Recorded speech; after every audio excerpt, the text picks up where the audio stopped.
Chapter 1. My wife is a tigress. Lu Chen sat in a tea restaurant in this unfamiliar city, feeling that he still wasn't safe enough, that he hadn't escaped far enough. Looking around at the people, he felt a chill run down his spine, as if someone might leap out and immediately grab him and tie him up. Maybe they'd even throw a big sack over him. After pondering for half an hour, he decided he needed to escape again. He had to run even further. Having already fled 3,400 kilometers, he figured he needed to get away another 1,000 or 2,000 kilometers at least. He opened his phone and checked the map on Baidu. After a moment of thought, he selected Yunzhou City in Fuhai Province, which was 1,500 kilometers away. Only then did he feel a slight sense of relief, sighing at how difficult life was, realizing that things rarely went as one wished. There were at least 8 or 9 things that didn't go right. He opened his travel bag and looked at the stack of 100 yuan bills that remained, a hint of desolation appearing on his face. Just a month ago, this amount of money wouldn't even cover a night out at the bar with friends. Unable to help himself, he muttered a low curse. Damn it, Wan Qian, you humiliated me so badly and made my life so miserable that I can't even use my bank card anymore, only cash. Sooner or later, no, let's not even think about that day. Let's just never see each other again for the rest of our lives. His words were resolute, with no room for doubt. As he spoke, memories of those unbearable days flashed before his eyes. That morning, he had been in the most luxurious suite of the highest-rated hotel in Jiayin City, sleeping with a charming little starlet in his arms. Suddenly, the door was kicked open. Bang! It wasn't just kicked open, the entire door flew in, slamming hard against the wall opposite and tearing the wallpaper. The chandelier on the ceiling shook violently. The one who kicked the door in wasn't a burly man, but a tall, strikingly beautiful woman. She strode over, yanked the covers off, revealing the 2 naked bodies beneath. The little starlet screamed, and the woman knocked her out with a single slap. As for Lu Chen, his hair was grabbed by the woman and he was dragged out forcefully. In the living room outside, 7 or 8 men and women stood, their expressions either sinister or awkward. Lu Chen, terrified, covered his legs and shouted, "Dad, Mom, His words were interrupted by the woman's icy voice. This is your son, who, just the day before our wedding, is still fooling around with other women. To be honest, I really dislike him, but marrying him is a deal made between our 2 families many years ago, and it concerns our family's reputation. I will marry him. However, if he continues to fool around after we're married, I absolutely won't forgive him, unless he can beat me otherwise." As she spoke, she suddenly lifted her foot and stomped down toward Lu Chen's crotch. Amidst the gasps of everyone present, Lu Chen shouted hysterically, "Wan Qian, you dare." The heel of her high-heeled shoe passed through Lu Chen's fingers, coming to rest right on his trembling member, stopping just short. "Coward!" Wan Qian scolded mercilessly. At that moment, Lu Chen wished he could just die on the spot. So that night, he packed his bags and ran away. This Wan Qian was also an heir from one of the 2 martial arts families in Jiayin City. Both families were formerly well-known martial arts clans and now powerful business tycoons. The marriage between the 2 families was a necessary tradition, a strong guarantee for the family's prosperity. However, their paths had been completely different. Wan Qian was extremely self-reliant, not only mastering the family's martial arts to perfection, but also managing the family business efficiently, making it thrive. In contrast, Lu Chen's skills were mediocre, and he had no business acumen. He was a typical rich second generation who indulged in a life of luxury. Given this situation, Lu Chen decided to escape from the marriage. Staying would be a dead end. Although Wan Qian had stated that if he could defeat her, he could do as he pleased. The problem was, Lu Chen could only expect to be beaten to death by her. Recalling those traumatic memories, Lu Chen couldn't help but shake his head and sigh. He knew that once he fled, not to mention his own family, Wan Qian would definitely send a large number of people to hunt him down. If he got caught and brought back, the consequences were unimaginable. Just thinking about it made Lu Chen feel a deep sense of dread. While Lu Chen was lost in his thoughts about life, a girl walked into the tea restaurant. She was very beautiful, with skin so fair it was almost translucent, and a face that was stunningly picturesque, evoking pity in anyone who saw her. Moreover, she was wearing a thin, white spaghetti-strapped nightgown, which was quite short, with a large neckline that faintly revealed her 2 ample breasts. Below, her white thighs were mostly exposed. She wore a pair of slippers, and her delicate toes were painted with purple star-pattern nail polish, making her look incredibly tempting. Chapter 2. Sir, may I take a seat here? However, the girl appeared anxious and distressed, as if she were being pursued by someone. She approached the counter and ordered a glass of strawberry juice and the simplest, most economical eggplant rice. From the tiny pocket of her nightgown, she retrieved a small roll of banknotes, each bill not exceeding 10 yuan, and meticulously counted the money for the cashier. Subsequently, clutching her modest meal, she scanned the entire tea restaurant for a brief moment and unexpectedly walked over to Lu Chen's side, softly inquiring, "Sir, may I sit next to you?" Lu Chen had noticed her the moment she entered.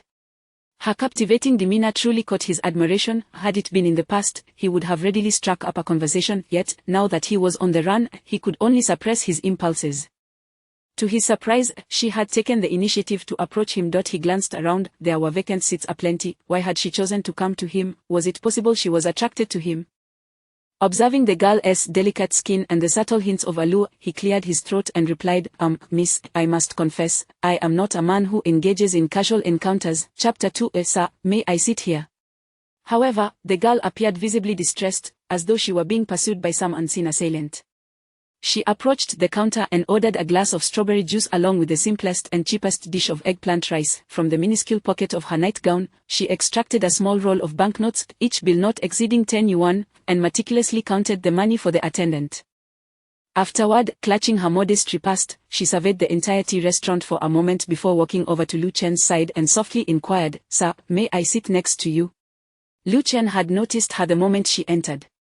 Her enchanting demeanor truly captivated him. In the past, he would have boldly struck up a conversation, but now, as he was on the run, he could only suppress his impulses.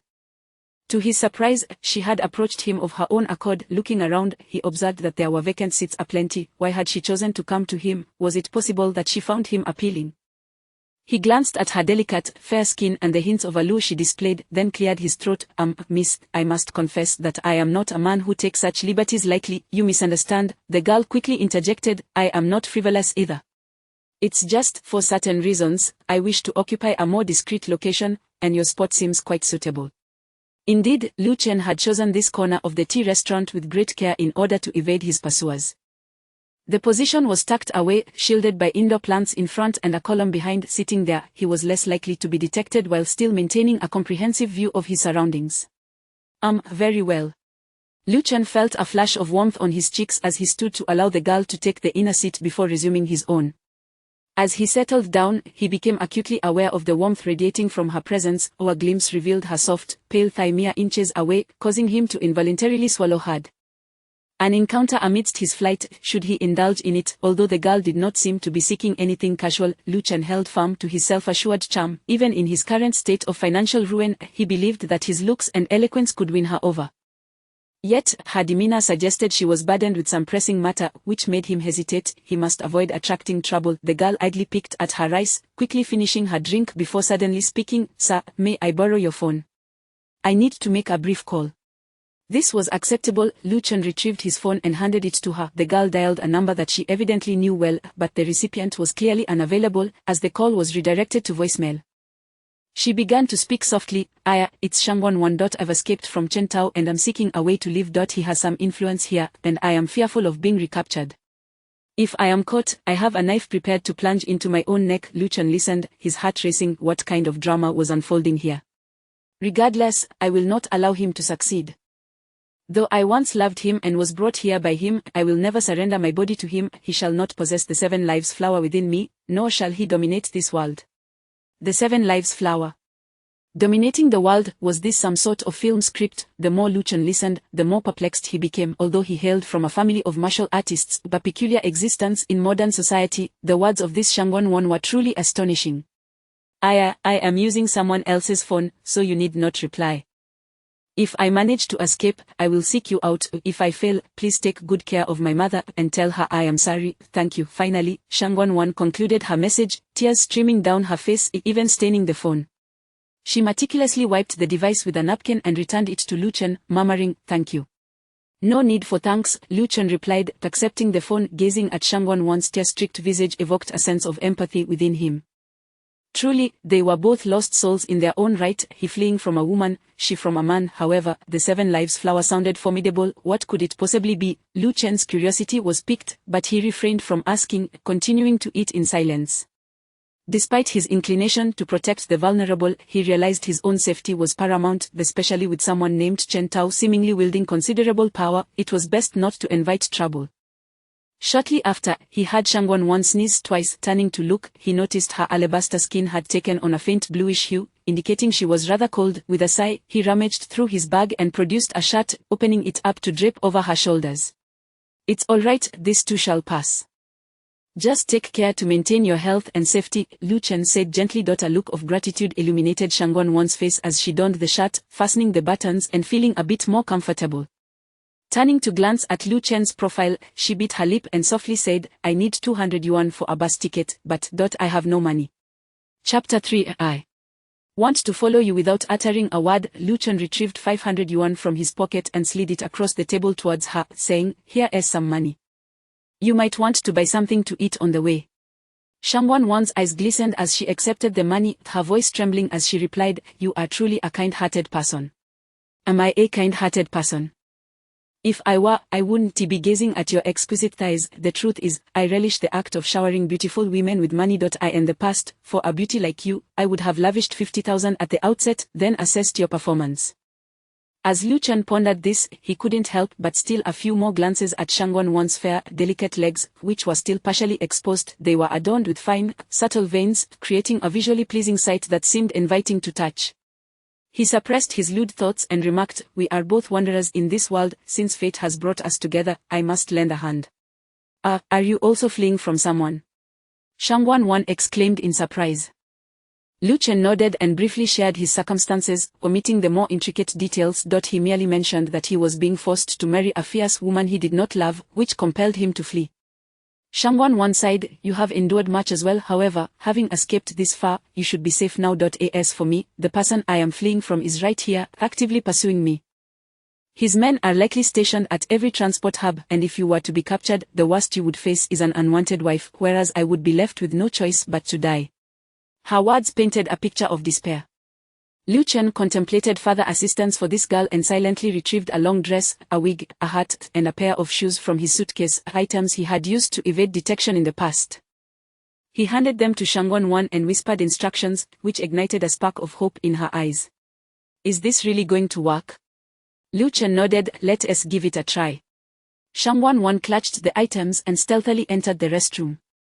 A little over 10 minutes later, she emerged, transformed into a stunning woman with flowing light yellow hair, adorned with a large sun hat. It took a keen eye to recognize her as the girl in the nightgown from before. Lu Chen expressed his satisfaction. The girl had demonstrated impressive adaptability, successfully concealing her features as he had advised. However, her next comment nearly caused him to choke. Sir, are you sure that if you disguise yourself as a woman, you won't attract even more attention? You are quite handsome. As a woman, you would undoubtedly be a great beauty. Is that a compliment? In any case, take care of yourself. This is all I can do to assist you. I wish you the best of luck. Lu Chen stood and walked out, proceeding down the street as darkness enveloped the city, illuminated only by the glow of streetlights. He resolved to spend the night in this city, seeking a discreet inn. Though he had lost 500 yuan and a set of clothes, he felt unconcerned. Helping a beautiful woman had brought him a sense of joy. Lost in thought, he suddenly heard hurried footsteps approaching from behind, catching him off guard. Instinctively, Lu Chen sidestepped and twisted, reaching out with his hand. Though he was no match for Yuan Chen, Lu Chen hailed from a family of martial artists and was adept enough to hold his own. A startled cry escaped a soft, supple figure that fell into his embrace, and his hand inadvertently grasped her delicate neck. Startled, Lu Chen quickly released her, inquiring, why have you followed me? It was Shangguanwan, tears glistening in her eyes as she rubbed her neck and timidly confessed, Sir, I don't know where to go. I wish to escape with you. It would be safer for both of us, wouldn't it? Lu Chen firmly rejected her. No, I have already stated that I can only assist you to this extent. I am also fleeing. I do not wish to involve myself further, especially given the influence of the person pursuing you. I am powerless to help. With that, he turned and walked away, straining to hear her footsteps behind him. When he discerned that Shangguanwan was not following, he exhaled in relief, yet unease soon crept in. What has become of me? Am I still the person I once was? Previously, I relished the notion of heroically rescuing a damsel in distress, expecting her gratitude in return. However, Lu Chen reassured himself that times had changed. He was now a tiger fallen from grace, unable to act. After walking 100 meters, he could not resist glancing back, only to be met with a disheartening sight. Shangguanwan was huddled against a utility pole, her body trembling as she clutched it with both hands, her head leaning against the pole, clearly sobbing uncontrollably. Chapter 4. This is the first time. As dusk descended, the dim glow of the street lamps cast a somber light upon her, rendering her particularly desolate and helpless. Although Lu Chen was a playboy, he was never devoid of a certain compassion, especially towards beautiful women. Gritting his teeth, he strode back with purpose, standing beside Shangwan with an irritable tone. Did you not say that someone was pursuing you? Crying on the street like this makes you an obvious target, easily discernible. Shangwan, sobbing uncontrollably, managed to utter, I am so scared, I am truly terrified. All right, sigh, consider it a debt from my past life. Get up, I will take you away, Lu Chen declared. However, Shangwan seemed to have been so traumatized and exhausted that, although she stood, she swayed unsteadily, unable to walk. Lu Chen, in exasperation, disregarded all else and hoisted her onto his back. As he carried Shangwan forward, feeling her warm tears trickle down his neck, Lu Chen experienced a rather peculiar sensation. He had certainly carried beautiful women before, but it had always been for amusement. This time, it was to rescue someone. Thank you, sir, you are such a wonderful person. Stop flattering me. If you have the courage, offer yourself in return. What, you, I was only jesting, why be so frightened? Yes, I knew you were joking, sir. What is your name? Lu Chen. With Shangwan on his back, Lu Chen located a clean and secluded inn. He initially considered taking a single room, but upon reflection, he realized he could not allow a good deed to devolve into a bad one, tarnishing the rare image he had cultivated. Thus, he opted for 2 separate rooms.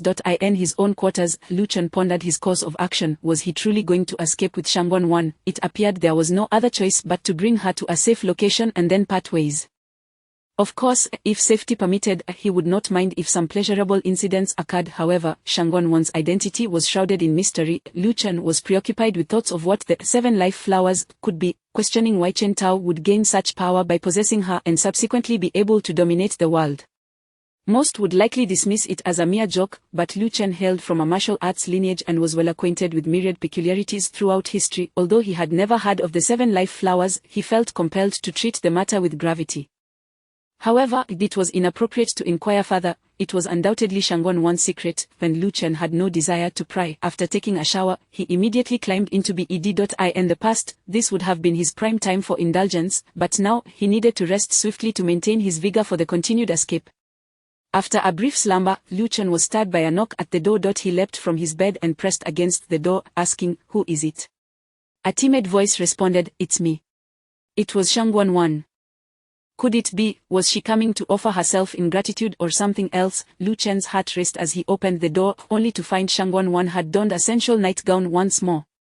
Not meeting his gaze, she lowered her head and entered, taking a seat by the bed. "I assure you, I am not a promiscuous girl," she began. Lu Chen closed the door, scratching his scalp. Being quite experienced, he could easily discern the underlying meaning of her words. His eyes roamed over Shangwan's exquisite shoulders, her porcelain-like legs, and the way her nightgown clung to her form, igniting a fervor within him. And then, he inquired. Suddenly, Shangwan lifted her gaze, her face pale and filled with panic.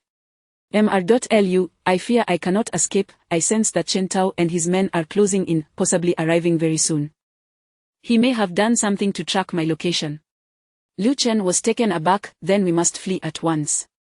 Shangwan shook her head despondently. "I cannot run anymore. It is my fate. Even if I escape this time, there will always be another Chen Tao to contend with." Lu Chen forced a bitter smile. "Miss, your words are so cryptic. What exactly is going on?" Shangwan's enchanting eyes bore into his. "Mr. Lu, you might find this hard to believe, but I possess a mysterious artifact known as the 7 life flowers. The man with whom I first unite will obtain it, granting him 7 extraordinary abilities. These abilities could bestow upon him immense advantages, even the power to dominate the world." Lu Chen scratched his head. "Well, I'm not entirely convinced." Though he said this, he found himself believing her. Shangwan spoke with such seriousness, and Lu Chen truly acknowledged that this world held many bizarre phenomena. What he found most incredulous was the implication that this girl meant to suggest she had yet to experience her first time. Chapter 5. I give it to you. At that moment, Lu Chen was utterly astonished, for Shangwan suddenly stood up and leaped into his embrace. Lu Chen, I give it to you." Shangwan's hands clung tightly to his chest. Lu Chen felt a flutter of panic. After all, it was rare to encounter a grown woman experiencing her first time. He had hardly had any experience with such matters. Stammering, he asked, "Have you truly thought this through? This first time, it is significant. Are you genuinely willing to give it to me? Aren't you worried that I might not be responsible for you afterward?" Shangwan shook her head in his arms. "It's not about the first time. It's about the 7 lives flower. I don't need you to be responsible for me, I only need you to do good deeds with this 7 lives flower, and refrain from doing harm. Lu Chen was bewildered by the distinction. However, he was undeniably a man who could hardly withstand the embrace of a beautiful woman. As Shangguanwan's body brushed against him, the fullness of her figure swaying against his chest, he could no longer contain himself. With a low growl, he swiftly pressed Shangguanwan onto the bed, lifting her nightgown. To his surprise, she wore only a delicate pair of panties beneath. In fact, Lu Chen had noticed earlier the obvious 2 little protrusions. Struggling to maintain his composure, he demanded, "If you regret this now, it's not too late." Shangguanwan, in a feeble voice, wrapped her arms around Lu Chen's neck and murmured, "Be gentle. I know the first time can be painful." Consequently, everything that followed, which Lu Chen was uncertain should transpire, indeed occurred. Amid Shangguanwan's soft, pained murmurs, Lu Chen experienced an exquisite moment, the beauty brought forth by the first time. As he and Shangguanwan gradually surrendered to an ethereal realm, he suddenly noticed an extraordinary radiance emerging. The room was dimly lit, illuminated only by the soft glow of the bedside lamp. Thus, this peculiar light stood out remarkably, radiating a wonderful splendor akin to the neon lights of a dance hall, yet softer and more enchanting. The source of this light emanated from Shangguanwan herself. Her alabaster skin was adorned with shifting hues of 7 colors: red, orange, yellow, green, blue, indigo, and violet. The luminescence originated from her delicate abdomen, more precisely, from her petite navel. To Lu Chen's eyes, it represented one of the body's vital acupoints, the Shenke point. Moreover, the transformation of colors was mesmerizing. Each hue resembled a flower blossoming from Shangguanwan's navel, devolving from a small bud to a larger bloom, spreading across her body before vanishing, only to be replaced by another color. These flowers were not 3-dimensional but rather colors or lights that clung closely to her skin. Lu Chen found himself frozen in place, staring in disbelief. What is this? Magic? Illusion? Are you from the stars? He had never witnessed such an extraordinary phenomenon. 7 flowers, was this the 7 lives flower? Shangguanwan, initially with her eyes softly closed, reveling in the coexistence of pain and pleasure, opened her eyes upon hearing Lu Chen's words, whispering, this is the 7 lives flower." Suddenly, her entire body shuddered, and with a gasp, she clung tightly to Lu Chen's waist, pressing herself against him. Almost immediately, Lu Chen felt an inexplicable force emanating from her, binding him to her as if they were glued together with an unbreakable bond. What is happening? Why are we stuck together? Lu Chen exclaimed in bewilderment, unable to move. Shangguanwan continued to hold him, her voice soft and soothing. "Lu Chen, do not be afraid, you are like a key that has unlocked this door within me, allowing it to emerge." As she spoke, her body trembled, her tone infused with an odd excitement. What is this thing?" Lu Chen asked, a hint of panic creeping into his voice. "It is the 7 lives flower." Shangguanwan replied gently, "The 7 extraordinary powers have been awakened by your masculine energy, and they wish to enter your body. Rest assured, it will only bring you benefits. Of course, if you can wield them wisely and not become their slave." "Become a slave? Surely not." Lu Chen felt a wave of anxiety wash over him. It was only now that he realized how reckless he had been, focusing solely on enjoying her first time without understanding what the 7 lives flower truly entailed. Heaven forbid he had unwittingly opened some Pandora's box. Chapter 6. Unable to endure, as he pressed for answers, Shangguanwan fell silent, enveloping Lu Chen in her embrace, her entire being pressed against him, trembling with a subtle quiver. The expression on her face suggested an intoxicating delight, as if she were reveling in the moment. However, Lu Chen's trepidation grew. He regretted having taken this first step, despite its exquisite sensations. This was indeed a dismal first experience. He yearned to extricate himself from Shangguanwan's grasp, yet their bodies seemed conjoined as if they were conjoined twins. Her ample bosom, full of vitality, pressed firmly against his chest, akin to a pancake stuck to a hot pan. Then, an even stranger phenomenon transpired. Lu Chen glanced down to see the floral-shaped, multicolored radiance emanating from Shangguanwan enveloping him. It felt as though waves surged within him, causing his body to sway uncontrollably. Shangguanwan emitted a faint cry. "Please, don't twist so fast, I can't bear it." Beads of sweat adorned her brow, her face flushed with an unusual hue, her body glistening with fragrant perspiration. "I don't wish to twist either." Lu Chen lamented, his brow furrowed. "I am being propelled by that thing." Indeed, as he felt the tidal force surging into his body, waves of potent energy coursed through his limbs, akin to floating amidst the ocean's tumult.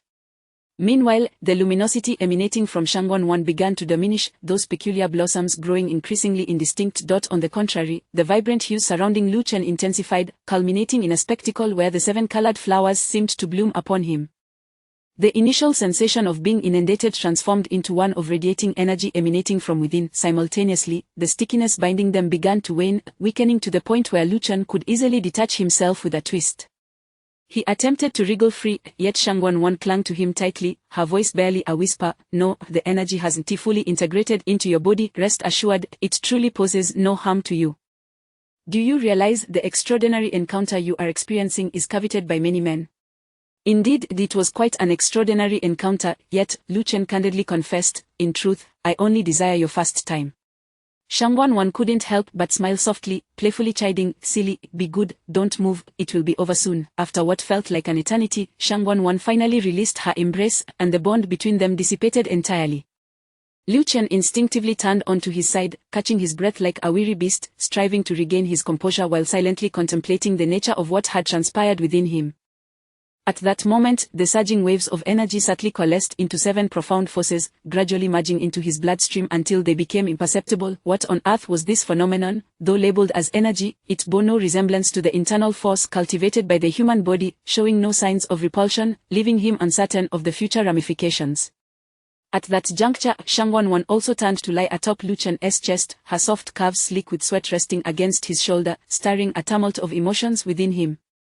Suddenly, a crucial thought struck him. He had yet to complete the task. Shangwan spoke softly. "Lu Chen, I understand your concerns. Allow me to assure you, the 7 life flowers are akin to wealth.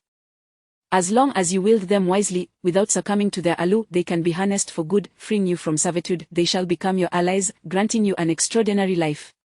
Thus, it became clear. Upon hearing Shangwan liken it to money, Lu Chen comprehended. Would he remain a slave to wealth? Certainly not, he would be its master. He couldn't help but inquire, "By the way, Shangwan, what exactly are the 7 life flowers? What are those 7 extraordinary powers, and how do they exist in such a peculiar manner?" A dreamy expression graced Shangwan's face as she replied, "The 7 life flowers represent 7 lives taken to their utmost extremes. For instance, if you aspire to be a star, not only will you achieve your dreams, but your songs will captivate the masses. As for their existence and the nature of these powers, that is for you to discover gradually. They will be gradually awakened within you. It is impossible for them to manifest all at once. Perhaps one will emerge first, followed by the others. Lu Chen, promise me to utilize them wisely, and do not resort to misdeeds." "I promise. I have no inclination toward wrongdoing." Except for a few other things, Lu Chen chuckled, suddenly flipping Shangwan beneath him, stating, "Shall we continue?" "Continue? I have already given you everything." Shangwan replied in surprise, then gasped, covering her face with her hands, exclaiming, "You naughty person." Yet, as Lu Chen patted and lifted her delicate legs, she did not resist. Chapter 7. I want to protect you, yet life seldom unfolds as one desires. Just as Lu Chen cautiously ventured inside, relishing a moment of comfort, he was abruptly and roughly pushed away by Shangwan. "Stand," he heard her voice, laden with fear. "Lu Chen, it's not possible. I sense he is coming, drawing near. You must leave at once." "And you?" Lu Chen inquired urgently. Shangwan, with a sorrowful tone, replied, I am fine. After all, I have entrusted you with my most precious possession. He would not dare to harm me too severely, but if he learns you possess the 7 lives flower, he will surely kill you. You cannot contend with him. Hurry, do not concern yourself with me." A surge of fervor coursed through Lu Chen. "No, you have given me everything, I must protect you." Shangwan revealed a blissful smile, planting a fervent kiss on his forehead. "I knew it. Fate has allowed me to encounter you in this dire moment, a truly worthy companion." Pausing briefly, she continued, "Lu Chen, once your abilities are awakened, remember to seek me out. Otherwise, not only will you be unable to safeguard me, but you may also find yourself in peril. And above all, remain discreet regardless of whether we meet again in this lifetime. I shall forever be grateful for having crossed paths with you. Lu Chen, tell me you love me." Though Lu Chen had been surrounded by countless beauties, he felt akin to a humble bee rather than a distant prince guarding a solitary rose. Thus, he had never uttered the words, "I love you," to any girl. "I love you," he declared without hesitation. Shangwan burst into tears, covering her mouth and fervently pushing Lu Chen, "Go, quickly." With gritted teeth, Lu Chen hastily gathered his belongings and exited the inn. As he stepped outside, he noticed several off-road vehicles parked along the street. The doors swung open, and a dozen burly men emerged, their expressions foreboding, their eyes glinting with a fierce intensity, clearly no ordinary opponents. As a martial artist, Lu Chen, despite his limited prowess, discerned that they were all formidable fighters. He might manage to hold his own against one, but facing two would surely lead to his defeat. He quickly suppressed his aura and calmly walked past them. The group strode into the inn, and as soon as they were inside, Lu Chen took off running. By the third day, Lu Chen had arrived in Yunzhou City. This city lay in another province, separated from his hometown, Jiaoying City, by 3 provinces. Such a cross-province escape offered him a semblance of safety. The moment he stepped out of the bus station, he gazed at the azure sky and the bustling streets, exclaiming, "Aha! Yunzhou City, you shall be my home from now on." His exuberance startled many bystanders. Yunzhou City was entirely unfamiliar to Lu Chen, yet he had a brother here, one he had never met in person. 5 or 6 years prior, Lu Chen had become enamored with the game Warcraft, where a player named Gong Jiu had become his comrade in arms. Gong Jiu had provided his address, inviting Lu Chen to visit whenever he had the chance. However, after ceasing to play that particular game, their contact had dwindled, though Lu Chen had always remembered the address. He hailed a taxi and instructed the driver with the address Gong Jiu had given him. The driver looked puzzled. "That place has been completely demolished. What do you want to go there for?" "Demolished?" Lu Chen was taken aback. "How could it be demolished?" The driver explained, "Urban renewal, of course. Which city isn't undergoing transformation? They're just upgrading the old to the new. Most of the residents have moved away. I reckon whoever you're looking for has likely left as well." "Well, not entirely. There are a few holdouts. Perhaps the person you seek is among them." The driver's words proved prophetic. Lu Chen indeed found Gong Jiu, who was one of the holdouts. However, Gong Jiu's situation was dire. The building he resided in had been partially demolished, leaving the remaining sections resembling a dilapidated pagoda, precariously standing. Lu Chen had hoped to save some money by staying with Gong Jiu for a few nights until he found work that could provide lodging, yet, upon seeing the state of the building, his hopes dwindled. In Gong Jiu's home, any thoughts of staying were extinguished. In the rundown apartment, 2 elderly individuals were expressions of despair, while Gong Jiu lay in bed unable to rise. One of his legs was broken. Gong Jiu's injury had been inflicted by thugs working for a real estate development company, all due to his resistance against the demolition. Despite his broken leg, the family had refused to vacate, enduring the hardship.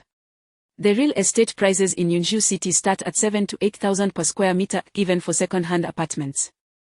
They hardly come any cheaper. Those ruthless bastards offered us only 3,200 per square meter. They've swindled us out of so much. What are we supposed to do with that little money? Rent a place. Because of this, my son's leg was also broken. Chapter 8. Let me go. Miyuki's mother spoke through tears. Miyuki gritted his teeth and exclaimed, "These scoundrels will undoubtedly meet a dreadful fate. If they dare, let them kill our entire family. We shall never yield." Lu Chen, listening intently, felt an immense anger swell within him. Were this on his territory, with the might of his family, he could have dispatched those vile dogs in no time, feeding them to the wolves. However, being 3,000 to 4,000 kilometers away rendered him powerless to assist. He could only leave 8,000 yuan for Miyuki, advising him to purchase some nutritional supplements to expedite his recovery.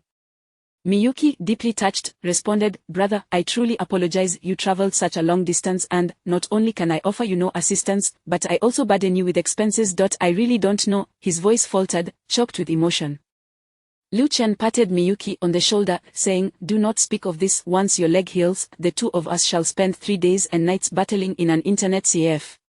"Absolutely." Miyuki's eyes sparkled with excitement. At that moment, distant cries from a girl could be heard.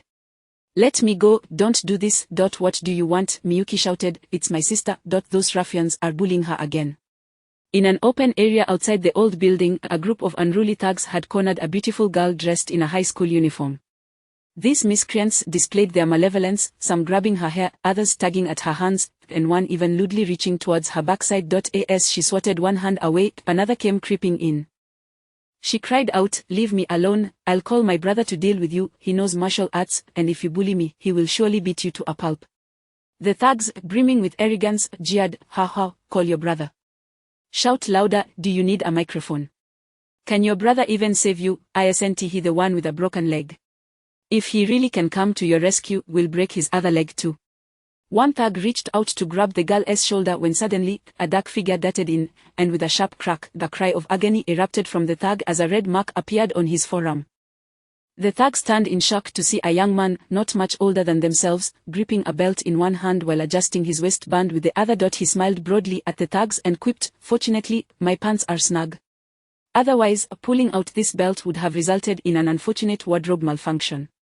It was Lu Chen. The red mark on the thug's arm was the result of Lu Chen's swift strike with the belt, leaving it swollen and bruised in an instant. "Who are you?" the thugs shouted in a mix of surprise and fury. Lu Chen sneered dismissively at them before beckoning the girl over. She hurriedly ran to his side, where he embraced her as one would a small kitten. "I am her brother," Lu Chen declared emphatically. The girl, initially startled and wanting to struggle, felt an overwhelming sense of security wash over her upon hearing those words. She ceased her resistance and nestled comfortably in Lu Chen's arms. On the balcony of the partially collapsed old building, an elderly couple gazed in astonishment. "Miyuki, who is that friend of yours? How is he holding your sister?" Miyuki, lying in bed, did not even glance over but replied nonchalantly, "Lu Chen is my brother. My sister is also his sister. I often hold her as well. Why is that surprising?" The elderly couple exchanged a glance and nodded in understanding. The mother then asked, "Miyuki, can your brother handle so many thugs?" Miyuki replied, "He was quite formidable at Warcraft back in the day." "Oh, that is good. Wait a moment. Isn't that just a video game?" Meanwhile, in the open area, after one thug shouted, "Even if she has 10 brothers, we'll break their legs," they found themselves at the mercy of an unseen belt, disoriented and overwhelmed. "Ouch. My head, it hurts so much. My ears, it feels like they've been smashed. Kid, if you have the guts, don't hit me in the face. Oh my god." In just 7 or 8 minutes, 4 or 5 thugs lay sprawled on the ground. Some had ears swollen like those of a pig, others had mouths that resembled swollen snouts, and there were those whose heads were puffed up like pig heads. Lu Chen clicked his tongue in approval, folding his belt and snapping it, causing the thugs to believe another round of punishment was forthcoming, prompting them to plead for mercy. "Aha! This Burma crocodile skin belt is truly remarkable. After so many strikes, it remains utterly unscathed."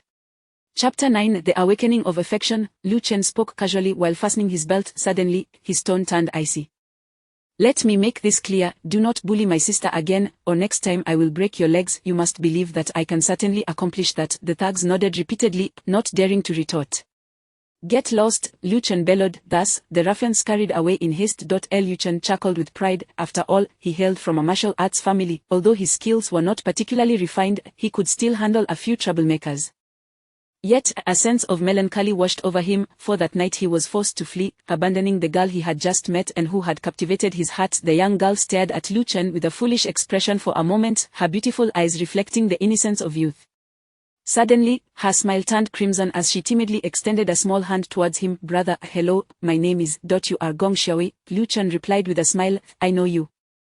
I am your brother's friend, so you are my sister. We shall play together in the future. Goodbye." With that, he did not take her hand but gently patted her head before turning to leave. Gong Xiaowei gazed at his retreating figure, her heart stirring with strange ripples. She pondered, could this be the feeling of budding romance? Amidst her fluster, she suddenly saw Lu Chen returning, pressing 500 yuan notes into her hand. "Well, it's customary to give a little gift when meeting a sister for the first time. Use this to buy some candy." "Wait, I don't want your money. By the way, I don't even know your name. What is it?" Hey, Gong Xiaowei murmured, lowering her head. When she looked up, his silhouette had already faded into the distance. As Lu Chen walked down the street, he too felt a sense of confusion. Just a few days ago, he was a prominent young master, yet now he felt as though he had fallen to the streets. Moreover, he had originally possessed 9,300 yuan, but after giving 8,000 for nutritional supplies to Gong Jiu and 500 as a gift to Gong Xiaowei, he was left with only a little over 800. Nevertheless, he shook off the daze with a wave of his hand. What is there to fear? While it is said that a penny can defeat a hero, I am sure I have my own worth. Why should I be troubled? First, I shall find a place to stay for the night, then rent a room and seek employment. Setting his goals, Lu Chen found an inn that charged 80 yuan for a night's stay, planning to rent a room the next day. Although he was unfamiliar with the city, the internet proved to be a helpful resource. After browsing 58 Tongcheng and Ant short rent, Lu Chen identified a promising option. In a mid-range community on the eastern side of the city, the owner of a 3-bedroom, 2-living-room apartment was renting out one of the rooms for 550 yuan. After careful consideration, it seemed to be the best value, so he eagerly made his way there. Although the homeowner specified a preference for female tenants and a strict no-men policy, she also mentioned that if one could cook, she would provide 3 meals for free. While Lu Chen had once been a carefree young master, cooking was a hobby of his. His skills were average, but he could manage everyday meals without issue. Furthermore, he felt an intriguing energy surging within him whenever the topic of cooking arose, as if something powerful was eager to burst forth. This energy was one of the 7 forces that had transferred into him from Qi Shenghua that day. Lu Chen was taken aback, was one of the 7 ultimate life paths truly to become a culinary master. Could a chef dominate the world? If that were the case, he felt a twinge of disappointment. However, there were still 6 other energies yet to be awakened. Becoming a culinary master would still be splendid. After all, the head chef at a 5-star hotel earns a substantial salary. Standing before the future landlord's door, Lu Chen raised his hand and knocked. The door swung open, and in an instant, Lu Chen was mesmerized. Before him stood an absolute beauty. She appeared to be over 165 meters tall, with a bust exceeding 36 inches, her face radiating a striking allure that both repelled and captivated. She seemed to be in her mid-20s, exuding the grace of a young matron. Indeed, the figure of a girl could hardly compare to such enchanting curves. A wave of infatuation swept over Lu Chen. How wonderful it would be if this beautiful woman were unwed. What a delightful encounter, what an extraordinary romance, what a splendid life. Hi, are you Dong Qingqing? I'm here to inquire about the rental. I am sorry, I do not accept male tenants. I've made that quite clear in my advertisement. Bang, ouch, my head. Chapter 10. The coldly alluring landlady. Without allowing him to finish his sentence, the frosty landlady forcefully slammed the door shut. However, Lu Chen had been leaning forward to speak, and the door struck his forehead with a jolt. A sharp pain ensued, and upon touching the area, he felt a small bump beginning to form. With a hint of desolation, Lu Chen scratched at the door. Hey, wait a minute, I can cook. I'm asking for a place to stay, not for a relationship. I assure you, my cooking is exquisite. Ouch, you've left a bump on my forehead. Suddenly, the door swung open again, and that strikingly beautiful face reappeared. I truly can cook, and it's remarkably delicious. Lu Chen instantly forgot his pain, eager to promote himself. Come in, but don't misunderstand. I am merely attending to the bruise on your forehead. She spoke coldly. After all, it was I who caused your injury, but remember, once I've treated your wound, you must leave immediately.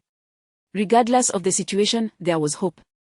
Lu Chen leaped with joy. The enchanting landlady, Dong Qingqing, retrieved a physical ice pack for him to apply, then proceeded to apply ointment to his injury. She held a cylindrical object in her hand, coolly informing him it was an electric self-defense device. Should Lu Chen dare to make any sudden movements, he would be rendered unconscious. This left Lu Chen both in treatment and on guard against the intimidating device. Nevertheless, Dong Qingqing was quite adept, likely having experience as a nurse or doctor. Once she had properly treated his wound, she promptly issued an eviction order. Lu Chen, reluctant to depart, implored, Landlady, beautiful landlady, grant me this opportunity to rent your room. I promise to be well behaved. I truly can cook. As he spoke, he found himself cornered at the door by Dong Qingqing wielding the self-defense device, yet he refused to concede, his eyes filled with yearning. Dear, I assure you, I can cook. Besides, you have a husband. I am a good person. I understand your concerns for safety, but I would never harm you. I have no husband, we are separated, Dong Qingqing replied coldly. Your concern for safety is valid. Now please leave. Lu Chen's eyes suddenly brightened, and he slapped his thigh in excitement. That's wonderful. Dong Qingqing's gaze grew even colder. What do you mean by that? Oh, no. Lu Chen quickly clarified, what I meant to say is that without a man around, it's not safe for you here. I could serve as your bodyguard. After all, a woman inevitably encounters various problems in life, some of which can only be resolved by a man. I am a man who excels at resolving all sorts of domestic issues. He struck a pose resembling a ragged handyman, despite only knowing how to change light bulbs. Most importantly, I truly can cook, and I pay great attention to nutritional balance and food therapy. It was evident that Dong Qingqing experienced a fleeting moment of intrigue, but that was swiftly followed by a decisive shove against Lu Chen's shoulder, sending him outside. Then, without uttering a word, she closed the door. Oh, come on. Lu Chen pressed his elbow against the door panel. Grant me a chance, and let us rely on each other. Whatever food you have in your kitchen, I can prepare it for you. I promise, during the trial period, if you wish for me to leave, I will do so without complaint. In that moment, Lu Chen almost convinced himself he was there to be a caretaker. His eyes sparkled with fervor, exceeding the combined intensity of the past 20 years. After a brief struggle, Dong Qingqing resolved to give Lu Chen a chance. She released her grip, allowing him to enter. If your cooking is unsatisfactory, do not blame me. Lu Chen dashed into the kitchen, and moments later, a scream echoed. What on earth? Only 2 potatoes and half a cabbage, no meat, do you not eat meat? 3 eggs, 1 sausage, not even a clove of garlic, you are quite impoverished. Dong Qingqing sat casually on the sofa, a smirk of satisfaction gracing her lips. However, approximately 10 minutes later, she found herself sniffing the air, her expression shifting to one of astonishment. The aroma wafting from the kitchen evoked a peculiar sensation within her. It was imbued with the warmth of home and the ultimate comfort of earthly delights. Inhaling that scent, Dong Qingqing felt a wave of relaxation wash over her, as though she had just enjoyed a warm bath, radiating a profound sense of happiness from within. She was utterly amazed. It was merely a few dishes, yet it felt as though he had touched the very depths of her soul. About 20 minutes later, 3 dishes and a soup were presented at the table. Scrambled eggs with ham, a hand-torn cabbage in soy sauce, crispy French fries, and egg drop soup. Such simple fare, yet Dong Qingqing could hardly believe Lu Chen had managed to create a delightful spread that was visually appealing, aromatic, and flavorful. Chapter 11. Becoming attached to the landlady. Upon catching sight of Dong Qingqing, Lu Chen's demeanor shifted with a hint of pride. What do you think? Quite impressive, isn't it? Dong Qingqing replied coolly, it merely looks appealing. That does not guarantee it tastes good. However, once she picked up her chopsticks, she found it impossible to set them down. After finishing the meal, she was truly conflicted. Initially, her plan was to have this young man prepare a meal, and regardless of whether it was delectable or not, she would declare it unappetizing and send him away, hoping he would eventually give up. To her surprise, the food he made was utterly delicious, leaving her craving more. It felt as though she was consuming not just a meal, but savoring the very essence of life itself. Meanwhile, Lu Chen was still enveloped in the euphoria of cooking, an almost miraculous experience. The moment he grasped the knife and the potato, an innate energy within him surged forth, enveloping his entire being. In this state, he felt as though he were divinely inspired, whether chopping or sauteing, he was wholly absorbed, akin to reaching a high level of mastery. During meditation, the sensation was a delightful tingling throughout his body. Once all the dishes were prepared, Lu Chen did not feel fatigued, rather, he was invigorated, as though he had just completed a rigorous training session, filled with vitality and enthusiasm.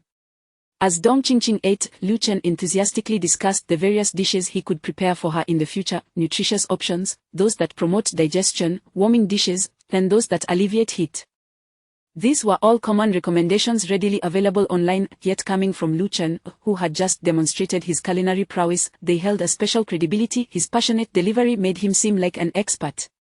This captivated Dong Qingqing's heart. Due to her work commitments, her meals were often irregular, relying on the canteen's offerings, which were rarely satisfying, or dining out, which felt unsafe. Thus, her desire for a tenant who could cook stemmed from a wish to benefit from their skills. Undoubtedly, Lu Chen was more than just a male presence, he was quite suitable in many respects. Well then, are you going to accept me? Lu Chen inquired. Dong Qingqing hesitated. I see, Lu Chen said, resting his chin on his hands, elbows propped on the table, a smile playing on his lips as he gazed at her. From your expression, I can tell you wish to keep me around. So, which room shall I stay in? Dong Qingqing was momentarily at a loss for words. Who said I wanted to keep you? Lu Chen chuckled lightly, stood up, and walked to the door of a room, pointing inside.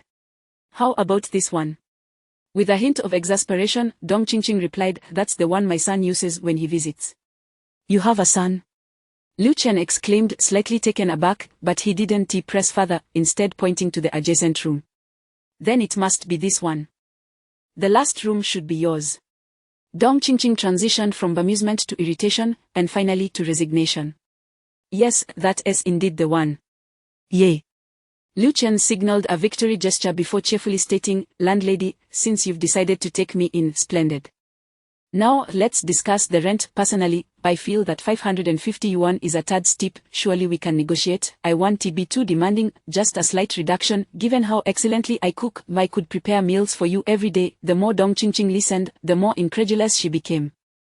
Was this young man truly attempting to take advantage of her? However, she didn't place much importance on the rent. 500 to 600 yuan was merely a fraction of her salary, an insignificant supplement.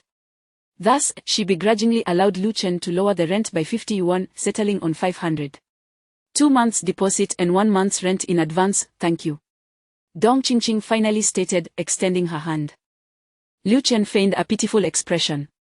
Sister Ching Ching, I only have a little over 800 yuan on me. May I pay 1 month's rent in advance instead? I'm currently job hunting, and once I secure employment, I promise to pay the first month's salary as deposit. Dong Ching Ching nearly evicted him, but upon seeing his woeful face and recalling his culinary skills, she relented, accepting her fate. With the housing situation resolved, the next challenge was to find a job. Given Lu Chen's newfound culinary talent, securing employment should not pose much difficulty. However, his exceptional cooking skills led to jealousy among other chefs, resulting in his exclusion from the kitchen. Life is so arduous. Why must they undermine my efforts? Lu Chen lamented. 2 days swiftly passed while he continued to search for work. Finally, he managed to secure a position in the kitchen of a 4-star hotel, only to nearly be thrown out for daring to instruct the head chef on how to enhance the flavor of the dishes, criticizing his lack of dedication. Chapter 12. To you, and your reputation, though not discarded, it was certainly expelled with great force. Damn it! Lu Chen exclaimed with a hint of bitterness, you petty individuals cannot tolerate the existence of a genius like me. One day, I shall establish a grand hotel and entice you all with generous salaries to work for me, so you can witness how benevolent and magnanimous I truly am. The dream is so beautiful, yet reality is so harsh. With a sigh, Lu Chen continued his search for employment, wandering disheartenedly down the street. After passing a stylishly decorated establishment with a distinctly French flair, he took a few steps before turning back, his gaze drawn to a sign hanging at the entrance, deep in thought as he stroked his chin. It was a pastry shop, boasting a charming name, the Tooth of the Moon. However, the exquisitely arranged shelves within displayed only a scant selection of pastries. The sign at the door was a job advertisement, essentially seeking a pastry chef, offering a monthly salary of 3,000 yuan, without provisions for meals or accommodation, but including a modest 500 yuan subsidy for food and lodging, with a work schedule of 26 days a month. A 500 yuan subsidy for sustenance, better than nothing, totaling 3,500 yuan. Although somewhat low, it could suffice for Lu Chen at this moment. He pushed open the glass door and stepped inside, yet found no one present initially. However, he was soon met with the sound of a heated exchange, rife with animosity. It appeared to be a woman fiercely threatening another. Luli, do you really wish to challenge me? You stand no chance. Have you forgotten your station compared to mine? If you seek someone to blame, direct your ire towards your own husband for his previous advances. I have stated countless times that I never pursued your husband. It was he who harassed me. Miao Yueme, if your own man is unworthy of your trust, do not take your frustrations out on me. And if I choose to retaliate, what then? I shall ensure you cannot continue. You may hire 10 pastry chefs, and I shall have them all leave. Hire 100, and I shall do the same. Can you believe that just 3 years ago, the Tooth of the Moon boasted 5 locations, and now it teeters on the brink of closure? I have expanded to 15 locations already. You may continue to recruit pastry chefs. I have faith in their talents, and I will poach them. I intend to open my 16th branch soon, and I am still in need of staff. Do not overstep your bounds. Luli, mark my words, I have you firmly in my sights. I will relish in your gradual demise. A venomous, triumphant laughter erupted, piercing Lu Chen's ears from outside. Moments later, the two women emerged from within, one strutting confidently ahead, appearing to be at least 35, adorned in finery, with a thick layer of makeup. The other, merely 25 or 26, possessed a natural beauty that required no cosmetics, yet her eyes reflected anger, helplessness, and grievance. Lu Chen immediately discerned that the former was the malevolent Miao Yueme, while the latter was the oppressed Luli. Miao Yueme cast a haughty glance at Lu Chen as she strode past, while Luli softly addressed him, Sir, I apologize, but we are not conducting business at the moment. Kindly seek another establishment. Lu Chen scratched the back of his head and chuckled, I am here to apply for the pastry chef position. Applying? Luli paused, then glanced at Miao Yueme's retreating figure before responding coolly, I am indeed seeking a pastry chef, but I must first assess your qualifications. Do you possess any certifications? At minimum, a provincial second-tier pastry chef credential is required. Certifications, none. Lu Chen replied succinctly, I am self-taught. Luli blinked in surprise. Self-taught, where have you worked previously? Lu Chen continued with his straightforwardness, I have never worked anywhere. This is my first attempt at being a pastry chef. However, rest assured, I will create delectable treats. If you have the ingredients, I can prepare something for you to sample right now. Luli sighed, you lack both certification and experience. Young man, it would be best for you to return home. At that moment, Miao Yueme, who had halted at the entrance upon hearing Lu Chen mention he was applying, turned around and mockingly said, Luli, this is where you are mistaken. This handsome young man might be a hidden gem. Even if his pastry skills are lacking, at least he could keep you company, alleviating your loneliness in the evenings. Miao Yueme, kindly keep your comments respectful. Lu Li retorted angrily, I am seeking a pastry chef, not any other sort of companionship. Please mind your own business and do not tarnish my reputation. Oh, you still cling to your reputation. Miao Yueme scoffed, surveying Lu Chen with a scrutinizing gaze. The more she examined him, the more her eyes sparkled, while Lu Chen felt an increasing number of goosebumps rise on his skin. Chapter 13 Sister is taking you in. Lu Chen could undoubtedly discern the lascivious glint in the eyes of that middle-aged woman. In truth, Miao Yueme possessed a certain charm. Her figure and complexion were commendably well maintained. Under ordinary circumstances, even if Lu Chen harbored no particular interest in her, he would not feel any animosity. However, after hearing her earlier remarks and observing her gaze, Lu Chen felt an overwhelming urge to find a large sack to suffocate her with. He anticipated that something was about to unfold. Sure enough, Miao Yueme boldly declared, Young man, I see you are quite the handsome fellow. It matters not that you lack a certificate or experience. If the owner here does not employ you, I shall take you under my wing. I will provide you with 5,000 a month and nurture your talents. With that, she beckoned Lu Chen to follow her. I will not go. Lu Chen responded with unwavering determination. Miao Yueme was momentarily taken aback, but then a knowing smile spread across her face. She retrieved 2 stacks of 100 yuan bills from her pocket and urged Lu Chen to accept them as an advance salary, enticing him to join her. Her actions were driven by 2 motives: 1, to provoke Lu Li and flaunt her superiority before her, and 2, to express her interest in Lu Chen, who was undeniably a striking young man. For Lu Chen, who was left with little more than 300 yuan, the 20,000 yuan offered was akin to a fortuitous blessing in the midst of adversity. Accepting the money posed little challenge. He could easily slip away from Miao Yueme. However, as he glanced at Lu Li, who was nonchalantly arranging the shelves, an inexplicable impulse compelled him to refuse the cash and instead insist on working for Lu Li, asserting that skill dictated everything, and that certificates and experience were mere illusions. Thus, he resolved to showcase his culinary prowess to Lu Li, who would determine his fate based on his abilities. This declaration left Miao Yueme feeling slighted, prompting her to retort, an appreciative little rascal, I see you possess no real talent. Meanwhile, Lu Li gazed at Lu Chen with astonishment. Her beautiful eyes fixated on him, finding him increasingly appealing and admirable. She slightly raised her chin and said, Very well, I shall grant you a chance. With that, Lu Chen cheerfully began preparing pastries. Miao Yueme had initially intended to leave, but her curiosity got the better of her, compelling her to stay and observe whether this scorned rascal truly possessed any remarkable skills. The bakery was well stocked with ingredients, and Lu Chen, fully focused, tapped into the energy within him, allowing it to guide his creative expression. In less than an hour, he crafted a tiramisu, a Paris Brest, and a Black Forest cake. As the process concluded, Lu Li exhaled deeply, her eyes sparkling with delight. Having operated a pastry shop for many years and being proficient in various confections herself, Lu Li could easily It was nothing short of extraordinary, captivating and inspiring. Watching Lu Chen create pastries was akin to witnessing a master brew fine tea, imbued with a sense of rhythm and artistic tension. As one observed, a tranquil silence enveloped the atmosphere, infused with boundless joy. Absolutely exquisite, Lu Li exclaimed, her gaze transfixed on the trio of pastries, praising not only their appearance but also the artistry of their creation. Miao Yueme shared her sentiment, her eagerness overshadowing Lu Li's as she swiftly seized the pastries and began to indulge. Hey, hey! Lu Chen protested indignantly, those are not for you. In an instant, 1 Paris Brest was devoured. Delicious! My team of over a dozen pastry chefs can't compare to your skill. How is this possible? Where did you learn? Miao Yueme inquired, utterly astonished. Lu Chen, in silence, retrieved the remaining 2 pastries and presented them to Lu Li. Upon tasting, her face instantly radiated pure enjoyment. This is divine, eating it feels like savoring a beautiful poem. When I studied pastry making in France, the chefs there could not create anything this delectable. She regarded Lu Chen with an almost reverential gaze.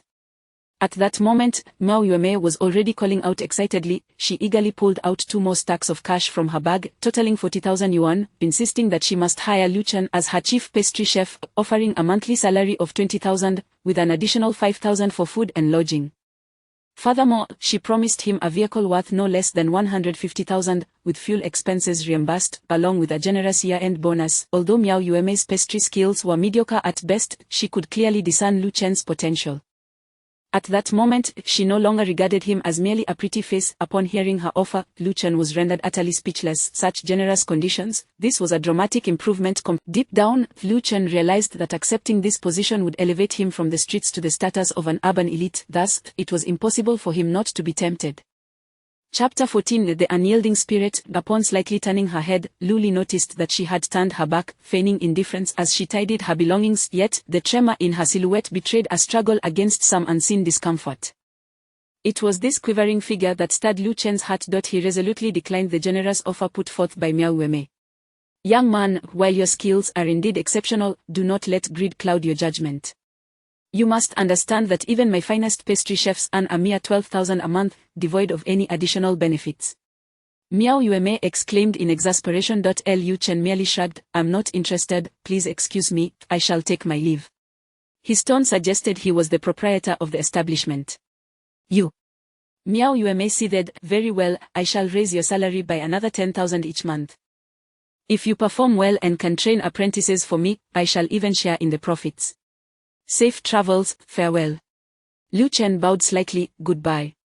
You little brat. Miao Yueme exploded in fury. Just you wait, I refuse to believe I cannot sway you. With that, she stormed away in a huff. Calling me a little brat, Lu Chen felt a surge of indignation, unable to suppress a curse within, wishing her ill. Suddenly, he sensed a peculiar energy stirring deep within him, akin to ripples on a water's surface, or a flower quietly on fire. In the next moment, Miao Yueme let out a startled cry and, seemingly without any provocation, collapsed to the ground. The manner of her fall was such that Lu Chen could hardly bear to witness it. A wave of astonishment washed over him. Could this signify the manifestation of the second unique ability associated with the 7 life flowers? The 7 life flowers, each a different hue, represented 7 distinct energies.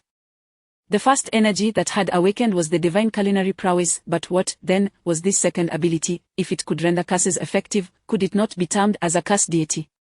Lu Chen pondered, nearly beside himself with excitement. The 7 life flowers were indeed a source of amusement, a true marvel of the earthly realm. With 5 energies yet to awaken, the anticipation was palpable. Outside, as Miao Yueme lay sprawled on the ground, Luli witnessed her predicament, observing as she clumsily rose, muttering curses while limping away, which elicited a soft chuckle from Luli. The sight was rather delightful, warming Lu Chen's heart. He inquired of Luli whether this meant she had accepted him. Luli regarded him with a curious gaze, suppressing her intrigue, and merely asked why. Lu Chen was no fool. He understood the intent behind her question and had prepared his response. He elaborated at length. First, Miao Yueme employed over a dozen pastry chefs, and his exceptional skills would surely invite envy and exclusion. A position fraught with discontent, even a monthly salary of 100,000 would not suffice to bring joy. He had experienced this firsthand. Second, he aspired to be a distinguished pastry chef, and Miao Yueme's establishment was already flourishing. There would be little room for his talents to shine, whereas Moon's Tooth was a fitting stage for his grand ambitions. Third, he perceived Miao Yueme's ulterior motives. He had no desire to find himself ensnared one evening, only to awaken the following morning in a regrettable situation. If he were to lose himself, it ought to be to a beauty like Luli. Upon hearing this, Luli stifled a hint of amusement. Is that all? 1, 2, 3, Lu Chen replied, that is all. Given your exceptional skills, which have reached an artistic level, I can offer you an additional 500 per month on top of the salary advertised at the entrance.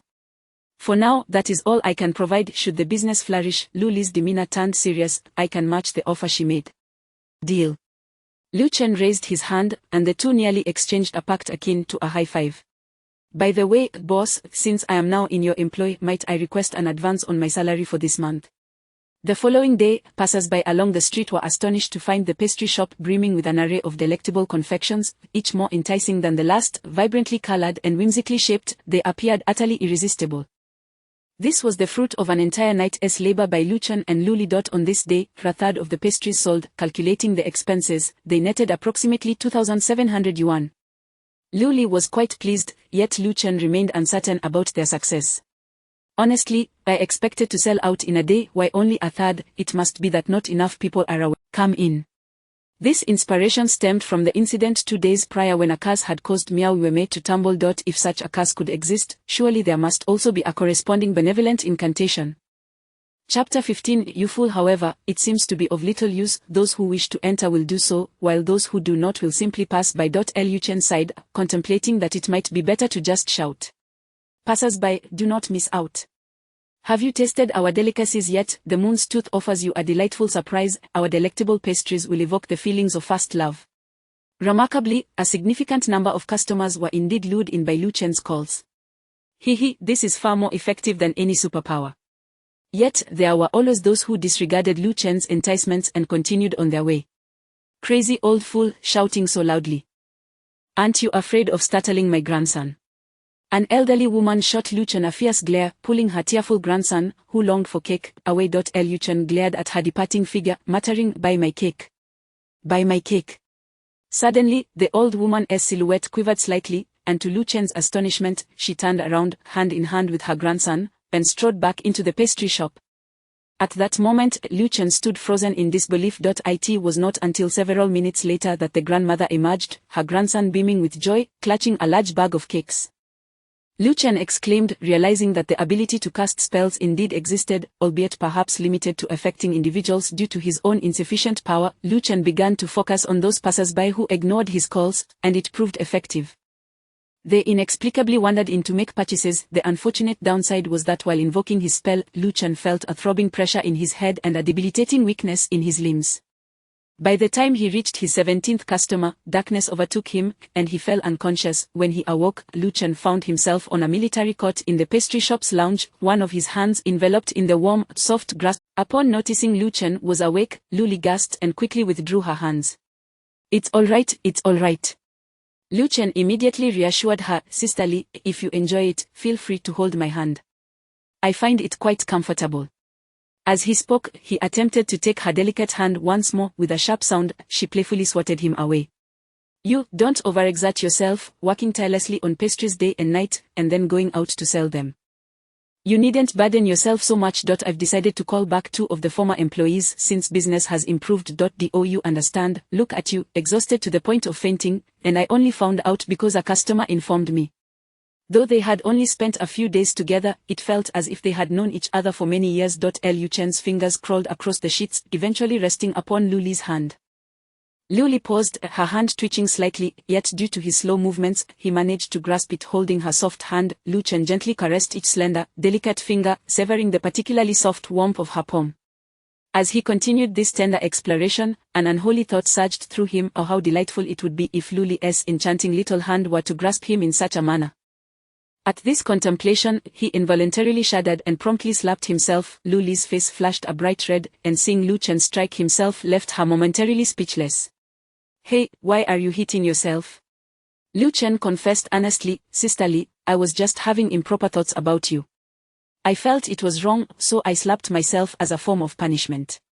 Luli was taken aback for a moment before bursting into laughter, playfully swatting his shoulder and teasing, You foolish big idiot." Seeing Luli smile so sweetly, he longed to steal a kiss. This incident involving the overexertion of his powers deepened Lu Chen's understanding of the 7 life flowers. Currently, he had manifested 2 distinct abilities, the god of cooking and the spellcaster. Aside from their differing functions, they possessed another distinction, utilizing the god of cooking ability to create exquisite dishes felt akin to a cultivation process, similar to the breathing techniques in martial arts, enabling the gathering of spiritual energy, unblocking meridians, and nourishing the spirit. It mirrored the ancestral martial arts practices passed down in Lu Chen's family, perhaps even surpassing them. One could say that the god of cooking ability is a sophisticated form of internal cultivation, enhancing the body's energy while crafting delightful cuisine. Thus, after a session of cooking, one would feel refreshed and invigorated, with a robust appetite.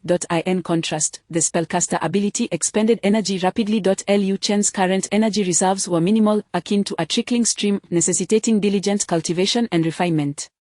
Given the present circumstances, it was prudent to maximize the use of the god of cooking ability while minimizing reliance on the spellcaster ability. Chapter 16: The Emergence of Extraordinary Abilities. The Ningtian-ju, previously indulged in a life of extravagance, he had neglected his training. However, now spurred by the powers of Qishengua and facing the realities of life where he needed to forge his own path, he recognized that enhancing his abilities would provide a formidable safeguard for his future. Consequently, Lu Chen's enthusiasm grew increasingly fervent. In managing the pastry shop, Lu Chen collaborated with Luli to devise several cost-effective promotional strategies, including group purchases, bicycle team advertising, and offering samples on the streets, which yielded commendable results.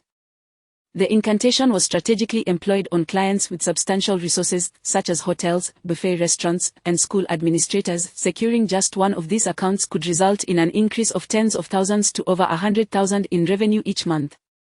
Miao Yueme, however, was left exasperated, as several clients that originally sourced pastries from her were inexplicably swayed by Lu Li's Moon's Feng. When she inquired about the reasons for this shift from the respective clients, they too were baffled but agreed to change suppliers without hesitation. There was no need for contracts, the transition had been made, leaving Miao Yueme to grind her teeth in sleepless nights. 3 months swiftly passed, and Lu Chen felt he had firmly established himself in Yunzhou City. His salary had increased to 5,500 per month, and he had taken on 3 apprentices. Lu Li joyfully remarked that they were nearing the point of reopening a branch store. During this period, Miao Yueme made several attempts to lure him back with more lucrative offers, but Lu Chen resolutely declined each time. As stability settled in, Lu Chen found himself less burdened by his affairs and began to reminisce about Gong Jiu and his adorable younger sister, Gong Xiaowei, pondering how they fared. One day, during a holiday, Lu Chen purchased a selection of nutritional supplements and packed a few pastries he had made himself before heading to Gong Jiu's residence. Upon arrival, he was taken aback. The old building, which had previously stood half constructed, had vanished. The site was now surrounded by asbestos tiles, with dozens, if not hundreds, of workers laying the foundation. Lu Chen also spotted several individuals guarding the area, those ruffians who had previously bullied Gong Xiaowei and had been sent packing by him. After some contemplation, he bought a case of chilled beer from a nearby convenience store and confidently approached the group of thugs. The moment they recognized him, they sprang up, ready to defend themselves. "What are you afraid of?" Lu Chen replied nonchalantly, swiftly opening a bottle of beer with a flick of his finger. In mere moments, he had popped open several bottles, distributing them among the group. Finally, with a satisfying pop, he opened one for himself. "In this sweltering heat, you've worked hard, here's to you." He tilted his head back, downing the beer in a matter of seconds. The thugs were taken aback, astonished by his effortless dexterity in opening the bottles and his audacity to drink so voraciously. Most importantly, this young man had dared to buy them beer. In an instant, the mixture of fear and resentment they harbored towards Lu Chen transformed into a begrudging admiration, as they exchanged glances and downed their beers. "Good, having shared this drink, we are now friends. Now tell me, where is my brother's family? Don't play coy with me, you know what I mean," Lu Chen said, rubbing his nose casually. The ruffians exchanged alarmed looks, their eyes wide with surprise. "Rest assured, having shared this drink signifies my intent to avoid conflict. I merely wish to know their whereabouts. Given this situation, I cannot do much, can I?" Lu Chen gestured towards the bustling construction site. After a few more exchanged glances among themselves, one of the ruffians, seemingly the leader, reluctantly began to speak. "As for where they have gone, we have no idea. How did they manage that?" Lu Chen inquired casually, as if engaging in light conversation. One of the ruffians unwittingly divulged, "I heard someone from above went to Gong Jiu's sister's school and spoke with the administration, and then, oh." He winced as another thug pinched his arm. Yet Lu Chen understood all too well. A flicker of anger surged within him. These despicable scoundrels, those wretched bastards. Nonetheless, he maintained a composed demeanor, setting down the box of pastries. "These delicacies were procured from Moon's Feng, intended for my brother. Since he is not here, feel free to indulge, they are quite delightful." The ruffians beamed with delight. "Moon's Feng, I've tried their pastries before, though a bit pricey, they are exceptionally delicious." Chapter 17. Investigating the details. "Indeed, I've had it as well. My mother is particularly fond of the durian pastries from there. I devoured them and would gladly give 108 likes. Thank you, big brother." Lu Chen waved his hand and turned to depart. Engaging with these ruffians might prove beneficial in the future. After all, Lu Chen hailed from a family of martial artists. Although his skills were lacking, he possessed a certain finesse in handling interpersonal relations. At times, it is necessary to strike down one's foes, while at other times, it is prudent to extend an olive branch, depending on the circumstances. Ultimately, whether dealing with adversaries or enemies, one must not allow hatred to cloud their judgment. It is essential to first extract what is advantageous for oneself. What Lu Chen failed to notice was a man in his 30s, impeccably suited with a stern countenance, observing the scene through binoculars from the newly constructed command room on the other side of the construction site. Before long, the small-time thug leader was summoned. "Who is that lad?" "Reporting to you, Mr. Xian, he is a brother of Gong Jiu, the very one who nearly thrashed us to death with a belt last time." Oh, you were nearly beaten to death, and yet you still shared drinks with him. Yes, it was he who brought the beer and even provided us with snacks. Mr. Xn, that fellow possesses an inexplicable aura. We all felt it would be best not to provoke him. Mr. Xn snorted, turning to a burly bodyguard beside him. Adeo, that lad can pop bottle caps with a mere flick of his finger. While you can manage it too, you lack his finesse. Moreover, his ability to wield a belt against others is quite ruthless. He is also quite capable. Find 2 individuals to investigate his background. Adeo replied, young master, why expend so much effort on just one kid? Can't we just send someone to teach him a lesson? If your mind can't keep pace with my thinking, I may very well need to replace you. Mr. Xn sighed slightly. Never underestimate anyone. From today onward, search the internet for stories of those who have met their downfall throughout history. I want to see 3 examples daily. Understood. Adeo quickly responded. As Lu Chen made his way back, a sense of confusion enveloped him. Where could Gongzhou have relocated? How was his family faring now? Yunzhou city is quite vast, with a population of 5 to 6 million. It would be no easy task to locate someone amidst such a sea of faces.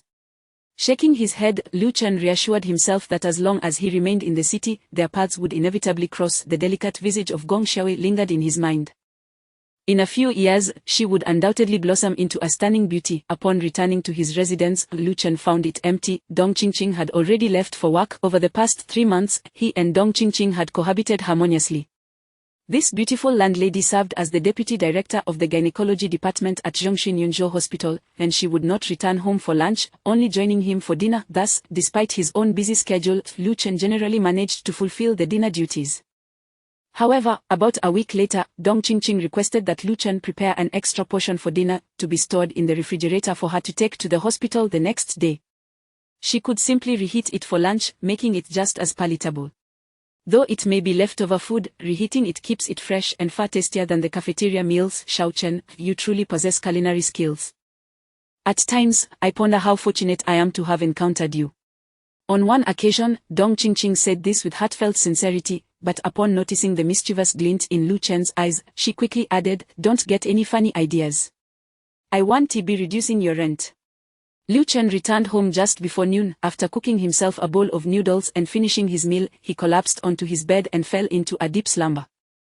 It had been a long while since he had indulged in such a lazy afternoon nap. Around 5:30 in the afternoon, Lu Chen awoke and immediately headed to the kitchen to prepare dinner. At approximately 6:15, the door swung open, and Dong Qingqing entered, instantly enveloped by a delightful aroma. Her weary face transformed into a radiant smile, one that radiated joy and even happiness. Lu Chen was humming a tune while sought a dish of beef with wood ear mushrooms and scallions. When he sensed someone watching him. Turning around, he was met with the sight of Dong Qingqing standing at the doorway. He flashed a bright smile. Back already? These simple 3 words sent a tremor through Dong Qingqing's heart. She felt an overwhelming sense of happiness as she watched Lu Chen's industrious figure in the kitchen, realizing that this was precisely what she had always yearned for. Alas, it was a pity that they had not met before marriage. Now, she already had a child. Dong Qingqing pondered, a wave of sadness washing over her. She then broke into a smile. You've prepared so many delicious dishes again. Look at me, I've been spoiled by you. My stomach has even developed a little pooch. She exclaimed, playfully pinching her belly through her clothing. Lu Chen, oblivious to her jest, casually remarked, if you lift your shirt, I would be able to see. Chapter 18. Lift the clothes and take a look, you little rascal. Dong Qingqing's face flashed. Who would want to lift their clothes for you to see? Lu Chen, realizing his faux pas, stuck out his tongue in silence. Leaning against the door, Dong Qingqing found herself reluctant to leave, pretending to observe Lu Chen as he cooked, though her true focus was entirely on him. The 3 months of companionship had fostered within her an inexplicable affection for this young man, often manifesting in dreams that left her feeling quite embarrassed. Since childhood, Lu Chen had trained in the arts of martial cultivation. Although his skills were still developing, his sensitivity exceeded that of the average person. Thus, he quickly sensed the burning gaze of Dong Qingqing, finding it rather unusual. A wave of heat enveloped him, and he suddenly inquired, Sister Qingqing, how long have you been separated from your husband? Why should I tell you? Dong Qingqing was taken aback but still replied, about 7 or 8 months. Is it really that long? Wow, then you, Lu Chen abruptly hesitated, feeling a surge of shyness. Dong Qingqing, puzzled, pressed, then what? With a sheepish grin, Lu Chen's mind raced, then you must have certain needs in that regard, right? Needs? What do you? Dong Qingqing was momentarily stunned before erupting, you little brat, I'll tear your mouth apart. With that, she lunged toward him. Lu Chen quickly raised the spatula, exclaiming, oh dear, I need to flip this, or it'll burn. Ultimately, the dinner unfolded in an oddly uncomfortable atmosphere, with Dong Qingqing's face remaining a deep shade of crimson. Shortly after, Lu Chen received a phone call from Lu Li, inquiring about his whereabouts and suggesting they meet for dinner, which she would treat. Unable to refuse, Lu Chen agreed. When Dong Qingqing asked where he was headed, he replied, the boss called me in for something, I suspect it might be a raise or a bonus, I'll be off now, enjoy your meal, Sister Qingqing. But you haven't finished your food. Dong Qingqing hesitated, wanting to urge him to stay and eat, but found herself unable to voice it.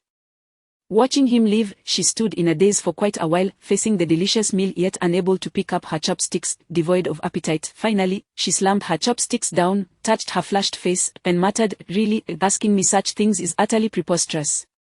Yet, why do I feel my heart racing? Lu Li lived in a nearby community close to the Moon's Tooth pastry shop, when Lu Chen awaited her at the entrance. 2 months prior, he had purchased a small car, which was quite comfortable to drive, and now he was taking Lu Li out for dinner. The car, though petite, was a snug fit, and while Lu Li's figure was not as voluptuous as Dong Qingqing's, she certainly exuded a charming grace, irradiating warmth. As she settled in, her body pressed closely against Lu Chen, particularly on one side, as if a balloon were gently nudging him. Lu Chen mused, sighing, for a quality man like myself, it seems that wherever I go, fortune follows. He inquired about Lu Li's reason for calling, but she insisted on discussing it after they had eaten. The restaurant they visited was neither too large nor too small. Lu Li remarked that their steamed dumplings and meatballs were quite excellent. After ordering these along with some signature dishes, Lu Li savored her meal delightfully. Lu Chen's expression darkened. Call your boss over, I have something important to discuss with him. A somewhat stout restaurant owner approached, and Lu Chen seized his arm, whispering in his ear. Initially, the owner's expression showed disdain, which quickly transformed into astonishment, then delight. As the conversation progressed, beads of sweat formed on his forehead, and his eyes sparkled with enthusiasm as he nodded repeatedly. After Lu Chen finished speaking, the owner hurried back inside and soon returned with a large red envelope, pressing it into Lu Chen's hands. It felt heavy and substantial. Once the owner departed, Lu Chen opened the envelope to reveal at least 5,000 yuan inside. This is, Lu Li was taken aback. Lu Chen replied earnestly, this is the value of expertise. Although I said little, the essence amounts to 5 or 6 key points, which are undoubtedly worth the sum, if not more. Very well, you exquisite man, Lu Li sighed, are you hinting that I should give you a raise? As they engaged in light banter, a sudden commotion erupted in the restaurant, followed by the distinct sound of high heels clicking against the floor. Chapter 19. The stunning beauty approaches me. The sound of high heels clicking on the floor. Who doesn't hear that several times a day? Yet, for Lu Chen, it immediately conveyed 2 messages. First, the person wearing those high heels must undoubtedly be an extraordinary beauty, for that sound is utterly captivating. Second, she was walking directly towards him. Turning his head slightly, he indeed beheld a woman with an undeniably spectacular figure, fit to compete in a beauty pageant. She appeared to be around 25 years of age, adorned in a dress reminiscent of a qipao, though not entirely so. In any case, it clung closely to her form. Her ample bosom, even more pronounced than Dong Qingqing's, swayed rhythmically with each click of her heels, creating an irresistible allure that would be difficult for anyone in the restaurant to ignore. Xiao Chen, do you know her? Lu Li's voice carried a hint of jealousy. Lu Chen shook his head, we are complete strangers. The beauty had now reached Lu Chen's side, offering a faint smile. Though we are strangers, perhaps from this day forth, we may come to know and cherish one another. Lu Chen replied, I suddenly feel quite cold. Despite her being a rare and captivating beauty, it did not leave Lu Chen, who hailed from a prominent family, starstruck. Observing Lu Chen's calm demeanor, the beauty felt a twinge of disappointment and annoyance. She took out a tissue and wiped the chair beside him before sitting down, then extended her hand towards him. I am Yang Zhongyu. Let us get to know each other. Lu Chen found her uninvited occupation of his space and her tissue-wiping behavior rather unseemly. Thus, without even glancing at her outstretched, pristine hand, he replied coolly, my hand is hardly cleaner than the chair. Perhaps you should fetch another tissue to wipe my hand first, or we could forgo the handshake altogether. May I inquire about your intentions? Yang Zhengyu's expression stiffened, her irritation deepening, but she suddenly burst into laughter, dispelling her anger. Lu Chen, you are indeed a person of remarkable character. You know me? Lu Chen was taken aback. Yang Zhengyu nodded. I know you quite well. In fact, you arrived in Yunzhou City approximately 3.5 months ago. Initially, you sought refuge with your brother Gongzhou here, yet his family was embroiled in a struggle against demolition, unable to provide for you. You nearly found yourself homeless, but due to some extraordinary talents, you are now the chief pastry chef at your zoo, earning several thousand a month, with prospects of surpassing 10,000 in the near future. Am I correct? As she spoke, she shot a glance at Lu Li, causing the latter to feel somewhat unsettled. Lu Chen furrowed his brow, pondering the origins of Yang Zhongyu. Could she possibly be connected to the formidable Wan Qian? After all, it was several thousand kilometers away. Even if she could track him down, it would not be so swift. He offered no response, instead placing a meatball into Lu Li's bowl, then serving himself. Yang Zhengyu's heart simmered with resentment. Prior to her arrival, she had devised various strategies to subdue Lu Chen. To her surprise, he remained unflappable, exhibiting a calmness unlike that of an ordinary person, which left her feeling somewhat indecisive. There was still a course of action to pursue. Yang Zhengyu spoke again. However, what does it matter if you earn tens of thousands monthly? Are you content to live this way? Perhaps so, if no greater achievements lie before you. But what if there were? Each word was emphasized, resonating powerfully. While Lu Chen remained nonchalant, Lu Li began to feel anxious. Was this Yang Zhengyu attempting to undermine their position? Yuaziu was currently thriving, largely due to Lu Chen as its cornerstone. If she were to lure him away, it would not be long before the establishment crumbled. In truth, Lu Li had long harbored such concerns, not only fearing that Miao Yuemei would poach talent but also others. Lu Chen finally spoke. Oh, will you offer me some greater achievement? Without hesitation, Yang Zhengyu nodded and continued. However, discussing matters here is not ideal. Allow me to invite you to another location for a meal, where we can converse at our leisure. In that place, both dining and discussion will be far more comfortable. Most importantly, no irrelevant parties will overhear our conversation. Lu Li slowly rose. Then Xiao Chen, you two go ahead. It's fine to talk here as well. I'll be leaving fast. She understood perfectly that the irrelevant parties she referred to were none other than herself. Lu Chen grasped Lu Li's hand, pulling her back down into her seat, his tone calm yet resolute. Sisterly, you are not an irrelevant party. This place is just fine. Some individuals ought to speak directly. If they have nothing to say, they should refrain from interrupting our meal. Lu Chen, you. Yang Zhengyu exclaimed, slamming her palm on the table. Chapter 20. Is this a deal? With a resounding thud, the dishes on the table trembled. In an instant, Lu Chen's heart raced. As a practitioner of martial arts, he immediately discerned that Yang Zhengyu was a formidable opponent, one whose prowess far surpassed his own. The force of that slap had sent a subtle wave of energy rippling across the table. Had it been any stronger, the dishes would surely have shattered. Clearly, despite her anger, Yang Zhengyu was aware of her limits. Such a force was imperceptible to those untrained in martial arts. Lu Li, for instance, could only gasp in shock, her face paling. Lu Chen grasped her hand, silently offering her strength, and cast a frosty glance at Yang Zhengyu, saying, do not presume that your theatrics with the table impress me. If you have the audacity, try slapping it again.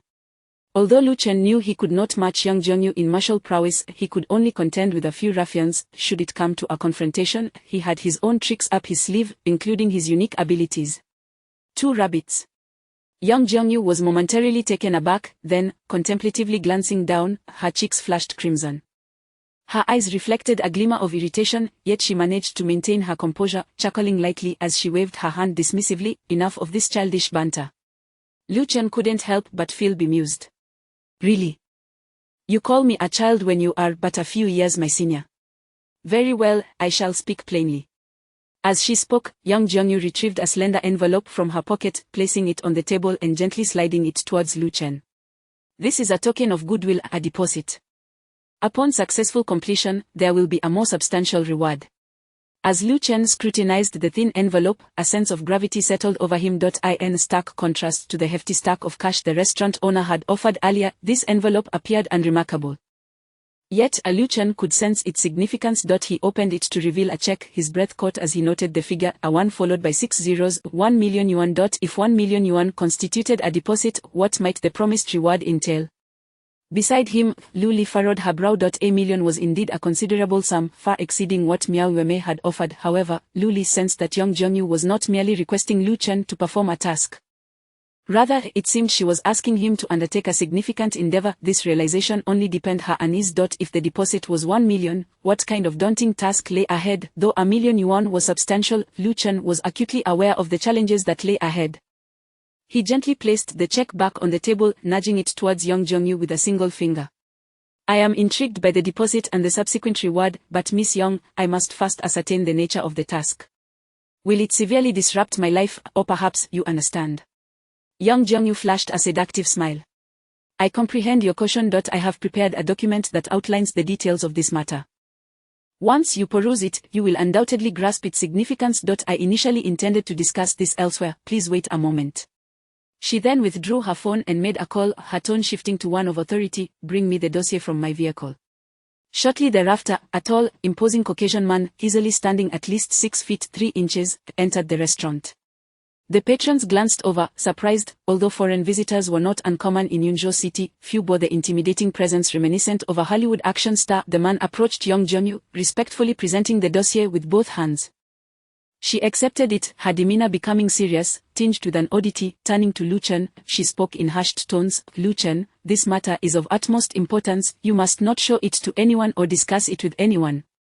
Take it home and review it, but remember to keep it confidential, otherwise, both you and I may find ourselves facing dire consequences. Do you understand? As she extended the dossier towards him, Lu Chen hesitated for a fleeting moment. Perhaps accepting this item was ill-advised. Life was good as it was, there was no need to stir up trouble. Just as doubt crept into his mind, a shrill, icy voice cut through the air outside. Miss, this is rather inappropriate, is it not? It violates protocol, and the master will not be pleased. Instantly, Yang Zhenyu's expression shifted dramatically. Lu Chen peered outside, catching a glimpse of a frail elderly woman turning to leave. However, he noticed her gaze, which sent a shiver down his spine. The sharpness of her eyes was akin to the glint of a blade emerging from the depths of hell. Yang Zhenyu quickly tucked the dossier away, her voice urgent as she whispered, Lu Chen, circumstances have changed. Our discussion must pause for now. I will reach out to you again. However, be aware that you may encounter a variety of individuals and peculiar situations in the future. Should you find yourself puzzled, do not hesitate to contact me. With that, she traced her fingernail across the table a few times and turned to leave. Wait, I'll return your check, Lu Chen called after her. Without looking back, Yang Zhenyu waved her hand dismissively. No need, it's merely a trifling sum, use it to charm a lady. Charm a lady? Lu Chen nearly burst into laughter. His gaze fell upon the table, only to be struck by astonishment. A sequence of Arabic numerals had been etched clearly into the surface, 33566. The impression was striking, as if carved with precision and depth. What does this number signify? Lu Chen wondered aloud. Meanwhile, Lu Li discreetly pulled out her phone, tapping a few times before presenting it to Lu Chen. It might be a QQ number. Such numbers can be quite valuable. The username is a leaf on the surface of water. A leaf on the surface of water, the name struck a melancholic chord. Lu Li appeared equally astonished. How could her fingernail be so hard as to carve such clear characters? Lu Chen chuckled softly but did not respond.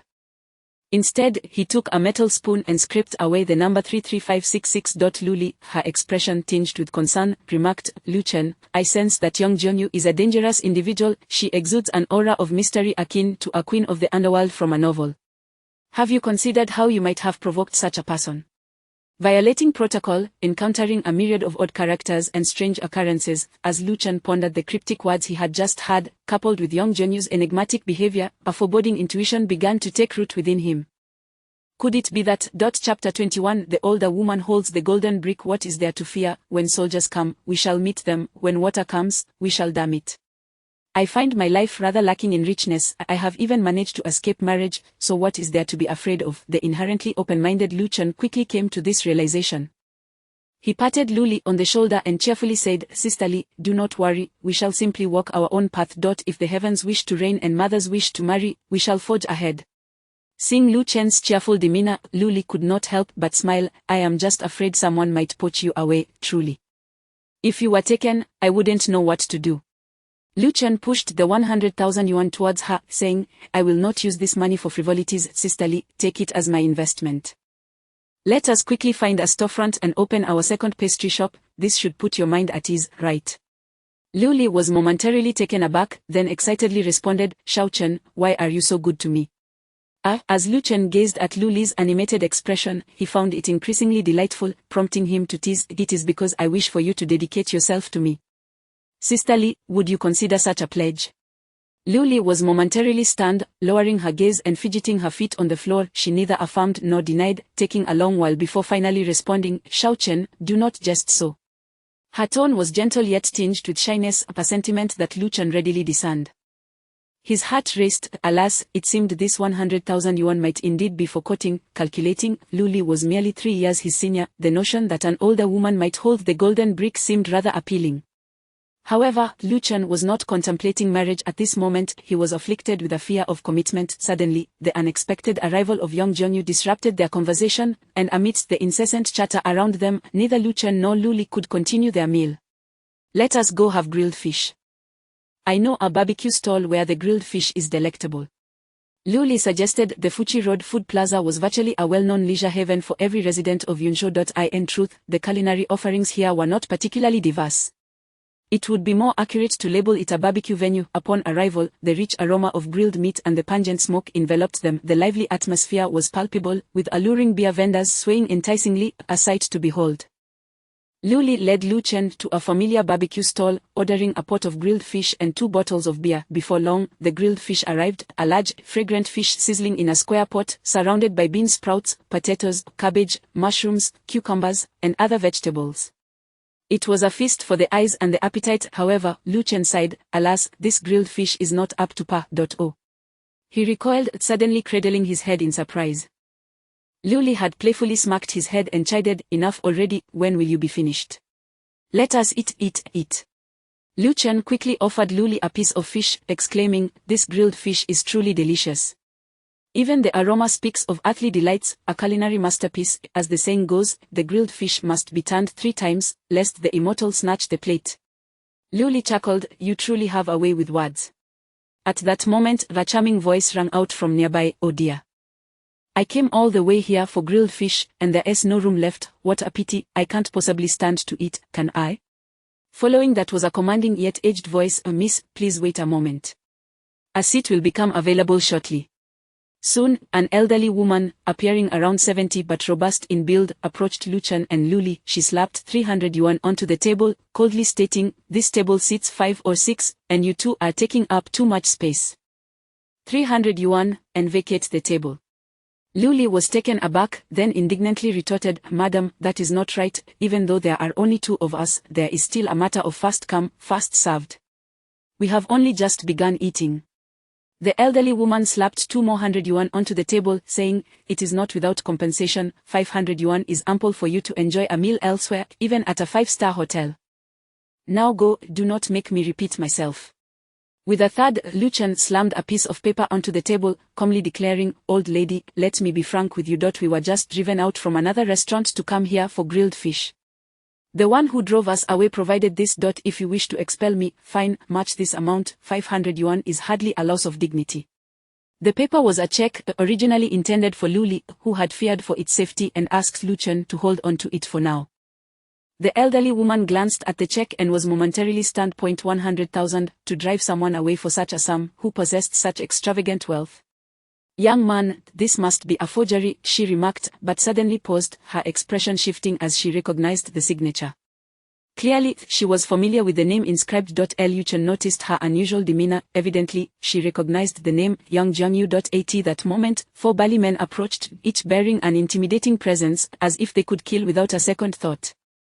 One of them directed a fierce glare at Lu Chen, demanding, "I do not care how much it is, 500 yuan, and your life, leave now."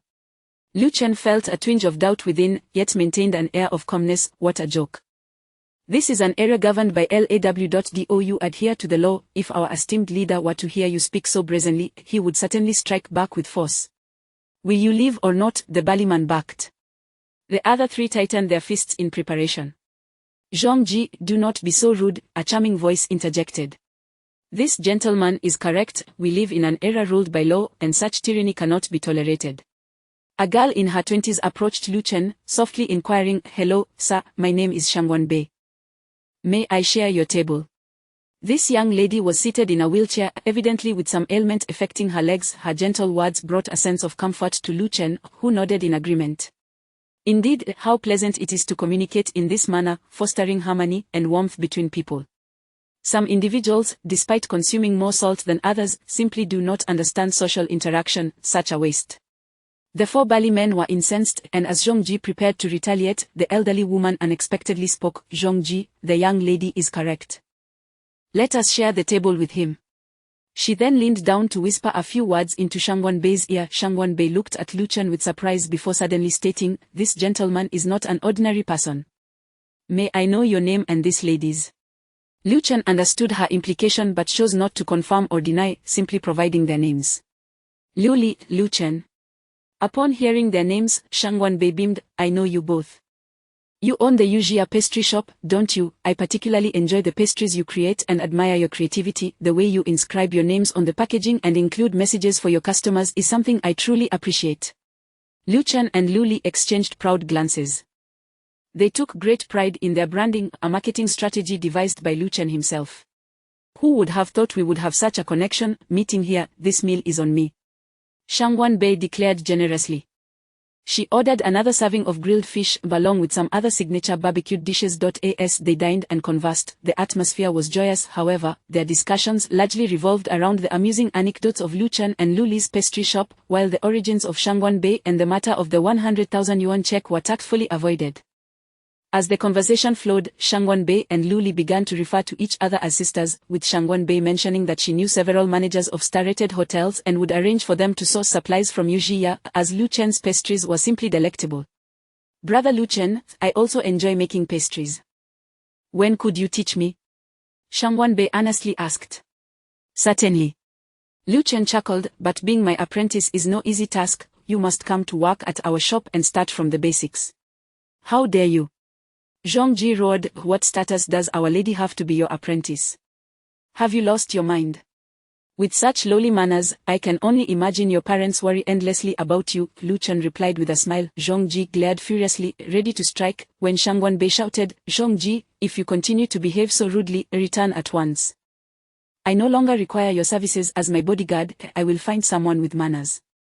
Zhongji, taken aback, quickly lowered his head, apologizing, Miss, I am sorry, I will be courteous. Apologize to Brother Lu Chen.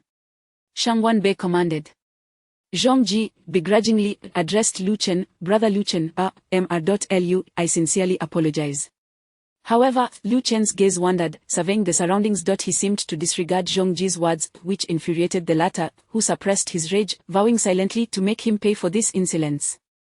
At that moment, Lu Chen's tone shifted, becoming grave. Do you not sense something amiss? What seems amiss? Shangguanbei asked, puzzled. Lu Chen narrowed his eyes, his gaze sharpening as he scanned the area. He could not pinpoint the source of his unease, yet he felt a chilling aura of hostility emanating from the bustling crowd, causing a shiver to run down his spine. Deep within, a third energy began to stir, alerting him. Zhongji barked, Kid, stop your theatrics. Lu Chen retorted coldly, do you perhaps harbor any enemies? Be cautious and protect your lady. If that hostile energy was genuine, it was likely directed at Shangguanbei. Upon hearing this, Zhongji's expression turned serious as he exchanged glances with his three companions. Instantly, the four of them formed a protective square around Shangguanbei, their keen eyes scanning the surroundings. Lu Chen silently summoned the energy of his protective deity, internally murmuring, let those with ill intentions reveal their true selves. Soon, the crowd around them began to blur, while a handful of peculiar figures stood out with remarkable clarity, approximately 30 to 40 meters away. Just as Lu Chen was about to sound a warning, he suddenly noticed one of the peculiar figures move. In an instant, a sharp projectile shot towards them. It was merely as long as 2 fingers, yet it was razor-sharp and swift. Lu Chen watched as it flew straight for Shangguanbei. Leaping to his feet, he shouted, Zhongji, watch your 10 o'clock, be careful. Zhongji, reacting instinctively, reached out towards that direction. Chapter 22. I feel unwell. At that moment, he emitted a low groan. He astonishingly grasped the sharp arrow with his bare hands, yet it was evident that the arrow had pierced through his palm, causing a copious flow of blood. Zhongji shouted, protect the young lady. Whoosh, whoosh, 2 more arrows whizzed through the air, one of which was aimed directly at Lu Chen. A chill ran down Lu Chen's spine as he realized he could not evade it. In that fleeting moment, Lu Chen perceived the arrow barreling towards him. He internally shouted a defiant mantra, "You cannot strike me." The energy of the cursed deity surged forth, yet arrows, being inanimate projectiles, had already been launched with unerring precision. Lu Chen was uncertain whether the deity's power would prove effective. In an instant, the arrow's tip pierced the skin of Lu Chen's forehead. Lu Li let out a panicked shriek from the side.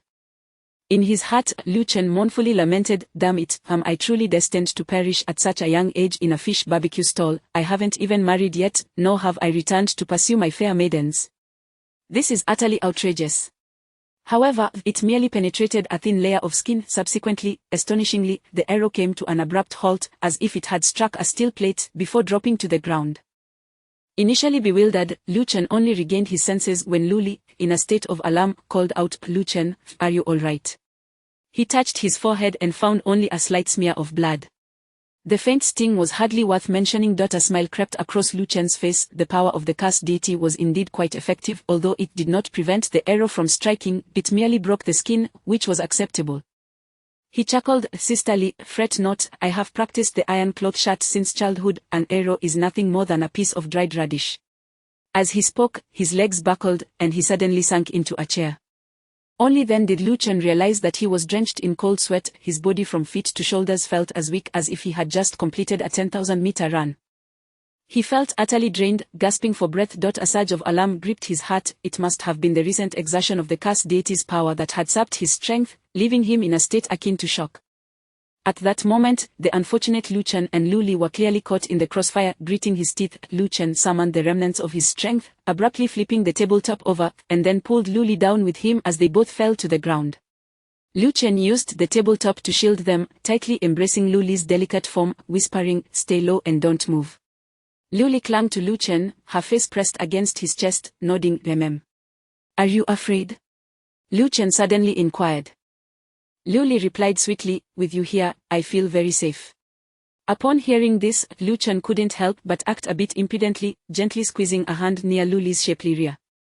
Lu Li let out a soft hum, exuding an unspoken charm, and then playfully pinched his hand in return. However, her pinch was so light that it barely registered as pain. Outside, the assailants had primarily focused their onslaught on Zhong Ji and his group, leaving Lu Chen and Lu Li, who were hidden beneath the tabletop, unscathed. Meanwhile, the patrons surrounding the barbecue stall were screaming and scattering in panic. The attackers predominantly utilized arrows, evidently fired from crossbows, possessing formidable penetrating power. Zhong Ji and the other bodyguards, who had encircled the elderly woman and Shangwan Bei, were also armed with retaliatory weapons. Unbeknownst to them, each held a small cleaver in their right hand, while their left wielded a thin, roughly pot-lid-sized steel shield. They primarily raised the shields to protect Shangwan Bei's vital areas, while the cleavers were employed to deflect the arrows that rained down from all directions. Though the arrows were swift, their movements were not sluggish, especially Zhong Ji, who exuded an aura of indomitable strength. As an arrow flew towards him, he roared, swinging his cleaver to bring it crashing down to the ground. Clearly, as bodyguards, they were exceptionally competent. However, with 7 or 8 assailants encircling them, all wielding small crossbows, they incessantly loosed arrows in their direction. The intent was unmistakable: to slay Zhong Ji and his companions with their deadly bolts.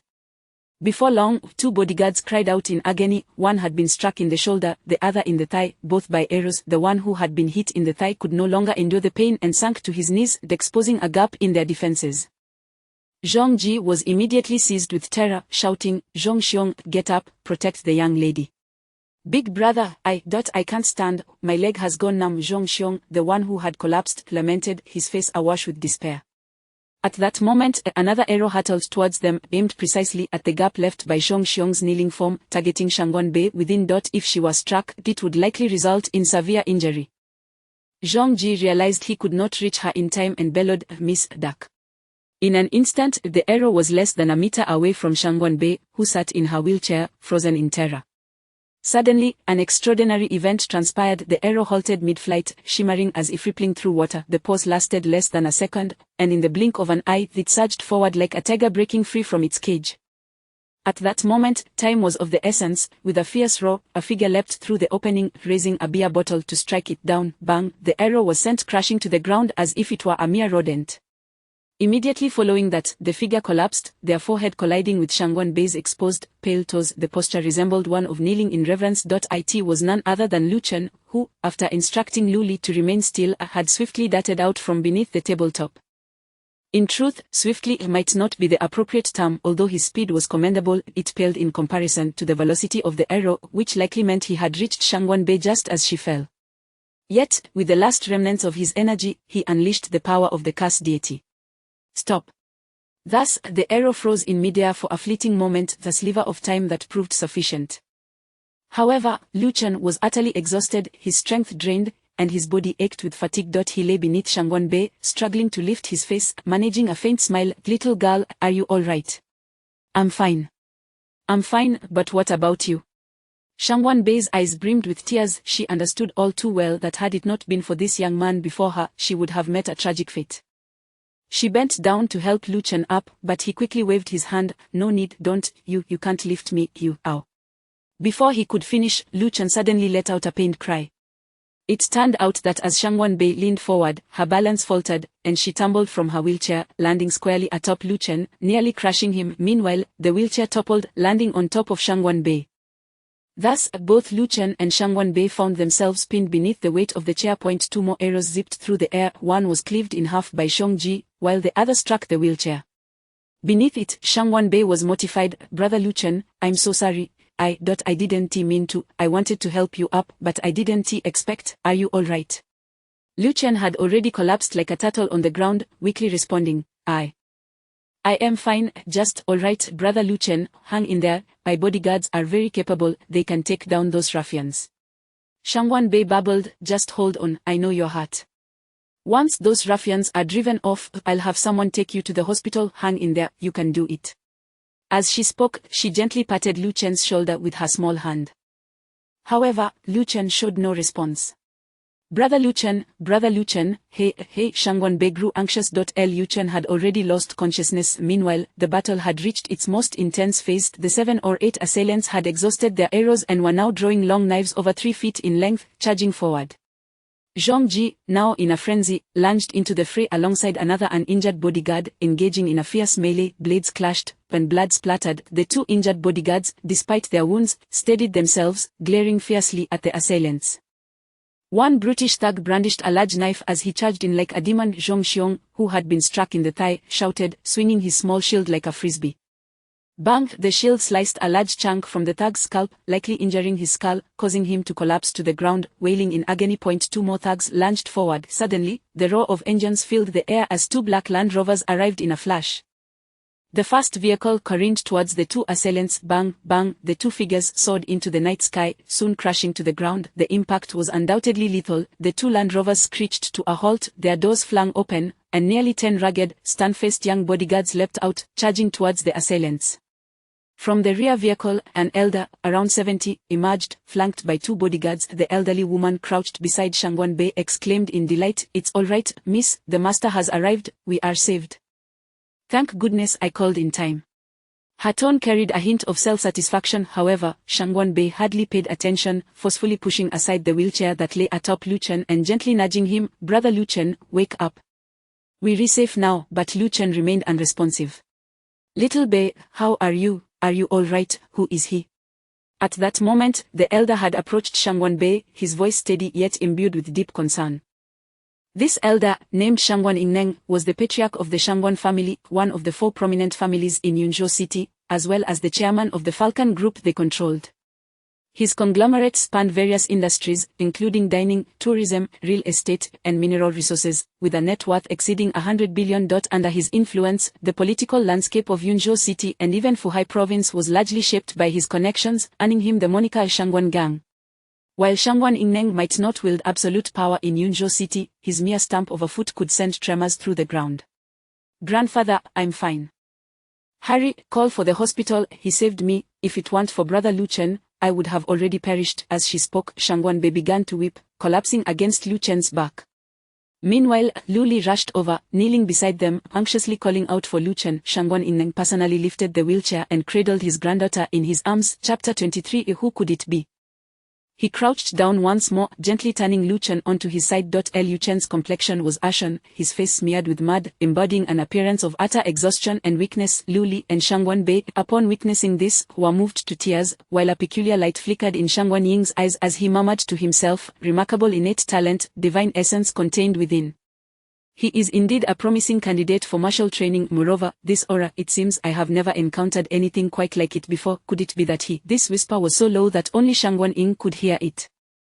He then raised his voice, solemnly commanding, "Summon a doctor and bring all those assailants back to Tenyun Manor. Let Longguo interrogate them thoroughly to uncover their identities. Who are these audacious pests daring to assault my granddaughter?" His words exuded a palpable aura of menace. Tenyun Manor served as the stronghold of the Shangguan clan, sprawling across 2 mountain peaks, and was rumored to possess private dungeons specifically designed to imprison the clan's enemies. The mere mention of Lengua sent shivers down the spines of the Shangguan family's adversaries. He was the vice-captain of the clan's security team, and although he was yet to reach 30, his martial prowess was fierce, and his heart even more ruthless. It was said that he had thoroughly studied various traditional tortures of Huoxia. Anyone who fell into his clutches would either be flayed alive or left crippled. As the main force of the Shangguan clan arrived, the 7 or 8 assailants immediately lost their will to fight, fleeing like frightened dogs. However, the Shangguan clan was not composed of amateurs, and they would not let them escape easily. A brief yet intense skirmish ensued, resulting in only one of the assailants managing to flee. Half an hour later, in a small farmhouse nearly submerged by the sea on the outskirts of Yunzhou City, within an exquisitely crafted stilt house, the room was dimly lit. From the entrance, one could only glimpse a solitary figure seated on a sofa by the window. He was evidently smoking a small cigar, wisps of white smoke rising into the darkened night. Standing at the door was a man, inexplicably hesitant to enter, trembling in trepidation. He was the sole survivor among those who had attacked Shangguan Bei. His voice quivered, betraying a hint of fear as he reported the entire situation stammeringly. Silence enveloped the room for roughly 2 or 3 minutes. The assailant, listening to the thunderous pounding of his own heart, felt as though his chest might explode. Finally, the figure within the room spoke. 8 individuals, guarding for a full 4 months, spending 30,000 to bribe an insider for information. Such a rare opportunity squandered, leaving you as the last one standing. You truly are my devoted assistant, especially you, for returning alive to regale me with this riveting tale. The voice was hoarse, reminiscent of an elderly man in his 70s or 80s. Yet, the silhouette in the room appeared to be no more than a middle-aged man.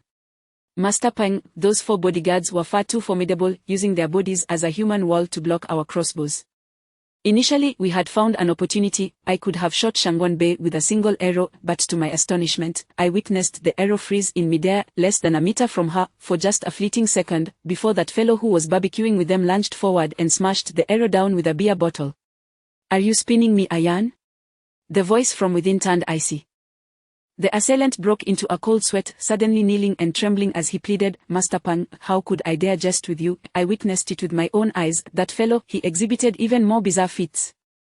We shot an arrow at him, clearly striking his forehead, blood gushing forth, yet the arrow, it did not penetrate, as if it had struck a steel plate, instead falling to the ground. The figure inside fell silent once more, and after a moment, he spoke indifferently, "Geda, you have been by my side for 5 years, correct?"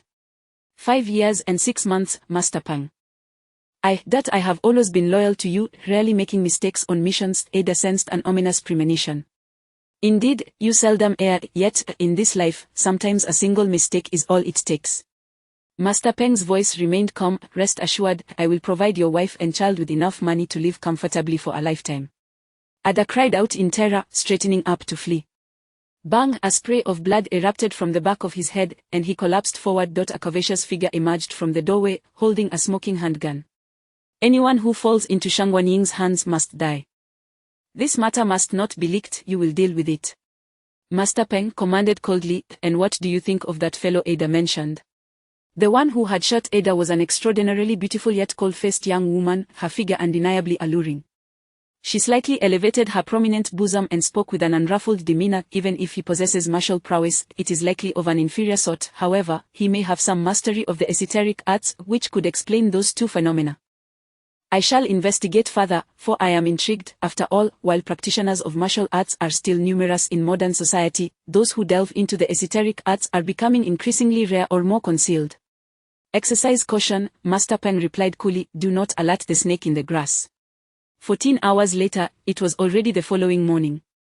Lu Chen stretched luxuriously, suddenly realizing the bed beneath him was remarkably comfortable, akin to the top-tier bed in his own home. Lying upon it felt akin to resting upon the soft bellies of a bevy of maidens, that delightful softness and resilience sending waves of pleasure from head to toe.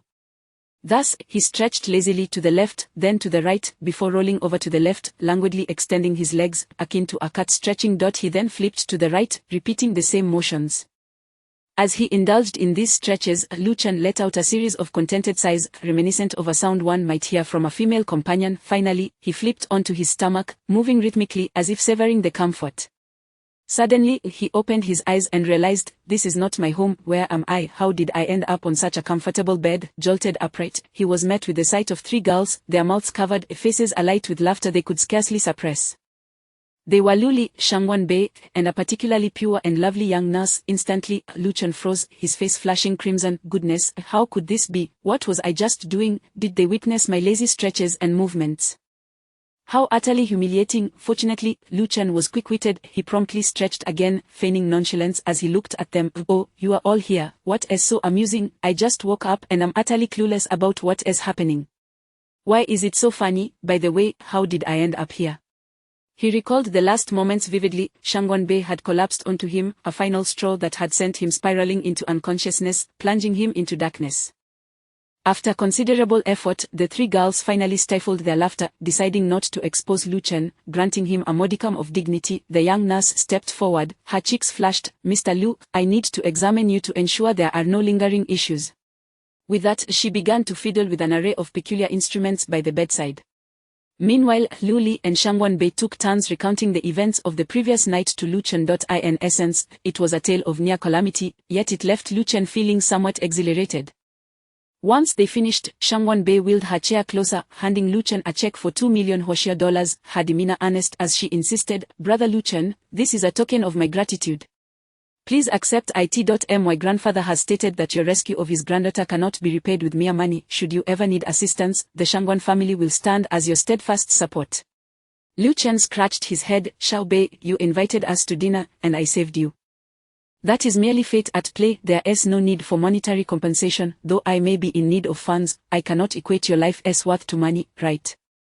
Upon hearing this, Shangguanbei broke into a smile and promptly reclaimed the check. I knew it.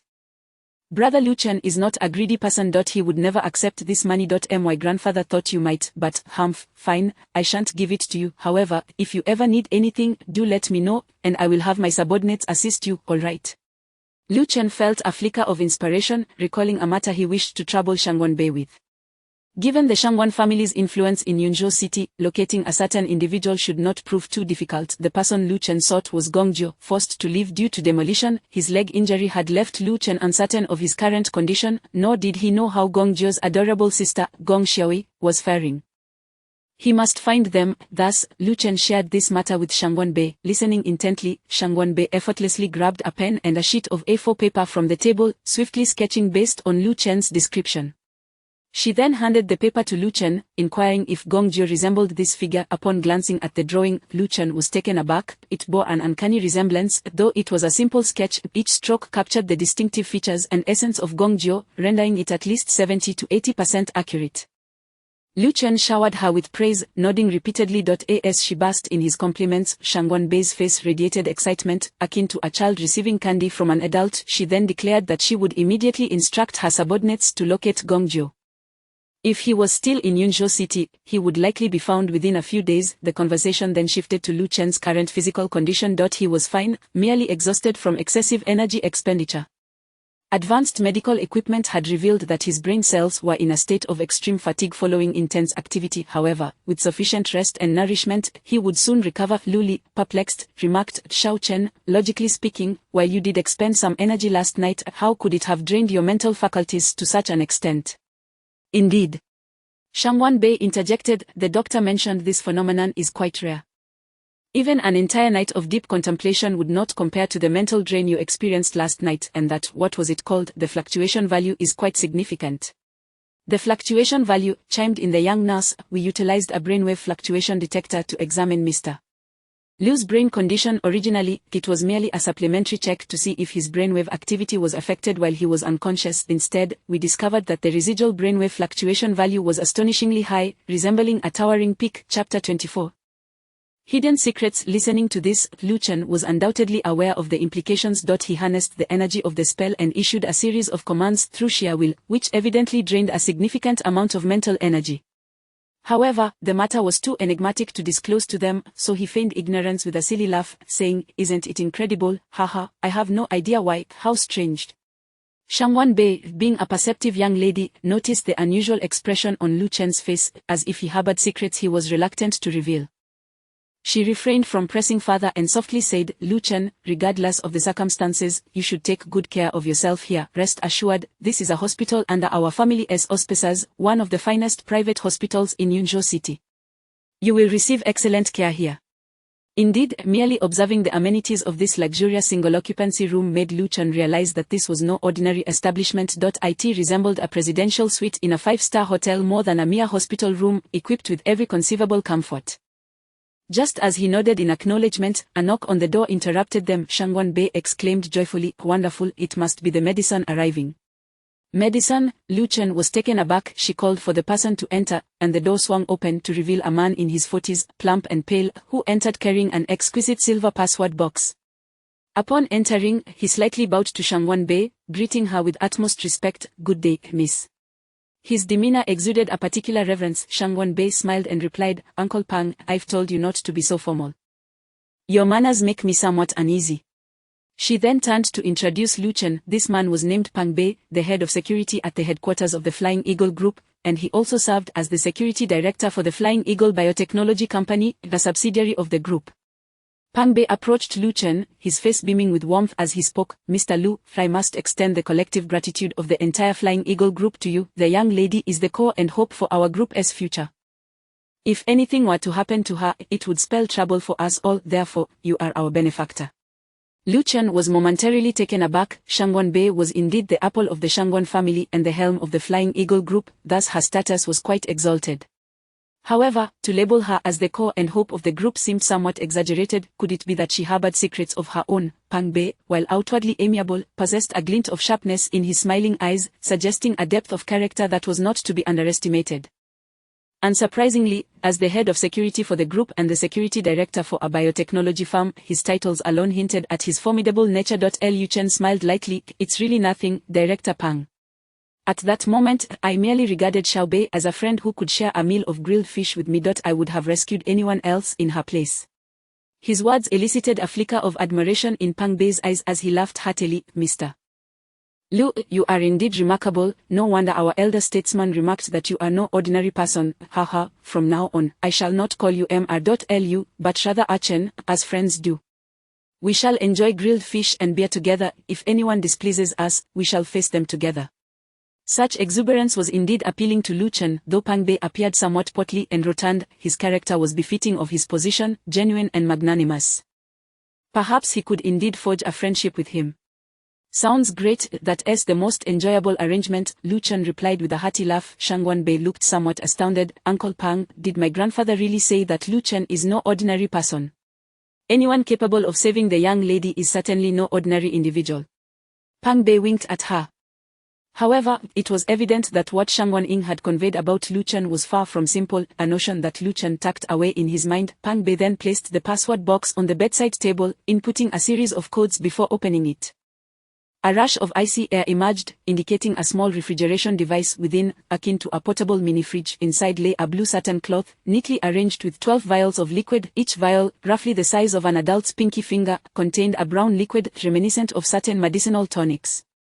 Upon seeing these vials, Pang Bei's expression grew solemn. Lu blinked in surprise, wondering why a mere few vials of tonic needed such advanced preservation. Although Lu Chen had never encountered such substances before, a sense of gravity washed over him. Shangwan Bei began to explain. This liquid was called a Vital Dragon Liquid, a product recently developed by the Flying Eagle Biotechnology Company. Its formulation was based on ancient secret recipes and was a purely traditional Chinese herbal preparation, yet it utilized the most advanced extraction techniques from the West. The Vital Dragon Liquid served to intensely replenish human energy, be it physical or mental, offering an exceptionally effective restorative effect, akin to the legendary herbal medicines found in martial arts novels, such as Zhuge, Lingji, and He Wu. However, unlike the fictional wonders, this vital dragon liquid was indeed real. Of course, the vital dragon liquid was not as miraculous as the legendary elixirs that could resurrect the dead. Its greatest advantage lay in its high-tech refinement, which eliminated the common downside of typical supplements that could cause discomfort if consumed excessively. It took effect almost immediately, being readily absorbed by the body without overwhelming side effects. This vital dragon liquid embodies a significant portion of the young lady's dedication. Had she not diligently studied ancient texts and explored many tomes that elude our understanding, deriving a systematic logical theory and repeatedly experimenting, our advanced technology would have been futile. The young lady is indeed a treasure of our group. Pang Bei's enthusiasm appeared to grow with each word. Lu Li, increasingly intrigued, widened her eyes and inquired, I had no idea the Flying Eagle Group had a biotechnology company. Aren't they primarily involved in the food and beverage, tourism, and real estate sectors? Pang Bei smiled gently. Those are waning industries. The food sector is saturated, the tourism industry is nearly fully developed, and the real estate market is rife with bubbles. In this era, only high-tech ventures promise profitability. Biotechnology holds immense potential for the future. Thus, a Flying Eagle will primarily focus on biotechnology, with the young lady leading the charge towards greater glory. As he spoke, his passion was palpable. Lu Chen remarked mildly, perhaps this is why there are those who wish to assassinate Xiaobei. Pang Bei's gaze instantly darkened, flashing with a fierce light as he nodded. Indeed, a band of scoundrels seeks to claim this lucrative pie. Unable to find someone as capable as the young lady, they plot to eliminate her, obstructing our path to progress. But the Flying Eagle is not so easily oppressed. Whoever attempted this last night will pay a heavy price.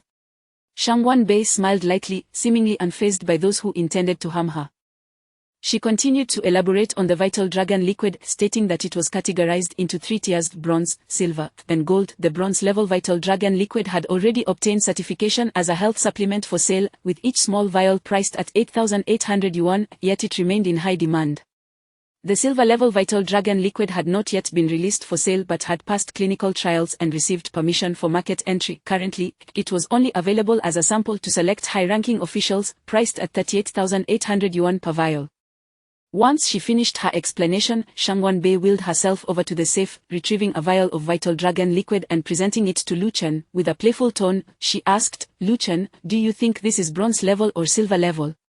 Lu Chen took a look. Though he could not discern the difference, he had a hunch and replied, this isn't bronze level nor silver level. This is gold level.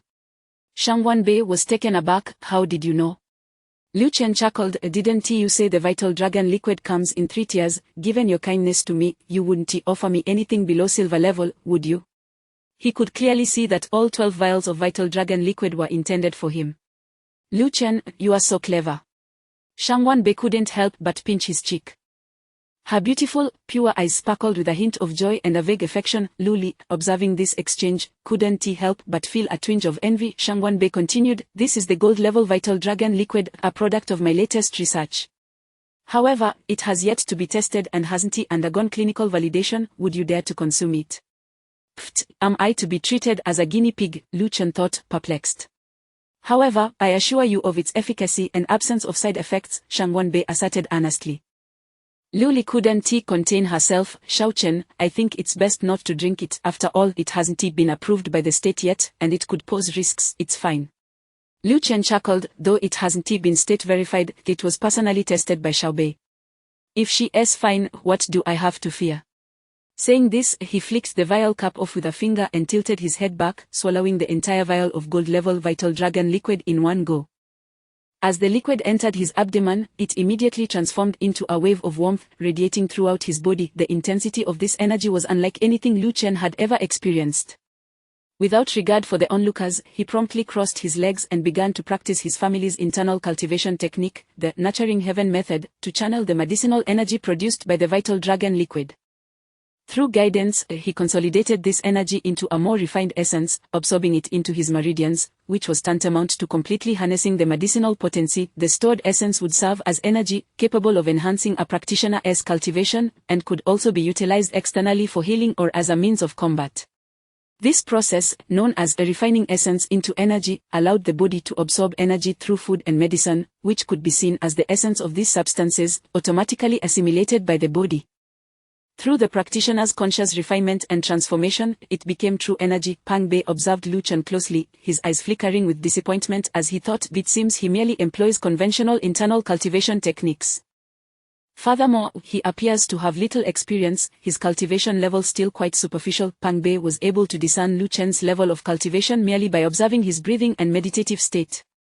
However, Lu Chen had already entered a state of transcendence, oblivious to the world around him. The medicinal potency of the gold-level vital dragon liquid was indeed extraordinary, giving him the sensation of continuously reeling in lively fish and placing them into a barrel, with the barrel representing Lu Chen's dantian and meridians.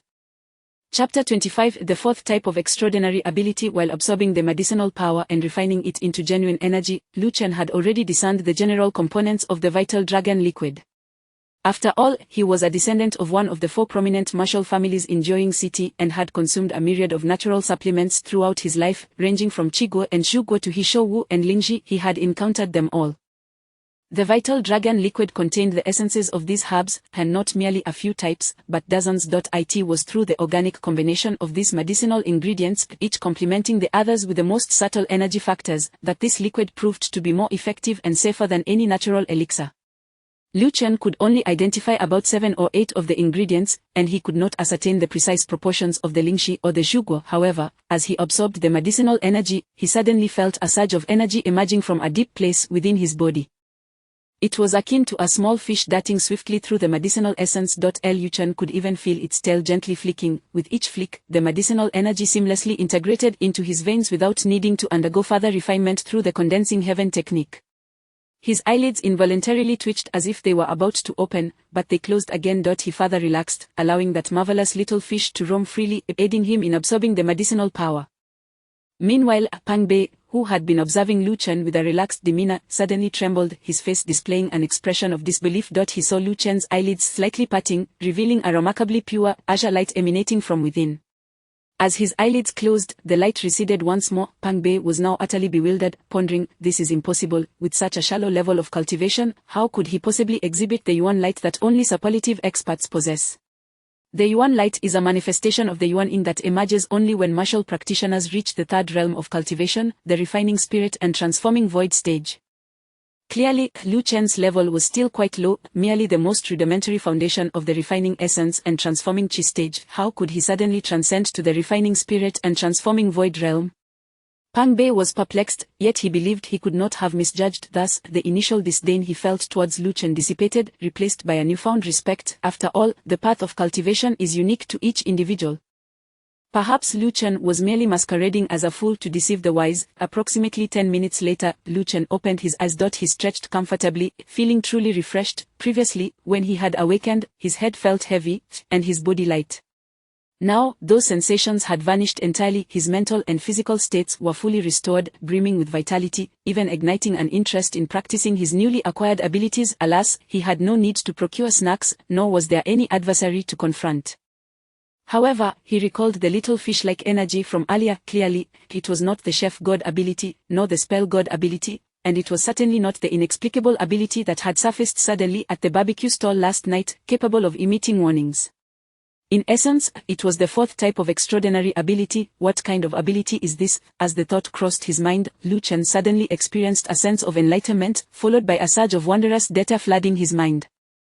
He turned to look at Shangwan Bei, who, in turn, perceived a hint of mysterious wisdom in his gaze. To be honest, such a gaze was quite captivating. Shangwan Bei's heart fluttered, feeling as bashful as a white lotus flower under scrutiny, and she softly inquired, Lu Chen, why do you keep staring at me?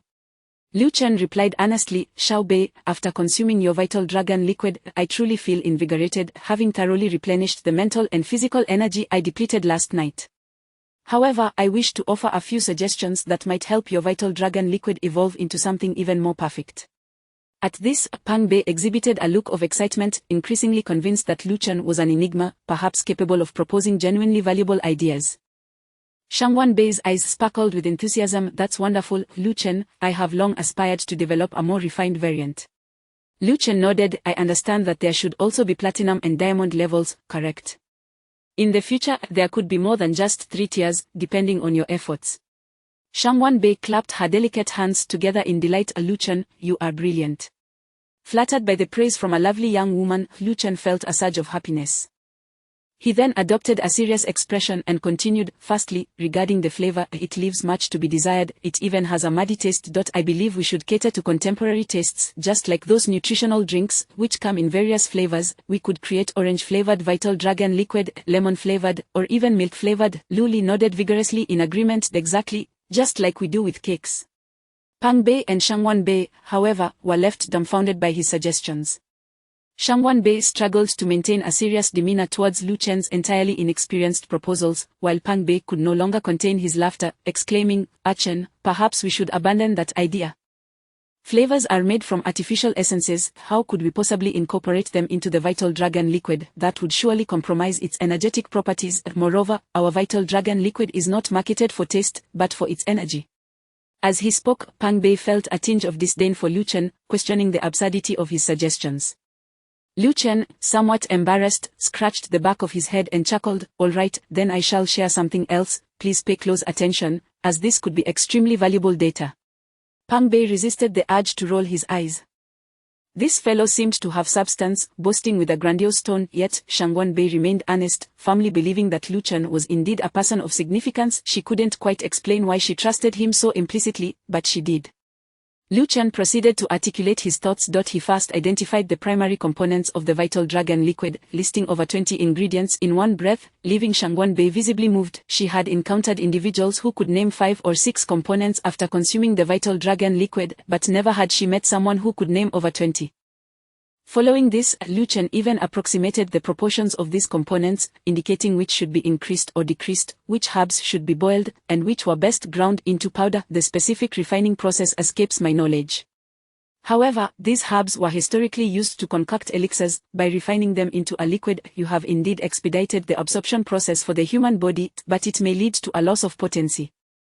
Therefore, Xiao Bei, I believe your next research endeavor could focus on how to develop a new generation of Vital Dragon liquid while preserving the energy of the ancient elixirs. This extensive discourse left Pang Bei, who had some familiarity with the Vital Dragon liquid, feeling both impressed and bewildered. Shangwan Bei, on the other hand, was so exhilarated that her face flashed, shouting, Lu Chen, you are incredible, you are simply a genius. My next project will be precisely what you suggested. If I can conquer this, I will be able to produce platinum-level Vital Dragon liquid. Had she not been seated in a wheelchair, she would have leaped to embrace Lu Chen. Pang Bei, taken aback, scrutinized Lu Chen with an expression of astonished bewilderment. What was this young man truly up to? From being an initially low-level martial practitioner, he had suddenly exhibited the Asha Yuan-light characteristic of advanced practitioners. From making foolish remarks about flavoring the Vital Dragon liquid to now articulating precise formulations that even Shangwan Bei found admirable, if he were indeed pretending to be a fool to conceal his true prowess, it was quite the elaborate ruse. Unbeknownst to Lu Chen, he was the subject of Pang Bei's contemplation. He felt a swell of pride, convinced of his own capabilities. Nevertheless, he remained somewhat perplexed, failing to grasp the full nature of the situation. It seemed as if the energy, reminiscent of a small fish, had naturally conveyed this information to him. Initially, he had only been aware of 6 or 7 herbs. Could it be that this fourth extraordinary ability possessed the power to discern and concoct medicinal materials? What, then, was this extraordinary ability? He glanced at Shangwan Bei, his gaze inadvertently drifting to her legs, then suddenly sprang from the bed. Lu Li hurriedly exclaimed, Xiao Chen, you haven't fully recovered yet. Be careful. Lu Chen waved his hand with a grin. Sisterly, it's all right, I am completely healed. He said this while crouching in front of Shangwan Bei, studying her legs. In truth, he could see nothing, as she was wearing a long skirt. However, having a man crouched before her, scrutinizing her, caused Shangwan Bei to feel a tinge of shyness. She instinctively closed her legs and asked, Lu Chen, what are you doing?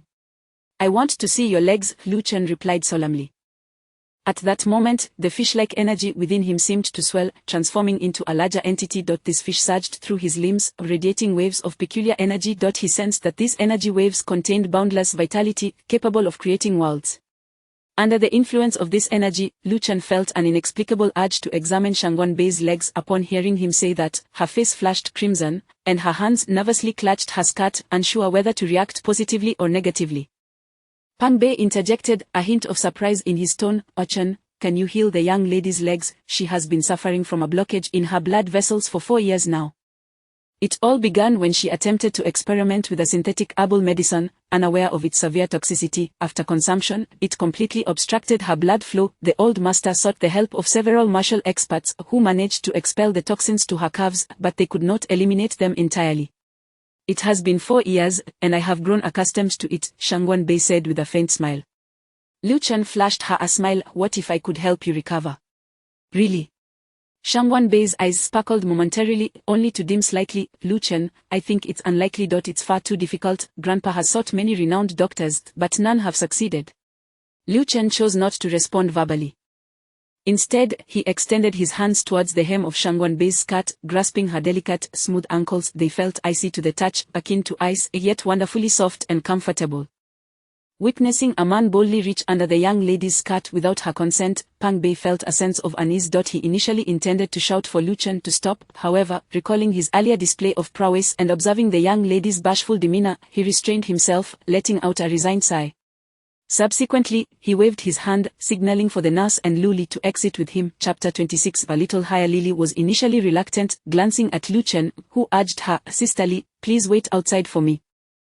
With no other option, she complied and stepped out, though an unsettling feeling lingered in her heart. Once everyone had exited, Lu Chen fell silent, gently closing his eyes as his hands began to glide along Shangwan Bei's slender calves.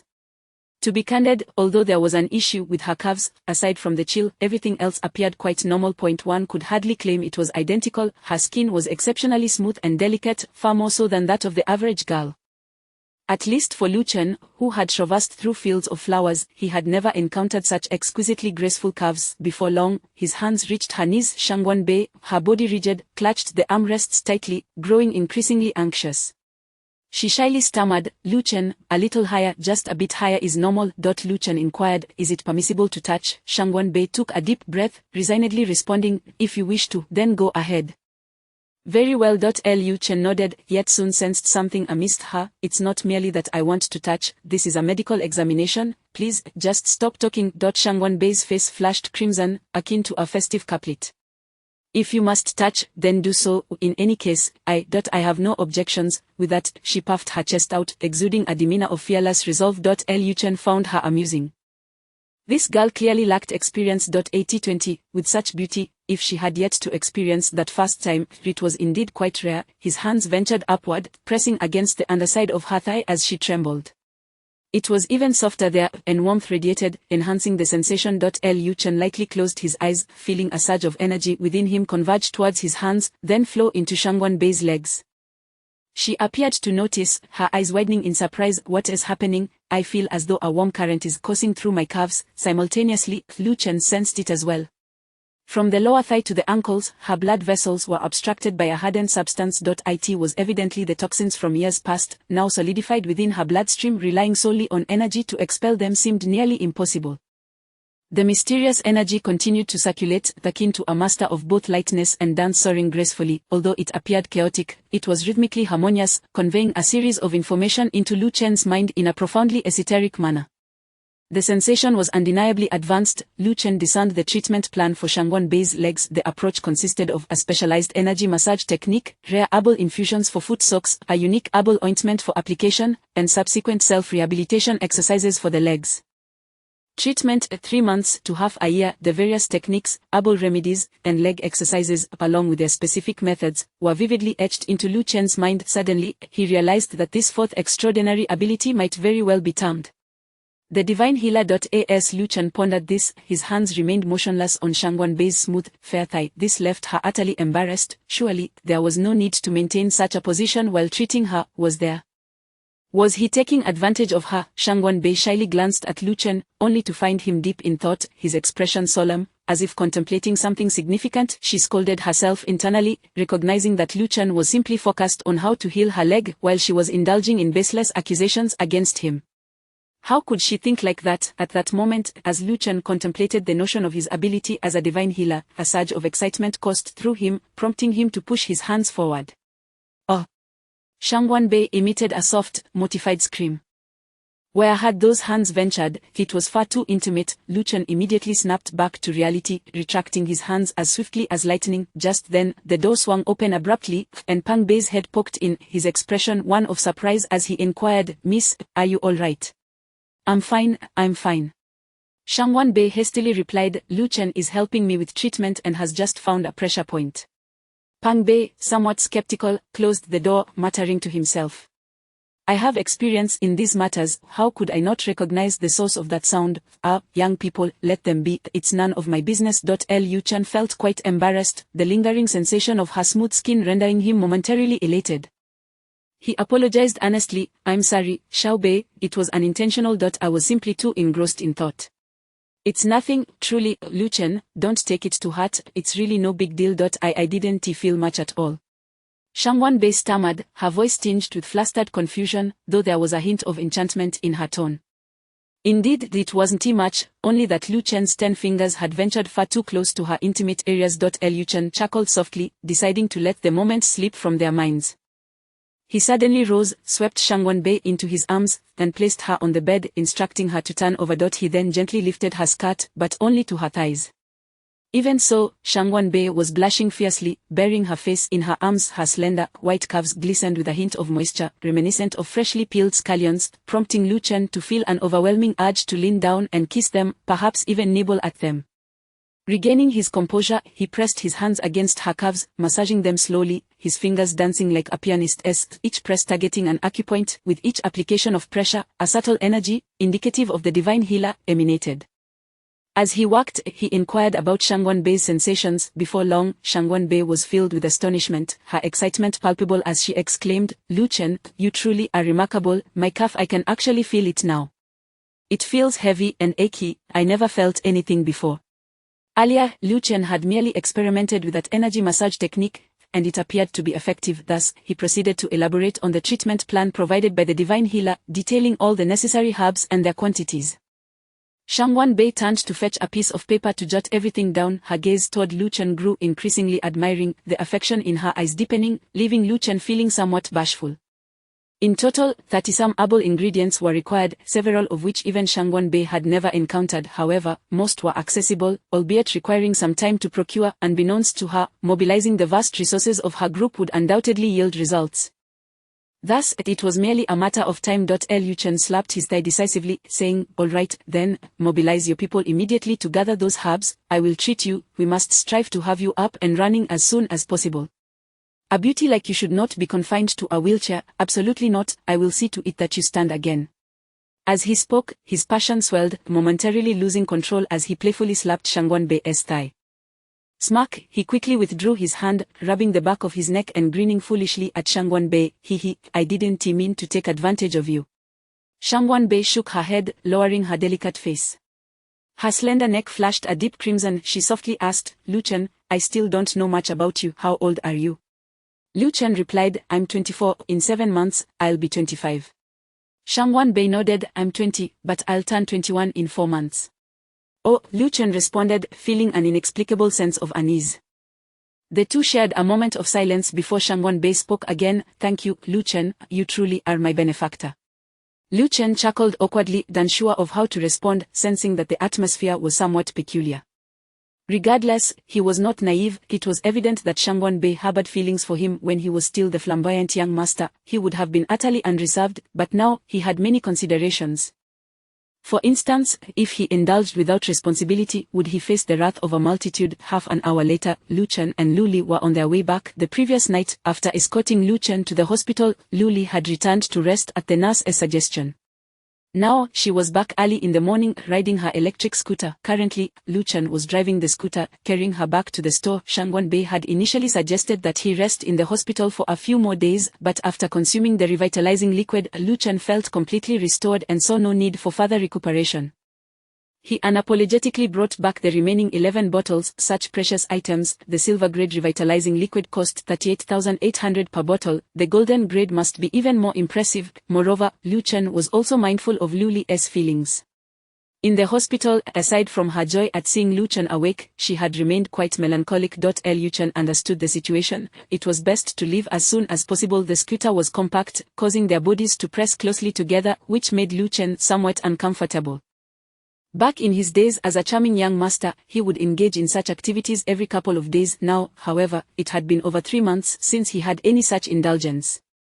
A grown man, he found it hard to bear. With Luli pressed against him, he felt an immediate and intense response. At that moment, a soft, fair arm suddenly wrapped around Lu Chen's waist.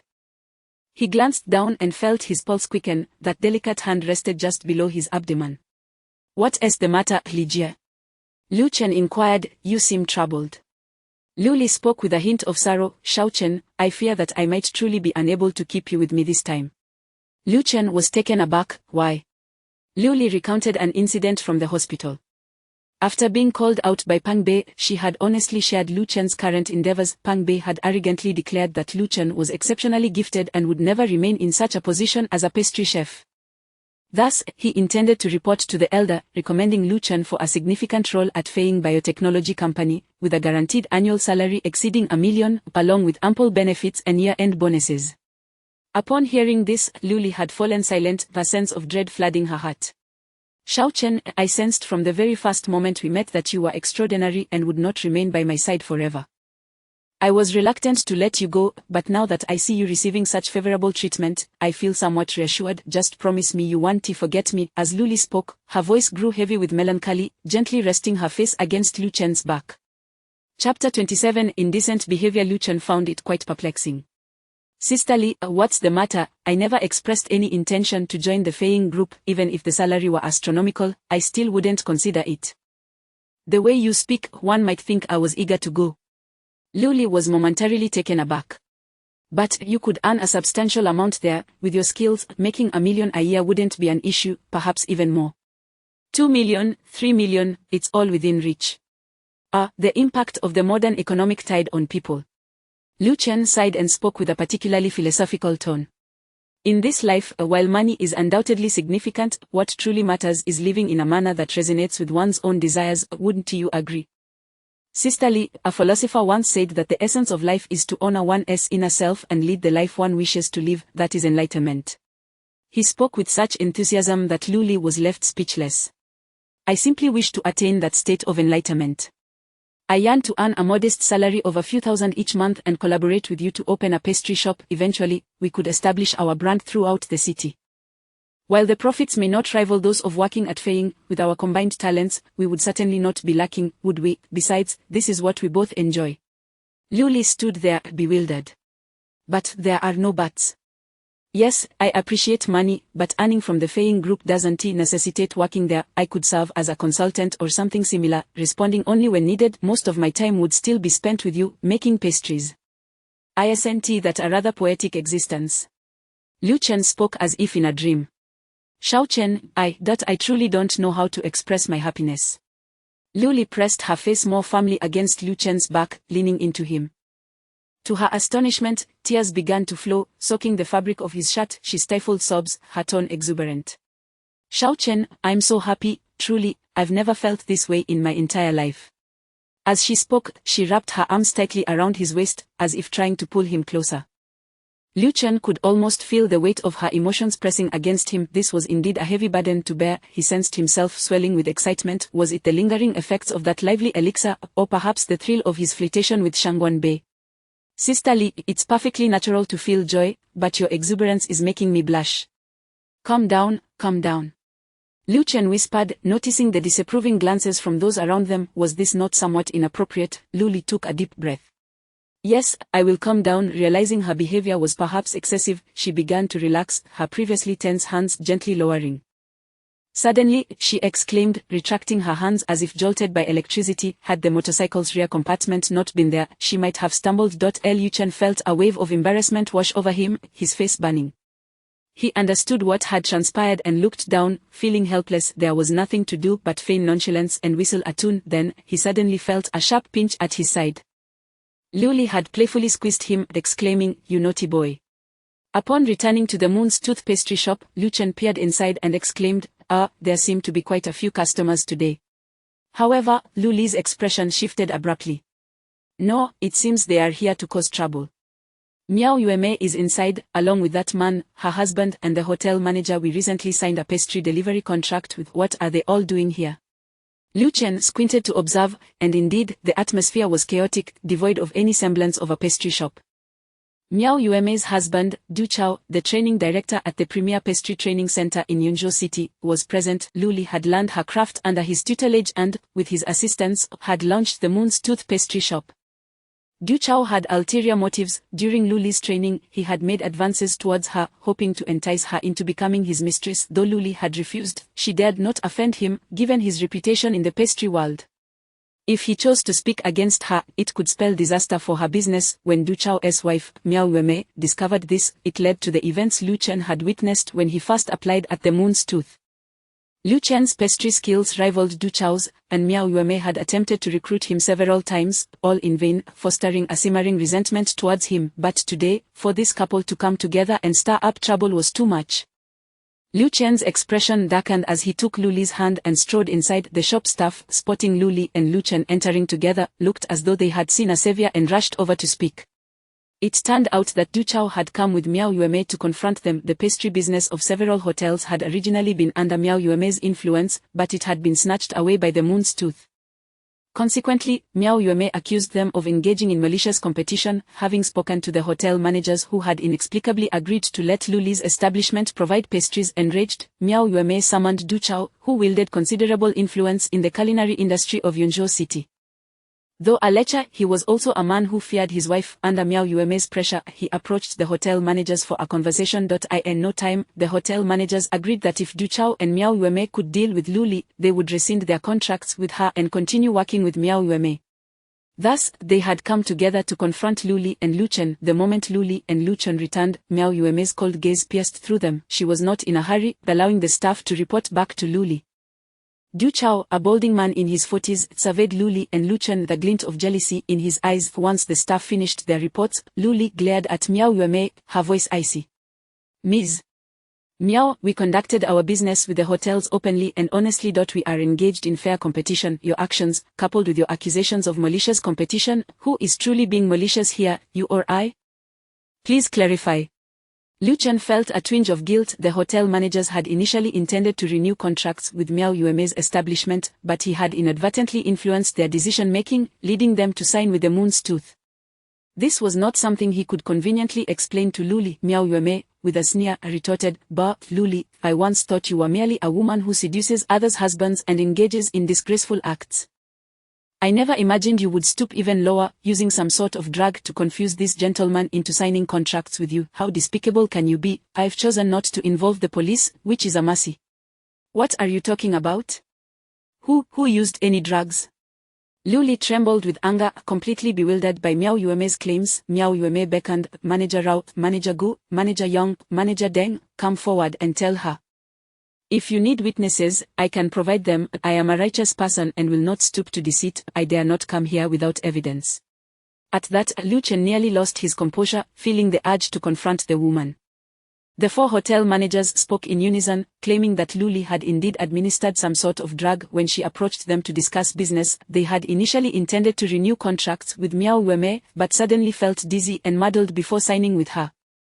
Upon regaining their senses, they found themselves bound by the contract. Luli, incensed, glared at the managers. "You are slandering me. I merely provided you with our pastries, which you all agreed were far superior to Miao Yueme's. Why would I resort to any drugs? You are all going too far." The managers, chastened, lowered their heads. In truth, they believed the pastries from the Moon's Tooth surpassed those from Miao Yueme's establishment by far. Had it not been for Miao Yueme leveraging her husband Du Chao's reputation, they would have opted for the Moon's Tooth without hesitation. However, Du Chao was a prominent figure in Yunzhou's culinary scene, well connected with the authorities regulating the industry. They feared the repercussions of inciting his wrath. "It was indeed a drug. What are you going to do about it? Deny it?" Miao Yueme stepped forward, hands on her hips, advancing toward Luli. The aura of her presence forced Luli to take a step back. Miao Yueme scoffed, "A woman like you, who flirts with every man, is probably attempting to seduce them as well. Isn't that right? Perhaps you have already succeeded, which is why I signed with you. How disgraceful, but let me tell you, justice will emerge in the hearts of the people. No matter how many men you sleep with, it will never be yours." You are nothing but a harlot. As she spoke, she pointed accusingly at Lu Li. You, Miao Yueme, I have tolerated you long enough, I have always conducted my business with integrity, I am innocent. You have employed such despicable tactics against me, and I have remained peaceful, do not push your luck, the heavens are watching. Lu Li cried out, tears welling in her eyes. She could not comprehend the existence of such a woman, one who so shamelessly twisted the truth. Bah! If you were innocent, even crows would be white. Miao Yueme sneered, then glanced at Du Chao, huffing, I will settle the score with you regarding your affair with my husband, and now you've added this to the mix. Just wait and see how I deal with you. Lu Li could no longer contain her anger, turning to Du Chao and shouting, Teacher Du, speak honestly to your own conscience, did we ever cross any lines? When have I ever tried to seduce you? We have maintained a clear teacher-student and friendship, haven't we? How can you allow your wife to slander me like this? Du Chao appeared slightly uncomfortable, yet his words dripped with ambiguity. Shaoli, whether or not anything transpired between us, discussing it here may not be appropriate. Besides, the innocent remain untainted, your agitation only raises suspicions, wouldn't you agree? Furthermore, my wife's reaction is understandable, she loves me, perhaps your previous actions exceeded the bounds of normal etiquette which has led to her suspicions. Sometimes, you must reflect on your own conduct and maintain decorum. Chapter 28. The wicked woman. Upon hearing such words, Lu Li was rendered speechless, her fury leaving her utterly dumbfounded. She could scarcely believe that Du Chao would utter such callous remarks. Meanwhile, Lu Chen was already exuding a subtle aura of menace. In the past, he would have swiftly dealt with a meddler like Miao Yueme and a ruthless individual like Du Chao, delivering blows that would send them sprawling into the gutter. However, he was acutely aware that this was not his territory, his foundation was unstable, and lacking connections. He had no choice but to endure and observe the unfolding situation, yet, witnessing Lu Li's expression of profound injustice stirred discomfort within him. He silently vowed that should these two scoundrels dare to act with such impunity again, he would not let them off lightly, no matter who they were associated with. If they provoked him, they would face dire consequences. Having concluded his tirade, Du Chao wrapped an arm around Miao Yueme's shoulders, grinning as he said, a wife, right? Miao Yueme shot him a sidelong glance and retorted, it seems you two cannot resist the allure of that vixen. It's not entirely your fault, after all, some wretches are simply that wretched. Enough. Lu Chen finally roared, you foul-mouthed hag, if you utter that word again, I shall show you no mercy. Who do you think you are? Just a gigolo supported by Lu Li. Lu Li is a woman of many suitors, be careful, or you might find yourself afflicted with an incurable ailment that ruins your youth. Miao Yueme sneered, that kind of wretch is hardly worth your concern. Suddenly, a resounding slap echoed through the air.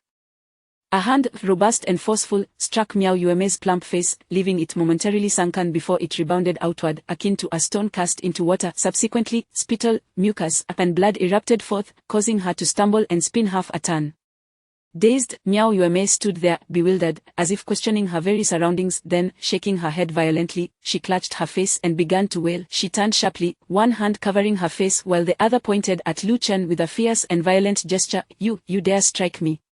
The onlookers were equally astonished, especially Lu Li, who could hardly fathom that Lu Chen would resort to violence, delivering such a ruthless slap. The shrews face was now swollen, resembling a monkey's backside. Strike you, I feel no pressure. Lu Chen said coldly, do not point your finger at me, I find it distasteful. You dare strike me. Miao Yueme bellowed, seemingly deaf to Lu Chen's words, her finger inching closer to his nose. You little bastard, if you lay a hand on me, you will regret it.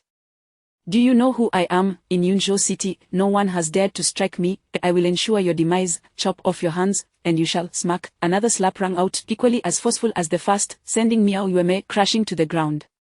Lu Chen remarked nonchalantly, I have never struck a woman, rather, I have only been struck by women. As he spoke, memories of a distant woman named Feng Qian flooded his mind, causing him to shiver involuntarily. That tigress could easily outmatch this hefty woman. No worries, she is utterly oblivious to her surroundings. Lu Chen exhaled a sigh of relief and fixed his gaze on Miao Yueme. This is my first time striking a woman, and it feels quite satisfying. You, a wretched creature, truly deserve it. He then cast a disdainful glance at the frozen Du Chao. Tell me, how did you end up married to her? I can only imagine that each night you cuddle up to a sow is better than being with her. Truly, you both are a fitting pair. Du Chao's face darkened instantly. Meanwhile, Miao Yueme, sitting on the ground with her hands covering her face, could hardly believe her predicament. You dare strike me. You little bastard, I will have your life. Do you know who my father is? Ha, do you know what my brother does? They will certainly kill you. Shouting with unexpected vigor, the Shu sprang up, charging at Lu Chen. In Lu Chen's eyes, her actions were utterly foolish. He deftly sidestepped, and Miao Yueme, like a rabid dog, barreled past him. With a loud thud, she collided headfirst with the wall, her body swaying before toppling over. Blood streamed down her face. Remarkably resilient, Miao Yueme, despite her injury, straightened up and shrieked, "Mother, mother, there is a little bastard here trying to kill me. He is ruthless, heartless, and bullying a weak woman. He is going to kill me. I'm bleeding all over. Help, I'm going to be beaten to death." Lu Chen chuckled softly. If you are a weak woman, then even a sow would become Lindayu. Miao Yueme continued her anguished cries. "Dad, your daughter is about to be killed by a little bastard. Brother, oh brother, hurry and save sister. Bring your men and slaughter him." Lu Chen paused, turning to Lu Li. "Sister Li, who exactly are her father and brother?" Lu Li's face had drained of color. She could hardly believe that Lu Chen had struck Miao Yueme not once, but twice so forcefully, causing her to crash into the wall and bleed. With trepidation, she approached Lu Chen and instinctively wrapped her arms around his, about to speak when a sinister voice interrupted. It was Du Chao, seemingly more concerned about his wife's injury than her well-being. His eyes were fixated on Lu Li's hands entwined around Lu Chen's arm, filled with jealousy, hatred, and rage. "My wife's father and brother. Humph, kid, you're in for it now." Her father is one of the earliest real estate tycoons in Yunzhou City, a figure of renown in both the underworld and the legitimate world. Her brother, Miao Wanzi, has inherited the family business and is now a formidable figure you cannot provoke, commanding hundreds of henchmen. "How dare you strike my wife? Enough with the nonsense." Miao Yueme interjected, her voice shrill. "Call my brother. Tell him to bring all his men here, demolish this place, and dismember this little bastard. I want him dead." Her cries were chilling. Du Chao obediently pulled out his phone, hastily dialing, relaying instructions for reinforcements to arrive quickly. Miao Yueme laughed maniacally. "Little bastard, if you have the courage, run, but let me tell you, even if you escape the monk, you cannot flee the temple unless you leave Yunzhou City. My brother will hunt you down and execute you." Ahahaha. Her malevolent laughter, coupled with her bloodied visage, made her appear as a demon risen from the depths of hell. Lu Li clutched Lu Chen's hands, trembling with fear, yet Lu Chen remained composed, patting her hand gently, whispering, "Are you still afraid of last night's events?" "Afraid, yes."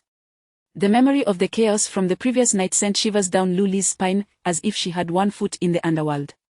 Lu Chen replied calmly, "Reflect on last night's events, and you shall find no fear now. Am I right?" Lu Li paused. "Shao Chen, it seems you might be right." Lu Chen nodded with calm assurance. Drawing a deep breath, he prepared himself for the impending confrontation. Although his prior skills were insufficient against a multitude, he had made progress and possessed the energy of the curse god to aid him.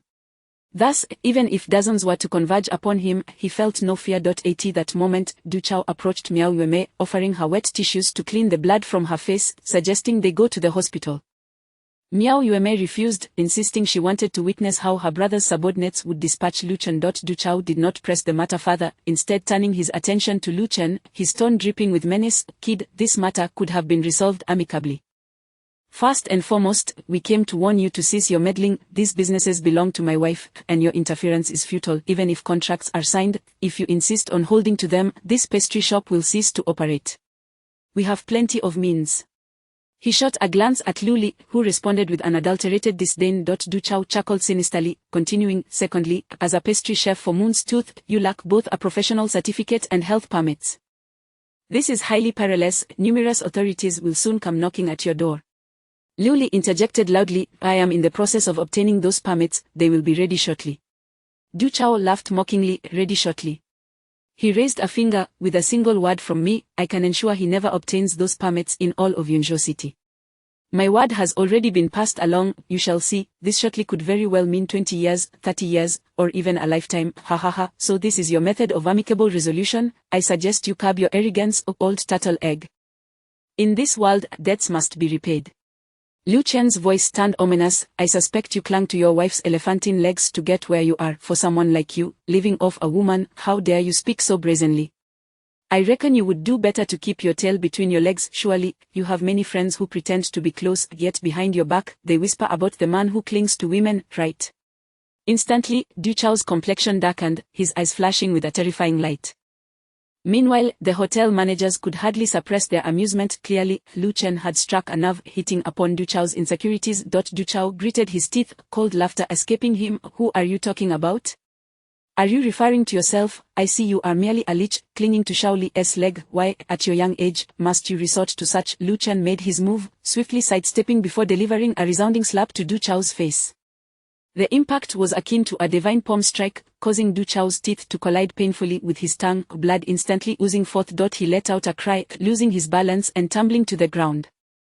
A second, piercing scream erupted as he was crushed beneath Miao Yueme, who had been supporting him. Lu Chen's strike sent Du Chao sprawling, and Miao Yueme, unable to maintain her balance, toppled after him. With her ample form descending like a mountain, she landed atop Du Chao, burying him beneath her weight, leaving only a portion of him visible, akin to a turtle retreating into its shell. Chapter 29. A couple united in adversity. Du Chao erupted in fury, exclaiming, "Are you blind? Do you wish to crush me?" With a resounding slap, Miao Yueme struck him across the face, shouting, "What are you babbling about? Are you seeking death, you inept fool? You've gotten me beaten, and now you are suffering too. Marrying you has truly been a source of endless humiliation for me." Du Chao, at a loss for words, twisted his face in despair, covering it with his hands. He suddenly pointed at Lu Chen, hollering in a frenzy, "You dare to hit me?" Crossing his arms, Lu Chen retorted, "I've struck one, I'm not averse to striking a second. After all, isn't it the duty of a couple to share in adversity?" You, Du Chao trembled with rage, rendered speechless. Suddenly, the sound of screeching brakes pierced the air, and not just from one vehicle. The crowd turned to see two Toyota SUVs and a Jinbei van parked at the curb. In quick succession, the doors swung open, and a throng of young men clad in black vests leapt out, brandishing iron rods and machetes. Leading them was a man in sunglasses and a black short-sleeved shirt. He peered through the floor-to-ceiling glass to assess the situation within, then waved two fingers. Instantly, several men in black rushed toward the glass, swinging their iron rods with reckless abandon. A cacophony of shattering glass echoed as it cascaded down like snowflakes. Du Chao grinned menacingly, "Just wait, your demise is imminent." Miao Yueme shouted, "Brother, that's the scoundrel, look at what he has done to me. Give him a good beating, I want him to suffer a most humiliating end." She pointed an accusatory finger at Lu Chen. Lu Chen muttered, "Great, now I'm the target again. Haven't you tormented me enough?" Lu Li appeared increasingly frightened, gripping Lu Chen's arm tightly. "Shao Chen, what should we do?" The VE shattered the glass. "I'm scared, fear not." Lu Chen gently patted her cheek, replying calmly, "Sisterly, you've endured enough bullying from them. It's time for them to repay their debts. For instance, that shattered glass, if they don't compensate tenfold, I want to let them off the hook." His eyes glinted with fierce determination. For Lu Chen, provoking him was acceptable, but crossing those he protected would earn you a severe retribution. Had it not been for Miao Yueme's earlier cruel words towards Lu Li, he likely wouldn't have felt compelled to retaliate with such ferocity. At that moment, employees from the Moon Tooth store and several hotel managers hurriedly fled outside, eager to avoid being caught in the crossfire. In an instant, only Du Chao, Miao Yueme, Lu Chen, and Lu Li remained inside. The gang swaggered through the shattered glass, numbering at least 20. They stormed into the shop, brazenly toppling the meticulously arranged shelves, scattering delicacies all over the floor. Some bandits even stomped on the fallen treats. The leader in sunglasses, Miao Wan, surveyed the injuries of his sister and brother-in-law, then turned his attention to Lu Chen, tilting his head as he removed his sunglasses to reveal his menacing slanted eyes. He feigned nonchalance, blowing on his sunglasses, prompting one of his lackeys to promptly hand him a tissue. As he scrutinized Lu Chen, his gaze was sharp, akin to daggers poised to strike. Clearly, Miao Wan aimed to establish a psychological edge. In truth, he was somewhat successful, with nearly 20 thugs lined up behind him, some resting iron rods on their shoulders, others slapping their machetes against their palms, exuding an intimidating aura. However, he was not facing an ordinary adversary. He was up against Lu Chen, an individual possessing the extraordinary ability of the 7 life flowers, already awakened to 3 distinct powers. While his culinary prowess was of little use in a brawl, it did allow him to refine his vital energy, instilling greater confidence. Thus, Lu Chen remained unperturbed, returning Miao Wan's stare with a grin. Miao Wan felt an unsettling sensation. This kid, he wasn't afraid. Lu Chen's gaze sent shivers down his spine. Could it be that this young man had some hidden prowess? Yet, regardless of his hidden talents, he was alone against a cadre of 20. Miao Wan, experienced in brawls, found his courage returning despite a momentary hesitation. He spoke with bravado. "So you're the one who injured my sister? Quite bold of you. Prepare to spend a lifetime bedridden." Lu Chen feigned indifference, lowering his head to ask Luli, sisterly, how much did that glass cost? Luli glanced at the shattered remains, the pained expression crossing her face, around 35,000. Lu Chen nodded, addressing Miao Wan, did you hear? The glass you smashed is worth 35,000. Therefore, you owe me tenfold, 350,000 in total. I shan't thank you. His words flowed with an unsettling calm, as if this were the most natural course of action. Miao Wan was taken aback, having never encountered someone like this before. This kid, after smashing his glass, he wasn't afraid, he even dared to demand compensation, and he wanted tenfold. Stunned, Miao Wan burst into laughter, glancing around at his crew, shaking his head in disbelief. Did you hear that? This kid must be out of his mind, he is insane, thinking I'll pay him. With a grimace, he spat, pay you, not a chance. Lu Chen nodded, a cold smile gracing his lips. Rest assured, I will ensure you pay. As he spoke, he summoned the power of the curse god with his mind. Suddenly, one of the thugs nearest to Miao Wan shivered, took a step forward, and without warning, struck Miao Wan on the back of the head. Bang! Miao Wan, oblivious to the impending attack, was caught off guard, his head snapping forward, chin colliding with his chest. He turned in bewilderment, fury erupting as he yelled, Niu Wang, are you seeking death? Niu Wang's eyes gleamed with malice. Without a word, he retaliated with a fierce slap. Crack! Miao Wan, taken by surprise, received another slap across the face, leaving a vivid imprint. Damn it! Miao Wan was livid, kicking Niu Wang in the stomach, sending him tumbling backward to the ground, groaning in pain. Boss, why did you kick me? He whined, his face contorted in agony. Miao Wan, infuriated, shouted, damn it, I was just about to ask you why you hit me, you bastard. Meanwhile, Lu Chen bore a strange smile, suddenly feeling an overwhelming weakness wash over him, his legs turning to jelly, and he found himself unable to stand. Luli, sensing something was amiss, quickly supported his back, cradling him in her arms, her voice filled with concern. Xiao Chen, what is wrong? Are you all right? I'm fine, Lu Chen managed a weak smile. In truth, he was far from fine. He felt as though all his strength had been drained. This curse god ability truly consumed energy. He had merely directed a thug to strike Miao Wan. After just a couple of blows, he felt his energy deplete entirely. This was somewhat expected. Previously, when he had used the curse god power to coax an elderly woman into a shop or to persuade hotel managers into signing contracts, he felt lightheaded after multiple uses. How much more taxing would it be to incite someone to attack their leader? However, Lu Chen had assumed that after consuming the bottle of vital dragon liquid, he would possess far greater energy than before. Thus, he intended to stir chaos among the thugs and instigate a brawl, yet, fate had other plans, or after merely inciting one attack, he found himself utterly drained, and the prospect of a grand display of strength was now a distant dream. Indeed, the curse god ability was no trifling matter. Panic surged within Lu Chen as he recalled the 11 remaining bottles of vital dragon liquid. He turned to Lu Li and urged, sisterly, quickly fetch that vital dragon liquid for me. I need to replenish my energy. Lu Li nodded hastily, concern etched on her face. Xiao Chen, can you stand? Drawing a deep breath, Lu Chen steadied himself. I'm fine, hurry. The safe containing the vital dragon liquid was at the counter. Lu Li had just taken 3 or 4 steps toward it when 2 or 3 thugs rushed in to block her path. They not only obstructed her but also grabbed at her, preventing her from moving forward. Let go of me! Lu Li shrieked.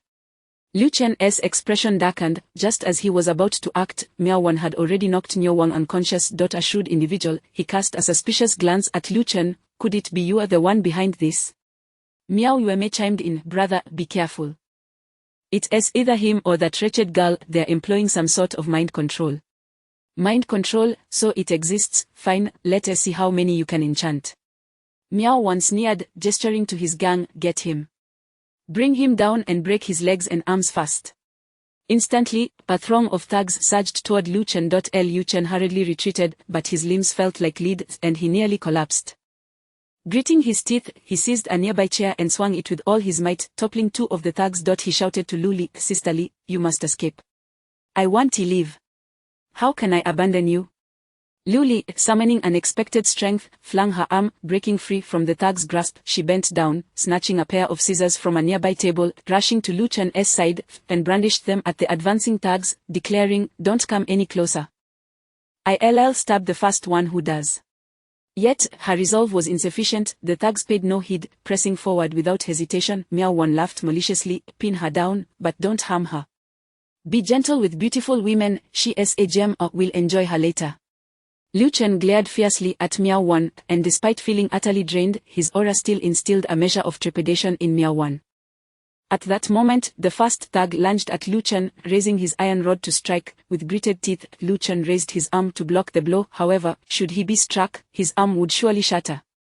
Just then, another iron rod came swinging in. Clang, the second rod intercepted the first, halting its descent. The thug wielding the iron rod froze, his arm vibrating painfully from the impact. It was evident that the one who had blocked his strike possessed far greater strength. Chapter 30. The charisma remains. Indeed, a figure resembling a formidable iron tower stood defiantly before the thugs, its face contorted in a fierce grimace, exuding an air of menace. With a sudden and forceful motion, he lifted his leg and delivered a powerful kick to the thug's abdomen. Bang! The impact sent the thug hurtling backward, crashing into 3 or 4 others in his wake. Meanwhile, 2 more individuals charged forth, one wielding a long bench and the other brandishing a golf club. Though they numbered only 3, their presence was like a tempest, fearlessly advancing upon the gang of ruffians, their weapons swinging relentlessly, leaving the thugs howling in despair. These 3 were true masters of martial arts, far superior to the brutish thugs who only knew how to brawl. They struck with calculated ferocity, deftly snatching a knife from one of the thugs and, in the blink of an eye, plunging it into the thigh of another thug, prompting a blood-curdling scream as he collapsed to the ground, clutching his bleeding leg as though it were a freshly severed pig's limb. Lu Chen watched in astonishment, while Lu Li, after a brief moment of surprise, broke into a radiant smile. Oh, isn't that the bodyguard under Xiao Bei? What's his name? Zhongji, what is he doing here? Lu Chen chuckled softly, tilting his chin toward the entrance of the shop. I reckon Xiao Bei has been quite kind to you. Look, she has indeed brought a significant opportunity right to your doorstep. Lu Li glanced up and spotted Pang Bei leading a group of 6 or 7 impeccably dressed middle-aged men, all exuding an air of authority, as they observed the scene from a distance. The hotel managers, previously embroiled in chaos, were now bowing and scraping before these distinguished gentlemen, their demeanor markedly respectful. Lu Li was elated. A savior, Xiao Chen, you're safe now, how wonderful, she exclaimed, nearly brought to tears by her joy. Lu Chen scoffed lightly. Why would I be in danger? Had they not arrived, I would have dispatched these scoundrels just the same. All right, all right. Lu Li playfully scratched the bridge of Lu Chen's nose. I know you're formidable. Meanwhile, Miao Wan remained oblivious to the imposing figure standing at the shop's entrance. He was utterly bewildered by the sudden arrival of the 3 individuals and bellowed, Who are you? Do you know who I am? I am Miao Wan, the brother of the underworld in Yunzhou City. How dare you lay a hand on my men? Are you seeking death? Zhong Ji cast a cold glance his way, then lunged at him with an unstoppable force. One loyal thug, displaying his courage, rushed forward to intercept Zhong Ji, thrusting a knife toward his chest.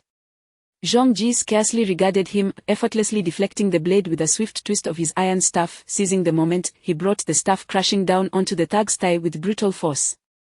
The thug let out a wail, collapsing to the ground. Miao Wan roared, If you dare to break his leg, I will break both of yours. At that moment, Lu Chen had swiftly instructed Lu Li to fetch a vial of vital dragon essence and consumed it. Instantly, a surge of energy coursed through his body, revitalizing his previously feeble limbs with newfound strength. He advanced toward Zhong Ji, effortlessly dispatching a thug with a single punch, seizing the iron staff from his grasp, then toppling another thug to the ground. Next, he approached Zhong Ji, seizing the moaning thug writhing on the ground and dragging him over to Miao Wan, raising the staff and bringing it crashing down onto the thug's other thigh. Bang! The cry was akin to that of a slaughtered pig, startling Miao Wan into a shudder. He met Lu Chen's gaze, where he detected a hint of malevolence. Lu Chen resembled a demon, his eyes glinting with a thirst for vengeance. He enunciated each word deliberately, I have indeed broken one of his legs. My sincerest apologies, this is merely how I conduct my affairs. I do hope it hasn't caused you distress. If you take issue with it, feel free to break my legs in return. Miao Wan let out a furious roar, initially believing he would refrain from action, but upon witnessing nearly 20 of his subordinates on the brink of defeat, he swiftly drew a small military dagger and lunged at Lu Chen's chest. Xiao Chen, watch out! Lu Li cried out in alarm. Lu Chen smiled lightly, remaining unfazed. He positioned the iron staff defensively across his chest while gripping the opposite end. With a sharp sound, the dagger's tip pierced the middle of the iron staff, producing a spark as it created a small puncture. After deflecting the fierce thrust, Lu Chen swiftly sidestepped, swinging the iron staff to strike the military dagger from Miao Wan's grip with a resounding clang. Simultaneously, he delivered a knee strike to Miao Wan's abdomen, causing him to howl in pain and tumble backward, landing squarely on his behind. Miao Wan, though possessing some martial skills, was still no match for Lu Chen, who had surpassed their previous parity after a period of rigorous training, combined with the enhancement provided by the vital dragon essence, amplifying his strength exponentially. After being knocked down, Miao Wan immediately began to scream in hysteria, call for backup, quickly summon the other brothers. Damn it, today we shall crush these blind fools. Suddenly, a chilling voice interrupted, why all the commotion? Truly a bunch of rubbish, defiling such a fine pastry shop. This pastry looks magnificent, it must taste delightful. Miao Wan turned in astonishment to see a plump man, his complexion pale, bending down to retrieve a box of grape cakes from the ground. He opened the box, took a piece, and savored it, his expression transforming into one of appreciation. Not bad, truly delectable, indeed, it is worthy of the cakes made by Lu Chen. He then handed the box to those nearby, exclaiming, come, everyone, do taste. His demeanor was utterly dismissive of the ongoing battle. Miao Wan quickly recognized who it was, and a wave of fear washed over him. For someone of Miao Wan's ilk, the presence of this man was akin to that of a mafia godfather. Pang Bei was, after all, a titan of the underworld in Yunzhou City. Centered in Yunzhou, he radiated influence over at least 2/3 of Fuhai province, regardless of the circles, be they underworld, white collar, or red light. Just the mention of Pang Bei's name instilled a measure of trepidation among all. A veteran of special forces, his methods were ruthless, eliminating adversaries with the precision of a sharpened blade, without a hint of hesitation. Furthermore, Miao Wan's superior had previously fallen victim to Pang Bei's wrath. Later, for reasons unknown to outsiders, Pang Bei was subdued by the patriarch of the Shangwan family and subsequently became a formidable figure within the Feiying group. Although he had ostensibly retired from the underworld, his reputation remained formidable. Thus, upon witnessing Pang Bei casually enjoying the cake in this shop he had just vandalized, Miao Wan was left utterly petrified. The imposing middle-aged men who accompanied Miao Wan, initially brimming with confidence, were now indulging in the grape cakes, savoring them with delight. Some even picked up more intact packaging from the ground to enjoy. This waffle is exquisite. I once tasted waffles made by the renowned Belgian pastry master Bic, whose skills have garnered admiration from the wives of heads of state from various nations. Yet, compared to this waffle, his lacks a certain authentic freshness. And this egg tart, while a relatively simple pastry, offers an extraordinary texture. Upon tasting, how to describe it, that advertising slogan fits perfectly. It is silky smooth. Indeed, truly astonishing. The pastries here are unbelievably delicious. I shall procure them entirely for my guest world scenic area. I am certain my guests will be thoroughly satisfied. Manager Yang, your presence here is fortuitous, regardless of your purpose. From now on, all pastry procurement for the hotel shall come from this Yujia pastry shop. See to it. Xiao Ho, Xiao Zhu, our hotels shall follow suit. All pastries will be sourced from Yujia, understood. Under the commanding tones of these middle-aged gentlemen, the hotel managers brought by Du Chao and Miao Yuemei nodded vigorously, eager to comply.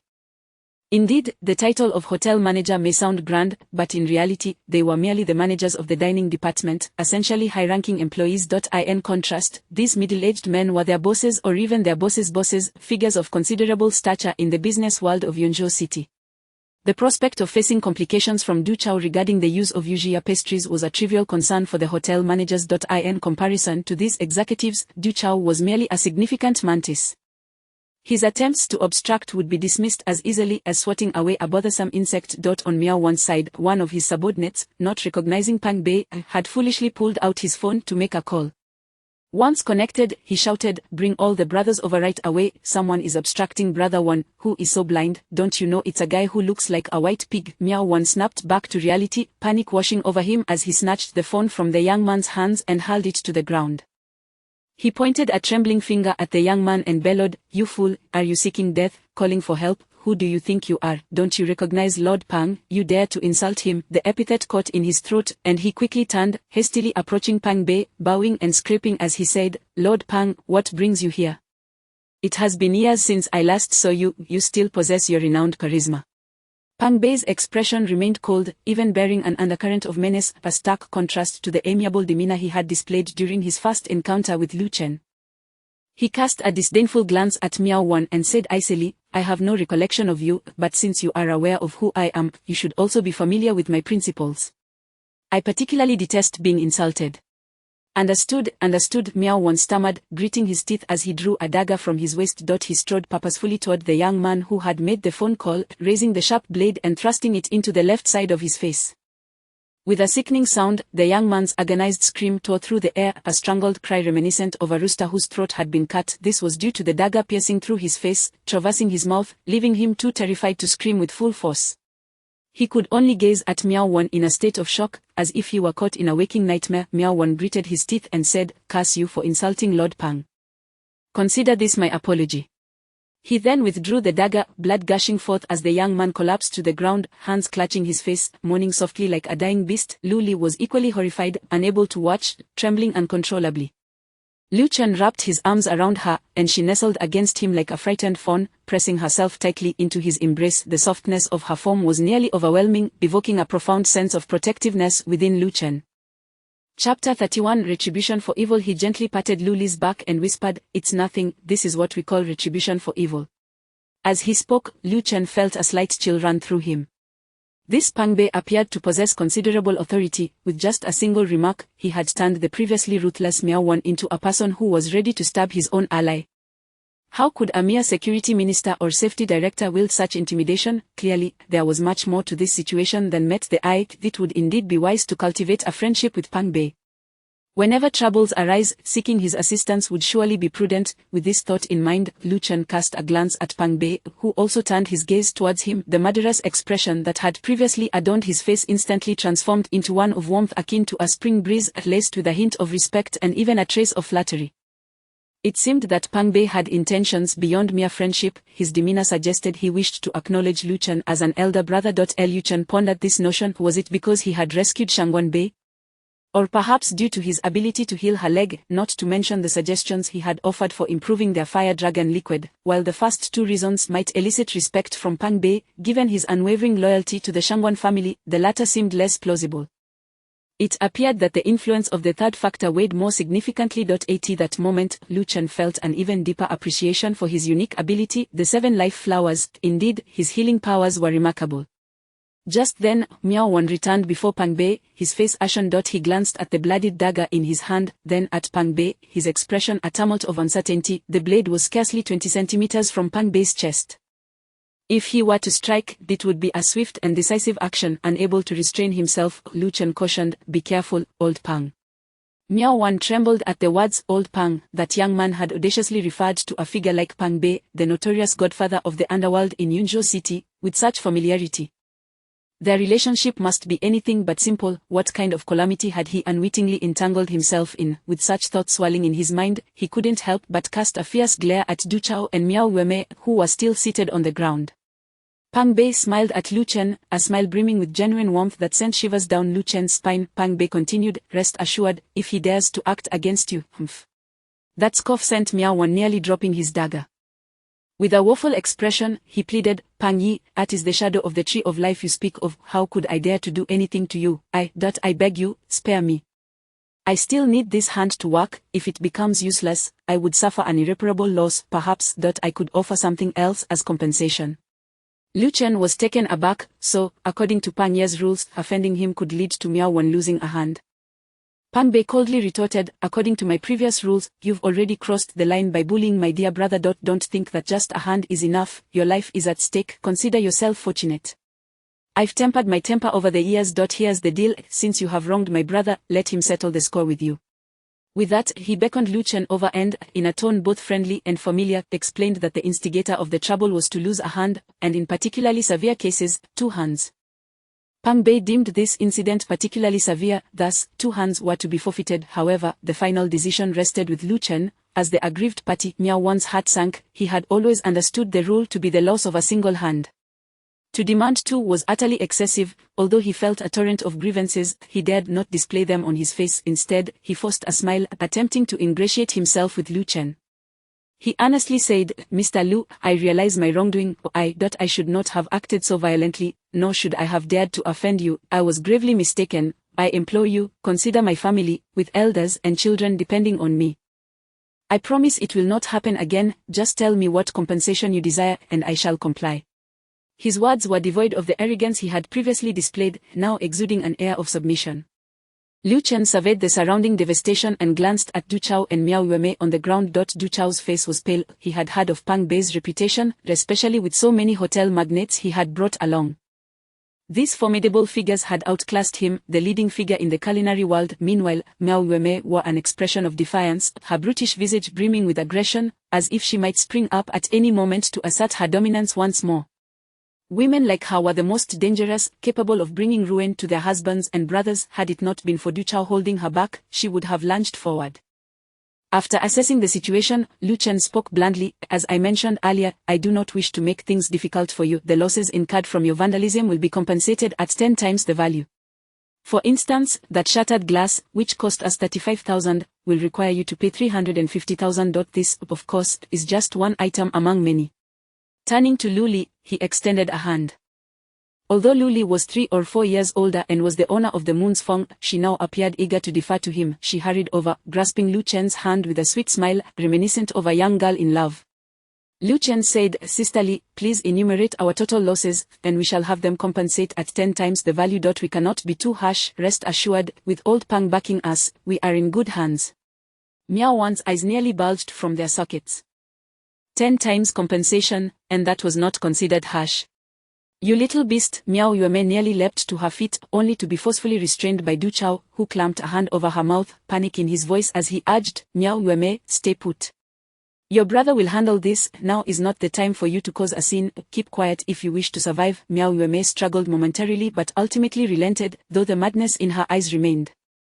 Lu Li surveyed the chaos around her and, after a brief hesitation, began to calculate. The toppled food cabinets were valued at approximately 50,000, while the pastries amounted to around 7,000. The walls and some hanging paintings had also sustained damage, with repairs likely costing 5,000. "That should be about it," Lu Li concluded, adding after a moment's thought, "The food cabinets can be repaired. I estimate it would cost around 3 or 4,000. Lu Chen nodded, then shook his head. "Let's not repair the food cabinets, it would be wiser to replace them. Thus, 50,000 multiplied by 10 equals 500,000. As for the pastries, 10 times that is 70,000. The walls and paintings, let's just repair them. We shouldn't be overly harsh. That would total 5,000. Now, 35 million plus 500,000 plus 70,000 plus 5,000, how much is that?" Lu Li quickly calculated, 97 million. That figure startled her. 97 million, enough to open an even larger and more upscale pastry shop than this one. Miao Wan's face contorted with pain, his facial muscles twitching as he protested, I must say, Mr.Lu, this 97 million is far too much. Don't complain about the amount." Lu Chen waved dismissively, "There's more." He continued his calculations. "Given that today we are unable to conduct business, we have undoubtedly lost a significant number of customers, leading to immeasurable economic losses. While it may be difficult to quantify, we can calculate it based on our average daily sales from the previous week, which is around 12,000. Additionally, there are the mental anguish and distress suffered by myself, my boss, and 3 employees. Let us estimate that collectively at 100,000. 12,000 multiplied by 10 equals 120,000, adding to the 100,000 gives us 220,000. Adding that to the previous 97 million brings us to a total of 119 million. Let us round it off to 120 million. All right. Lu Chen clapped his hands. Let us leave out the miscellaneous losses. A line must be left in the rivers and lakes for future encounters. Old Pang, do you think my calculations are fair? Pang Bei was momentarily taken aback by Lu Chen's calculations, pondering to himself, was this young man truly so ruthless? To demand 120 million for such a trivial matter, what a tremendous feat. No wonder the young lady had taken a liking to him. Pang Bei beamed. "Little Chen, you are indeed magnanimous and fair, calculating so meticulously for such a small amount. If it were me, I would demand no less than 3 million. With that, he turned to Miao Wan, his expression transforming into one of menace. Miao Wan, with a woeful countenance, protested, "Mr. Lu, how can you calculate it this way? For instance, the economic compensation for lost customers should be considered part of the pastry losses, at least a portion should be waived." And, he swallowed hard, "and regarding the tenfold compensation, I believe enough."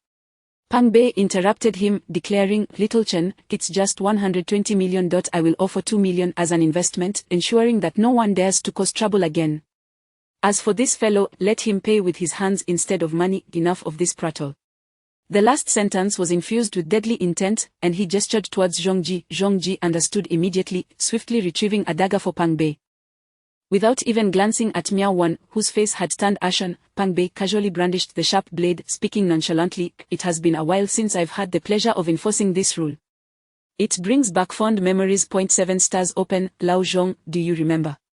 Zhong Ji respectfully replied, of course, I have facilitated this for you on several occasions. 7 stabs to create 7 holes in the palm of the rule breaker, ensuring no overlaps, arranged in a 7-star formation. Quite a test of skill. Very well, in honor of Little Chen today, I shall personally administer the double 7 stars open to this unseen fool. Pang Bei flicked the tip of the knife, then sighed at Miao Wan, consider this your fortune. Zhong Ji raised his hand, and his 2 companions brought over a small table, disarming Miao Wan of the dagger and pressing his hands onto the tabletop. Not one of the 20 or so thugs Miao Wan had brought dared to intervene. Lu Chen observed the scene with a hint of sorrow. 7 blood holes in a single palm would undoubtedly result in the loss of that hand. Old Pang was indeed ruthless. As Miao Wan's trembling hands made contact with the table, he suddenly screamed hysterically, Pang Yi, no. Please, I will pay the money, just don't punish me. I will pay 120 million, I will pay it all. Pang Bei turned to Lu Chen, who calmly replied to Miao Wan, you are truly troublesome, why didn't you say so sooner? You've made quite a fuss over nothing. Old Pang is not interested in your money, but these 3 brothers have worked hard, let each receive 10 million. You only need to gather 150 million. Chapter 32. Is this extortion? What on earth? Suddenly it has turned into 1,500,000. Miao Wan was on the verge of tears, muttering, this. Meanwhile, Zhong Ji and the other 2 bodyguards displayed expressions of deep emotion. They were employed as bodyguards for Shangwan Bei, earning a salary certainly higher than that of ordinary bodyguards, yet their monthly wages and allowances totaled just over 10,000. A demand of 100,000 per individual equated to nearly a year's wages for them. Lu Chen observed Miao Wan's hesitation and, with a fierce demeanor, declared, very well, I shan't waste any more words, wasting time is the most disgraceful of acts. I will count from 3 to 1, and if you do not respond by 1, I shall leave it to old Pang to handle. 3, 2, I agree. I will pay 150,000, I will pay it.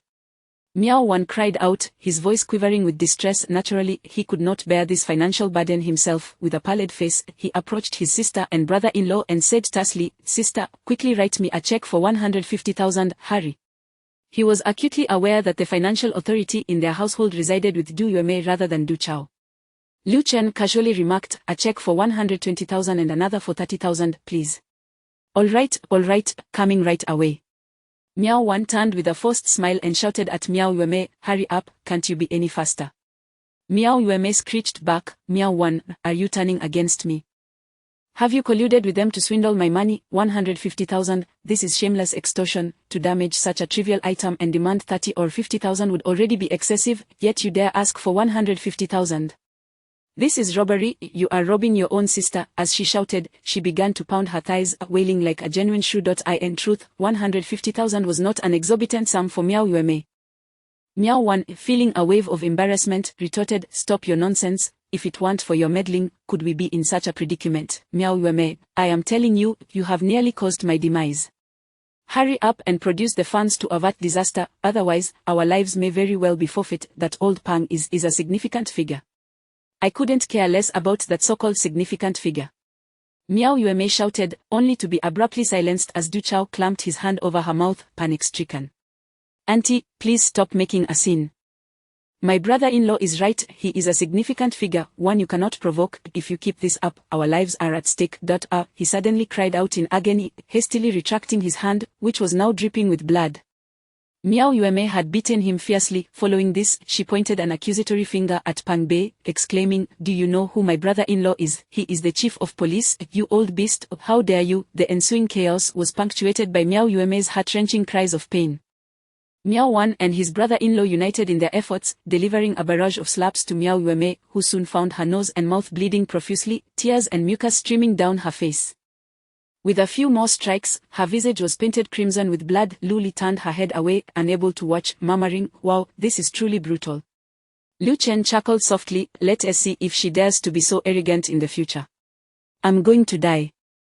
My husband and brother are beating me to death, help, I'm about to be killed. Miao Yuemei screamed, her voice hoarse, ultimately succumbing to fear and playing dead. Du Chao and Miao Wan ceased their assault, exchanging relieved glances. Then, Miao Wan turned to Pang Bei with a conciliatory smile, saying, old Pang, my sister is just a woman who doesn't understand. You, a magnanimous person, should overlook her transgressions. Pang Bei snorted disdainfully, remaining silent, yet his demeanor suggested he would let Miao Yueme off the hook, which alleviated Miao Wan's anxiety. Simultaneously, Du Chao extracted a checkbook from Miao Yueme's handbag, filling in one for 120,000 and another for 30,000. Miao Wan respectfully presented them to Lu Chen. Lu Chen examined them and smiled. "All right, that's good, brother Wan, too kind, too kind." Miao Wan bowed deeply. "Mr. Lu, just calling me Miao Wan is sufficient, you may even call me Xiao Miao." "Xiao Miao." Lu Chen nearly burst into laughter. He cleared his throat. "I shall head to the bank shortly, may it go smoothly." "Smoothly, it will undoubtedly go smoothly." Miao Wan nodded vigorously, then turned to Du Chao. Du Chao hurriedly added, "Smoothly, smoothly, I guarantee it will be smooth." His assurances sounded akin to elementary school students welcoming a dignitary's visit, warmly welcoming, fervently welcoming. Lu Chen grinned and then glanced at Miao Yueme, who lay sprawled on the ground like a lifeless pig, and at the ever-displeasing Du Chao, his tone turning cold. "You must agree to 2 more conditions." The first condition was that Miao Yueme should no longer harass Luli. If she had the capability, she should compete fairly. The second was that Du Chao should cease his pestering of Luli. If he found his wife unappealing, he could spend a few hundred at a hotel for some company. "You. What did you just say, you little bastard?" Despite being reduced to a bloodied mess, Miao Yueme still managed to hear the words, raising her arm to point at Lu Chen, preparing to curse him. However, with another sharp slap, Du Chao struck her across the face. She let out a cry, her head tilted, and she fainted. Such a brutal blow, Lu Chen mused. Perhaps Du Chao had endured too much from women in the past, and this was his chance for retribution. This was indeed a stroke of fortune for him. There was no way Miao Wan and Du Chao would refuse the 2 conditions. After all, Lu Chen was a brother of Pang Bei. To offend him was to offend old Pang. They would have to tread carefully in the future to avoid unexpected dangers. A group of short-sighted individuals dared to offend the Moon's Fong, and they slinked away with their tails between their legs. Lu Chen first expressed his gratitude to Pang Bei, who waved his hand and chuckled. "Xiao Chen, what you have done for our young lady pales in comparison. My assistance, you cannot even begin to repay your kindness to our Eagle group." Lu Chen scratched his ear, chuckling. "Old Pang, you flatter me." He then handed the 30,000 check to Zhongji, instructing him to share it with the other 2 brothers for drinks. 10,000 each was hardly enough for a lavish night out. Zhongji and the other 2 bodyguards were immensely grateful, though they felt awkward accepting it, casting glances at Pang Bei. Pang Bei waved his hand. "Accept it, Lord Lu has instructed you to take it, so just take it." Zhongji smiled and, along with the other 2 bodyguards, bowed respectfully, saying, "Thank you, Lord Lu." Thus, in a swift turn of events, they began addressing him as Lord Lu, leaving Lu Chen somewhat dazed. Pang Bei, undeterred by the chaos surrounding them, proceeded to introduce Lu Chen and Luli to the guests he had brought along. Among them were General Manager Li, Chairman Deng, and General Manager Guo, all prominent figures in Zhongbei City. Pang Bei explained the young lady originally intended to bring them here directly to sample some pastries. She even personally called each boss to say that the pastries from Moon's Fong are delicious. However, since she had your advice on the living dragon liquid, she has been buried in the laboratory. Therefore, she specifically asked me to bring them to you to help secure these contracts. Both Lu Chen and Luli were deeply touched. Such a minor matter, which they had scarcely given thought to, was taken so seriously by Shangguan Bei. Simply by reaching out to those big bosses to promote Moon's Fong's pastries demonstrated her earnestness. Luli felt a pang of jealousy. Shangguan Bei's enthusiasm was undoubtedly due to Lu Chen. It seemed overly attentive, didn't it? Observing Pang Bei, despite being merely the head of the security department at Eagle Group and the safety director at a biotechnology company, the big bosses treated him with considerable respect, some even displaying a hint of reverence, indicating the significance of what appeared to be a trivial matter. The big bosses from the catering and tourism industries eagerly expressed their satisfaction with Moon's Fong's pastries, promising to send their subordinates with contracts to be signed the following day. According to regulations, contracts were typically signed on a monthly basis, but their confidence in Moon's Fong allowed for the possibility of a yearly contract. After a year, depending on the circumstances, it could even be a contract with no fixed term. Among them were the hotel managers brought by Miao Yueme and Du Chao, who were ordered to come the next day to sign long-term contracts without fail. This matter was entirely resolved smoothly. Luli, elated, quickly instructed the staff to pack several exquisite pastries to present to these valued clients. Once they departed, Pang Bei remained. He smiled at Luli, saying, "Shaoli, I need to discuss some matters with Xiao Chen outside. Please attend to the shop's arrangements." With that, he draped an arm over Lu Chen's shoulder and led him outside. Watching their retreating figures, Luli furrowed her brow slightly, sensing an inexplicable unease. Outside, the streets bustled with activity. Each storefront had a small patch of open space, and at Lu Chen's suggestion, Lu had arranged for a wooden platform to be erected in that area, surrounded by wooden fences. 2 sun umbrellas adorned the platform, with 2 small round tables and chairs set up, each featuring a pot of small yellow chrysanthemums. It presented a pleasant urban scene. Despite the damage inflicted by Miao Wan and his gang inside, the exterior remained relatively tidy. The two seated themselves, enjoying the view of the street. Pang Bei offered Lu Chen a Huangalu cigarette and lit it for him. They smoked in silence for a while, with Lu Chen waiting for Pang Bei to speak, who appeared to be contemplating. It was not until Lu had the staff bring over 2 cups of green tea that Pang Bei finally spoke. His tone was filled with emotion as he exhaled deeply. "This old life of mine was saved by the young lady." Lu Chen nodded, not particularly surprised. Pang Bei held an unusual respect for Shangwan Bei, clearly indicating a backstory. It was plausible that Shangwan Bei had saved Pang Bei's life. Lu Chen was not perplexed. After all, how could a girl with a disability save a seasoned veteran like Pang Bei? It was a concept that made sense. He remarked, "Old Pang, did you encounter some dire situation in the past, where your life hung in the balance, and Xiao Bei used the living dragon liquid to save you?" "Precisely. Xiao Chen, your intuition is sharp." Pang Bei praised and then continued, 5 years ago, I was ambushed by enemies, and nearly 20 of my companions were killed. I barely escaped with severe injuries. It was a rainy night, and I happened upon the young lady's vehicle. She instructed her bodyguards to pull me into the car, whisking me away from more than a dozen pursuers. Chapter 33. A loyal assistant with a smile gracing his features, Pang Bei recounted. At that time, the young lady was merely 14 or 15 years of age, yet she exhibited such remarkable courage, not even inquiring about my identity before rescuing me. I was gravely injured, with my lung punctured. It was she who summoned the finest surgeon to tend to my wounds, administering 2 to 3 dozen bottles of the miraculous liquid that ultimately preserved my life. Lu Chen nodded in acknowledgement. Thus, from that moment onward, your loyalty to her became unwavering. She has my very life in her hands, Pang Bei declared, patting his chest. Lu Chen shifted the conversation.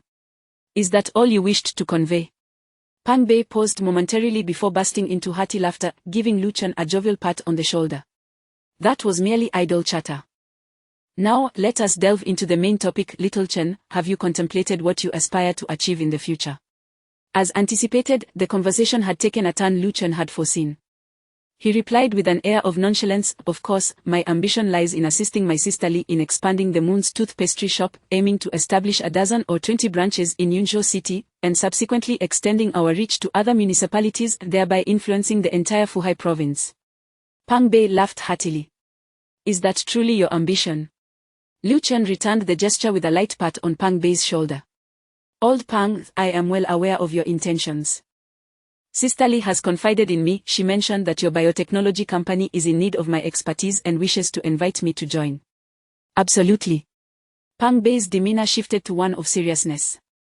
You are a talent, capable of becoming an invaluable assistant to the young lady.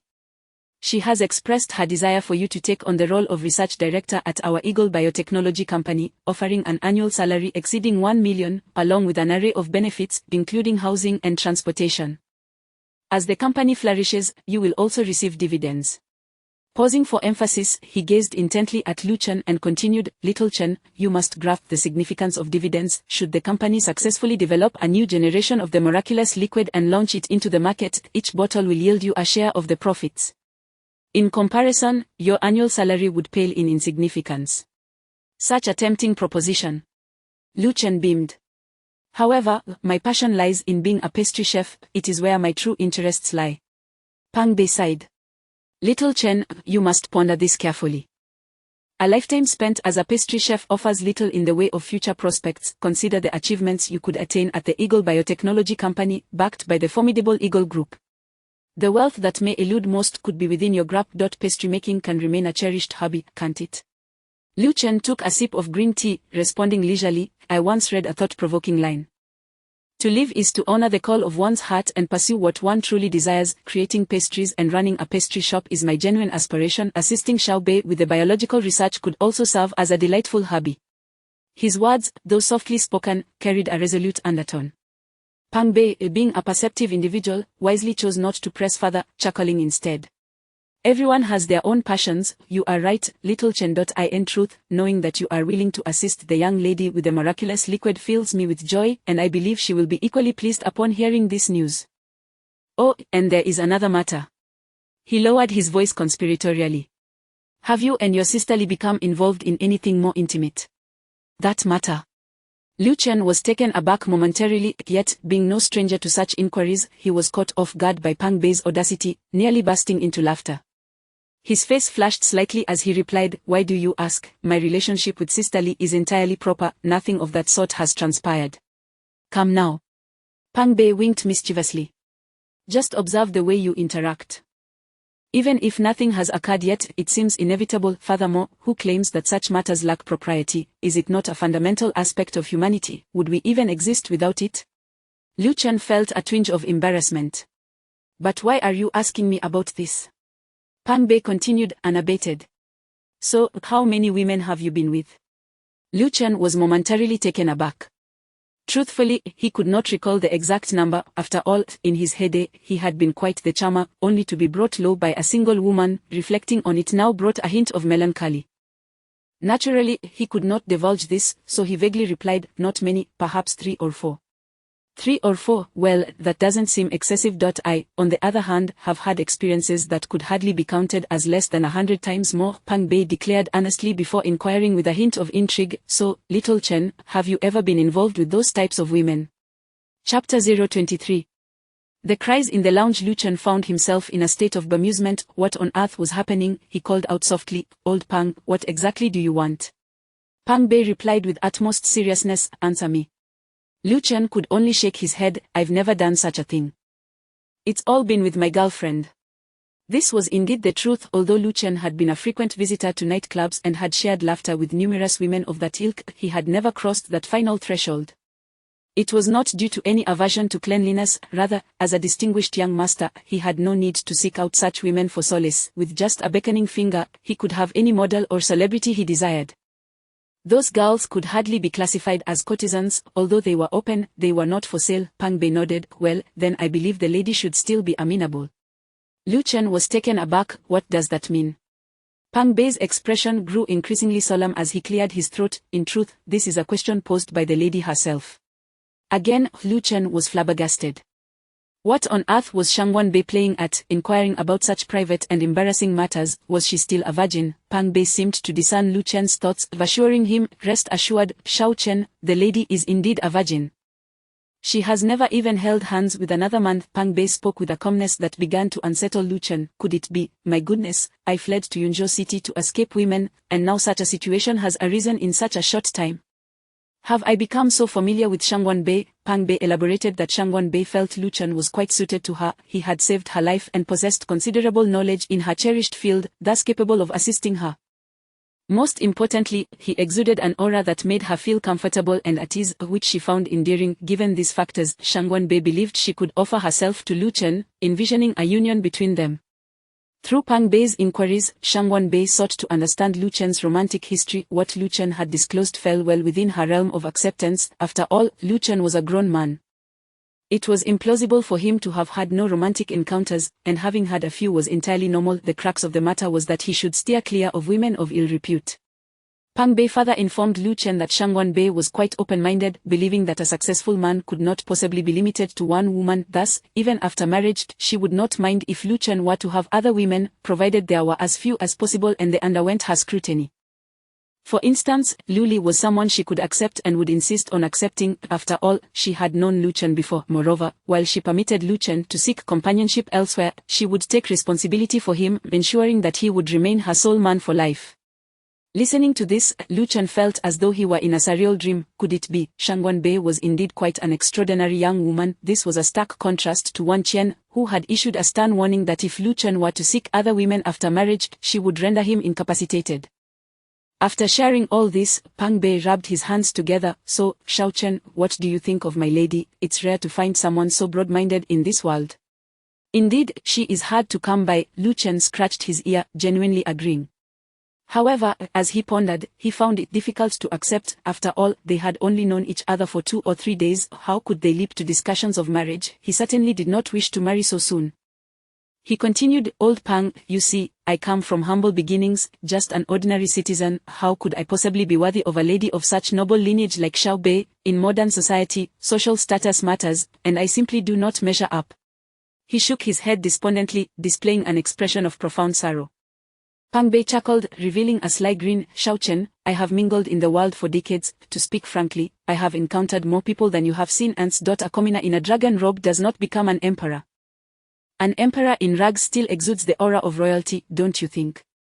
Hearing this sent a shiver down Lu Chen's spine. Could it be that Pang Bei had discerned something? Gazing into his inscrutable eyes only heightened Lu Chen's anxiety.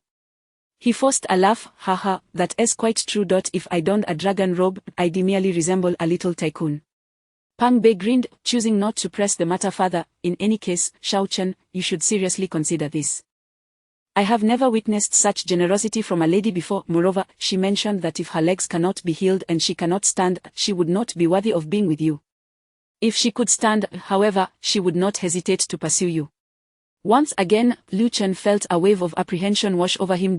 My goodness, should I even attempt to heal her? This entanglement with romance was becoming overwhelmingly intense. Pang Bei departed, leaving Lu Chen with a plethora of thoughts to ponder. Upon returning to the shop, Lu Li approached him immediately, her face etched with an expression of unease. She leaned in close and asked in a hushed voice, "Hua Chen, what did he say to you?" Lu Chen casually replied, "Oh, nothing much, he just wanted to invite me to be the research director at a biotechnology company. However, I told old Pang that although the salary is quite high, I want to be going because I promised my sister Li that I would help her open a dim sum shop and expand it across the globe." Aha! He concealed the more significant matter that Shangwan Bei hoped to be with him, even expressing indifference to Lu Li accompanying them. This situation was rather perplexing and not something he could disclose lightly. Nevertheless, Lu Chen did not harbor any aversion to Shangwan Bei. In fact, he found her quite appealing. She was far superior to Wan Qian, gentle, beautiful, and possessing an alluring figure. If she could stand, she would undoubtedly be a captivating beauty. As these thoughts swirled in his mind, Lu Chen suddenly experienced a peculiar notion. What if, in the future, a vivid scene unfolded in his mind, a specially crafted grand bed, with him lying in the center, embraced by two enchanting, bare bodies. The curves were tantalizing, allowing him to touch wherever he wished, indulging in whatever he desired. After all, what was wrong with having two women together? Why should he fear that he, a virile man, would be unable to handle it? Chapter 34. Engaging in delightful activities together. A mischievous smile graced his lips upon witnessing Lu Chen's expression. Lu Li felt an inexplicable sensation arise within her. This smile was certainly not one of benevolence. However, Lu Li was in such high spirits that she could entirely overlook Lu Chen's wicked grin. She felt as if the weight on her heart had been lifted. Previously, when Lu Chen had assured her that he would not work for the Eagle Group, she had still harbored some apprehensions. Now that Lu Chen had rejected Pang Bei, her joy was uncontainable, to the point that tears threatened to spill. She quickly inhaled, striving to regain her composure. Then, Lu Chen promptly drew her to the back, into the lounge, and with a resounding bang, shut the door. This action transpired right under the watchful eyes of three young staff members, one male and two female, who were in their early 20s. The boy was a pastry apprentice, while the two girls worked in the shop but were also learning to make pastries out of interest. At that moment, the trio stood gaping in disbelief. No way, Brother Chen is so excited that he just pulled Sister Li in, during broad daylight. It's understandable, given the magnitude of the situation. Brother Chen probably wants to comfort Sister Li properly. TSK, do you think they might be doing something in there? Quite possibly, inside. Lu Li, flustered, exclaimed, "Chen, what are you doing? It's not good for them to see." Lu Chen, wearing an air of calm, replied, "I'm merely concerned you might get so emotional that you cry in front of them. How embarrassing would that be? So, while you may be touched, if you must cry, do so only for my eyes. Go on, let it out." As he spoke, he gently lifted Lu Li's chin with a finger, gazing intently into her eyes. Lu Chen's gaze was electrifying, and after a few moments of locking eyes, Lu Li felt her heart race uncontrollably. She murmured anxiously, "Chen, what do you want? The way you're acting, I just want to laugh, not cry." "Laughter is fine, then show me your smile," Lu Chen stated earnestly. His fervent gaze hinted at a primal instinct. Lu Li's fair and enchanting visage, along with her rosy, full lips, only fueled Lu Chen's desires, making it increasingly difficult for him to resist the urge to kiss her. Luli was not inexperienced in romance. She had had a relationship during her vocational school years. However, that romance had been characterized by innocent gestures, and she had been somewhat reserved, resulting in an unfulfilled conclusion before she could reach the culmination of intimacy with her first love. Thus, she remained a maiden, yet this did not imply she was oblivious to Lu Chen's intentions. After all, the number of suitors vying for Luli's affection could fill an entire room. However, while other men's advances would repel Luli, Lu Chen's gaze stirred something within her, the flattering sensation, perhaps even a hint of sweetness. Regardless, she recognized the peril inherent in such a gaze. With a shy smile, she flashed her pearly whites and said, "All right, let us go out, we still have things to attend to." As she spoke, she pushed Lu Chen's hand away and anxiously attempted to pass him. "Lily." Lu Chen suddenly embraced her, eliciting a gasp from her. Outside, the staff packed up their ears. "Did you hear that?" It was sisterly calling out. Such a sensual tone. Indeed, how intoxicating could it be that Brother Chen and Sister Li are truly engaged in something intimate in there? This comment came from the male apprentice, who wore an envious expression. The two girls shot him disdainful glares. "Humph, you men are also impulsive. Surely, Sister Li isn't ready for something so intense. It must be painful." Exactly, foreplay is essential. Without it, there can be no love. How do you not understand this? Their words bore an air of experience. The male apprentice, grinning, commented, "I must admit, I'm rather clueless about this. Would you care to enlighten me?" A shriek ensued as the two girls began to chase the male apprentice, who fled like a frightened dog. Meanwhile, in the confined lounge, the atmosphere grew increasingly heated. Following Lu Chen's forceful embrace, Luli, after her initial shock, gently pushed him away, her voice a mix of embarrassment and urgency. "Chen, please. Don't do this, you're driving me mad." Lu Chen appeared to be on the verge of losing control, tightly holding Luli against him, his arms encircling her slender waist with increasing intensity, pressing her soft bosom firmly against his chest, eliciting a sensation of delightful pressure. The elasticity of her form seemed to surpass even that of her hands, almost propelling Lu Chen away. This only ignited a raging fire within him, and his hands could not help but wander lower. With a swift movement, Luli gasped once more, followed by a plaintive plea, "Chen, please don't squeeze me there, it hurts." Indeed, Lu Chen's hands had sunk deeply into the soft contours of Luli's back, where the delightful firmness was undeniable. As he squeezed, it felt as though his hands would spring apart. "Sister Li, I can't help it. I desire you," Lu Chen growled. "It's been so long since I felt this way. I am at my wit's end." With that, he tightened his embrace around Lu Li. It had truly been a significant time since he had escaped from Jiaoying City without having any intimate encounters with a woman.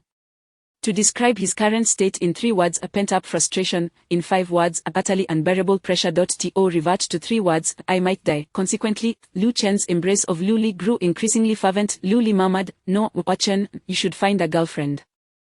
If not, I could introduce someone to you." As she spoke, she pushed against Lu Chen's hands with slightly more force. However, her resistance against Lu Chen's strength was akin to attempting to extinguish a raging fire with but a few drops of water. Luli felt herself growing parched, as if she might dissolve entirely in Lu Chen's embrace. Her limbs grew weak, and a thought crossed her mind: perhaps she should just succumb. Yet, upon hearing Luli's words, Lu Chen suddenly gained clarity. Indeed, this was not appropriate. Although Luli's demeanor suggested she was not entirely resistant, what if she felt compelled to comply to retain his presence? While Lu Chen was undeniably attracted to beautiful women and found himself unable to restrain his desires, he could not bring himself to possess someone against their will. Thus, Lu Chen quietly released Luli. This startled her, leaving her bewildered. Lu Chen murmured, "I'm sorry, Sister Li. Rest assured, if you are unwilling to be with me, don't force yourself. Even so, we can remain good friends or siblings, working together to make the pastry shop a success." Luli felt a flash of anger. What was this fool doing? While they had shared some intimate moments, this was the first time he had embraced her like this, and yet she couldn't even feign resistance. Unable to contain herself, she scolded, "Idiot, did I say I didn't want to?" As she spoke, her cheeks flashed crimson. Lu Chen was both surprised and elated. "Sister Li, you truly do want this?" Luli fell silent, her head lowered, her heart racing as her chest heaved with anticipation. How could she express her feelings? She had already made herself abundantly clear. Lu Chen, grinning, once more pulled Luli into his arms, leaning in to whisper softly in her ear, "Sister Li, this tactic is called retreating to advance.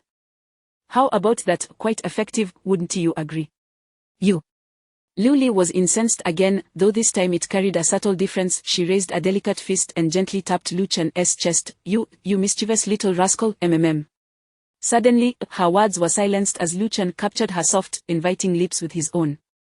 With the fervor of a young man, he kissed her, sending an indescribable sensation coursing through Luli's heart. On Lu Chen's side, he found Luli's lips to possess an unrefined innocence. Innocence, in this context, suggested a lack of experience, but clumsiness in kissing. He found it puzzling. Logically, a woman of 26 or 7, with such full and vibrant lips, should not be so inexperienced in the art of kissing. Releasing her lips, he observed Lu, who was now breathless, and asked softly, "Sisterly, was this your first kiss?" Lu hesitated slightly. "I suppose it is. I've kissed before, but those were merely fleeting pecks, nothing like yours," which felt almost like a bite. It hurt a little, she added, somewhat reproachfully. Lu Chen was even more perplexed. "Wait, when you engage in such activities, isn't kissing like this common?" In less than a second, Lu Chen realized he had misspoken, and grievously so. He saw Luli's expression shift instantly to one of indignation. Fuming, she retorted, "Lu Chen, what do you mean, engaging in such activities? What are you implying? Don't speak nonsense." With that, she forcefully pushed Lu Chen away and stormed out, anger radiating from her. Outside, the 3 board staff members exchanged bewildered glances. "So soon, Brother Chen appears quite robust, surely he wouldn't finish so quickly." "It's quite plausible, look at Sister Li's displeased expression, it must be that Brother Chen was too hasty." "So Brother Chen truly is the fabled 1-minute man," Lu called out sternly. "What are you all gossiping about? Get back to work." Instantly, the shop buzzed with unprecedented activity. In the lounge, Lu Chen scratched his head in confusion. What on earth did I say wrong? Could it be that Sister Li is still a virgin? Is that even possible? At her age, young girls of 16 or 17 have already gone through multiple abortions. Isn't that a bit remarkable? In that moment, Lu Chen felt a profound sense of bewilderment, as if he had stepped into a world that had inexplicably refused to change. He awkwardly walked out. From noon until afternoon, Lu maintained a stern demeanor, ignoring Lu Chen. Clearly, he had wounded her pride deeply. Even when Lu Chen presented her with a check for 120,000 yuan to discuss whether to use it for expanding the shop or opening a new branch, she remained indifferent. Chapter 35. Transforming into a tycoon. However, the 3 employees were exceedingly elated, for within that sum of 120,000, there was a portion that Lu Chen had secured for them. This was the so-called mental compensation fee, amounting to 20,000 each. Lu Chen went to collect the money and distributed it among them, of course, also taking his own 20,000 in the process. The 2 young women and 1 man were utterly overjoyed. They had only recently joined Yuan, where the wages were meager, barely reaching 2,000 a month at best. To their astonishment, after enduring such a tremendous shock, they found themselves receiving 20,000. Now, they were eagerly anticipating more unwitting patrons to patronize the store. Unbeknownst to the 3 employees, during their journey of growth alongside Yuan, they would indeed encounter several more instances of unwitting patrons. It was these events that propelled them into the realm of minor tycoons, but that is a tale for another time. For now, in their eyes, Lu Chen was undeniably a figure of great stature. The 2 young ladies were whispering among themselves, remarking that although Brother Chen had limited experience in that regard, his generosity made being his girlfriend quite an appealing prospect. If Sister Lily were to be dissatisfied, they would gladly step in as alternatives. After all, there were plenty of substitutes available. This revelation left the male employee utterly flabbergasted. In the afternoon, buoyed by their newfound wealth, Lu raised the wages by 30%, instructing the workers to repair the shattered glass and reassemble the food cabinets. Nevertheless, Lu still took Lu Chen's advice and called the manufacturer to order more stylish and upscale food cabinets. Until the new ones arrived, they would make do with the old.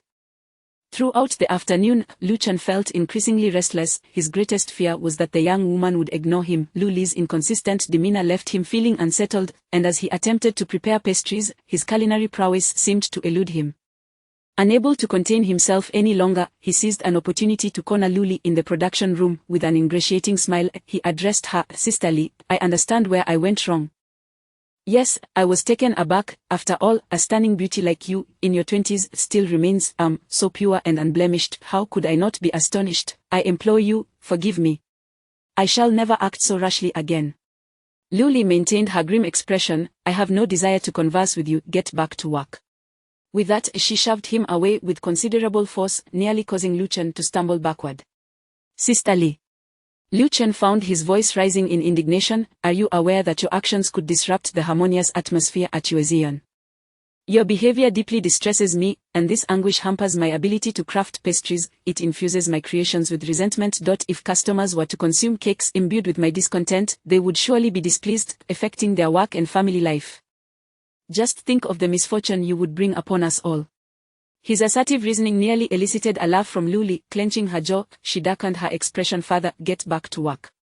Stop your incessant prattling. I am the one who pays your wages, and if you continue, I shall deduct your salary. Oh dear, deduct my pay. Lu Chen scoffed in anger. Regardless, if you do not show me a smile today, I shall walk out. I am leaving now. With that, he swiftly discarded his work uniform, feigning an exit. I'm really leaving. He glanced back at Lu, his eyes pleading. You dare leave, I will dock your pay for today. Lu threatened without hesitation. Infuriated, Lu Chen spun around and stormed out. Lu crossed her arms, trying to use retreat as a tactic. I won't fall for your ploy. Let's see if you return. To her surprise, Lu Chen did not return for quite some time. A wave of anxiety washed over Lu, prompting her to send her subordinates outside to search for him. Half an hour later, 3 employees returned, reporting that they could not find him and that he was not answering his phone either. One of the female employees muttered, Sister Lily, I suspect Brother Chen is waiting for you to call him before he picks up. Why not give it a try? Lu huffed, call him. What makes him so important? I refuse. Determined not to call him in front of her staff, Lu excused herself under the pretense of visiting the restroom. After biting her lip in contemplation, she finally decided to call Lu Chen. To her dismay, his phone was off. Lu felt close to tears. That insufferable boy, could he truly be so petty? At that moment, she felt a mix of sorrow and anger. She had guarded her virtue for over 20 years, contemplating letting it go, and now he thought she had already lost it. This was an exceptionally sensitive matter for Lu. Thus, she was upset, primarily aiming to make Lu Chen aware of her worth, hoping he would soothe her feelings and learn to cherish her more deeply. Little did she know, he had truly walked away without a backward glance. However, Lu was not overly worried. Lu Chen's earlier words had made it clear that, regardless of the circumstances, he would remain by her side. Their bond would not be shattered by the trivial squabbles that arose between them. After all, conflicts are inevitable in any relationship, especially between men and women. They can even add a touch of flirtation. Otherwise, Lu would not have mentioned docking Lu Chen's wages and bonuses. She was acutely aware that were it not for him, Yuan would have long since ceased to exist, and it certainly would not be thriving as it was now. The true proprietor of Yuan was not Lu but rather Lu Chen. Meanwhile, Lu Chen was feeling a bit disheartened. His phone had rung several times, each call from an employee. He refused to answer unless it was Lu. He longed to hear her beseech him to return. However, as he waited, he traversed many streets without receiving another call. Was he truly being stubborn? Unable to resist, Lu Chen pulled out his phone once more to check the situation, only to discover a more pressing issue. His battery was dead. With a mix of amusement and frustration, he pondered whether he should return. It would be quite embarrassing. Ultimately, he decided against it and opted to head home instead. Home, in this instance, referred to Dong Qingqing's residence. As a tenant there, Lu Chen had spent considerable time with her, and their relationship had gradually improved, leading him to subconsciously view it as his own home. Though Dong Qingqing had initially struck him as an ice queen, their interactions over time had softened her demeanor. They often shared laughter and enjoyed a harmonious rapport. The key to their amicability lay in Dong Qingqing's demanding job as the deputy director of the obstetrics and gynecology department at the hospital. Her hectic schedule left her exhausted. She frequently returned home in the afternoon, had a meal, rested briefly, and then received calls urging her to return to work. This took a toll on her health, and her irregular meals aggravated her stomach issues. Since Lu Chen had begun preparing nutritious meals for her, her health had gradually improved. Dong Qingqing was grateful to Lu Chen, and their relationship had evolved into one akin to that of siblings. However, there was an undeniable undercurrent of ambiguity in their bond. Living under the same roof, with one being a captivating young woman and the other a spirited youth, it would be disingenuous to claim that Lu Chen harbored no romantic feelings for Dong Qingqing. On occasion, she would inadvertently reveal a flirtatious side, though she quickly reined it in, yet it was evident that, deep down, she harbored feelings for him. Lu Chen often found himself secretly delighting in the notion that something would inevitably unfold between them. Upon returning home, he was immediately met with a troubling sound. "Let me go, Li Yuzhu, you scoundrel, don't touch me, or I swear I'll kill you." A jolt of alarm surged through Lu Chen, followed by a surge of indignation. How dare that scoundrel Li Yuzhu show up? During their conversations, Dong Qingqing had recounted the unfortunate tale of her marriage. At that time, she had just graduated from nursing school and was struggling to find stable employment, working temporarily at a small clinic. The clinic's owner, Li Yuzhu, a few years her senior, had relentlessly pursued her. Dong Qingqing had viewed him solely as an employer, unable to develop any romantic feelings, and had repeatedly declined his advances. One fateful evening, however, Li Yuzhu had lured her to a bar, where he reportedly drugged her and took advantage of her unconscious state. When she awoke, the unspeakable had occurred, leading to a furious confrontation.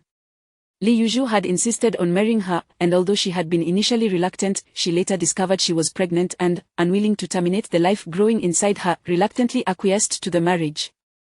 Their married life had been fraught with unhappiness, as Li Yuzhu's gambling addiction had cost him the clinic. Fortunately, with the assistance of relatives, Dong Qingqing had secured a position at the hospital, eventually rising to the role of deputy director. However, her marriage to Li Yuzhu had crumbled, leading to years of separation. Now, the very man she had sought to escape had come knocking on her door, attempting to force himself upon her. Lu Chen's rage surged as he recognized the source of the commotion emanating from Dong Qingqing's bedroom. He strode purposefully toward the door, which was slightly ajar. Upon pushing it open, he was left momentarily stunned by the scene before him.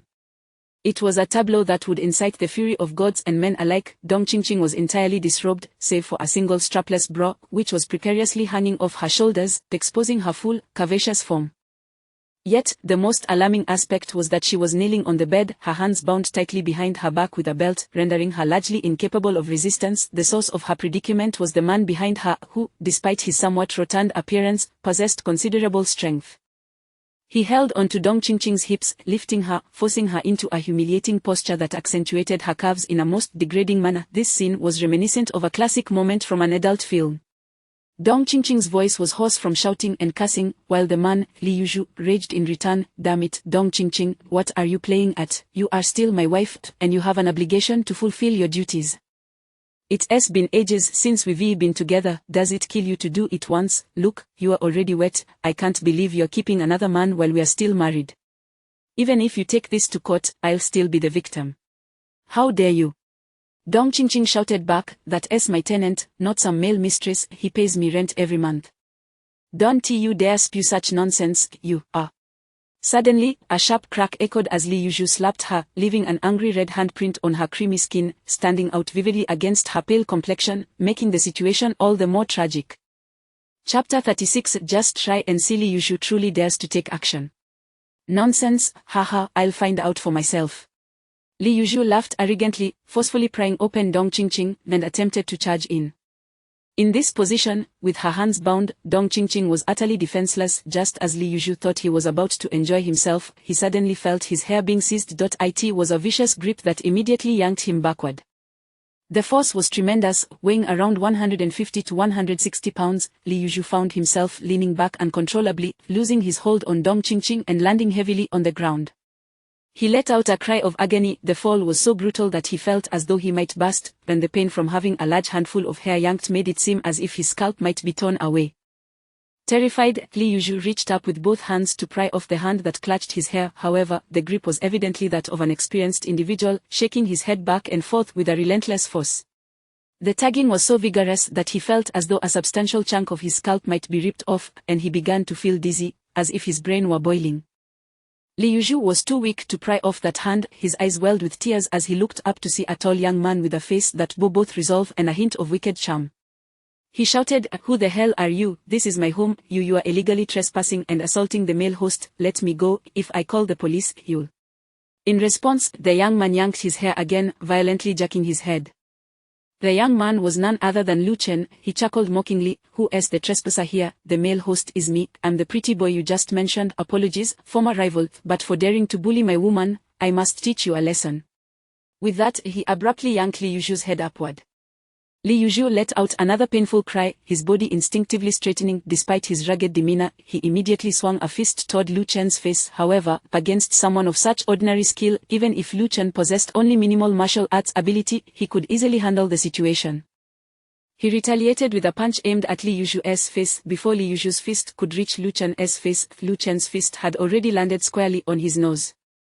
If replayed in slow motion, it would surely be a spectacle. Lu Chen's strong fist gradually sank into the triangular zone of Li Yushu's face, causing the area around his glasses, nose, and mouth to cave in. Blood began to flow from Li Yushu's nostrils, his fist froze midair, and he let out a wail, instinctively withdrawing to defend himself, but no matter how he tried to shield himself, it was futile. Lu Chen was swift, gripping Li Yushu's hair with one hand and balling his fist with the other. He unleashed a flurry of 5 punches to Li Yushu's face. 5 punches. They left Li Yushu's mouth and nose gushing blood, tears streaming down his face, and staining much of it red. The pain was so intense that he screamed as if he had no more life left in him. His nasal bone was surely fractured, and his lip split open, blood trickling from his eye sockets. Lu Chen's 5 punches were merciless. Then, with a flick of his wrist, he released Li Yushu's hair, causing the man to crumple to the ground, clutching his face in agony, attempting to utter something, anything, but only 2 teeth slowly slipped from the corner of his mouth. What a tragic sight! With a smile on his face, Lu Chen leisurely grabbed 2 tissue papers from a nearby cabinet, gently wiping his hands before casually remarking, "I rarely hit someone this hard." After a moment of consideration, he added, "Well, except for this morning when I broke a guy's thigh."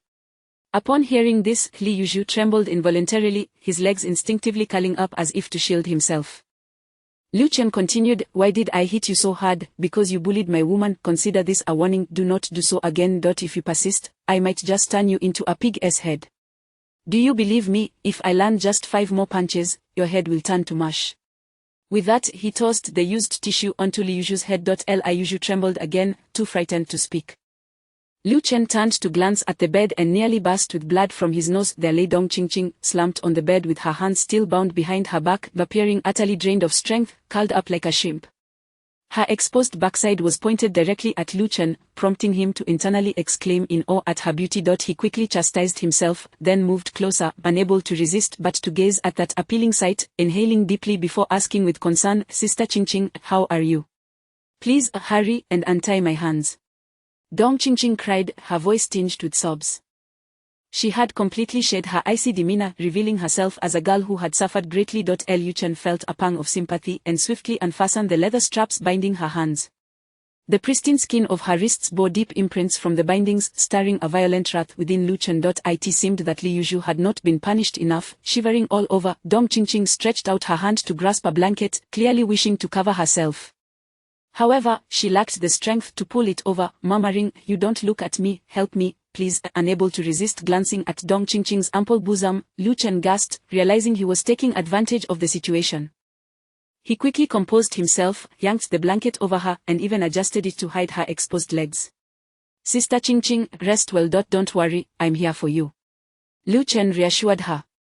Dong Qingqing responded with a soft but suddenly, her disheveled gaze sharpened, and she hoarsely shouted, "Eken, be careful." No sooner had she spoken than Lu Chen felt a sharp pain in his back, that tremendous force knocking him off balance and sending him crashing onto the bed. To be precise, he fell onto Dong Qingqing, his face landing directly on her chest. Though separated by a thin blanket, the softness and elasticity of her ample form were unmistakable, tempting him to simply lay there and drift off to sleep.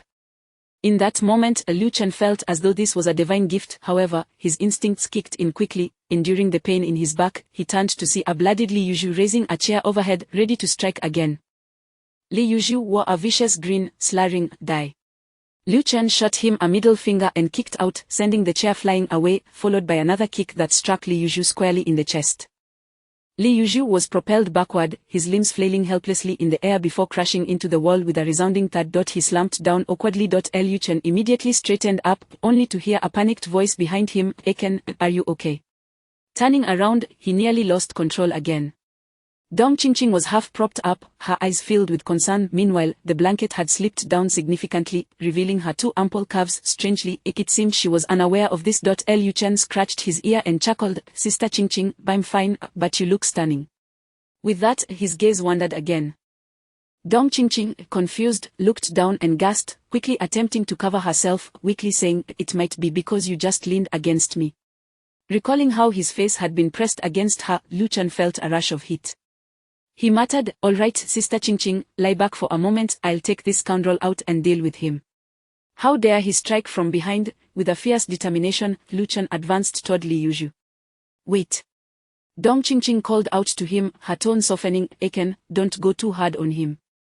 After all, he is the father of a child. Understood, I want to go too hard. He gestured towards Li Yuzhu's bloodied face. Is that not heavy enough? Lu Chen had Li Yuzhu put on his clothes and dragged him into the living room. A casual shove sent Li Yuzhu tumbling to the floor. Lu Chen settled onto the sofa, crossing his legs nonchalantly, and asked, so, former rival, what brings you here? After much effort, Li Yuzhu managed to sit up, enduring the pain. Instead of answering Lu Chen's question, he seethed with resentment. Kid, I don't care who you are for daring to hit me like this. I will not let you off. I have connections. My brother is a gang leader with hundreds of men at his command. I will have him kill you. He laughed maniacally, a deranged glint in his eyes. I'll have him capture you, tie you up, and then I'll take a big hammer and smash you from head to toe, from toe to head, shattering every bone in your body. Don't doubt it. He spat blood onto the floor, grimacing in pain as his face twisted in malice. Lu Chen listened quietly, nodding. Impressive, very impressive. It seems I truly shouldn't have hit you. Hearing you say that, I'm filled with dread. Ha. Li Yuzhu grew more arrogant. Humph, your fear means nothing. Unless you kill me now, I will definitely make you pay. How dare you lay a hand on me in such a brutal manner? You're courting death. Wanzigu? The name sounded familiar, and Lu Chen's expression shifted to one of alarm. Could it be Miao Wan? Li Yuzhu paused momentarily, then grinned wickedly. So you know Miao Wan? Ha, just wait, you've hit Miao Wan's brother, which means you've hit him. He is fiercely loyal and will undoubtedly help me deal with you. While a facade of fear lingered on Lu Chen's face, he was secretly delighted. What a coincidence, running into Miao Wan again. In the past, Li Yuzhu's claims of having a gang leader as a brother might have instilled some fear in him, but now, with Pang Bei as his ally, what was there to fear? And it was even more amusing that the gang leader was the very Miao Wan he had recently dealt with. Chapter 37. The boyfriend my wife raised with a sigh. Lu Chen collected his expression of horror and remarked, alas, what is meant to be will always find a way. Let's handle this swiftly. You should call Miao Wan, and we'll resolve the matter post-haste. Li Yuzhu was taken aback, pondering how reckless this fellow was, even daring to suggest he contact Miao Wan.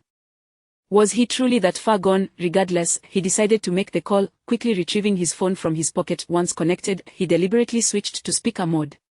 Brother Wan, yes, it's me.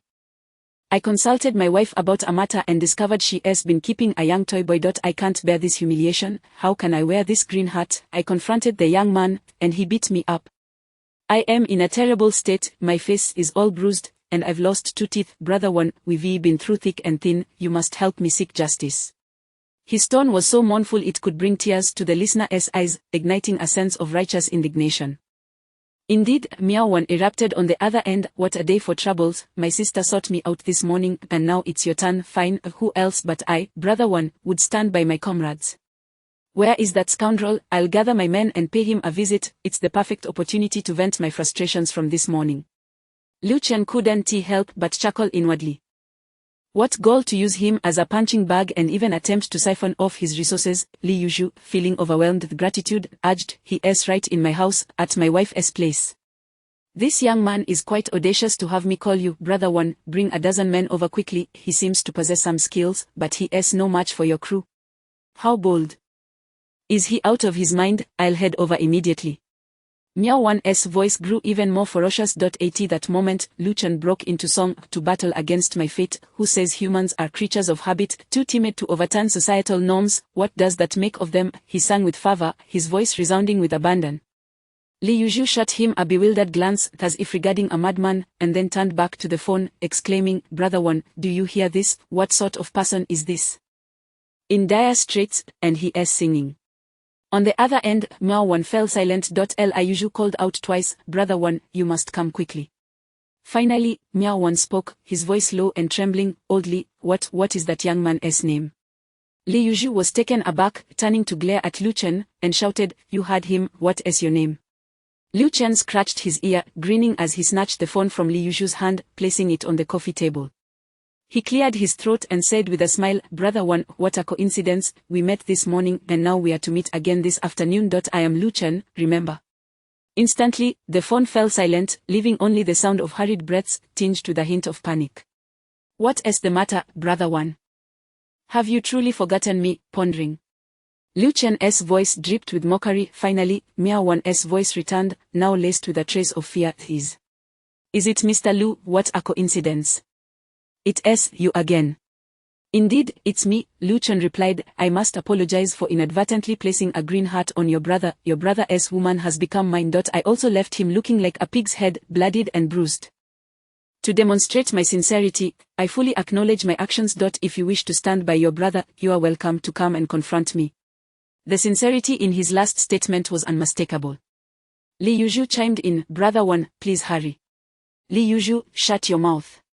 Miao Wan bellowed fiercely, then, in a markedly submissive tone, he addressed Lu Chen, Mr. Lu, please, don't be angry. I know this is all Li Yuzhu's fault. He is hardly a decent person. He doesn't cherish his wife, whom he obtained through despicable means. They lack any foundation of love. Honestly, you wearing that green hat suits him perfectly.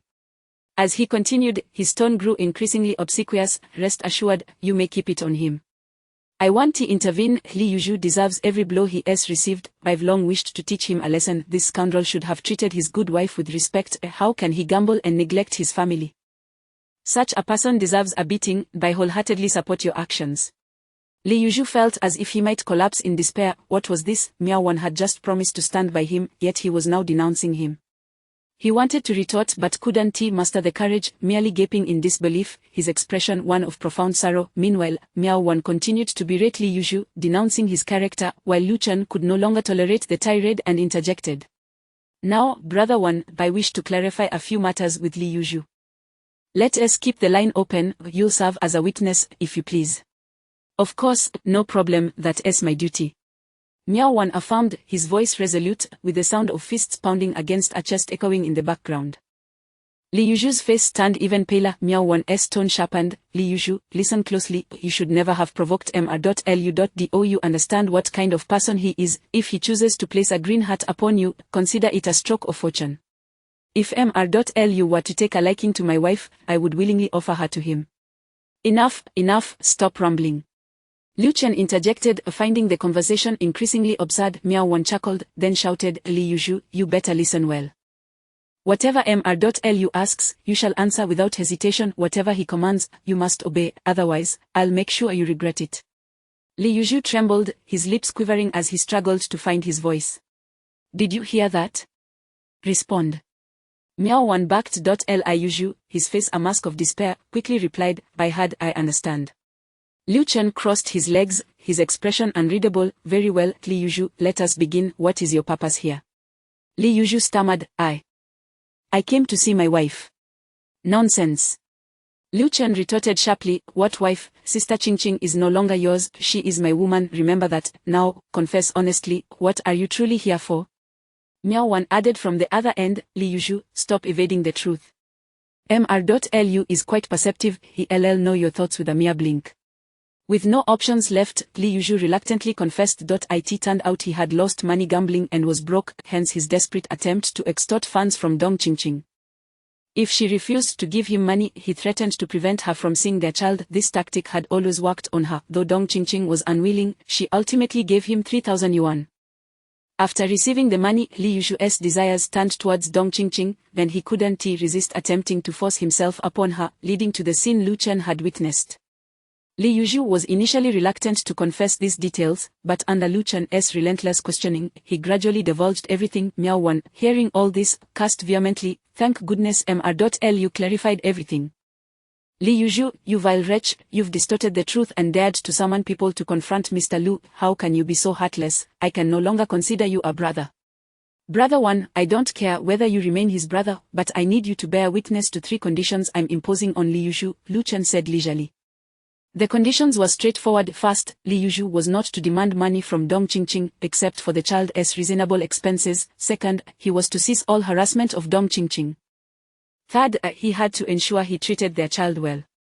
I'm doing this in your name, not holding it against him too harshly. You must understand, if he were to call upon your men, I would undoubtedly do the same. The consequences would be dire.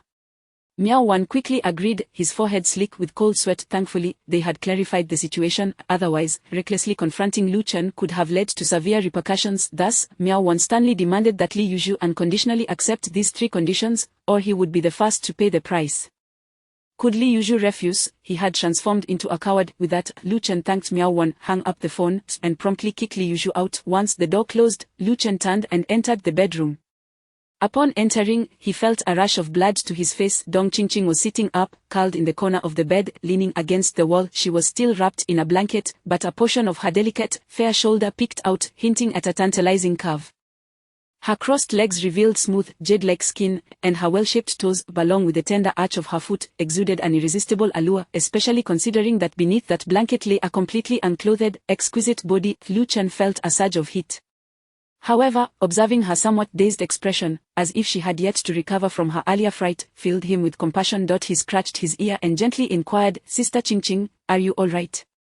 Dong Qingqing numbly shook her head. "Rest assured, that man will not trouble you again." "He will not dare," Lu Chen assured her with a bright smile. "I could tell by his expression that I've thoroughly intimidated him." "Thank you, I heard everything," Dong Qingqing finally spoke. Lu Chen waved his hand dismissively, "No need to mention it. It's what I ought to do. We are practically family now." He suddenly recalled something and felt a twinge of guilt. "Sister Qingqing, I said you were my woman," to dissuade him from returning. "I hope I didn't offend you." Chapter 38. A bit of trouble. "It's all right, I understand your intentions." Dong Qingqing shook her head, a faint bitterness gracing her lips. "However, it's a bit of a hassle. He will undoubtedly spread rumors, even to my parents, claiming that I'm seeing other men without having divorced him. He excels at sowing discord." Her sigh betrayed a myriad of unspoken heartaches. Lu Chen's face darkened with anger. "No worries, I'll call Miao Wan immediately and have him teach that scoundrel a lesson. If he dares to gossip, I shall have his tongue severed." Earlier, Lu Chen had noted down Miao Wan's phone number, and upon calling, Miao Wan readily agreed, his voice brimming with a sense of honor in serving his superior. After hanging up, Lu Chen chuckled, "Rest assured, Sister Qingqing, Li Yuzhu will think twice now. From here on out, he will behave himself. However, should he dare to trouble you again, do not hesitate to inform me." Dong Qingqing nodded, her alluring eyes fixed on Lu Chen. "You're becoming increasingly formidable, aren't you? No longer the man who would haggle over a mere few dozen yuan for rent.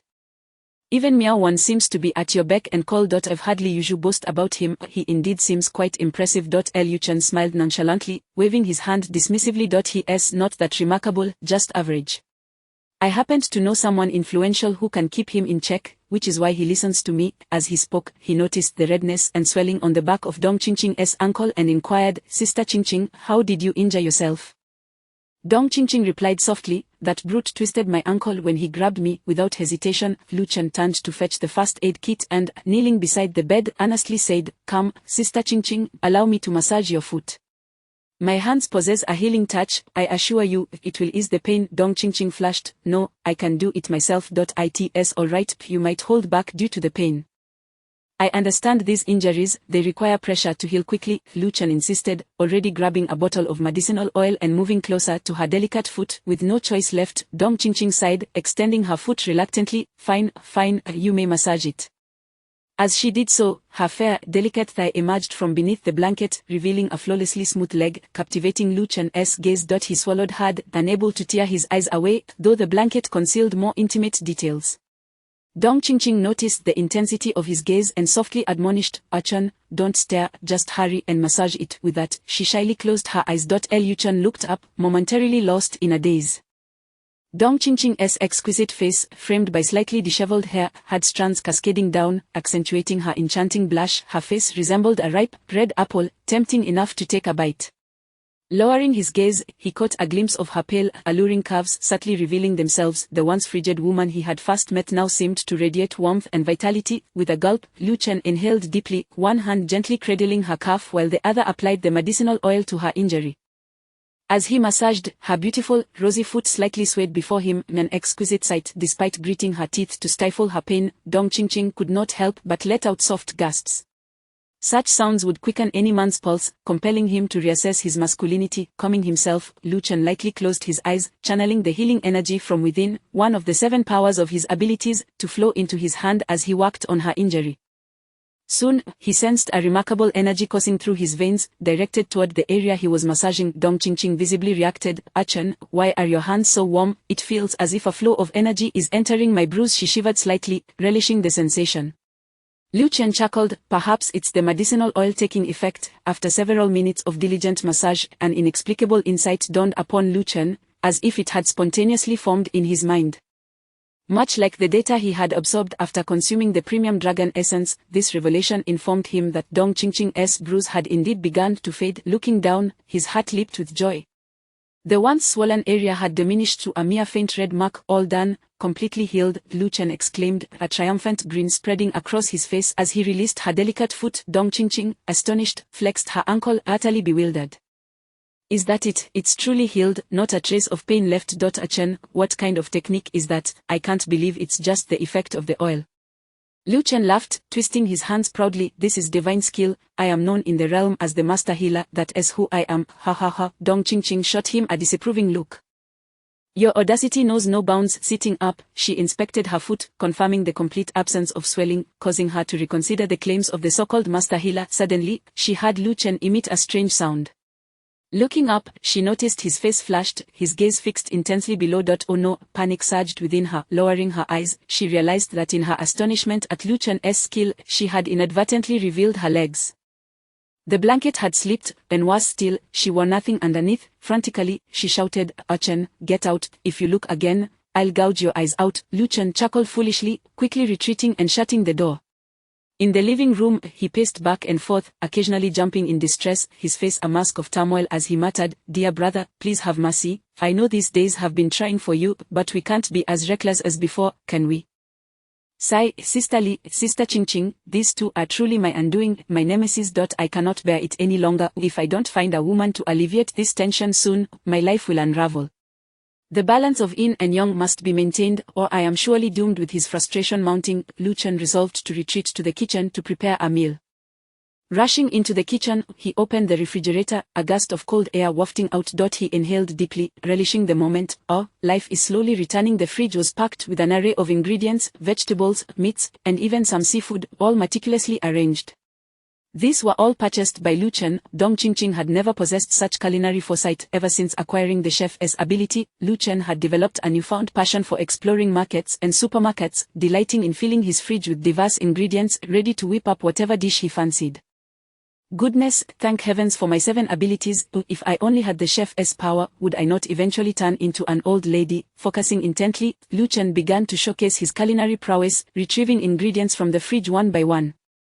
The sounds of washing, chopping, and mixing soon filled the kitchen. Unbeknownst to him, a figure stood gracefully at the kitchen doorway, clad in a light blue chiffon dress that gracefully fell to her knees, revealing a pair of shapely, delicate calves. It was none other than Dong Qingqing. Having dressed and composed herself, she stepped out, drawn in by the comforting sounds of clattering dishes. The symphony of cooking stirred a delightful sensation within her, making her feel invigorated.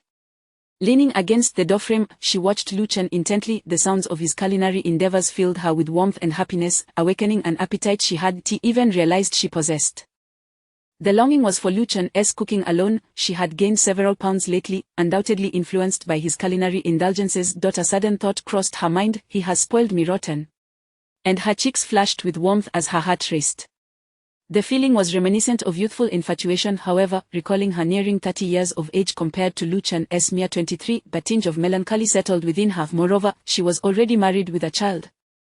Meanwhile, Lu Chen remained blissfully unaware of Dong Qingqing's presence, wholly engrossed in his tasks. He had entered a state of meditative focus. As he cooked, he became acutely aware of 4 distinct energy flows coursing through him, akin to dragons swimming in the depths of the ocean. 3 of these energies were prominent, clearly identified as those of the chef, the enchanter, and the healer, while the 4th was faint, so subtle that without careful attention, one might think it had vanished entirely. What could this elusive energy be? Lu Chen pondered. Suddenly, memories of that day at the barbecue stall flooded back, accompanied by an instinctive warning that alerted him to potential danger nearby. Evidently, this warning was also derived from one of the powers of the 7 flower abilities. Thus, this faint energy must be that very ability. But what exactly was it? Lu Chen did not rush. He understood that with the 7 flower abilities, one cannot force the process. Mastery comes with time and experience. Additionally, he sensed that a subtle essence was being absorbed by these 4 energy flows, enhancing their potency. The enchanter's energy absorbed the most, followed by the healer's, while the faint energy barely registered any absorption, remaining almost negligible. Lu Chen understood that this essence stemmed from the 2 bottles of dragon essence he had consumed. Once ingested, if the body relied solely on its natural processes for absorption, only about 60 to 70% of the essence would be utilized, with the remainder gradually dissipating. However, through cultivation, one could fully harness the dragon essence's potency. Approximately an hour and a half later, all the dishes were prepared. Lu Chen felt as if he had just completed a rigorous internal energy exercise, invigorated from head to toe, every fiber of his being pulsing with vitality. Though the four energies gradually subsided, he felt more fulfilled than ever. Chapter 39. Lift it up and let me see. Clenching his fists, Lu Chen felt an exhilarating surge of energy coursing through him. He was in high spirits. Preparing this meal was far more gratifying than practicing his family's ancestral martial arts for 3 or 4 sessions. It smells divine, a soft voice suddenly chimed in. Eken, you truly have a gift for cooking. However, with so much food, just the two of us, can we finish it all? Turning to look, Lu Chen's eyes sparkled with delight as he beheld Sister Qingqing, whose beauty captivated him. Although a trace of melancholy lingered on her face, her alluring attire profoundly touched Lu Chen's heart. The delectable dishes came to the table in succession, appearing almost excessive: jade shrimp rings, sweet and sour cup, pumpkin braised beef, potato and egg pancakes, minced meat eggplant, and a winter melon soup with shrimp skins, 5 dishes and a soup in total. These were all nourishing delicacies suitable for Dong Qingqing, and they were also her favorites. Yet, with only the two of them, it indeed seemed quite challenging to consume it all. As twilight descended, they sat down to dine. Despite Dong Qingqing's apprehensions about their ability to finish the meal, she ate with fervor. It was as if a deep-seated resentment compelled her to devour her food in silence. Observing her troubled demeanor, Lu Chen could only sigh inwardly. He understood the weight of her feelings. Their marriage had begun enshrouded in bitterness and had since evolved into a separation, with Li Yuzhu audaciously attempting to impose himself upon her, nearly succeeding. It was no wonder Dong Qingqing appeared so discontented. Surely, she was burdened with numerous thoughts, including concerns for her child's future. However, Lu Chen was not particularly adept at offering counsel. He could only silently accompany her through the meal. After half an hour of shared effort, they had surprisingly consumed 2/3 of the food. Dong Qingqing set down her chopsticks, exclaiming, "I can hardly believe I ate so much. Alas, I shall surely gain weight." She patted her belly, adding, "Indeed, it feels quite round. I must be putting on some flesh." Lu Chen recalled that she had lamented similarly the day before. With a playful glint in his eyes, he teased, "Really? Then lift your dress so I can see if you truly are gaining weight." "How can I lift it when I'm wearing a skirt?" Dong Qingqing shot him a disapproving glance, suddenly recalling the earlier incident in the bedroom where she had inadvertently revealed herself to him, causing her heart to race. Surely, he was thinking about that moment too. As this thought crossed her mind, her cheeks flushed crimson. This was far too embarrassing. With a mischievous grin, Lu Chen set down his chopsticks and reached out towards her stomach. "Then let me feel if you really are gaining weight." His palm was almost upon her abdomen. In truth, Lu Chen had not anticipated actually touching Dong Qingqing's belly. It was merely a jest intended to lighten the mood and alleviate her persistent gloom. Indeed, Dong Qingqing immediately seized her chopsticks, aiming to swat his hand away. Yet, she suddenly froze in a moment of unexpected daring. She even slightly arched her abdomen, challenging, "Then go ahead and touch to see if it's true." Lu Chen was momentarily taken aback, never expecting such a turn of events.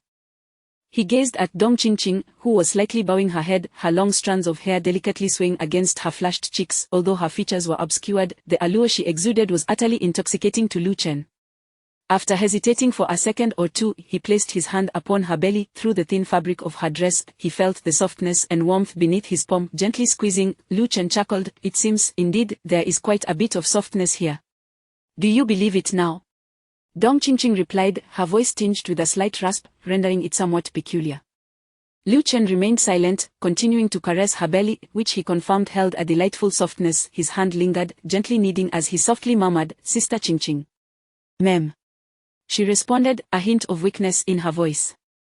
They found themselves enveloped in a delicate tension. Dong Qingqing felt as if Lu Chen's hand was ignited with a flame, melting away her defenses, leaving her parched for more. Meanwhile, Lu Chen sensed that her warm and supple body acted as a spark, igniting the most restless parts of him, urging him to unleash his pent-up desires. "Sister Qingqing," Lu Chen called softly once more.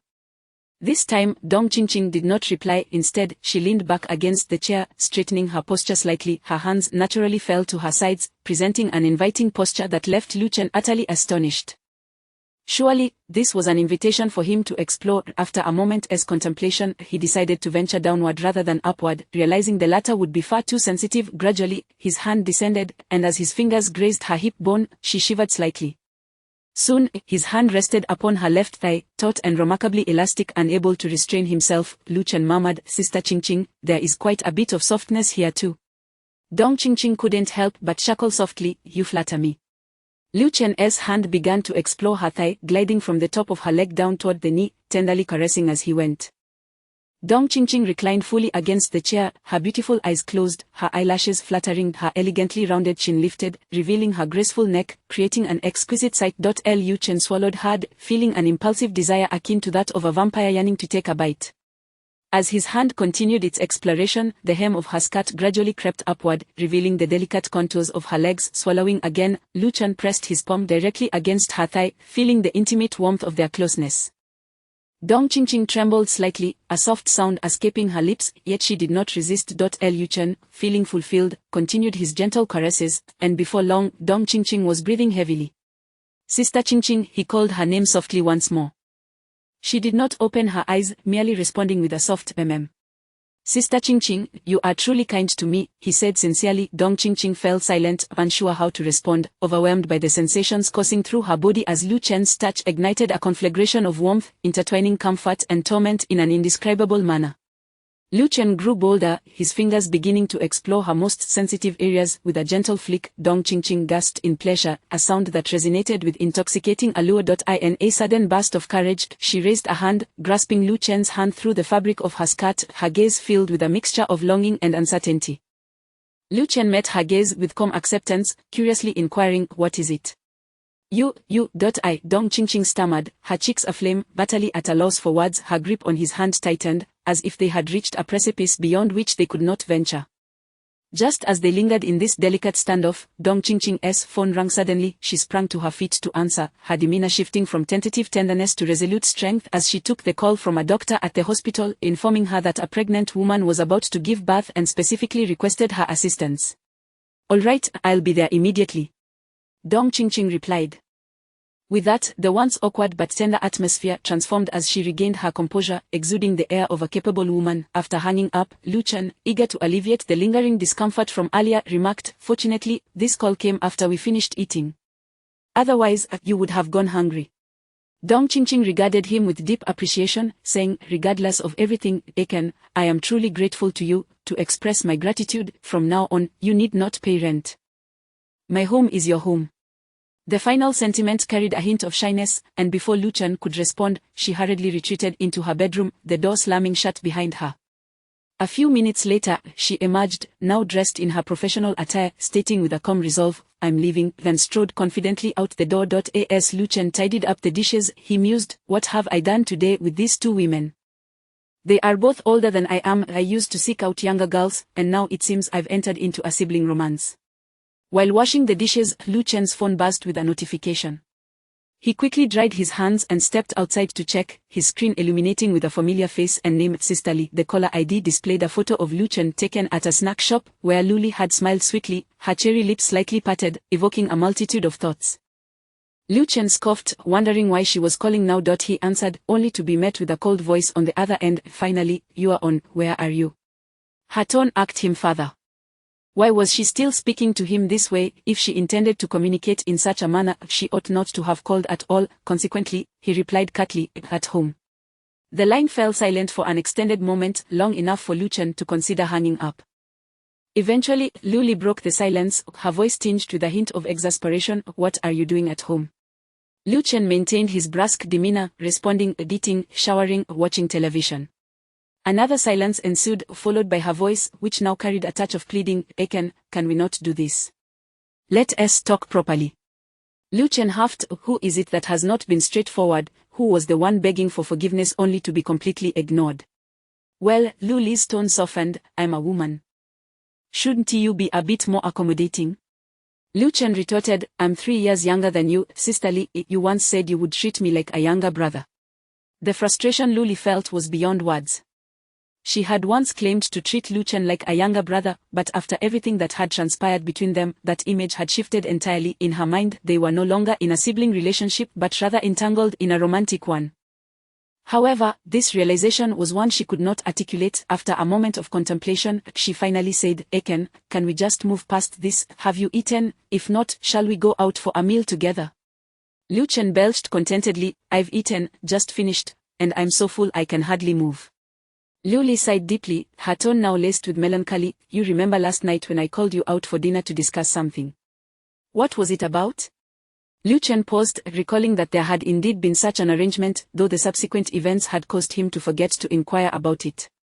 All right, just tell me what it was, he replied. Chapter 40, please have a seat here, could you come out and say something? Lu Li spoke with a tone of entreaty, accompany me for a bowl of noodles, if you cannot eat, you may simply watch. Half an hour later, the two met in a quaintly decorated noodle shop. Upon seeing Lu Li, Lu Chen's eyes lit up with astonishment. Goodness, she was dressed so provocatively. Was she not concerned about encountering ill-intentioned individuals? Lu Chen recalled that it was indeed the first time he had seen Lu Li in such a revealing outfit. She wore a form-fitting black lace dress, intricately designed to be entirely hollow, adorned with delicate lace trim at the edges. As she moved, it subtly hinted at her fair skin and deep purple undergarments. Her light makeup only enhanced her allure, making her appear irresistibly enchanting. Truly, she was a beauty capable of captivating nations. Even the small-time stars he had previously known paled in comparison to Lu Li's radiance.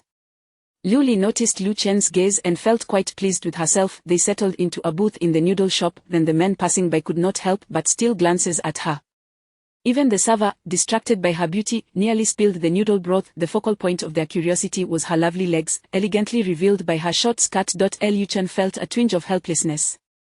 Lu Li's flamboyant attire, attracting the attention of other men, felt akin to a personal affront. He stood up and moved to sit beside her, playfully nudging her. Hey, shift over a bit. I am sitting here. Why are you sitting here? There is no room for that. Lu Li replied, puzzled, with a serious expression. Lu Chen said, I'm merely attempting to shield your modesty. Did you not notice how those men's eyes are nearly devouring you? Dressed like this, you must avoid places teeming with wolves, otherwise, I can only watch helplessly as you are torn apart by them. Lu Li smirked, I'm sorry, but I dressed this way precisely to attract those wolves. What? Lu Chen was taken aback. What did you just say? Lu Li's plans for the evening were clear. First, to enjoy some noodles, and then to find a nightclub to dance the night away, hence, her provocative attire. Lu Chen exclaimed, Lu Jie, you are clearly trying to attract attention, and going to a nightclub to dance. Are you out of your mind? You are quite the troublemaker.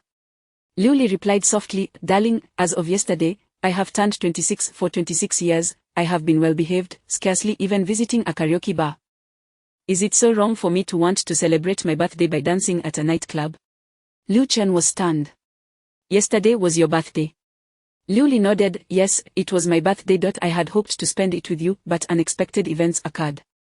Birthdays shouldn't be postponed, and I genuinely want to dance and indulge in celebration for my 26th. Why didn't you say so earlier? Lu Chen slapped his thigh. In that case, Lu Jie, rest assured. Enjoy your noodles, or once you are full, I will accompany you through thick and thin, I will protect you. Lu Li chuckled, thick and thin, is it really that serious? How can it not be? Lu Chen replied earnestly. You are already beautiful, and dressed so alluringly, you will undoubtedly attract many unwelcome gazes at a nightclub. Those wolves are fierce, and I must exert every effort to shield you. Humph, wolves. Lu Li playfully pinched his hand, I think you are the biggest wolf here. This thought reminded her of what had transpired in the lounge. After finishing their noodles, they decided to head to the Golden Coast nightclub, the most renowned establishment in Yunzhou City, known for its exorbitant prices, with an entrance fee of 800 yuan, not to mention the costly drinks and snacks. They strolled leisurely, passing through bustling streets and numerous streetlights until Lu Chen halted in front of a lavishly decorated shop. Above the entrance, a light blue sign boasted 4 elegant characters, "See Water Time." The backdrop was a soft blue wave design, adorned with twinkling pearl lights that resembled pearls floating in water. This was a boutique specializing in natural pearl jewelry. Lu Chen grasped Lu Li's arm and pulled her inside. Hey, what are you doing? Lu Li inquired, bemused. It's your birthday. Lu Chen declared confidently. How can I not buy you a gift? The pearl jewelry in "See Water Time" was indeed exquisite, pearl necklaces, earrings, brooches, and even pearl-embellished lingerie. The clientele exuded an aura of wealth and sophistication, or they carried the air of ostentatiousness typical of the nouveau riche. Before long, Lu Li was dazzled by the array of choices. She had never been in such a place. Usually, she was too busy with work to enjoy leisurely shopping, and even visiting a clothing store felt like a treat. Here, the least expensive pearl item cost several thousand yuan, and most items were priced in the tens of thousands, with some black pearl necklaces reaching 30 or 40,000. Feeling a bit guilty, she tugged at Lu Chen's arm, whispering, "Oh Chen, the items here are too expensive. Please don't buy anything here. If you want to give me a gift, there are plenty of street vendors selling garnet bracelets for just a few yuan, and I would be delighted." Lu Chen replied seriously, "No way. I recently earned 20,000 yuan as a mental compensation. I cannot possibly buy you anything less than exquisite for your birthday. Besides, if I buy you something expensive, you'll surely be grateful enough to repay me in kind. Who knows, perhaps tonight you'll let me have my way." The last remark was made in a low voice, causing Lu Li to gasp in surprise, her cheeks flashing with embarrassment. She playfully hit his chest, exclaiming, "You little rascal, that is too much. Be careful, I might just have to cut you with scissors." Lu Chen chuckled, "So tell me, if I buy you something truly precious, will you be even more grateful and eager to throw yourself at me? Go away." Lu Li playfully hit his shoulder again. "As long as you treat me well and don't annoy me, even if you buy me nothing, I would still be content." Her voice trailed off, barely audible. What? What did you say?" Lu Chen asked, bewildered. "I'm ignoring you." Lu Li shot him a glance. However, with Lu Chen's insistence, Lu Li eventually agreed to purchase a gift from the store, but she insisted on a limit of 2,000 yuan. "I scoff at that," Lu Chen replied. "What can you buy for 2,000? If I'm spending, I'm going all out. After all, it's about enjoyment." He subtly channeled the air of a former wealthy heir when he was still enjoying city. As a scion of a martial arts family, 2,000 yuan was merely pocket change for a day's expenses.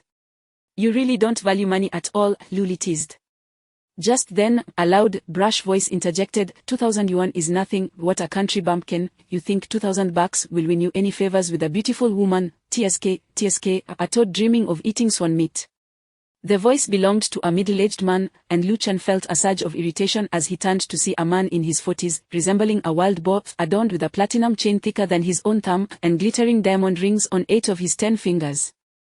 He exuded the unmistakable aura of a vulgar nouveau riche. Moreover, he had 2 young, attractive women clinging to his robust arms, dressed even more provocatively than Lu Li. Both wore tight-fitting dresses that accentuated their voluptuous figures, and they shockingly appeared to be without bras, their assets prominently visible. Yet, in terms of beauty, they were but a fraction of Lu Li's allure. Experienced as he was, Lu Chen could discern that these 2 had undergone enhancements, while Lu Li's beauty was undeniably natural. Lu Chen disdainfully regarded the man. "I say, Mr. Wildboar, why not use your filthy money to woo your own kind? I don't need cash to win over beautiful women. They adore me for who I am, and even if I buy them nothing, they'll still choose to be with me." As he spoke, he mimicked the boorish man's mannerisms, wrapping an arm around Lu Li's slender waist and pulling her close. He then sweetly asked, "Isn't that right, beautiful?" Lu Li played along splendidly, albeit with a hint of shyness, deciding to lean into him, wrapping her soft arms around his neck and cooing, "Indeed, handsome, even without spending a dime. I am yours." Lu Chen beamed with triumph, casting a disdainful glance at the boar-like man. "Do you see that? How dare you?" The man seemed ready to explode with fury. "You want to challenge me, huh?" Lu Chen smirked. "Who are you? Am I supposed to engage in a contest with you? Go cool off over there, will you?" He gestured towards a corner where the air conditioning unit was located, then continued to embrace Lu Li as they walked towards the counter. Suddenly, the wild boar man blocked their path, his face twitching with rage, glaring at Lu Chen. When his gaze fell upon Lu Li, it was laced with an unmistakable lust. He sneered, "Do you think it's worthwhile to be a kept boy? The most contemptible creatures are those who live off women. Come with me, and I'll pay you 200,000 a month, far better than working." As he spoke, he pounded his chest. "I'm Zhu Nangzhang, batin miner in Yunzhou City. You must know that only those with real ability can operate mines. I have wealth, plenty of it. If you serve me well, I'll even give you bonuses." Lu Li looked at him with disdain, coldly snorting, and took Lu Chen's hand, moving away. Clearly, she was not swayed by Zhu Nangzhang's advances. Lu Chen turned around, chuckling, "Mr. Wildboar, your name is quite amusing, Zhu Nangzhang. Indeed, pigs do grow fast, don't they? Who named you? It's as if they were clairvoyant." "Ha ha ha." Zhu Nangzhang was incensed, and with a furious shout, he lunged forward, attempting to grab Lu Chen's shoulder. However, Lu Chen was prepared. He skillfully evaded the grab, spinning Lu Li around with him. Zhu Nangzhong clutched at air. Now facing Zhu Nangzhong, Lu Chen coldly remarked, "What, you wish to fight me? A country bumpkin remains a country bumpkin. No amount of money can change that. Why resort to violence? Is your family not teaching you better?" Chapter 41. The question of taste. At that moment, several security guards in the store strode over, urging the two to refrain from causing a scene and to discuss matters civilly. Zhu Nangzhong, infuriated, forced a laugh. "Fine, I have something to say." He pointed at Lu Li. "Beautiful lady, listen closely. I'm offering you 300,000 a month. That's quite generous, wouldn't you agree? My two female companions each receive merely 100,000 a month. In comparison, you truly qualify as my high-maintenance choice, costing me 1,000 a day, and if you wish to subsidize that pretty boy, I have no objections, just keep me entertained." Upon hearing this, Lu Li's face flashed with indignation, and she coldly retorted, "Mr. Wild Boar, do you believe that wealth grants you superiority? If you have 300,000, perhaps you should use it to silence that mouth of yours. Did you hear that, Mr. Wild Boar?" Lu Chen found amusement in Lu Li's mimicry of the derogatory title. He added, "Moreover, let me warn you, I am not some pretty boy. My love for my girlfriend is genuine and cannot be purchased with money. You should reserve your finances for those whom you can afford. However, I suspect that someone of your caliber has sampled many women but has never experienced the taste of true love." He shook his head and continued, "How tragic it is to rely solely on wealth to keep women company throughout your life. Mr. Wild Boar, have you ever heard that a life devoid of love and encumbered by material conditions is an imperfect existence?" With that, he embraced Lu Li and casually remarked, "My girlfriend, let us peruse the exquisite pearl necklaces." Zhu Nangzhong's face quivered with rage as he spat on the ground, dressed so provocatively. "It's clear you're out for sale. Yet you feign seriousness in discussing love. Tell me, young man, does your love remain indifferent to how many men she has been with? Haha." At this, Lu Li turned sharply, her fierce gaze fixed on Zhu Nangzhong. "What did you just say? Please clean up your language. Such insults reflect a complete lack of decorum." "Decorum, can it be consumed like a meal?" Zhu Nangzhong laughed heartily. "Stop pretending. With a tire like yours, what else could you possibly sell? You refuse 300,000 a month yet choose to be with countless men. What a pity, haha." Lu Li gritted her teeth, her face burning with humiliation. She acknowledged that her outfit was indeed revealing. Yet, she wore it not only as a celebration of her 26th birthday but also to captivate Lu Chen's attention, to allure him. She never intended to attract the gaze of other men. But now, she found herself subjected to such indignity, and her heart ached with distress. Lu Chen slowly turned to face Zhu Nangzhong, his eyes ablaze with fury, causing the latter to shudder involuntarily. He squared his shoulders and bellowed, "What are you looking at, punk? If you have the guts, come and strike me. Let us see what you can do to protect your companion, who seems to sell herself everywhere." Drawing a deep breath, Lu Chen summoned his inner resolve. One of the energies of the Seven Lives flower began to swell within him. He advanced towards Zhu Nangzhong. Lu Li quickly grasped his arm. "Chen, let us not escalate this. We should leave. It's best to disregard the barking of dogs. A lion passing by pays no heed to barking." Citing a philosophical tale, Lu Chen smirked, "Sisterly, that's not quite right. When a lion walks by and hears a dog barking, it certainly won't remain courteous. Especially if the lion is a male and the dog is barking at a lioness. If the male lion doesn't eliminate the dog, it would be quite embarrassing before the female." His words were delivered with conviction, evoking a sense of awe among those nearby. Many onlookers and staff nodded in agreement. Meanwhile, security continued to plead, "Gentlemen, please discuss this calmly. Do not disrupt our business." Zhu Nangzhong, enraged, raised his fist to strike Lu Chen. However, in that instant, he experienced an eerie sensation, as if his entire body had stiffened, akin to being drenched in a deluge of mud that rendered him immobile, as though ensnared by a spell. Then, he perceived a powerful fist hurtling towards him, imbued with thunderous strength. Zhu Nangzhong attempted to evade, only to realize, with horror, that he could not even twist his neck. Bang! Lu Chen's fist connected solidly with Zhu Nangzhong's face. This was merely the beginning. A flurry of 4 more punches followed, striking his left cheek, right cheek, forehead, nose, and chin with resounding force. Zhu Nangzhong had no means to defend himself. Enduring all 5 blows, the blows transformed Zhu Nangzhong, who resembled a wild boar, into a visage akin to a butchered pig's head. His 2 female companions screamed and retreated. The onlookers erupted in astonishment. What just happened? Why isn't he dodging? Is he simply allowing himself to be struck? Indeed, how did he become that young man's punching bag? I thought he was all talk. Look at him now, what a sight. Humans, by nature, possess a penchant for the macabre, and witnessing Zhu Nangzhong's humiliation thrilled many. Even security personnel attempting to intervene were hushed by the crowd. Lu Chen delivered his 5 punches in one fluid motion. Afterward, he stepped back 3 paces, examined his knuckles, and remarked nonchalantly, "Mr. Wild Boar, I am known in the underworld as Lu Five Fists. I must say, my punches were rather impressive, wouldn't you agree? Quite satisfying, no?" Having endured the blows, Zhu Nangzhong suddenly felt the energy constraining him dissipate, restoring his freedom of movement. However, his face throbbed painfully, and he cried out in agony, clutching his face and howling, "Lu Five Fists, what in the world, what sorcery did you employ? I couldn't move just now." Indeed, Lu Chen had resorted to trickery, employing cast energy to ensnare Zhu Nangzhong in a spell of immobility. Under the influence of this supernatural force, Zhu Nangzhong found himself utterly incapacitated, powerless to resist Lu Chen's assault. Yet, Lu Chen would never admit to this. He simply chuckled, "You must have been deluded. Your skills were inferior, and you took my punches. Now you speak of sorcery. I believe you are the one bewitched. Lu Five Fists, I will take your life." Zhu Nangzhong, racked with pain, felt his fury simmering, akin to a volcano on the verge of eruption. He clenched his fists and lunged at Lu Chen. "Ha, you dare come again?" Lu Chen remained unperturbed, prepared to unleash another curse. Just then, a cold, piercing voice echoed through the store. "Zhu Nangzhong, cease this at once." The voice, though frigid, was melodious and familiar. Lu Chen's eyes widened in surprise as he looked up to see a woman he recognized, a mysterious beauty whose origins were shrouded in suspicion. During their first encounter, she had presented him with a check for 1 million.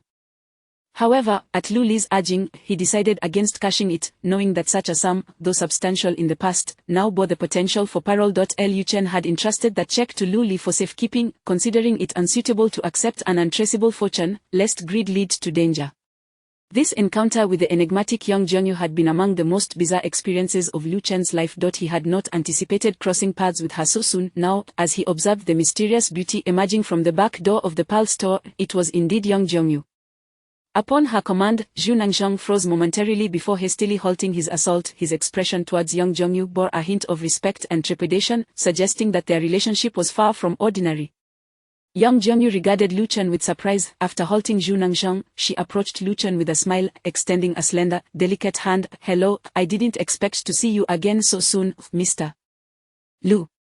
Lu Chen scratched his ear, grinning as he took her hand, feeling a delightful shiver run through him. Her hand was as soft as gossamer, a sensation that was both pleasant and tempting. Among the beauties he had encountered, young Jiangyu surpassed Lu Li and Dong Qingqing in allure, possessing a captivating, mysterious elegance that was utterly intoxicating. Her presence radiated an exquisite nobility intertwined with a hint of seduction, an enchanting beauty capable of driving men to madness. Few could rival her charm, perhaps only Shangguan Bei could, yet she lacked the profound allure and flamboyance that young Jiangyu exuded. However, there was one woman, Wan Qian, whose wild yet regal demeanor could eclipse even young Jiangyu. Yet the mere thought of her was daunting for Lu Chen. Now, as he held young Jiangyu's hand, he found himself more entranced than when kissing Lu Li. Though captivated, he remained vigilant. This woman was undoubtedly a siren, deserving of caution. Having once been a formidable player in the realm of romance, Lu Chen understood that some women were truly femme fatale, best approached with respect from a distance. Young Jiangyu embodied such a figure. With a forced smile, Lu Chen replied, "What a coincidence. What is the commotion about?" Young Jiangyu withdrew her hand and turned to inquire. A manager, clad in formal attire, quickly approached, bowing respectfully as he reported the situation. This manager was competent, delivering an unbiased account. Young Jiangyu turned to Zhu Nangzhong, her voice reverting to its previous iciness. "Mr. Zhu, you truly are quite audacious, causing a ruckus in my pearl shop and offending my friend.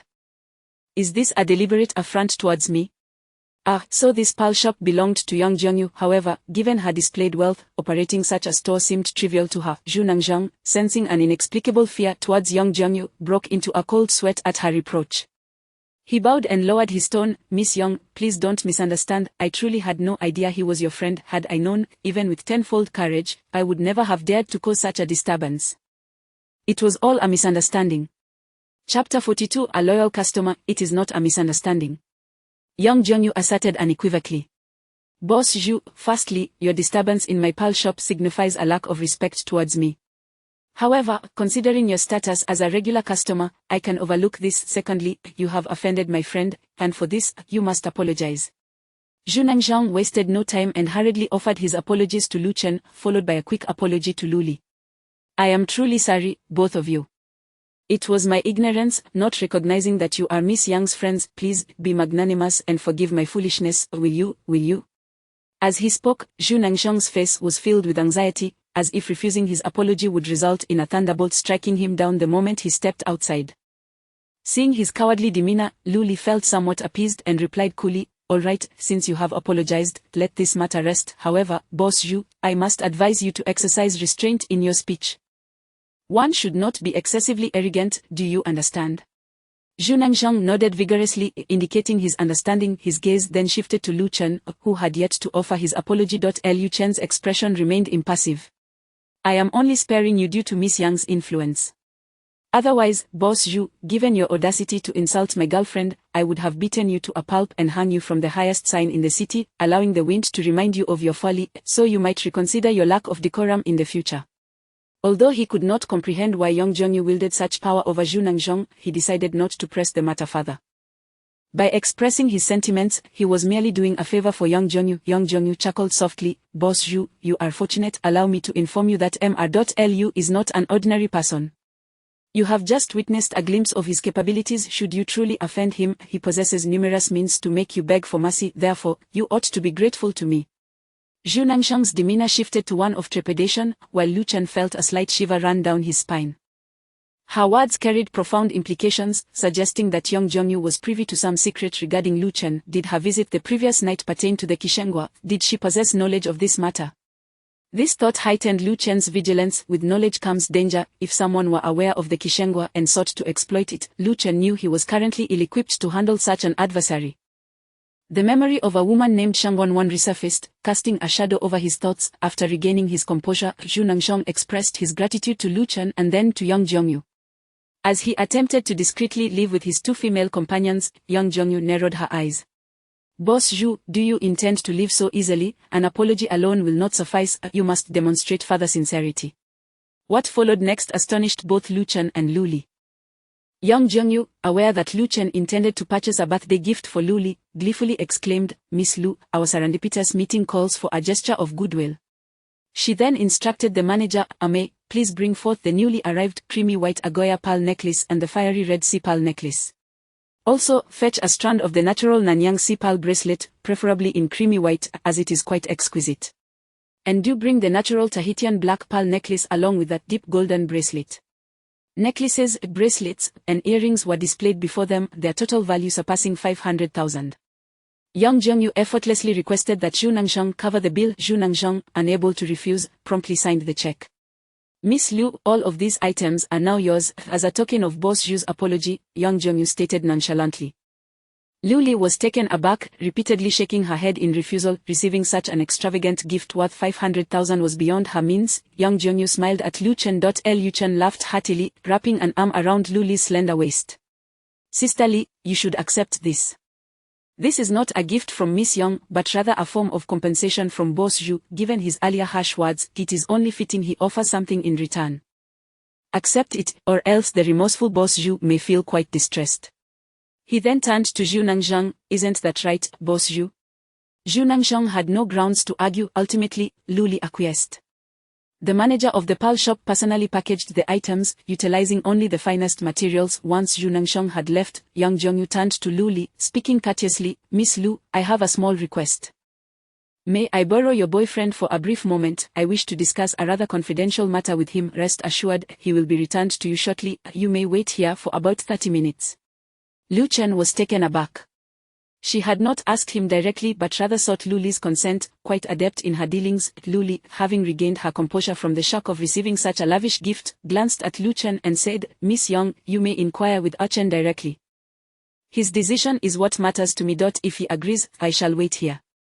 Initially, Lu Chen was reluctant to comply. However, considering Lu Li had just accepted a gift worth 500,000, it would be rather unreasonable to deny such a minor request. He quickly realized that Yang Zhongyu was indeed quite shrewd. Ultimately, he agreed, bidding a temporary farewell to Lu Li. Thus, Lu Li settled down in the shop, sipping tea while Lu Chen followed Yang Zhongyu through a back door. Upon entering, they boarded an elevator that surprisingly descended 50 floors down. The basement was astonishingly deep, calculating at a height of 3.5 meters per floor. 10 floors would amount to 35 meters, and 50 floors would reach a staggering 175 meters. Goodness, is this the rhythm of an expedition to the Earth's core? Lu Chen marveled silently. The basement of the seawater time pal shop, to be precise, ought to be regarded as an underground hall. It is an expansive space, approximately 200 square meters, simply adorned with a circular red sofa at its center, spacious enough to rival a single bed, and its design is both elegant and fashionable. Furthermore, the surroundings and ceiling are shrouded in darkness, resembling a glass wall, yet beyond that glass, nothing is visible. This place certainly possesses an eerie quality. As Lu Chen pondered these thoughts, he observed young Jiangyu merrily discarding her shoes, her delicate, snow-white feet dancing atop the sofa, where she reclined languidly, her form sprawled elegantly. Leaning against the back of the sofa and lying sideways towards Lu Chen, she supported her cheek with one hand and beckoned to the empty space in front of her with the other, her face alight with a smile as she said, "Mr. Lu, come and sit." Gazing at her alluring demeanor, with her long, fair legs peeking out from beneath her skirt, Lu Chen's thoughts grew increasingly tumultuous. He admonished himself, "I must not succumb to temptation. Although this beauty surpasses over 90% of the women I have encountered, she exudes an air of danger, and I must exercise self-control." Thus, he offered a nonchalant smile, seated himself cross-legged on the floor, his gaze directed inward as he remarked, "I find this position quite comfortable. This thick carpet feels akin to a mattress." The floor was adorned with a luxurious velvet carpet, undeniably pleasant to the touch. Young Jiangyu appeared slightly disappointed, yet she quickly burst into a fit of giggles, nodding in agreement. "Indeed, Mr.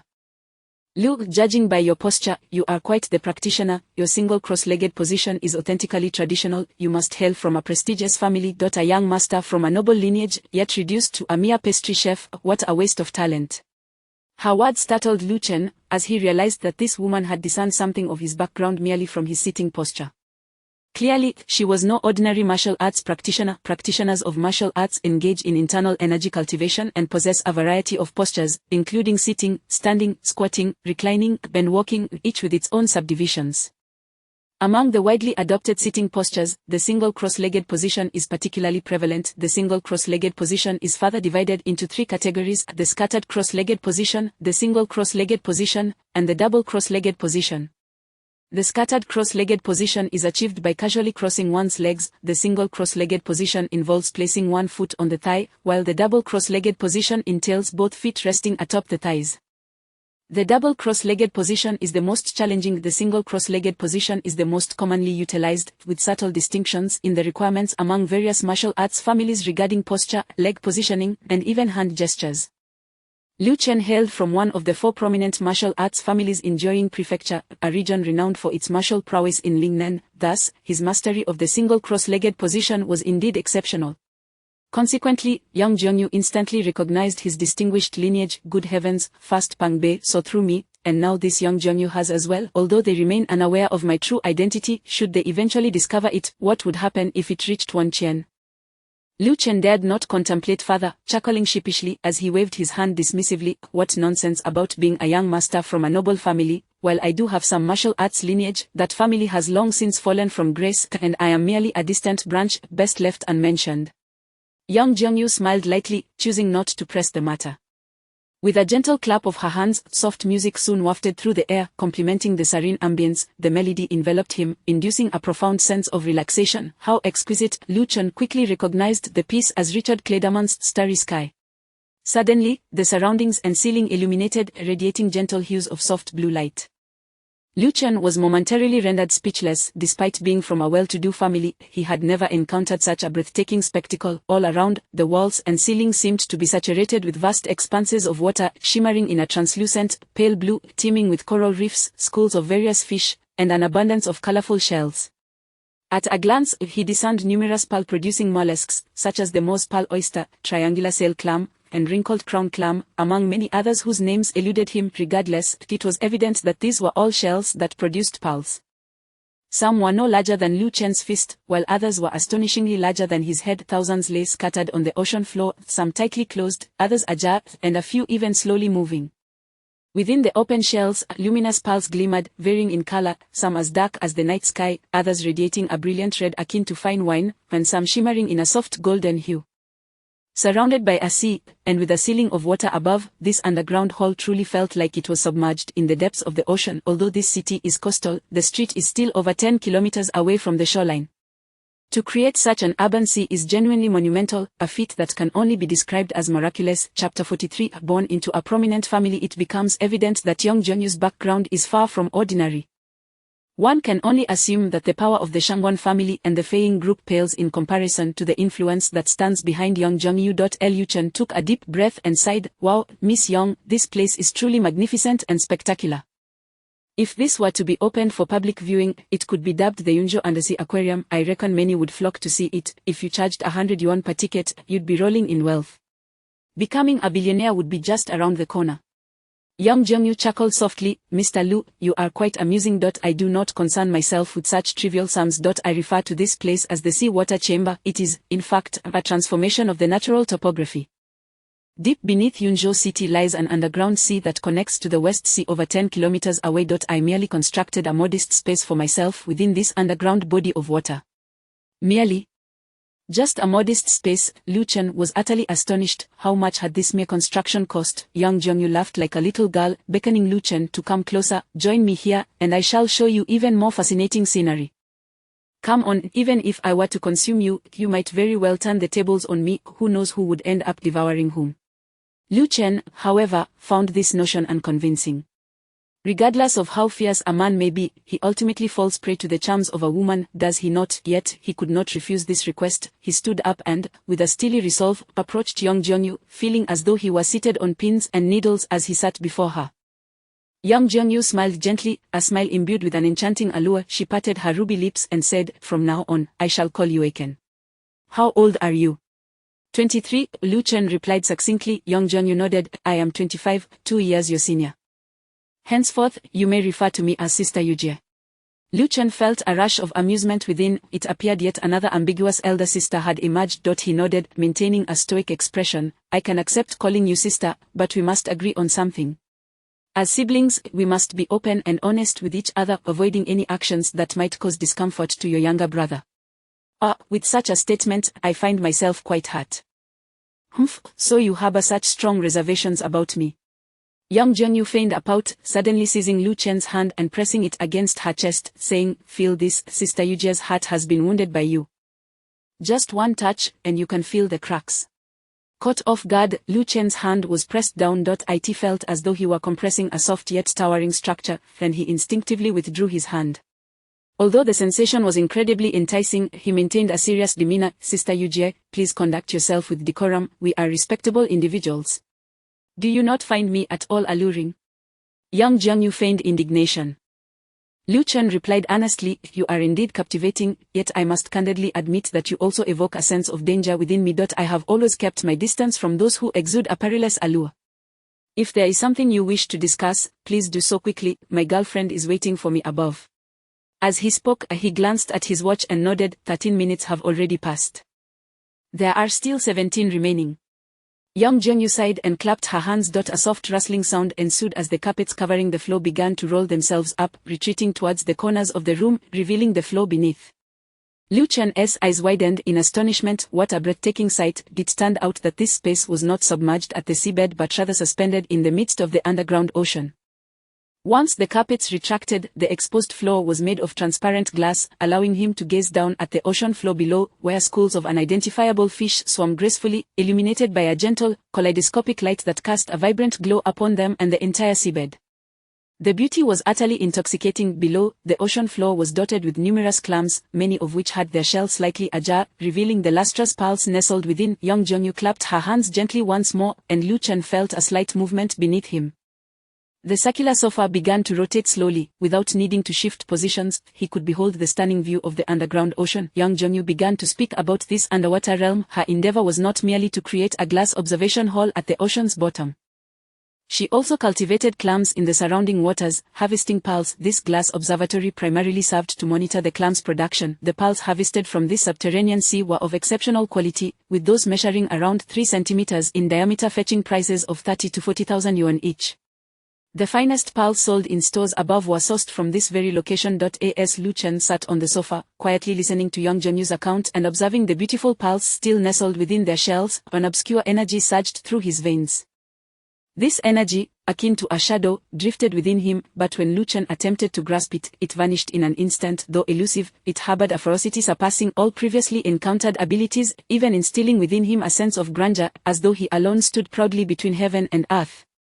This overwhelming energy ignited an indescribable excitement within him. He realized that whenever he directed his gaze toward the pearls, this energy became particularly pronounced. It seemed to possess an inexplicable connection to the pearls, evoking in Lu Chen a peculiar feeling that they had transformed into entities of energy, no longer mere solid objects. Meanwhile, the energy within him subtly yearned to absorb them. Was this energy the fifth ability of the Seven Lives flower? Though it felt delicate, its essence was undeniably fierce, far from the dim energy encountered before. Yang Jianyu suddenly inquired, "What do you think? Do you feel anything when looking at these pearls?" Lu Chen was momentarily startled, and the subtle energy within him dissipated. Could it be that this woman had discerned something? His guard instantly rose, and he resolved to conceal his thoughts. He chuckled, "Of course I feel something. It's utterly enchanting, such beauty, such allure. It is truly a marvel of the world. I wish I could bring my girlfriend down here. She would surely be even more captivated than I am." This was evidently not the response Yang Jianyu sought, as a few faint lines of displeasure crossed her face. However, they quickly disappeared, replaced by her alluring smile. "There is even more breathtaking beauty here, beauty that your girlfriend cannot witness." With that, she clapped her hands twice, and Lu Chen's eyes widened in disbelief as he rubbed his eyes in astonishment. My goodness, mermaids! The group of slender, fair-skinned young beauties emerged from the depths, gracefully swimming through the water, dancing with poise. They appeared to be between 17 and 20 years old, embodying a youthful exuberance. Their figures were voluptuous, exuding a robust and elastic quality. What was most astonishing was their attire, almost non-existent. They donned only sheer lace skirts in hues of red, purple, blue, and white, representing the tails that adorned their forms. Their long legs were fully visible, and the enchanting areas between their legs were tantalizingly revealed as they swam and danced, often spreading their legs in captivating poses. Some even executed splits. Lu Chen instinctively covered his nose, fearful of an impending nosebleed. This was overwhelming, truly overwhelming. Yang Jianyu beamed with satisfaction. "Look at your reaction." She then arched her back, raising her arms above her head, her 10 delicate fingers seeming to play an invisible piano in the air. With her gestures, the mermaids outside showcased even more tantalizing poses, some intertwining and sensually caressing one another. Soon, a dozen mermaids intertwined, their alabaster bodies forming a delightful mass, playfully teasing and exploring each other's sensitive areas in an array of positions. The spectacle was nothing short of magnificent. Even Lu Chen, a notorious playboy, had never witnessed such a resplendent scene. His heart raced, and his breathing grew heavy, while Yang Jianyu observed him with a mysterious, alluring smile, as if savoring his reaction. Lu Chen felt a wave of embarrassment wash over him as he chuckled awkwardly. "Sister Yujie, your troupe of mermaids has truly put on an exquisite performance. This certainly cannot be kept hidden here. It deserves to be showcased abroad, where it would undoubtedly rake in fortunes." His words were sincere. Lu Chen had never encountered such tantalizing entertainment, and if it were to be performed, it would undoubtedly send men worldwide into a frenzy. Yang Jianyu laughed heartily. "Eken, you may find it hard to believe, but these girls, although I have trained them for years, have never been shown to a man before. You are the first." "Really?" Lu Chen was genuinely incredulous. Yang Jianyu replied candidly, "I am one of them, and I dance even better than they do. Moreover, in my circle, many distinguished ladies and wealthy matriarchs join in. We do not dance for men. It is simply for our own enjoyment." As she spoke, her finger gently traced Lu Chen's thigh, her voice dripping with seduction. "Do you understand?" Lu Chen swallowed hard. He comprehended all too well. Could it be that this was a group of lesbians? Simultaneously, a surge of indignation welled within him. With so many men in the world struggling to find wives, the imbalance of genders was quite severe, yet they chose to engage in same-sex relationships, further diminishing the pool of women available to men. Although Lu Chen was not personally affected, as a man, he felt compelled to voice his frustration. "So what? How does this concern me?" Yang Jianyu smiled seductively, raising her hands once more. Her fingers danced in the air like delicate fish, imbued with an irresistible allure that made Lu Chen's heart race. Then, an even more vivid spectacle unfolded. The mermaids swam toward Lu Chen's feet, their bodies pressing against the transparent glass beneath him, at times swimming on their backs, at others diving down, presenting their front and back to him without reservation. He could see everything. Chapter 44. The allure of affinity. Lu Chen found himself utterly powerless, as two streams of blood trickled silently from his nostrils. Young Jianyu let out a soft laugh, producing a tissue to dab at Lu Chen's nose, while teasingly inquiring, "Pa Chen, it seems you haven't been indulging in love for quite some time, have you? What has led you to this state? Is your girlfriend not intimate with you?" With these words, the playful undertone of her expression intensified. Lu Chen protested, "No way, who said I haven't? That is absurd." He added silently in his mind. "It has only been about half a year," young Jianyu calmly pointed out. "The prolonged absence of intimacy has left you rather susceptible to excitement upon witnessing such scenarios. This excitement quickens your heartbeat, increases blood flow, elevates your blood pressure, and when it reaches a certain threshold, it can exert pressure on the delicate capillary walls within your nasal cavity, potentially causing them to rupture, resulting in a nosebleed." "So well informed?" Lu Chen was left speechless. Young Jianyu suddenly remarked, "These girls, I have nurtured them since childhood. They possess not only impressive physiques and appearances but also remarkable talent in dance and a natural affinity for water. However, they come from modest backgrounds, lacking any distinguished lineage. They share a common trait: none of them have boyfriends. They are all untouched." As she spoke, she cast a deep glance at Lu Chen and said matter-of-factly, "Pa Chen, since I have taken you as my younger brother, these girls are not of any significant status. As long as you are willing, they are all yours." At that moment, Lu Chen couldn't help but let out a snort, causing a few drops of blood to splatter. "What on earth is going on? A dozen youthful and enchanting beauties, all untouched, and you're offering them to me? What an overwhelming kindness." Such unsolicited generosity can only be a cover for ulterior motives. Moreover, this was far more than mere flattery. Growing increasingly cautious, he waved his hand and said earnestly, "Thank you, Sister Xiaoyu, but I already have a girlfriend. I have no interest in these girls. All I ask is that you find them good matches and let them marry. There are countless men out there longing for companionship." As he spoke, a saintly glow illuminated his face. Young Jianyu smiled knowingly, saying, "Pa Chen, you do make a valid point. However, I have invested years in training them, and I cannot let them suffer losses. They must receive some form of recompense. Thus, if you ever feel inclined, just let me know. Their first time will undoubtedly be yours. As for what happens afterward, it's up to you, and they can seek boyfriends afterward." Such a nonchalant proposition was nothing short of outrageous. Recalling how she had granted him $1 million as a deposit for some business upon their first meeting, Lu Chen finally lost his composure. He snatched the tissue from young Jianyu's hand, vigorously wiping the blood from his face, and declared, "All right, Sister Xiaoyu, just come clean. What exactly do you want from me? What is my value to you? Speak plainly, and don't leave me in the dark, or else how can I accept your generous offers?" "A straightforward person, I appreciate that," young Jianyu praised, raising her thumb. Her tone shifted to one of resignation. "Initially, I could have clarified everything with you. I don't wish to keep you in the dark. However, due to certain special circumstances, I cannot divulge everything at this moment. Yet, I need your assistance, so I can only foster a good rapport between us, establishing a brother-sister bond to cultivate our relationship." With a long sigh of relief, she suddenly opened her arms and embraced Lu Chen's waist, her ample calves pressing against his back. Lu Chen initially intended to push her away but thought better of it. He was genuinely curious about the underlying reasons for this entire scenario. He could sense that young Jianyu had her own unspoken troubles, which she seemed to admit with sincerity. "So," continued young Jianyu, "regardless of what you desire, I shall grant it to you. Money, beauties, anything within my means, I am willing to provide. All I ask of you is one thing: in the near future, perhaps in 2 or 3 years, you must help me. Otherwise, I may lose everything, even my life." Her tone unveiled a hint of fear. Lu Chen discerned the gravity in her words, realizing they were devoid of deceit. Yet, what sort of person or circumstance could instill fear in someone as powerful and affluent as young Jianyu? This left him utterly perplexed. He replied coolly, "How am I to know? If I were to assist you in matters unknown to me in the future, what if I end up losing my life instead?" Young Jianyu tightened her embrace, as if seeking refuge in him. "If I claimed there was no danger, that would be a lie.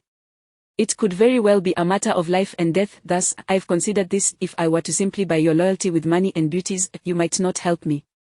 However, by offering you these, should you encounter any troubles in the future, you can always seek me out. I will assist you as your sister, doing my utmost to cultivate your affection for me. When the time comes for me to need your help, I trust you will contemplate whether to assist me or not. Of course, if you choose not to help, by regret my previous generosity. It's merely a gamble on my part. Chen, I can see that while you may appear nonchalant, you value relationships deeply. Rather than employ you or buy your loyalty, I prefer to build a connection with you. I had intended to seek you out again, but who would have thought you'd come to my establishment, allowing me to clarify matters with you. I am being forthright with you because you are an intelligent individual. If I didn't clarify, you would surely suspect my intentions to exploit you. Since that is the case, it's better to be open, so you can consider it carefully. As she spoke, young Jongyu looked at Lu Chen with sincerity. After hearing such an extensive monologue, Lu Chen found himself amused and exasperated. The audacity, she calls me intelligent, yet I see her as the clever one. She clearly intends to use me while feigning sincerity by stating her intentions outright. This emotional manipulation, so transparently executed along with her captivating beauty, left Lu Chen unable to refuse. He felt himself ensnared in a perilous web of seduction, yet he found it impossible to resist. This sensation was undeniably vexing. With a smirk, he grasped young Jongyu's chin and playfully remarked, "Sister Xiaoyu, does that include you as well? If you desire it, then certainly." Young Jongyu responded decisively. "I can also tell you that while you might perceive me as quite open-minded, I, too, have never been with a man. I am still untouched." Lu Chen was momentarily taken aback. He hadn't anticipated that young Jongyu would also be a maiden. After a brief awkward chuckle, he released her chin and sighed, "All right, I'll think it over." This was indeed a matter worth contemplating. Ever since acquiring the 7-life flower, Lu Chen had come to appreciate that life is inherently fraught with risks. The greater the risk, the more one stands to gain. The adage, "one must endure hardship to achieve greatness," could be rephrased as, "one must embrace peril to ascend to greatness." After all, is it not said that fortune favors the bold? No one wishes to lead a mundane existence, including Lu Chen, the runaway heir. In truth, he hoped that after escaping his wedding, he could rise to prominence and achieve something remarkable. Perhaps one day, he could return to Jiaoying City and boldly declare no to Wan Chen. With his newfound influence, regardless of how formidable Wan Chen's martial skills might be, he could summon a cadre of powerful bodyguards to subdue her. What a thrilling prospect that would be! This would certainly redeem him from the humiliation of fleeing his wedding. Collaborating with young Jongyu, though still shrouded in uncertainty regarding the specifics, seemed to harbor immense potential. At the very least, with young Jongyu's influence, he could resolve numerous issues. Coupled with the backing of the Shangwan family, he envisioned himself commanding respect in Yunzhou City, and let us not forget the allure of so many beautiful women, all potentially his. Even if he couldn't truly possess them, simply entertaining the thought brought him joy. Young Jongyu smiled gently. "Very well, there is no rush, take your time to consider. However, let our brother-sister relationship continue to develop. Of course, it isn't merely a platonic bond. Should you desire me, I am available whenever you wish. After all, I find myself in need of a man to resolve certain issues. Who better than you?" With that, she lightly tapped Lu Chen's face. Instantly, Lu Chen felt flustered. "Wasn't this supposed to be about me wanting you? How did it shift to you wanting me?" Following this, young Jongyu made a series of gestures. Lu Chen watched as the enchanting mermaids beneath them presented a particularly large clam, swimming back to the glass floor, lifting the clam with both hands. The alluring forms of the beauties blossomed beneath his gaze, their statuesque figures proudly standing at his feet, gently swaying. He could tell that the girls were somewhat bashful, their eyes filled with shyness. Yet, it was precisely this modesty, paired with their stunningly graceful forms, that rendered them even more captivating. At that moment, their delicate, fair hands caressed the clam's edges. Lu Chen quickly discerned that they were also cultivators, albeit of a basic level, having attained the realm of external energy release.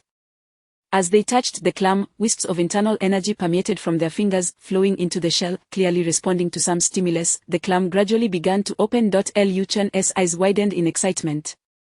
Within the clam meat lay a glimmering pearl. Golden, silver, jade, black, pearls of various hues radiated their own unique brilliance. These luminescent orbs were evidently infused with the girl's inner energy, exuding a natural aura of vitality. Though separated by thick glass, Lu Chen felt an indescribable surge within himself. This sensation had been faintly present earlier but was now far more potent. Yet again, that shadowy energy, imbued with formidable power, coursed through him, flowing like a vast tide. He sensed its yearning, resembling a famished tiger eager to devour those pearls. Simultaneously, another sensation unfolded more vividly. To Lu Chen's eyes, the exquisite pearls appeared as concentrated spiritual energy, their potency rivaling that of the dragon liquid, even more refined. Young Jongyu sighed deeply, her gaze fixed on the pearls with a hint of obsession. She softly articulated, "In my eyes, these pearls are far more than mere ornamental treasures. They are the essence of seawater, the condensation of spiritual energy, true treasures, perhaps even more precious than ginseng or hishowu. Chapter 45. Medicinal use. Lu Chen was momentarily taken aback, pondering how this sensation echoed his earlier experience. He chuckled lightly. Well, that's not surprising. Pearls have long been revered for their beautifying properties, and their medicinal applications are indeed quite noteworthy. Young Jiangyu turned her gaze towards Lu Chen, suddenly inquiring, do you still feel nothing?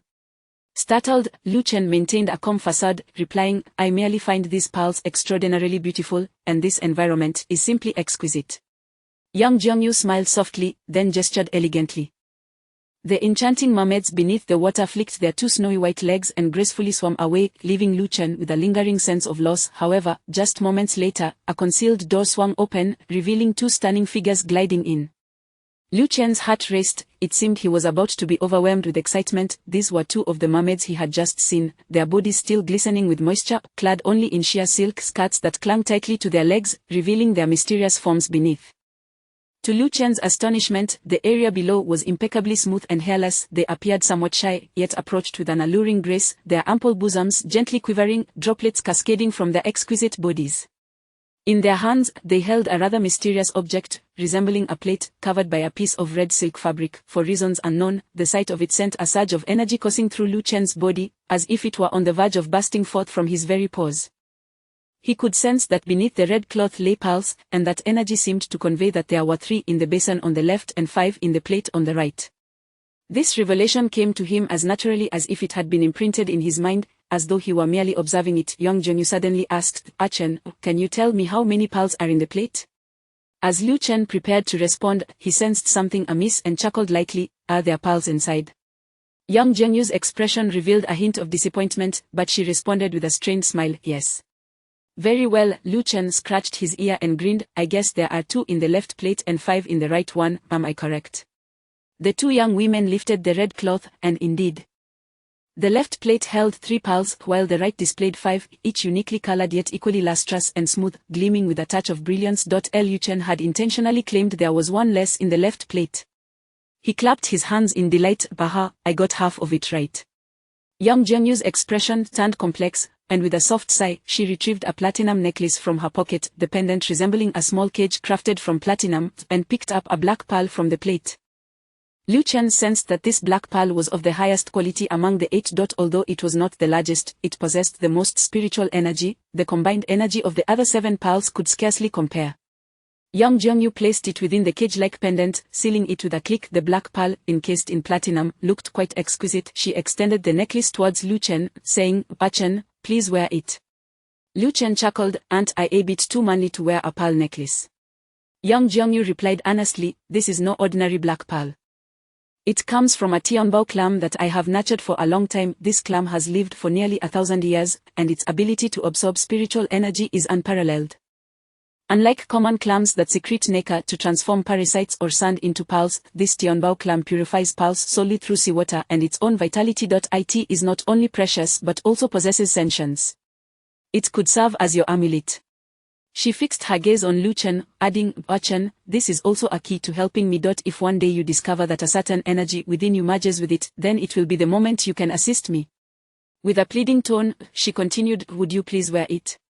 Captivated by her soulful eyes, Lu Chen sighed, yielding, all right, if you give me a kiss, I'll wear it. Without hesitation, young Jiangyu pressed her lips to his, then deftly placed the necklace into his collar. As it settled against him, Lu Chen felt a warm sensation emanating from his chest, spreading throughout his body. The mysterious energy within him became even more vibrant, drawn to the black pearl as if in a fierce competition. Yet, it seemed to lack the strength to fully engage. After a brief struggle, it retreated, seemingly reluctant. What extraordinary ability is this? It feels overwhelmingly potent. Young Jiangyu spoke softly, Chen, I apologize for not being able to share everything with you due to certain constraints. However, I must reiterate that if any peculiar individuals or situations arise around you, especially those that may pose a threat, you can always inform me. How enigmatic. Lu Chen nodded, unable to resist asking, Sister Yu, do you know that there is some kind of energy within me? Young Jiangyu shot him a sidelong glance, not just some energy, but multiple types. However, some energies are unrelated to me.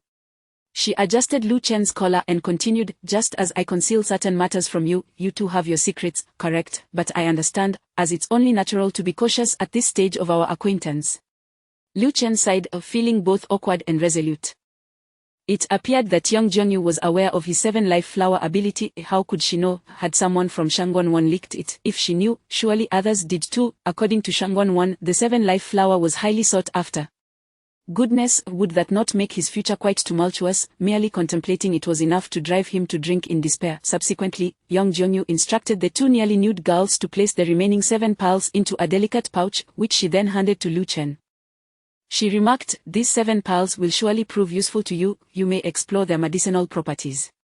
Her words carried a profound implication that left Lu Chen contemplative. Then, young Jianyu introduced the 2 girls to him.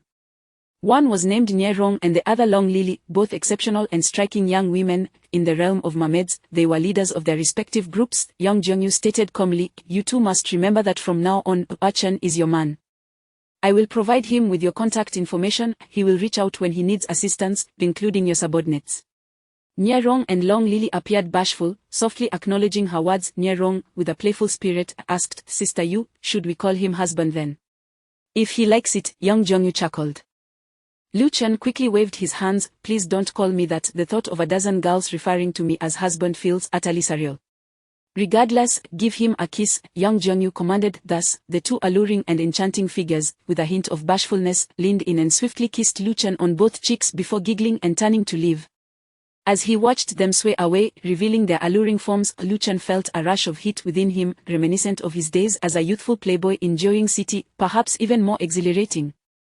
Interestingly enough, he found himself less attracted to more experienced women. It was this blend of shyness and subtle boldness in these young maidens that he found utterly irresistible. Young Jianyu indeed sent Nierong and Long Lily's phone numbers to Lu Chen, a gesture he could hardly refuse. Upon returning to the pearl shop, they had already exceeded 10 minutes, and Lu Li's expression was one of barely concealed irritation. Fortunately, Lu Chen was adept at charming people. He led Lu Li into a fitting room, selecting a pearl necklace, a pair of pearl earrings, and 2 pearl bracelets for her to wear, finishing with a pearl ring. The dazzling pearl accessories complemented Lu Li's form-fitting black dress perfectly, enhancing her already alluring beauty. Unable to resist, Lu Chen embraced Lu Li right there in the fitting room, indulging in playful caresses that left her breathless. It was hardly his fault. Having seen so many nearly nude mermaids, any normal man would be driven to distraction. Lu Li's figure was no less captivating than theirs, possessing a mature allure that was impossible for Lu Chen to ignore. Had Lu Li not resolutely defended her final 2 barriers, that fitting room might well have transformed into a den of temptation. After about 20 minutes, they emerged, Lu Li's cheeks flushed and her eyes shimmering with a hint of springtime allure. The previously dark clouds of annoyance had completely dissipated. Curious about Lu Chen's prolonged absence with young Jianyu, Lu Li inquired what they had been doing. Naturally, Lu Chen could not divulge the truth. He had prepared a response, explaining that young Jianyu, much like Shangguan Bei, was interested in collaborating on projects, but he had politely declined, gaining a new friend in the process. As they exited the pearl shop, the hour was still early, barely before 10 o'clock, with the night still young. The most exhilarating moments at the nightclub were yet to come. Golden Coast. This place was indeed electrifying, with a dance floor as vast as a football field. Surrounding it were poles, iron cages, and circular platforms, where numerous women clad in minimal attire swayed wildly. At least 200 to 300 people filled the dance floor, swaying to the pulsating rhythms of rock music, fully immersed in the revelry. This truly was a scene of chaotic celebration. Lu Li, observing the spectacle, appeared somewhat intimidated, while Lu Chen wore an expression of sheer joy, as if he had returned home. In his heyday, Lu Chen had been a regular in such establishments. They settled into a booth, ordering drinks and snacks. Lu Chen's legs swayed as if under electric shock. Lu Li shot him a disapproving glance. "Could you please calm down? You look like you're on some sort of stimulant." Lu Chen grinned. "When in a place like this, one must sway with the rhythm." "You seem quite familiar with this," Lu Li remarked, a hint of teasing in her voice. "You used to come here often, didn't you?" Lu Chen quickly shook his head. "Not often, just a few times, always invited by friends." He intended to steer the conversation away from that topic, drawing closer to her, wrapping his arms around her delicate form, and giving her a playful shake. With each sway, Lu Li's ample bosom threatened to escape. Lu Li exclaimed, "Ah Chen, what are you doing? Stop it." Chapter 46. A bit excited, Lu Chen pointed towards a nearby booth and confidently proclaimed, "Look at them. They are swaying just the same." Indeed, many couples nestled in their booths swayed together as if caught in a fit of exuberance. Lu Li, both amused and exasperated, replied, "Should we sway along with them?" Lu Chen, undeterred, leaned closer to Lu Li's ear and exclaimed, "Why not? Today marks your 26th birthday, and we must embrace this wildness. Come on, let us keep swaying. With that, he wrapped his arms around Luli and intensified their movements. The booth sofa, designed for such revelry, bounced under their weight, nearly ejecting them both. As Lu Chen glanced down, his pulse quickened. He noticed Luli's ample bosom threatening to spill from her neckline, rhythmically oscillating, a vivid embodiment of surging waves. Luli, though slightly dizzy from the motion, soon found herself exhilarated. She encircled Lu Chen with her arms, joining in the merriment, laughter spilling forth as they swayed together. The joyous sound of her laughter ignited a fervor within Lu Chen, prompting him to whisper into her ear, "Sisterly, I like you. Do you like me?" Luli's face flashed instantly, and she retorted with a teasing, "Nonsense." Lu Chen's delight grew, and he playfully let one hand drop to Luli's thigh, squeezing and kneading. In a swift motion, he scooped her up amidst her squeals, placing her on his lap. His legs began to bounce rhythmically, causing Luli to feel as though she were riding a wild stallion, jolting uncontrollably. Luli laughed and squealed, gripping Lu Chen's shoulders tightly while exclaiming playful sounds of exhilaration. "Is this fun?" Lu Chen inquired with a grin. Luli responded, "It's delightful, Chen, put in a bit more vigor, haha, it feels so good." Her innocent smile, however, sent Lu Chen's heart racing, almost compelling him to pin her down on the sofa.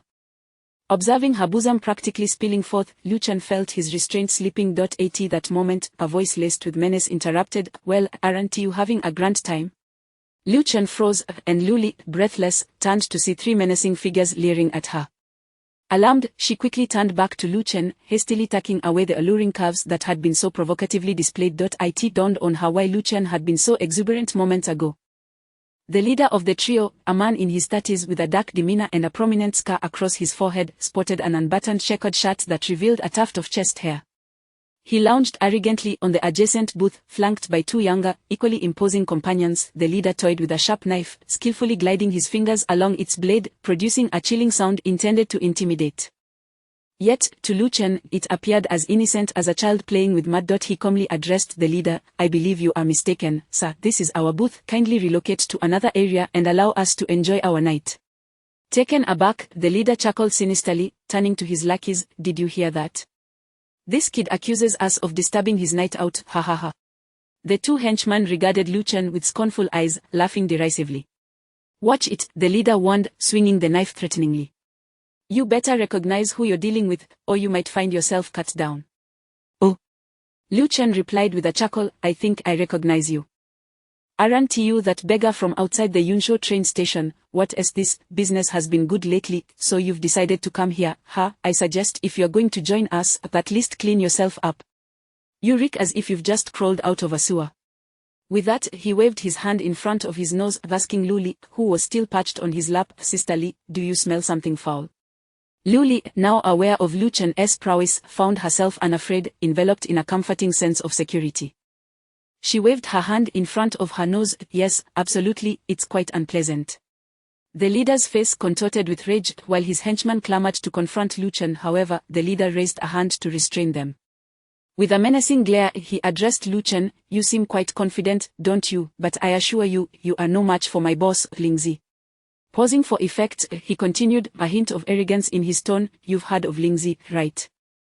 He is the big shot of the Hongqing Hall in Yunsho. Lingzi is here tonight to unwind and has taken a liking to the lady you are with. I'm in a good mood and want to hold this against you, but that lady must come with me immediately. How much are you willing to pay for her?" 800, 8,000. As he spoke, he pulled out a thin stack of bills, slamming them onto the table before Lu Chen. "Now, scram. If you utter another word, I'll make you regret it." Lu Chen chuckled bitterly, not from fear but from being misunderstood yet again. He turned to Luli, feigning discontent, "Sisterly, you see. Dressing so provocatively has led to misunderstandings at the pearl shop, and now this, you really do make things difficult for me." Luli pouted, "All right, I won't dress like this anymore, okay? Fine." Lu Chen laughed, "Just promise to wear it at home for me, and skip the underwear. Don't be so insufferable." Luli playfully scolded, pinching his thigh. Lu Chen yelped in surprise. Meanwhile, the leader's face darkened, and his henchman mirrored his displeasure. With gritted teeth, the leader brandished his knife, scraping it across the smooth surface of the table, producing a sound that grated on the nerves. "Kid, are you trying to act tough? You're showing no respect for Lingzi." "Respect? Lu Chen chuckled, snatching the stack of bills from the table and snapping his fingers to summon the nearest waitress, a young girl in her early 20s. She approached, sensing the tension and paling visibly. What can I do for you, sir?" she stammered. Lu Chen, noting her innocence, casually asked, "Are you still in school?" She nodded. "Yes, I'm working part-time here to support my studies." "Thank you for your hard work," Lu Chen said, placing the stack of bills on her tray. "Spend it as you wish. Off you go." The girl stood frozen for a moment, then, beaming with gratitude, thanked him profusely before flitting away like a swallow. The leader sprang to his feet, ready to retaliate. "Kid, you are far too arrogant. Tell me, who are you really? It's rare to find someone in Yunzhou who disrespects Lingzi. I've been eager to see what you're made of." "What can I say?" Lu Chen shrugged. "I don't have any significant connections. Just an older brother who once told me that if anyone tries to bully you in Yunzhou, don't hesitate to fight back. If you kill someone, it's no big deal, just mention his name, and you'll be fine." He paused for effect, watching the leader's curiosity grow before continuing. "However, he made it clear that I can't just mention his name without a fight. So, tell me, does it sound fair if I beat you and then mention his name?" With a mocking glint in his eyes, he regarded his opponent. The leader's henchman erupted in disbelief. "This kid is so cocky, he really thinks he can fight." "Let us settle this," one of them shouted, lunging forward. "Stop. Are you trying to embarrass Lingzi? How did I teach you to handle situations? You must be measured in your actions. If you want something, you must first show respect before resorting to violence," the leader admonished. Lu Chen found this unexpected. The leader seemed to possess the qualities of a true villain. The leader scrutinized Lu Chen, then, adopting a conciliatory tone, asked, "Could you at least share your brother's surname?" Lu Chen feigned hesitation. "I can't just break the rules," he said. "East brother, stop wasting time. This kid is just bluffing." "Yes, just a load of hot air, forget about his so-called brother." "Silence." East brother commanded. "You lot are nothing but lowly thugs. Did your parents give you brains to feed to worms?" Instantly, the two henchmen fell silent, their bravado evaporating. East brother, clearly shrewd and experienced in the underworld, recognized that Lu Chen was not to be trifled with. Initially, he believed Lu Chen would be easy prey, assuming Lu Li was merely a hired companion. Yet, upon closer inspection, it was evident that Lu Li, though provocatively dressed, was not of that ilk, and Lu Chen's demeanor and tone exuded an undeniable air of authority. His words about his older brother were spoken with sincerity, not as a jest. If East brother couldn't discern truth from deception, he would have met his demise long ago. Thus, he realized he must tread cautiously. He carefully inquired, "So, young brother, would it suffice if you merely shared your brother's surname? No need for the full name. That shouldn't break any rules, right?" Chapter 47. Do you know him?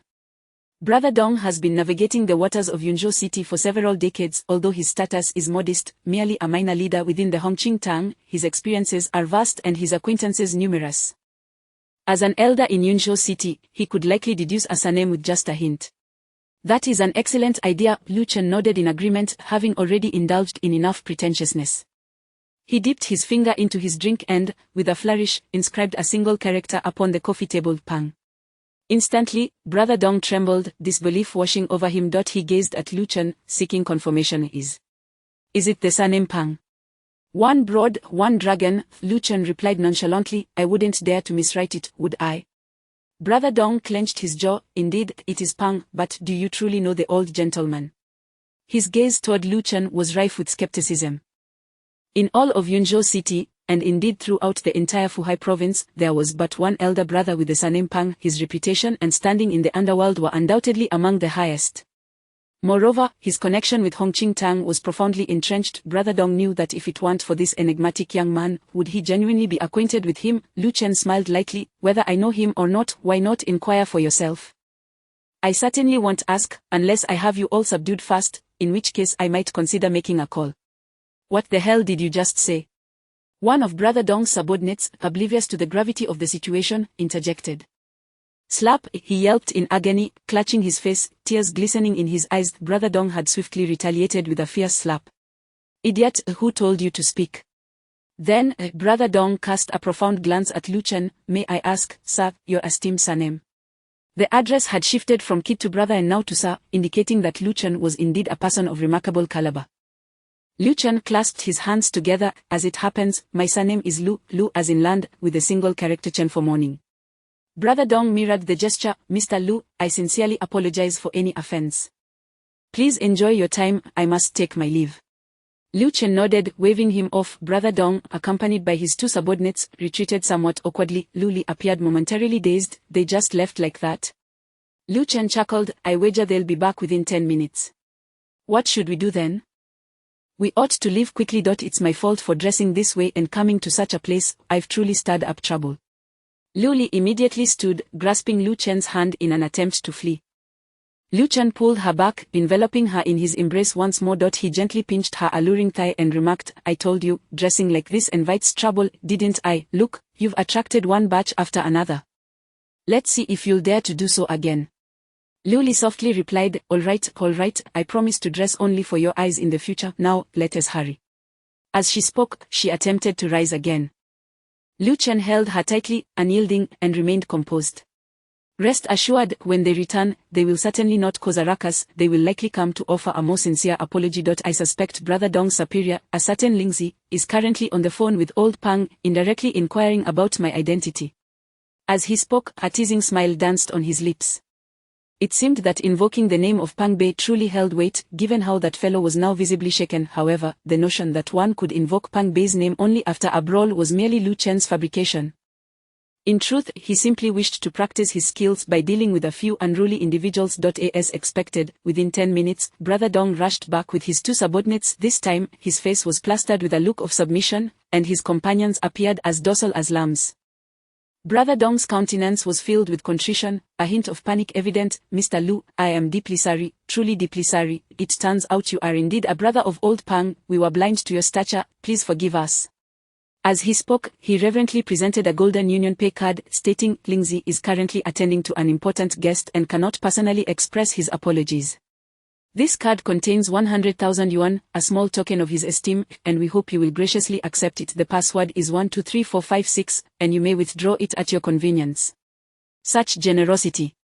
Lu Chen smiled faintly as he accepted the card, turning it over in his fingers, and remarked meaningfully, how can I accept such kindness from Lingzi? Brother Dong beamed, it is but the least we can do, given our earlier indiscretion. Lingzi also mentioned that once he is free, he will come to apologize in person. I must implore you not to mention today's events to old Pang. To be candid, Lingzi is old Pang's godson, and he did not disclose the details of our earlier encounter. If old Pang were to learn of this, I fear Lingzi might encounter some difficulties. He spoke with an expression of embarrassment. Lu Chen, with a wave of his hand, nodded graciously, very well, I shall keep this to myself. I will not be rude. With that, he nonchalantly slipped the card into Lu Li's small handbag. Thank you, Mr. Lu. Brother Dong exhaled in relief, his face radiating joy. We shall not disturb you further and will take our leave. With a wave of his hand, his two subordinates echoed apologies, their demeanor now entirely humble, a stark contrast to their earlier arrogance, as they prepared to depart. One moment. Lu Chen said coolly. Brother Dong froze, turning back with a forced smile. Mr. Lu, do you have further instructions? His eyes widened in astonishment as he witnessed Lu Chen produce two thick stacks of cash from his pocket. These stacks were the compensation Lu Chen had negotiated from Miao Wan, originally intended for extravagant pearl jewelry as a birthday gift for Lu Li. However, due to a twist of fate, he had made a profit of 500,000 from Zhu Nangzhong's pearl ornaments, rendering the previous purchase unnecessary, leaving him with 20,000 remaining. Lu Chen clapped the two stacks together and tossed them to Brother Dong. Then, with a flourish, he declared, I must also express my gratitude. You've inadvertently allowed me to earn 100,000. This money cannot solely belong to me, it must be shared. Here are 20,000, with you, Brother Dong, receiving 10,000, and each of your two companions 5,000. Brother Dong was taken aback. Mr. Lu, this is too generous, I cannot accept such a thing. He attempted to place the money back on the coffee table. Stop right there. Lu Chen pointed disapprovingly at Brother Dong's hand. Brother Dong, you are no novice to the ways of the world. Surely you understand the customs of our milieu. We have become acquainted through conflict. Then since I have accepted your compensation, it is only proper that you, as men of action, receive some reward as well. This is merely a matter of etiquette. Take it. Refusing would imply disdain for me, and I would not dare to keep that 100,000. Return it. In truth, Lu Chen was merely speaking nonsense. This so-called code of the underworld was entirely of his own invention, yet he delivered it with such earnestness that Brother Dong and his two subordinates were left momentarily dumbfounded. As he spoke, Lu Chen feigned an intention to retrieve the card from Lu Li's handbag. Brother Dong quickly retracted his hand, his words now devoid of pretense, filled instead with sincerity and gratitude. Mr. Lu, you are indeed a remarkable person, no wonder old Pang regards you as a brother. Those of your stature we hardly dare to aspire to, but should you ever require assistance, I would gladly risk my life for you. He thumped his chest emphatically. Indeed, I would gladly lay down my life for you, Mr. Lu. Absolutely, it was clearly our fault initially. You not only forgive us but also generously provide us with funds. Mr. You are truly exceptional. These were the sentiments expressed by Brother Dong's two subordinates. Lu Chen chuckled heartily. We are all merely trying to make our way in this world. The wisdom of resolving conflicts rather than creating them is known to all, is it not?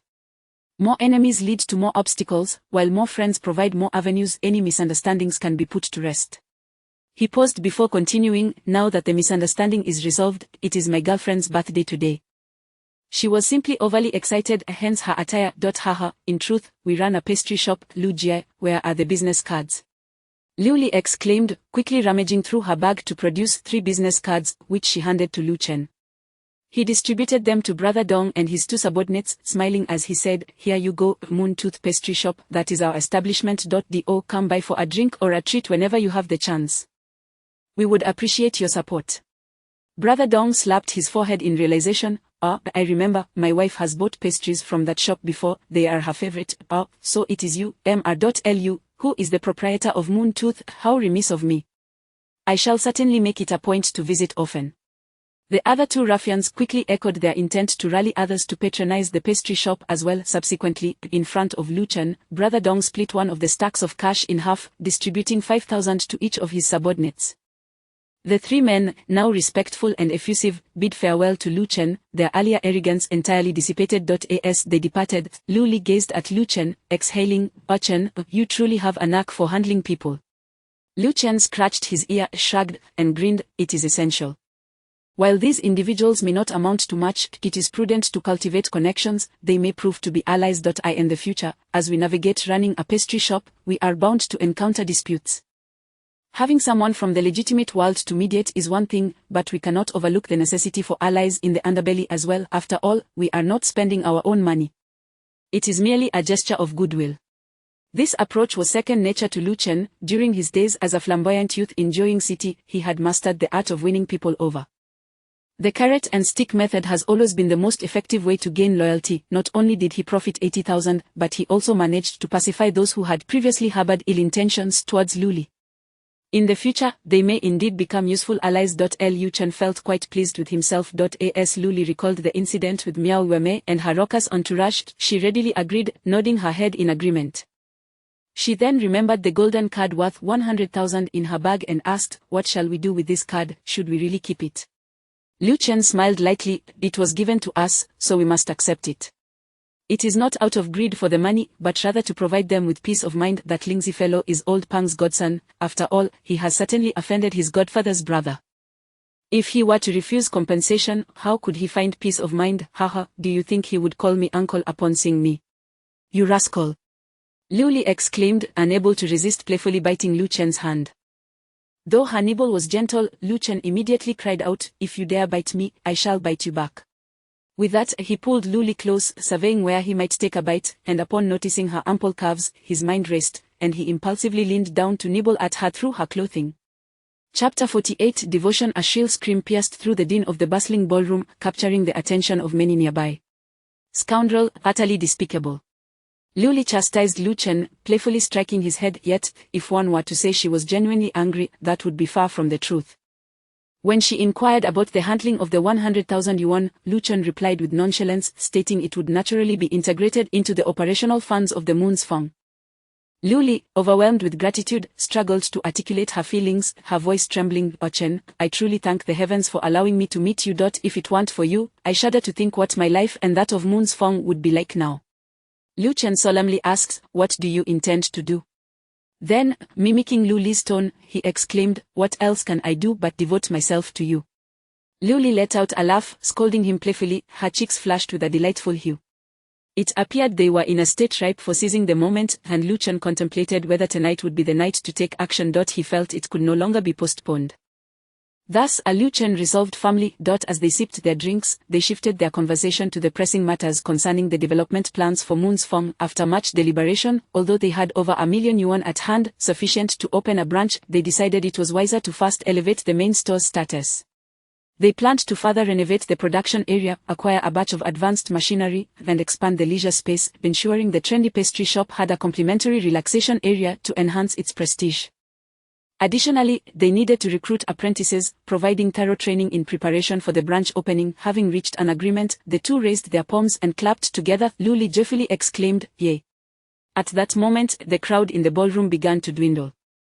It was already 11:30, and while many had retired for the night, it was precisely when the nightclub was most vibrant. An enthusiastic host took to the stage, announcing, "Ladies and gentlemen, we have now entered the most joyous and exhilarating segment of our Golden Coast experience, where our beautiful ladies will present you with the most enchanting dance." Following this, numerous alluring women took the stage, each more captivating than the last. What was this most enchanting dance? In reality, it was a striptease. The scantily clad women showcased their exquisite figures, moving to exhilarating music, shedding gossamer garments, inciting fervent cheers from the men present. The crowd of lecherous men gathered at the stage's edge, brandishing wads of cash, eager for the dancers to collect their offerings, an opportunity for lasciviousness at hand. Countless greedy hands reached for the dancers, eliciting shrieks from the women, further igniting the men's excitement. Lu Li felt an overwhelming sense of frustration, muttering, "Perverts, an entire throng of perverts, what kind of place is this? Why hasn't the police intervened? It's utterly chaotic." Lu Chen, watching with keen interest, replied, "Sister Li, isn't this what you wanted to see? The very fact this nightclub is thriving signifies the owner's extraordinary connections. Engaging in such activities is child's play for them. Who knows, there may be even more nefarious dealings at play that you haven't noticed." Lu Li, incensed, retorted, "I will never return here again. And you, stop looking." With that, she reached out to shield Lu Chen's eyes. He quickly responded, all right, I won't look. It's not appealing at all. I'd much rather gaze upon you." He turned to face Lu Li, his eyes filled with earnest admiration. Lu Li, her cheeks flushed, scoffed, "Not appealing, that's a lie, you actually enjoy watching." In truth, Lu Chen held no particular fondness for striptease. It was merely a spectacle he could easily turn away from. Not to mention, he had witnessed far bolder performances in Jiaoying City, and ever since that unforgettable show featuring mermaids in the underground hall of Seawater Time, he had found it difficult to appreciate anything else. If only young genius dancers could perform here, they would outshine the current strippers by a mile. The mermaid's performance was truly the epitome of exquisite dance. Lu Chen's gaze remained fixed upon Lu Li, making her increasingly flustered. The youthful man, brimming with vigor, began laying the groundwork for the night's endeavors, declaring with fervor, "Sister Li, if you were to dance like that, you'd outshine them all, wouldn't you?" Lu Li saw through his intentions and huffed, "I can't dance." "Shall I teach you?" Lu Chen pressed on, unwilling to relent. "I'll instruct you tonight." "What would I do with that knowledge?" Lu Li replied, exasperated. "I have no intention of dancing. Just for me to see." Lu Chen insisted, his determination unwavering. Lu Li scoffed, "Why should I dance for you? What do I gain from it?" Lu Chen proposed, "The benefit is that I will also perform a striptease for you. A handsome man doing a striptease, I assure you, will leave you entranced, utterly spellbound, lost in a dream, unable to resist." Lu Li burst into laughter. From there, Lu Chen continued to charm Lu Li with sweet nothings, hoping to entice her into his bed that very night. Lu Li remained vigilant, willing to indulge in some playful banter, yet fully consuming the tofu, posed a challenge. Lu Chen exhibited remarkable patience, persistently wooing her, even as the dancers finished their routines, and the host returned to the stage, vociferously announcing something that went unnoticed by them. Suddenly, Lu Li exclaimed in shock, "What's going on? That girl is so young, she must be underage, this is outrageous." She faced the stage, easily spotting the unfolding scene. Lu Chen, however, had his back to the stage. Upon hearing Lu Li's words, curiosity compelled him to glance back, only to turn again, his expression turning grim, exuding an air of menace. "What is it?" Lu Li asked, alarmed. Lu Chen's gaze was fixed intently on a youthful girl on stage. She appeared to be around 16 or 17, clad in a school uniform, anxiously hugging herself, exuding an aura of innocence. Bathed in the vibrant glow of multicolored neon lights, she seemed almost ethereal. She was entirely out of place, creating a disorienting sensation. Her delicate, tear-streaked face and glistening eyes were enough to drive men into a frenzy. The men erupted in shouts, "Dance, little sister. Let me see how tender your skin is. Hurry and strip, this is thrilling, I've never seen such a pure little dancer. Strip, quickly, if you do it well, the money will be plentiful." The crowd of men had truly descended into madness, save for one man. Yet, his emotions surpassed mere madness, they were laced with fury. This furious man was Lu Chen. He immediately recognized the girl as Gong Xiaoyi, the sister of his brother Gong Jiu, who had suffered a broken leg at the hands of a real estate developer's henchman. Lu Chen had been searching for Gong Jiu, only to unexpectedly encounter his sister here. Gong Xiaoyi, of all people, was performing a striptease in such a place. From her demeanor, she appeared reluctant. If she were willing, she wouldn't seem so terrified, would she? Lu Chen, a former regular at nightclubs, was acutely aware of the sordid dealings that often transpired behind the scenes, including the use of money to entice, drugs to control, and coercive tactics to force unsuspecting girls into illicit trades. Thus, upon seeing Gong Xiaoyi's distress, his anger flared. He sprang to his feet. Lu Li quickly grasped his hand, asking, "Chen, what are you doing?" Lu Chen turned back, speaking softly, "Sisterly, stay here and do not move. That girl is my brother's sister. I don't know how she ended up on stage, but regardless, I cannot allow this to continue. Should we call Donggu and the others for help?" Lu Li inquired, realizing an altercation was likely unavoidable. The nightclub staff would certainly not permit Lu Chen to take her away. Lu Chen smiled faintly, "No need. If I create a star, they'll naturally intervene if they feel inclined, otherwise, if they have ties to the nightclub's owner, that could complicate matters. Don't worry, I can handle these people." While Lu Chen lacked confidence in his physical prowess, he felt assured when combining it with his mystical abilities. Since dealing with Zhu Nangzhong, he had gained new insights. When facing a large group of adversaries, he realized he didn't need to employ the same tactics he had used against Miao Wan and his cohorts, which involved manipulating one individual to attack another, an overly laborious approach. The best strategy was to engage directly, and before doing so, to subtly influence the enemy's movements to slow them down. This way, the expenditure of his mystical energy would be significantly reduced. Lu Li planted a firm kiss on Lu Chen's lips, saying, "Be careful, I'll be waiting for your return." For reasons unknown, she felt a profound confidence in him, as if he were an invincible warrior. Lu Chen suddenly flashed a charming smile, "When I return, we shall go back, and I will teach you how to dance a striptease, all right?" Lu Li rolled her eyes, "Are you ever going to quit?" At the edge of the stage, Gong Xiaoyi trembled, beginning to dance while shedding her clothing.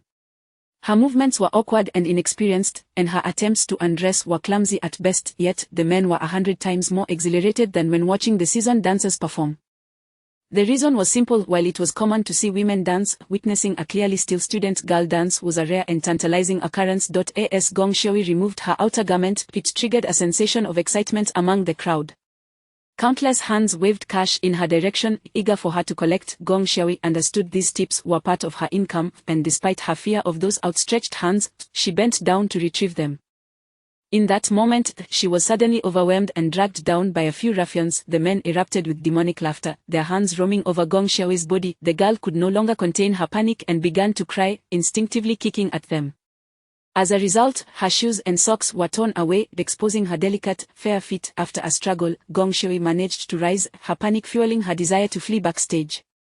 However, two belly bouncers quickly cornered her, forcing her back onto the stage. With tears streaming down her face, she returned to the spotlight, her distress only serving to heighten the frenzy of the men around her. Chapter 49. You. Stay away. A man leaped onto the stage, stuffing several $100 bills into Gong Xiaoyi's embrace, shouting, "Little beauty, come, let me steal a kiss, this money is yours." Imitating him, several others followed suit, jumping onto the stage, brandishing bills as they lunged toward Gong Xiaoyi. Terrified, she cried out, "Don't come any closer, I don't want your money anymore." Yet, at that moment, she found herself utterly powerless. Suddenly, a lithe figure sprang onto the stage. Unlike the others, he bore no cash, only tightly clenched fists. His expression revealed no mirth, only a stark coldness and an aura of menace. Upon seeing him, Gong Xiaoyi trembled, scarcely believing her eyes. A profound surprise illuminated her face, though she had been weeping moments before, merely biting her lip and sobbing softly. The sight of him prompted an outburst of tears, akin to a child wronged and distressed. Her mind flashed back to the scene near her home at a construction site, where several ruffians had encircled her and tormented her. Suddenly, a handsome older brother had rushed to her side, proclaiming himself as her protector, and he had dispatched the thugs with powerful blows. He even handed her money for her needs. Since that day, Gong Xiaoyi had dreamt of that older brother, envisioning him as her guardian. However, as her family's situation deteriorated and they were forced to move, she had resigned herself to the belief that she would never see her savior, Lu Chen, again. In that moment, she thought she must be dreaming. Rubbing her eyes vigorously, she pinched her own hand until it hurt. Surely, this was no dream. Lu Chen leaped onto the stage with unapologetic ferocity, his fists swinging left and right, crashing into the heads of two assailants. They yelped in pain, momentarily dazed. Lu Chen then seized their collars and hurled them off the stage, sending them crashing into the crowd below, where they toppled over like rolling gourds, creating a chaotic scene. And this was merely the beginning. With brutal precision, Lu Chen unleashed a flurry of punches upon the hapless men on stage. Each thug was either tossed aside or kicked off, and the most unfortunate were hoisted high and thrown away.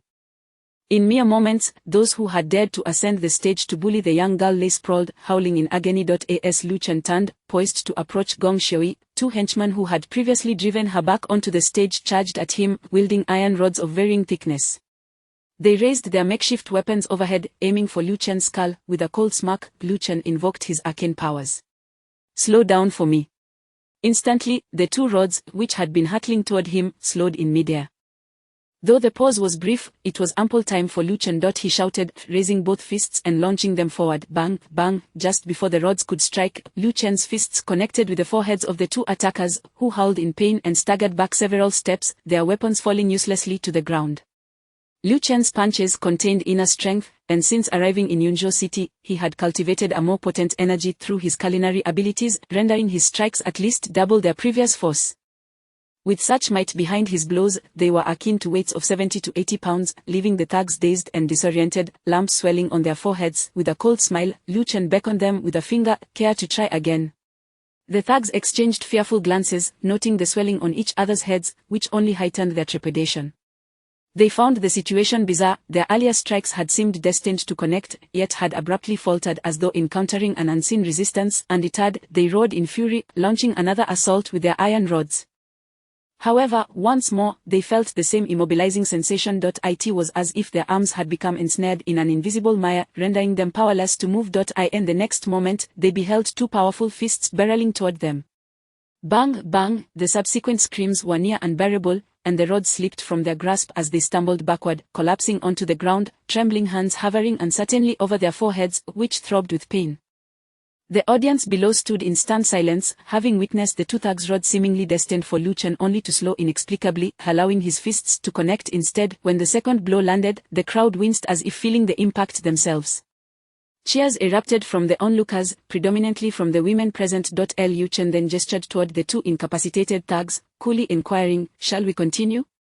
Unsurprisingly, he received no response. However, the atmosphere shifted as a swarm of nightclub bouncers surged forward, clad in denim and black t-shirts, wielding nightsticks. At their forefront was a towering bald man, easily 6 feet tall, with a menacing dragon tattoo etched on his scalp. As he approached the stage, he raised an arm to signal his subordinates to halt. The bald man fixed a chilling gaze on Lu Chen, a sinister grin spreading across his face, as though he were savoring the prospect of a meal. "Young man, you've got some guts to start trouble here. Do you not know whose territory this is?" Though Lu Chen felt a twinge of apprehension at the sight of so many henchmen, he maintained his composure. Despite his arcane abilities and a well-laid plan for confrontation, he acknowledged the uncertainty of facing such an overwhelming crowd. Had he known, he would have kept a vial of the vitality elixir on hand for a steady supply of energy. Yet, while his heart raced, his demeanor remained calm. "This girl is my brother's sister. I am still trying to comprehend why she is here dancing, but she does not appear to be here by choice. Even if she were, I would not permit it. Thus, I intend to take her with me." The bald man lowered his head, pinching his nose before erupting into a chilling, maniacal laughter that sent shivers down spines. He veered off topic, introducing himself as Bold Chong. "Since I was 15, I've been a mercenary, starting in the Golden Triangle, then Iraq, Afghanistan, and Africa. Now, at 37, I oversee security at this nightclub." His voice turned menacing. "In my 20-plus years, I've encountered many nervy, insolent little pests like you. Some may possess skill, yet they rarely live long. I've dispatched at least 80 of your kind. Lu Chen felt a chill at Bold Chong's words, sensing a palpable aura of danger akin to that of Pang Bei. Nevertheless, he maintained his icy demeanor. Are you done with your boastful rhetoric? If you are, allow me to take her. If not, feel free to continue. Good lad. Bold Chong's skin twitched.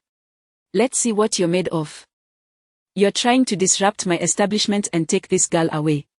He turned slightly, instructing his men to stand down. Watch closely, as I test this little pest's mettle. He seems somewhat capable.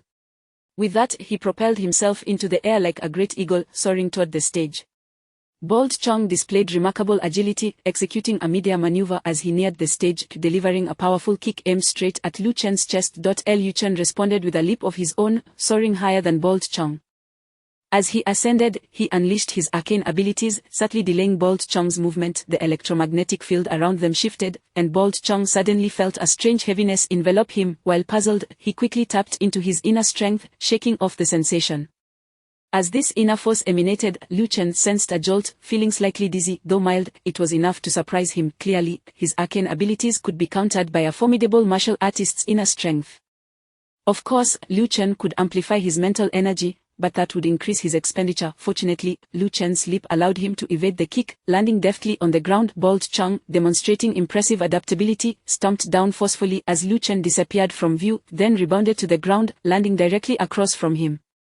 The surrounding audience, pushed back by the other henchmen, cleared a space, an arena for Bold Chong and Lu Chen's duel. Lu Chen glanced at Gong Xiaoyi, raising a hand to signal her to remain calm and seated. Tear-strict, she nodded, clutching a discarded school uniform to cover herself. Bold Chong observed Lu Chen coldly, his lips curling in a thin line. You, my boy, are quite the enigma. Chapter 50. Stop, Lu Chen chuckled lightly. If you're afraid, I can let you go this time, on the condition that you allow me to take my sister with me. It was a rather straightforward notion. Gong Zhou's sister was, after all, his own sister. Upon hearing this, Gong Xiaoyi, who was slumped on stage, felt a surge of warmth in her eyes. Bold Chong, with a mocking glint in his gaze, looked at Lu Chen and said, Kid, don't be so arrogant. You must understand one thing. Today, you'll leave this place on your hands and knees. Lu Chen's eyes sparkled with amusement as he lightly uttered 3 words, you are truly amusing. Bold Chong smirked coldly, letting out a loud roar as he lunged toward Lu Chen, his fist cutting through the air with a fierce wind, ready to strike. Lu Chen stepped back 2 paces, and with a surge of will, invoked his spellbinding abilities once more. This time, he concentrated his intent, no longer treating it as casually as he had with the 2 henchmen before. In his mind, there was but a single command, stop, yet this command was imbued with formidable mental strength, and Lu Chen felt a powerful energy surging forth. Immediately, Bold Chong's fist froze midair, as if an invisible block of ice had suddenly materialized, encasing his hand. This sensation of freezing rapidly spread from his arm to his shoulder, radiating outward. Startled, Bold Chong took a deep breath, unleashing his inner force, which swiftly coursed through his meridians to his limbs. He trembled violently, producing a loud thud as he shattered the icy grip. This moment of stasis lasted about 3 seconds. For a master, 3 seconds is ample time. For Lu Chen, who was not yet a master, it was sufficient as well. He evaded the sharp thrust of Bold Chong's punch, clenched his own fist, and struck toward his opponent's abdomen. This was merely the first blow. The second followed swiftly as Lu Chen lifted his left leg, driving his knee into Bold Chong's midsection. Receiving 2 consecutive heavy hits to his abdomen, Bold Chong's complexion paled, and he staggered backward several steps. It was only on the 5th step, when he pushed off with his left foot, that he managed to steady himself. He exhaled slowly, rubbing his abdomen while glaring fiercely at Lu Chen, a more sinister glint in his eyes. He nodded slightly. Not bad, you indeed possess some skill. No wonder you dare to cause trouble here. Turns out you're a practitioner of the Shen Dao. However, kid, your cultivation is far too weak. I've seen those stronger than you, and they were still obliterated by me. A jolt of apprehension surged through Lu Chen. He understood all too well what Bold Chong meant by Shen practitioners. In Huaxia, there exists an array of bizarre phenomena, rich myths, and legends, many of which are derived from true events. 2 primary categories within this realm are the martial practitioners and the Shen practitioners. As the terms imply, martial practitioners focus on martial arts cultivation, while Shen practitioners delve into the esoteric arts. In modern society, martial practitioners have become increasingly rare, and Shen practitioners are even more so. It was evident that Bold Chong had mistakenly classified him as a Shen practitioner. However, Lu Chen's unique ability, the 7 Lives Flower, indeed bore a resemblance to Shen practices. Hearing Bold Chong's words, a peculiar thought arose in Lu Chen's mind. Shangguan Wan had mentioned that the 7 lives flower represented the pinnacle of 7 different life experiences. Could it be that this was expressed through Xian cultivation? At this moment, responding to Bold Chong's taunts, Lu Chen grinned and said, "Though it may not be much, it's certainly enough to deal with you, come on."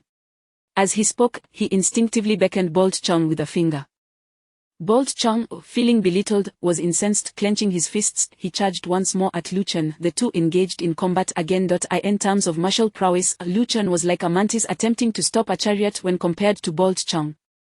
Yet, he was fortunate to possess the spellbinding ability, allowing him to continuously issue commands to control Bold Chong's assaults. Nevertheless, Bold Chong's formidable inner strength should not be underestimated, as Lu Chen's abilities were invariably shattered within 2 or 3 seconds. Thus, Lu Chen found himself in a strenuous battle. Before long, he had taken kicks to both his shoulder and thigh, leaving him feeling sore and numb. Bold Chong's leg techniques were exceptionally sharp.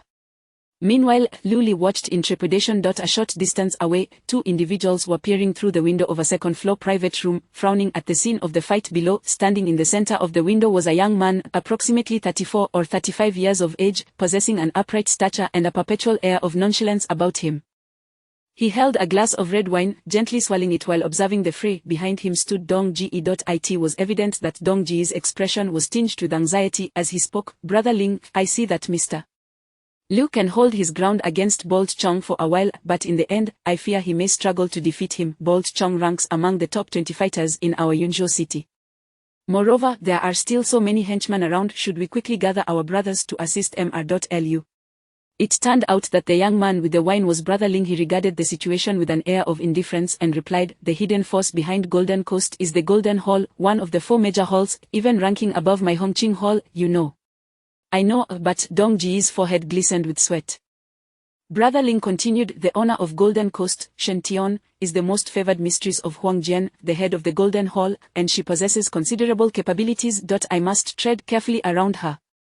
If we intervene to assist Lu Chen, it could offend Shen Tian, and that would be quite troublesome. What do you think, Padong?" Sweat beads had fully emerged on Dong Ji's forehead as he whispered, "Yes, I understand." "Not quite." Brother Ling raised a finger, shaking it lightly. "You don't understand." He then patted Dong Gu on the shoulder, smiling. "Dong Zi, that Lu Chen certainly knows how to handle matters, doesn't he? You all tried to bully him, only to have him turn the tables using my godfather's name, leaving you trembling. He even offered you 2,000 yuan. Such a carrot and stick approach is quite effective. With that, he has you all nicely under his thumb." Dong Gu was drenched in sweat. "Brother Ling, please don't overthink it. We are absolutely loyal to you. If you are displeased, we will return the money to him immediately." Brother Ling laughed heartily. "Have you lost your mind? Why refuse money when it's offered? Besides, it's given by my godfather's brother. What is there to fear? I merely find my godfather's brother quite intriguing. Look, at the start, he has already managed to put Bold Chong at a disadvantage. A young man so fascinating, and being my godfather's brother, how could I not intervene? Alas, I suppose I must offend the Golden Hall."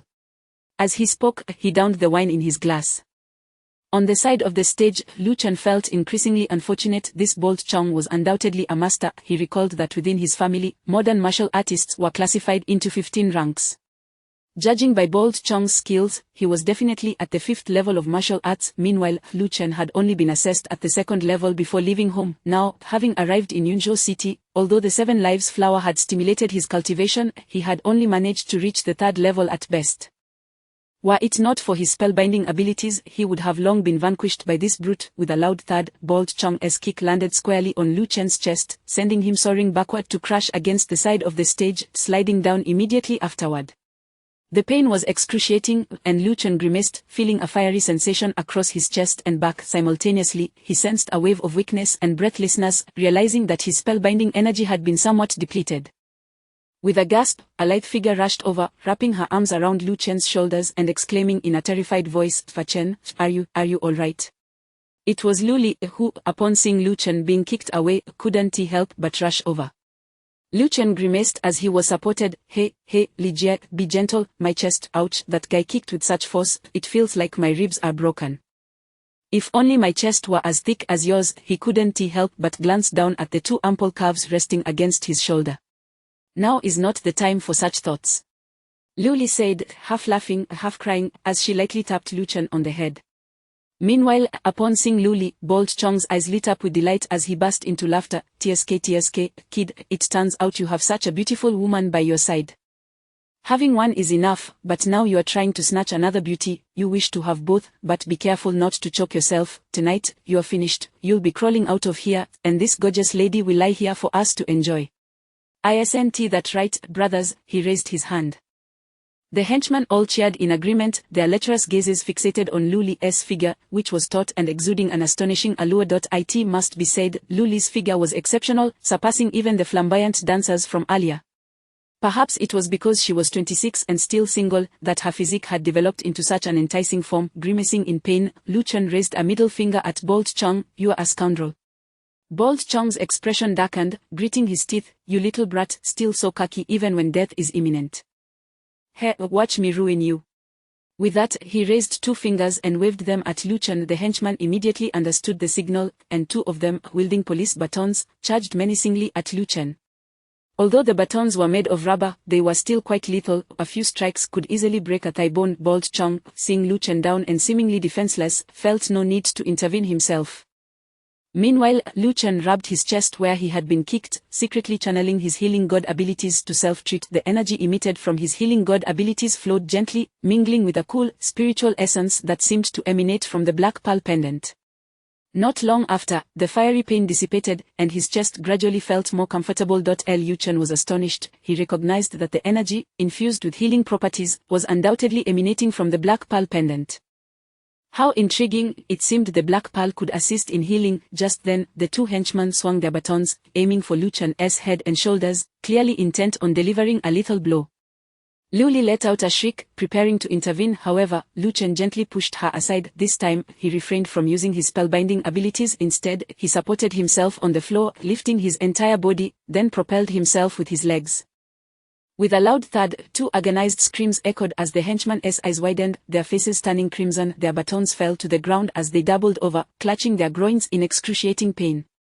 The agony made the veins on their foreheads bulge prominently. Chapter 51. The vulnerable spot. Lu Chen delivered a kick to their most vulnerable area. Struggling, he managed to rise to his feet, one hand clasped tightly to his aching lower back, where the impact had stung painfully.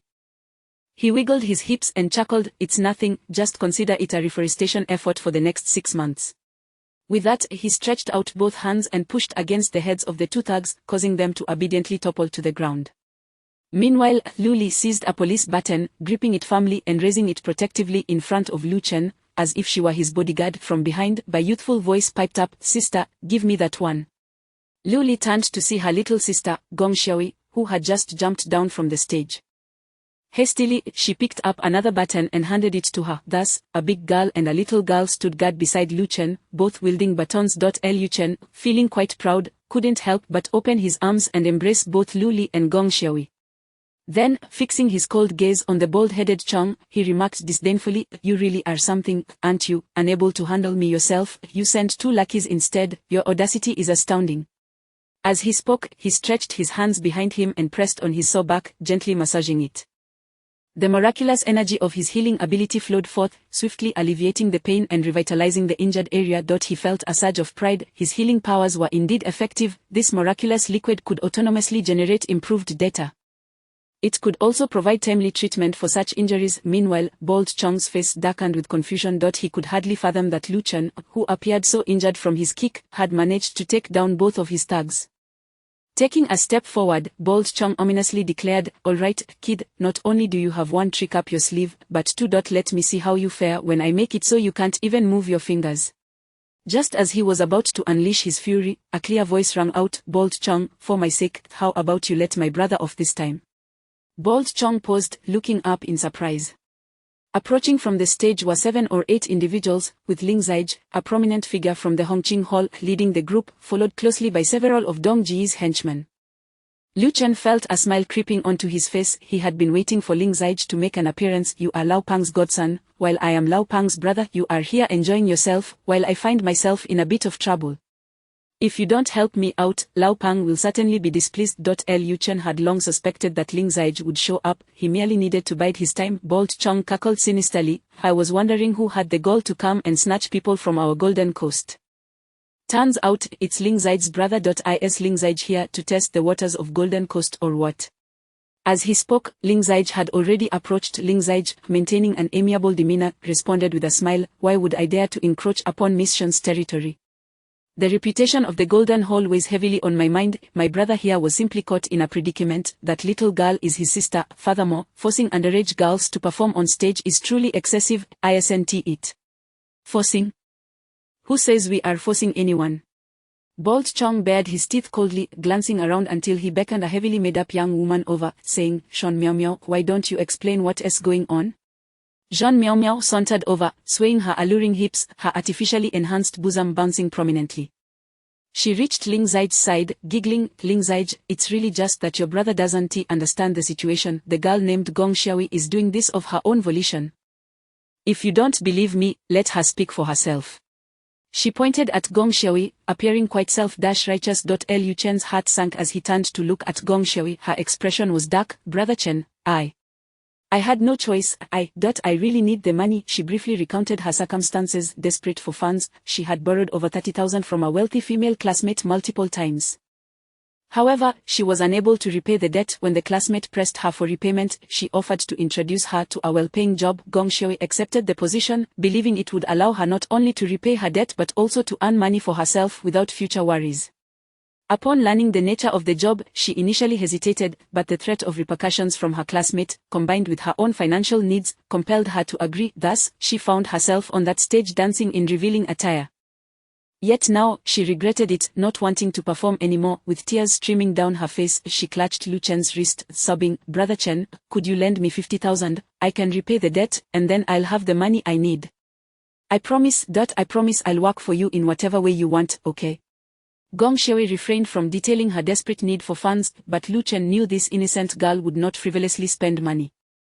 It was undoubtedly for her family's needs. Remembering her brother's tragic fate and their family situation filled him with compassion. He gently patted Gong Xiaoyi's delicate shoulder, softly reassuring her, "Xiaoyi, don't cry. Rest assured, I will help you resolve this issue. Money is but a trivial matter." With that, he lifted his gaze, casting a sharp glance at the woman named Jean Miao Miao. Coldly, he stated, "Miss Jean, I take it you are the madam of the Golden Coast. I assume this classmate of my sister is also one of your subordinates. You need underage girls like my sister to perform for your profit, so you orchestrated this trap to lure her in. Am I mistaken?" Lu Chen was well acquainted with the ins and outs of nightclubs. Jean Miao Miao's expression flickered with unease, though her smile remained enticing.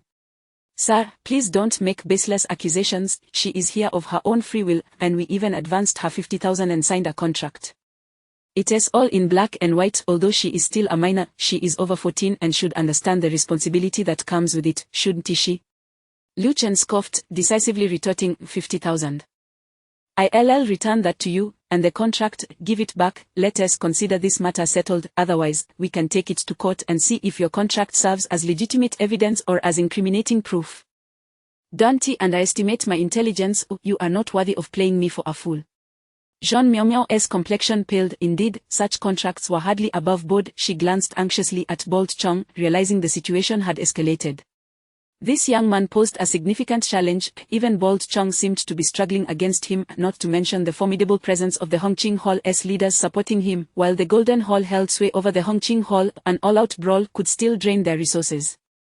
Such a loss would leave them vulnerable to outside threats, making it an unnecessary predicament. Bold Chong's expression shifted, and suddenly he erupted into a cackling laugh. He no longer regarded Lu Chen, instead focusing on Lingzai, darkly stating, "Lingzai, your brother is quite sharp, huh?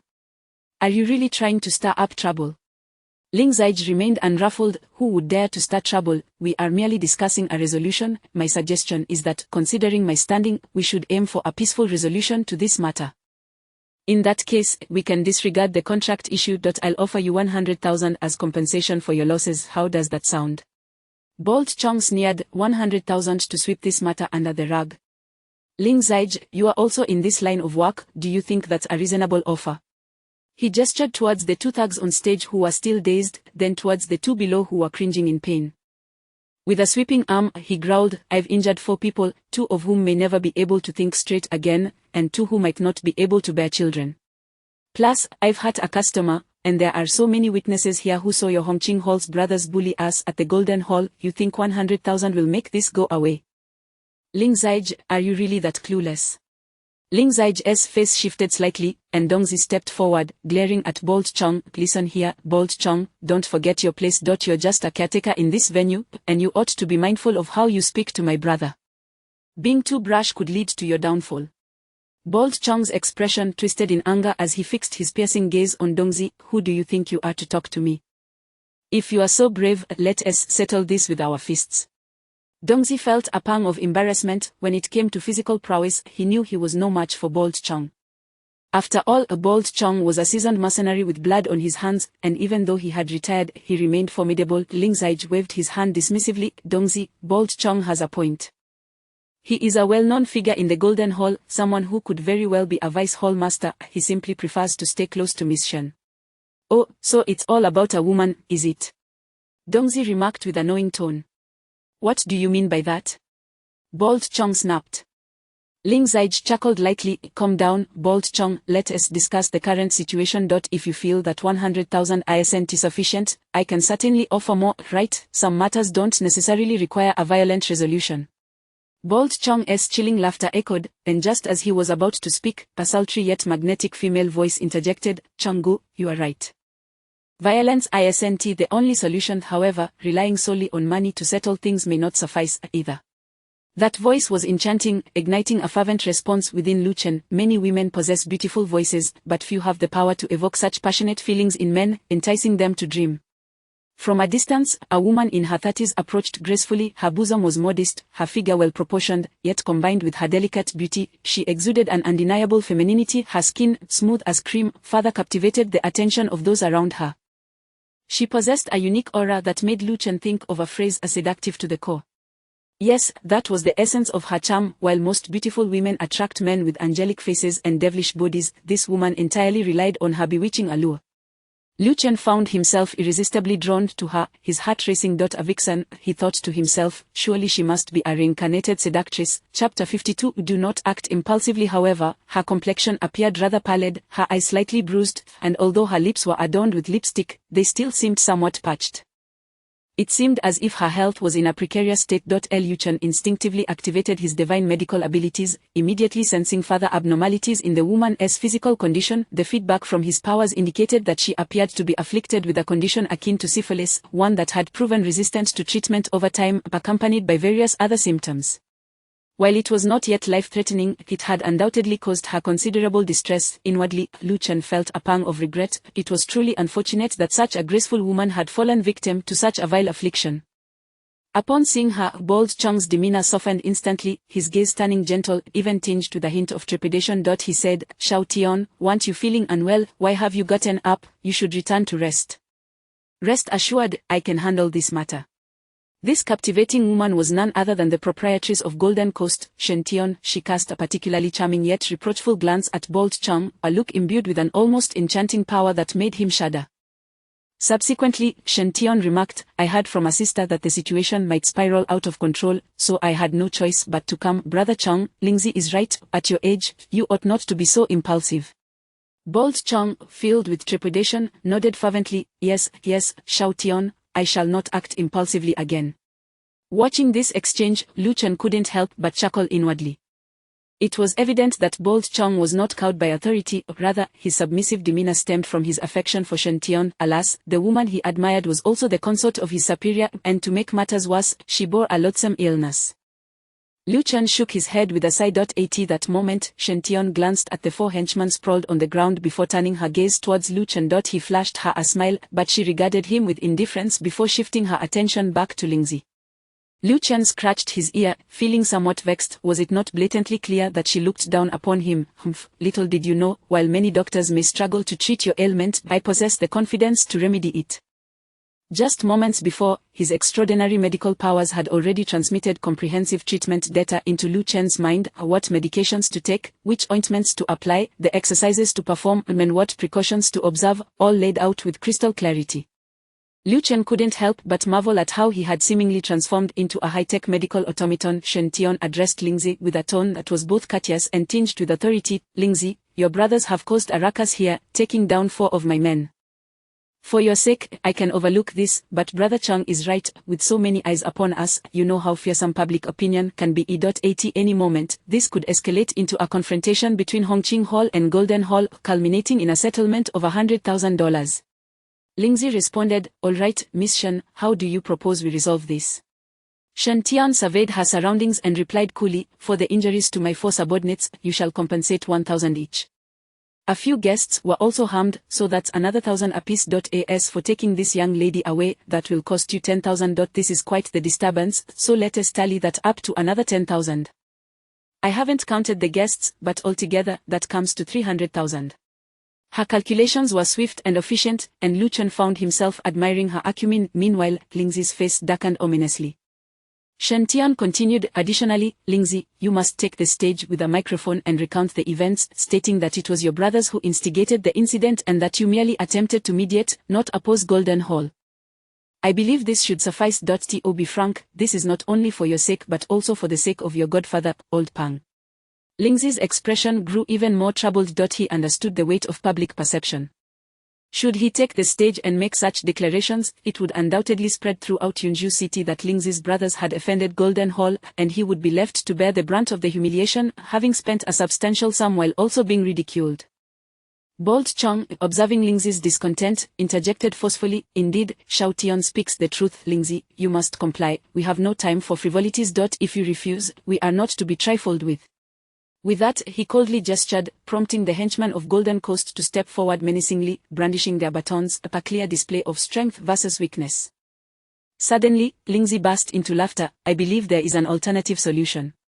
What alternative? Bold Chong spat derisively, don't waste my time, our business has already suffered losses, and we will hold you accountable. Lingzi cast a cold glance at him before turning to Shen Tian, Miss Shen, I don't mind if you add this debt to the tally. Any issue that can be resolved with money is no issue at all. Shen Tian readily agreed, very well, then add another 50,000, totaling 350,000. Lingzi nodded, but Bold Chong erupted again, so, do you intend to apologize on stage or not? Just as the words left his mouth, a jovial voice rang out, Bold Chong, you have misidentified the person responsible for the apology. It is I, not Lingzi, who shall take the stage. This matter is entirely my responsibility. The voice held a hint of weariness, laced with a sharp edge that unsettled Bold Chong. He turned to find himself taken aback, his features smoothing into a more composed expression. Shen Tian, too, displayed a flicker of astonishment, her face transforming into a radiant smile as she rushed towards the source of the voice. Old Pang, what an honor to have you here. Golden Coast shines brighter with your presence. Please, do not say such things. Everyone knows Lingzi is your godson, but why should such a trivial matter trouble you? The newcomer was none other than Pang Bei. Lingzi exhaled softly, visibly relieved. He glanced at Lu Chen, raising an eyebrow in a knowing manner. Mr.Lu, with my godfather's arrival, this situation is bound to resolve itself, and we may not even need to pay. Lu Chen scratched his ear and chuckled, I wondered why you seemed so unperturbed. It appears you summoned Old Pang. Though aware that Lu Chen was a brother to his godfather, Lingzi felt a twinge of discomfort at Lu Chen's informal address of Old Pang. Pang Bei gazed at Shen Tian with genuine concern. Shao Tian, your health does not seem well. You must take care to rest more and avoid overexerting yourself. You are still young. Do not exhaust your body at such a tender age. Shen Tian offered a bittersweet smile, her expression suddenly somber. Thank you for your concern, Old Pang. Pang Bei nodded and continued, to be frank, Lu Chen, the young man causing the disturbance at Golden Coast, is my brother. If he has erred, I shall extend my apologies. Both Shen Tian and Bold Chong were taken aback. They were puzzled by the unfolding revelations. Lingzi had referred to Lu Chen as his brother, and now Pang Bei claimed him as his brother as well. Whose brother was he, really? Moreover, the generational gap between Lingzi and Pang Bei was evident. Most crucially, while dealing with Lingzi posed some challenges, facing Pang Bei would be an entirely different matter. Everyone in the underworld knew that Pang Bei was a formidable figure in Yunju City. If the various factions were to form an alliance, he would undoubtedly be a prime candidate for leadership. Furthermore, he was currently the head of the security department at the Feiying Group, commanding a cadre of formidable operatives, and it was rumored that the group had military ties, enhancing Pang Bei's already elevated status. Shen Tian could hardly believe her ears. Old Pang, are you joking? He is your brother. Her gaze shifted to Lu Chen, her mind racing with disbelief. How could an unknown young man be linked to the illustrious Pang Bei? Lu Chen merely smiled back at her, prompting her to nod in acknowledgement and return a smile. Clearly, anyone recognized as Pang Bei's brother must be an exceptional individual. Pang Bei nodded. Earlier, Lingzi called me, informing me that my brother, Chen, was here to rescue a young girl and had inadvertently crossed paths with you. Upon hearing this, I rushed over. I trust nothing grave has transpired. Regardless, any financial compensation required shall be attributed to me, and any apologies shall also be my responsibility. His words ignited a sense of discomfort in Lu Chen, who stepped forward with sincerity. Old Pang, I truly apologize for causing you trouble. However, the young girl is my brother's sister. She unwittingly found herself entangled in this mess, and I had no choice but to intervene. I could not stand by and do nothing for her brother. Pang Bei affectionately clasped Lu Chen's shoulder, delivering a friendly pat to his chest. Chen, there is no need for apologies. I would have done the same in your position. How can one disregard the safety of a brother's sister? I wholeheartedly support your actions. This exchange left both Shen Tian and Bold Chang feeling increasingly awkward. The camaraderie displayed was unmistakable. Pang Bei turned his attention to Shen Tian, stating calmly, very well, Xiao Tian, I shall compensate you 500,000 in total. I will make a statement on stage, declaring that Lingzi acted under my instructions in this matter. What do you say? He began to move toward the stage, but Shen Tian quickly stepped forward to halt him. Old Pang, are you not seeking to maintain my dignity? How could I allow you to take the stage for such matters? If you were to do so, I would undoubtedly face the wrath of Jian Gu tomorrow. Truly, your presence here suffices. Your words will enable me to explain to Jian Gu. Let this matter conclude here. The young girl may live with her brother. Is that agreeable? Pang Bei, initially intending to make a grand gesture, paused at her words and nodded. That works. I shall defer to your wishes, but the losses must be compensated. Otherwise, my standing in Yunzhou City will be untenable. Chapter 53 Apprehension. As he spoke, he unexpectedly withdrew a check for 500,000 and handed it to Shen Tian. With a wry smile, Shen Tian replied, Old Pang, are you not making it impossible for me to establish myself in Yunzhou City? Given your esteemed reputation here, if I were to accept your money now, I can assure you that tomorrow, Brother Jian would insist I return $1 million to you. Is that really necessary?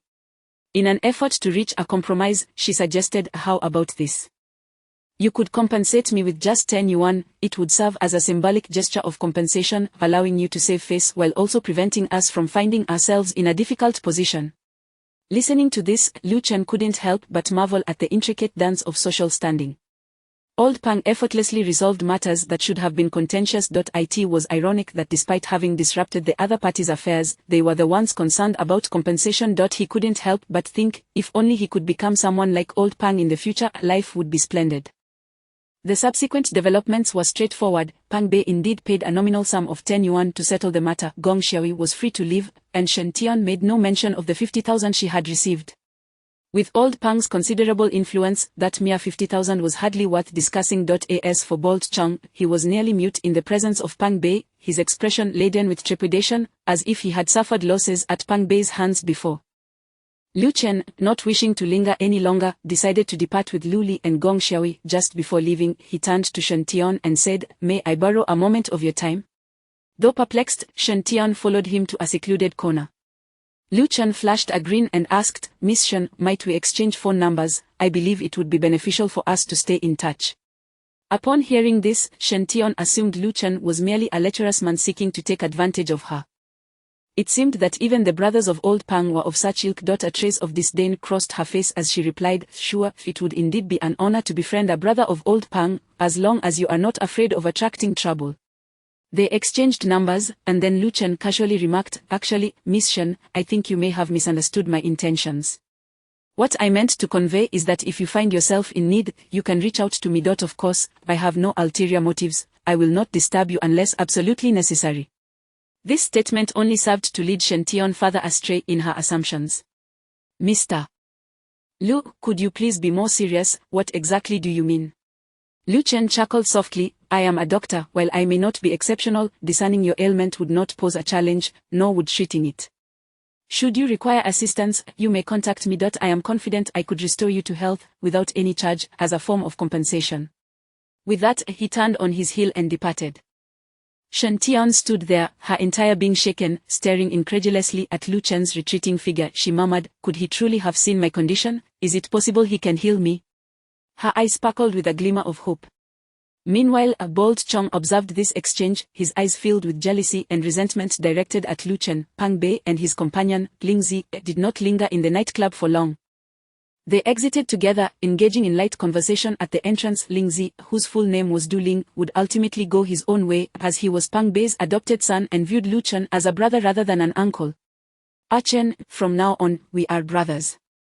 I see the loyalty and passion in your character. You strike me as someone remarkable, destined for great things. I hope to rely on your support in the future," Du Ling remarked, displaying his knack for camaraderie. Lu Chen chuckled. "Ling Zi, spare me the pleasantries. I recognize your camaraderie as well. Let's draw closer and develop together." Pang Bei maintained a degree of seriousness in front of his foster son, not contributing much to the conversation. Eventually, he patted Lu Chen on the shoulder and said, "The hour is late. Ah Chen, ensure this young lady is settled, then return home to rest. We shall take our leave. By the way, the young lady expressed a desire to invite you to our biotechnology company's laboratory to familiarize yourself with the environment and seek your insights. I mentioned it depends on your convenience. Feel free to call me."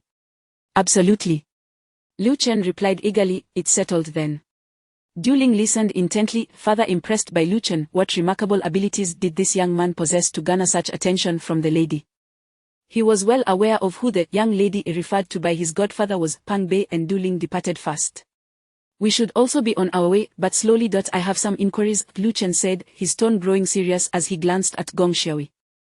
Understanding his intent, Gong Xiaoyi timidly pointed to the left and said, "Brother Chen, sister Li, let's go that way." As they walked, Gong Xiaoyi recounted the events that unfolded in her family. It was a harrowing tale. One night while they were asleep, a strange odor awakened them. They struggled to get up, only to succumb once more to unconsciousness. When they finally regained consciousness, they found themselves in a desolate area, lying amidst a pile of decaying straw. In a panic, they returned home only to discover their house had been demolished. Her father, in a confrontation with the real estate developers, was struck by a bulldozer, resulting in the loss of use of one leg. They were compelled to stay in a small inn run by relatives. Misfortune compounded, with both of her father's legs incapacitated and lacking funds for treatment. He became increasingly irritable, often shouting and even contemplating self-harm. Her parents, exhausted and distressed, fell ill as well. Suddenly, the only able-bodied member of the family was Gong Xiaoyi. Their meager savings had long since been depleted due to her brother's leg injury, yet they still needed to survive. Injuries required treatment, and illnesses demanded care. Left with no choice, Gong Xiaoyi resorted to borrowing money from affluent classmates at school, leading to their current predicament. Tears streamed down her face as she spoke, her vulnerability on full display. Lu Li handed her a tissue, gently wrapping an arm around the frail girl's shoulders while wiping her tears. Lu Chen, listening intently, felt a surge of anger. "Did you not approach the real estate developers for compensation? Was it not stated that the compensation for demolition was 3,200 yuan per square meter?" "We did," Gong Xiaoyi sobbed, "but my parents said that since our home was demolished, we should accept our misfortune. They insisted we must at least claim some money. However, when we approached them, they said the compensation was no longer 3,200 but rather 1,200. They told us to either sign the contract or leave. It was in that moment that my father collapsed from anger. With that, she broke down further, sobbing uncontrollably." Lu Li's eyes glistened with tears, sharing in the girl's indignation and sympathy for her plight. She gently patted her shoulder, whispering, "Do not worry, little sister. Brother Chen will help you resolve these issues. He possesses remarkable abilities." Suddenly recalling something, Lu Li reached into her small handbag and retrieved the bank card Du Ling had given her. She handed it to Gong Xiaoyi, explaining the balance and PIN. Gong Xiaoyi froze, as if she had received a scalding hot potato, quickly attempting to push the card back into Lu Li's hands. I cannot accept such a large sum." Lu Li smiled, casting a glance at Lu Chen. "Please accept it. It is Brother Chen's money. Do not feel shy." Lu Chen chuckled, pleased to see Lu Li's generous spirit. Her actions, in his eyes, radiated a certain charm. He added, "Gong Xiaoyi, do not hesitate to accept. This money is not merely for you but intended for your brother, merely channeled through you." Gong Xiaoyi clutched the card tightly, tears streaming down her cheeks uncontrollably. Lu Chen also inquired about the treatment required for her parents and brother, asking how much it would cost to heal their injuries. Gong Xiaoyi replied quietly, "My parents do not disclose their specific ailments, but they seem to be managing with medication. However, my brother's legs are in dire condition. They have begun to rot, with numerous worms burrowing in and out. I have to assist him in cleaning and extracting the worms. Lu felt a chill run down her spine at this revelation. It was a cruel burden for the young girl to bear. We lack the funds to take my brother to the hospital, so we sought a doctor instead. The doctor warned that the situation was serious. Without timely treatment, amputation would be necessary. It would cost at least 100 to 200,000 to ensure his legs are saved. Lu Chen nodded, understanding the implication. It seemed that with sufficient funds, Gong Zhou's leg could indeed be saved. While his own resources were not abundant, he had enough to cover the costs of treatment. Problems that could be solved with money were not problems at all. He said, "Xiaoyi, the 100,000 on this card should suffice for initial treatment. Please take a leave of absence from school tomorrow, and with this money, take your parents and brother to the hospital. They need thorough examinations, and your brother's legs require immediate care. Rest assured, I will figure out the financial aspect." With that, he placed both hands on Gong Xiaoyi's slender, delicate shoulders. At 16 or 17, she was quite mature, and her physique had developed well. As she felt the warmth of his hands, her heart raced, her chest rising and falling gently beneath her clothing. However, to Lu Chen, no matter how beautiful Gong Xiaoyi was, she would always be like a sister to him, and thus, he held no improper thoughts. The gentle grip on her shoulders was merely meant to provide her with strength. "All right." Gong Xiaoyi wiped her tears and responded with determination. Lu Chen's warm hands indeed bestowed upon her a sense of empowerment. With a smile, Lu Chen gently wiped the tears from the girl's face, speaking earnestly, "Xiaoyi, you are no longer a child. In light of these circumstances, you must be strong and become the pillar of your family."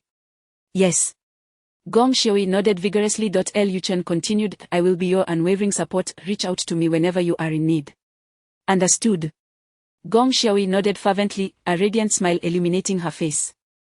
Lu Chen and Lu escorted Gong Xiaoyi back. The dilapidated inn where her family resided was not far from the Golden Coast, merely a few blocks away. However, from the outside, it appeared damp and uninviting.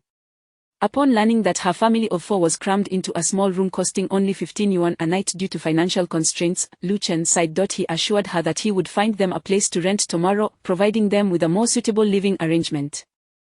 Not wishing to intrude on Gong Xiaoyi's family at such a late hour, Lu Chen instructed her to call him after taking her family to the hospital the following day, promising to visit them when time allowed.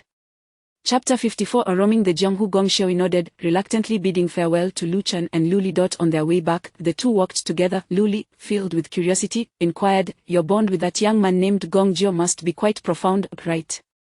Lu Chen affirmed, "We have faced life and death together, bled and sacrificed side by side, traversing the world of Jianghu and accomplishing many grand deeds. Those were truly remarkable times." As he spoke, a nostalgic expression graced his face. Lu Li was somewhat taken aback. Such a deep friendship, no wonder. Wait, where did you two bleed and sacrifice?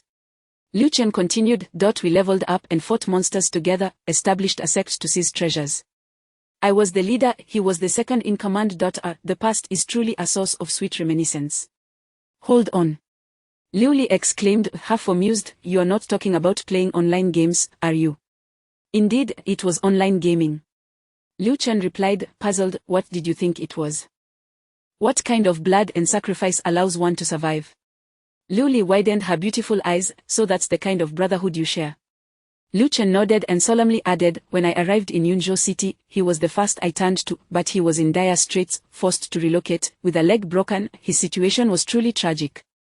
I nearly gave him all my money, leaving myself on the verge of homelessness. Fortunately, I met you, and it was you who provided me with a job, allowing me to find stability." Lu Li's eyes glistened with tears as she suddenly took a large step forward, pivoting to face Lu Chen, wrapping her arms around his sturdy waist. She gently rose on her toes, leaning in to bestow a warm kiss upon his lips, then resting her face against his chest, she softly murmured, "Chen, you are truly wonderful. You are a person of great loyalty and kindness." Lu Chen, feeling a flutter in his heart, asked, "Is this a reward for me?" "Yes." Lu Li said tenderly, "Chen, I have feelings for you." Lu Chen, comfortably embracing Lu Li's waist, leaned closer to her ear and quietly inquired, "May I ask you something, sisterly? What do you think about me teaching you how to perform a striptease?" "Oh my." Lu Li abruptly pushed Lu Chen away, playfully scolding, "You haven't forgotten about that, have you?" Lu Chen nodded earnestly, "That has been my long-held dream. Sisterly, with your voluptuous figure and alluring charm, it would be such a waste not to show me a striptease." Lu Li chuckled, playfully slapping Lu Chen's chest, ignoring him as she turned to walk away. Lu Chen quickly pursued her, exclaiming, "Sister Li, if I catch up to you, it means you agree." In the late-night streets, the pair ran along, enjoying the moment. They passed a small commercial street where, despite the late hour, many vendors were still selling their wares. Both were feeling fatigued, leaning against each other as they strolled slowly forward. Lu Chen softly said, "Sister Li, I apologize." Lu Li paused slightly. "Why do you say sorry?" "I had intended to celebrate your birthday properly today, but with everything that happened, it feels as though your birthday was overlooked. Thus, I feel I owe you an apology," Lu Chen said sincerely. Lu Li gently shook her head. "Silly, I believe this year's birthday is the most unforgettable one for me. I am quite satisfied, more so than any previous birthday, I assure you." She turned to look at something and suddenly added, "However, there is one thing I still desire." "Oh." Lu Chen was taken aback. "What is it that you desire?" Lu Li pointed to a nearby stall that was packing up, stating earnestly, "You have yet to buy me a birthday gift." The stall she indicated was a small table draped with a red cloth selling bracelets. Lu Chen promptly purchased 3 garnet bracelets, each a different hue, adorning Lu Li's delicate wrists. They appeared vibrant against her fair skin. Observing the 3 bracelets, totaling only 50 yuan, Lu Li let out a contented sigh, declaring, "These are far more beautiful than that 50,000 yuan pearl accessory.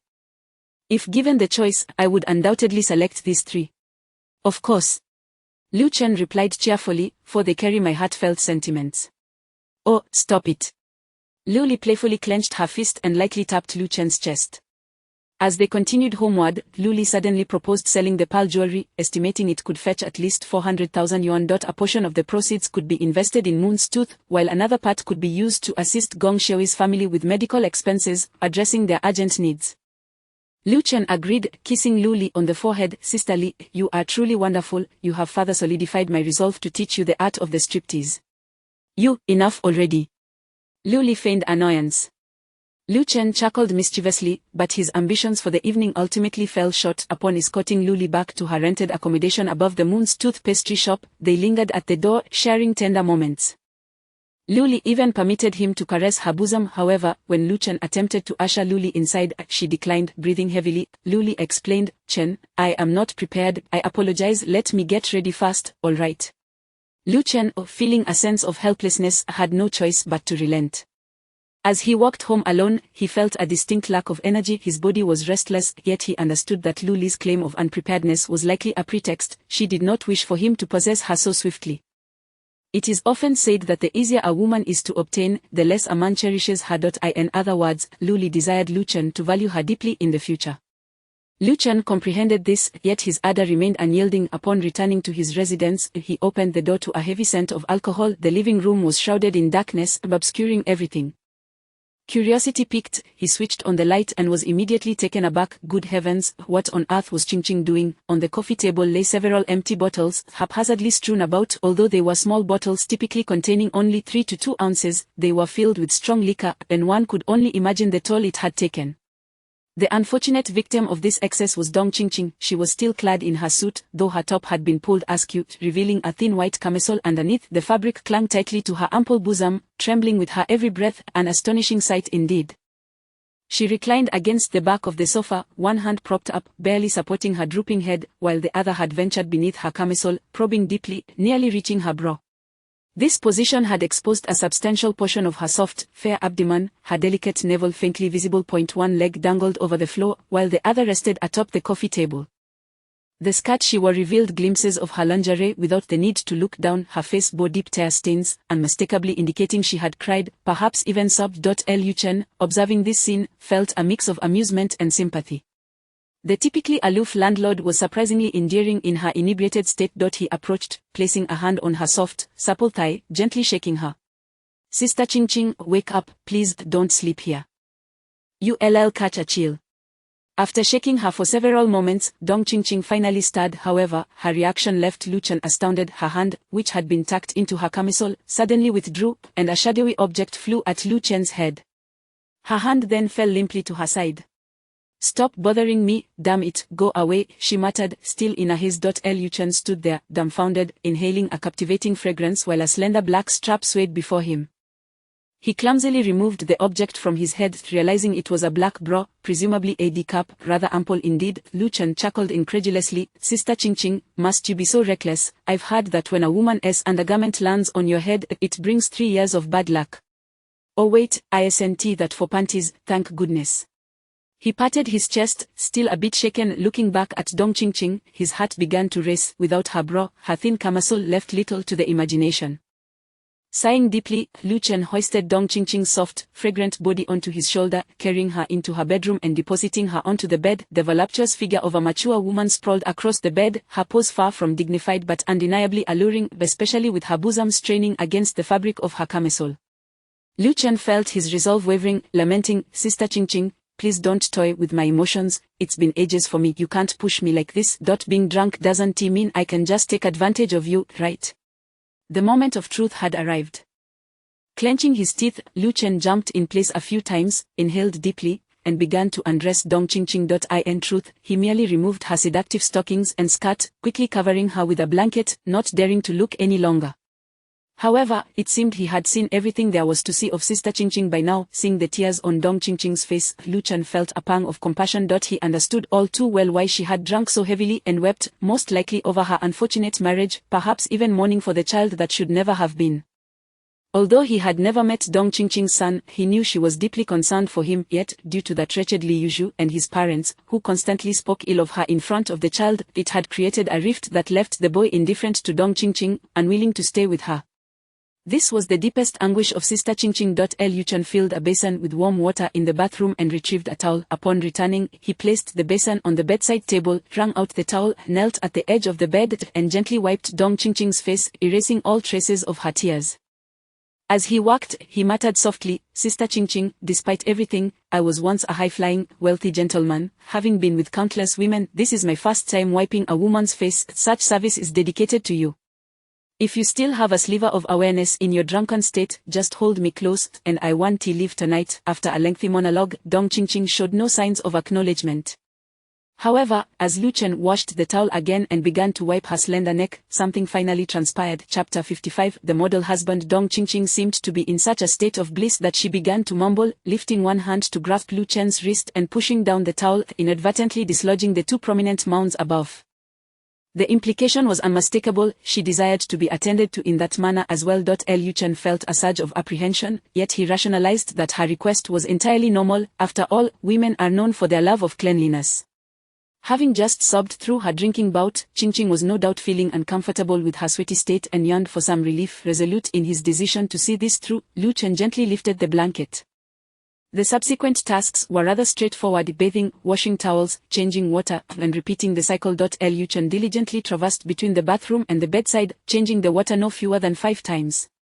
At last, he had thoroughly cleaned Dong Ching Ching's delicate feet, which now gleamed like polished jade, and he let out a sigh of relief. Oh, Ching Ching, just look at me. If I were your husband, I would undoubtedly be the model husband. Lu Chen boasted, his gaze fixated on Dong Ching Ching's exquisite form, unable to suppress several involuntary swallows as his eyes burned with desire. Clad only in a tiny vest and matching underwear, Dong Ching Ching's snowy, ample body was tantalizingly close to being unclothed. Indeed, it was even more alluring than being completely bare. Lu Chen bit down on his tongue and shook his head vigorously, murmuring with unwavering determination, one of my cardinal principles is to never take advantage of a drunken woman, as I cannot ascertain her consent. If she awakens and finds it unwelcome, I would be in dire straits. Moreover, she is my landlord, who just mentioned she wouldn't charge me rent anymore. He draped the blanket over Dong Ching Ching, concealing her enticing curves, and promptly turned to leave. Just as he reached the doorway, a soft, feeble voice called out, I want some water. Chen, pour me a glass of water. Lu Chen's heart raced as he turned around to see Dong Ching Ching propping herself up with her elbow, the blanket slipping down, revealing her vulnerable gaze. This left Lu Chen momentarily stunned. Could it be that Ching Ching had awakened? Did she witness him attending to her? This could be problematic, as he had inadvertently brushed against certain areas he ought to have avoided. Would she seek retribution for his actions? Flustered, Lu Chen stilled himself and hurriedly poured a glass of water for Dong Ching Ching, handing it to her. As he watched her gulp it down eagerly, water trickling from the corner of her mouth and cascading down her fair neck, his heart raced uncontrollably. Dong Qingqing quickly finished the water and glanced toward the tissue on the bedside table. Lu Chen, with deft hands, tore off a piece of tissue and offered it to her. Dong Qingqing bit her lower lip, her eyes fluttering shut as she tilted her face up towards Lu Chen. The meaning was unmistakable. In that moment, Lu Chen understood. His hands trembled slightly as he wiped the corner of her mouth, then went on to dab at her damp neck. With each stroke, his excitement intensified, and his hands involuntarily wandered lower. Suddenly, her hand clasped around his wrist. "Qingqing," by Lu Chen stammered in panic. Dong Qingqing interrupted, "Turn off the light." "Ah." Lu Chen was taken aback, but clarity soon washed over him. The exhilaration was akin to a parched traveler spotting an oasis after countless days in the desert. Trembling, he switched off the bedside lamp, plunging the room into darkness. It was eerily quiet, save for the rapid beating of their hearts. "Ah Chen," Dong Qingqing called softly. "I'm here." Lu Chen felt liberated at last, lunging toward her.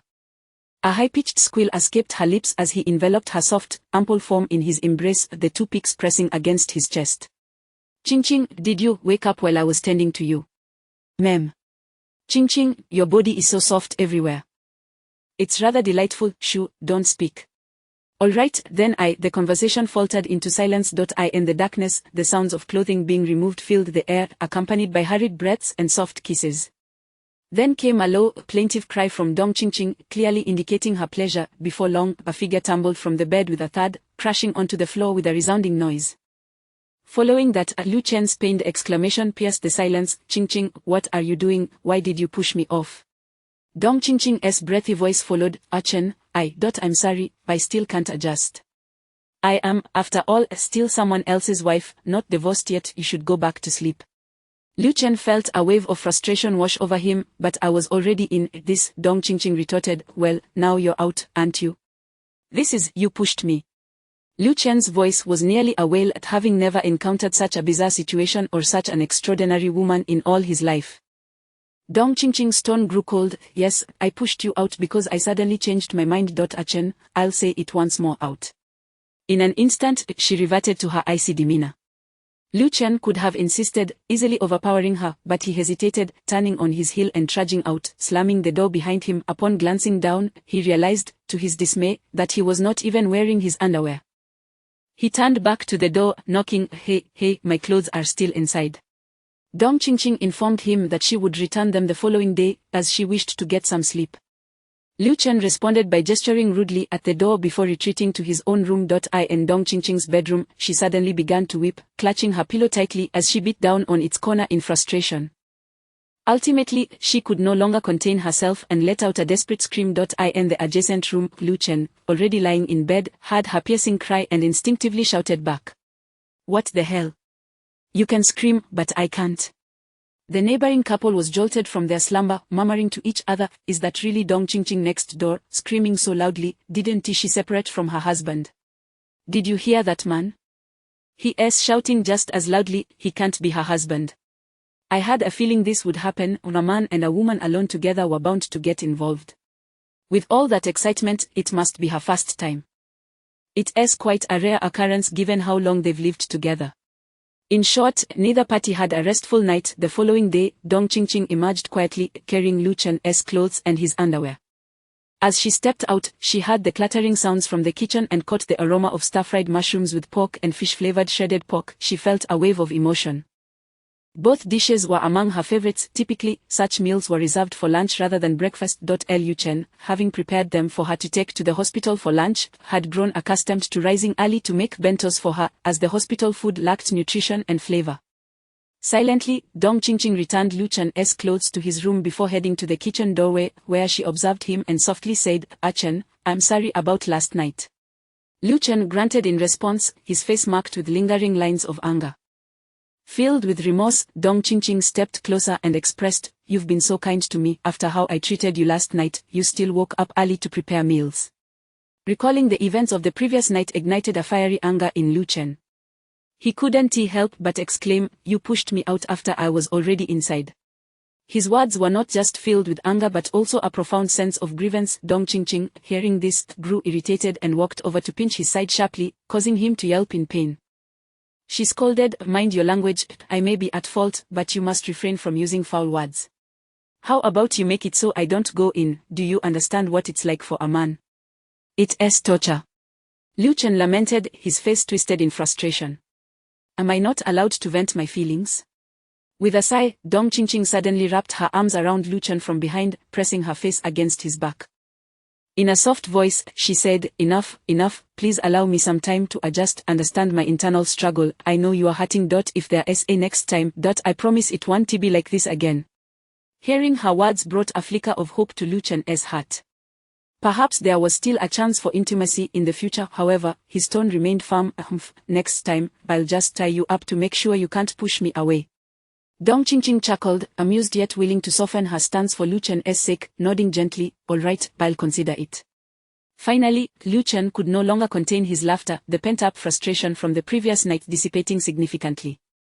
After finishing breakfast, they both headed off to work. Due to Lu Li's generous offer, the damages caused by Miao Wan and his gang were mostly repaired. Early in the day, hotel and scenic area managers arrived, displaying an uncommon level of courtesy, even bordering on reverence.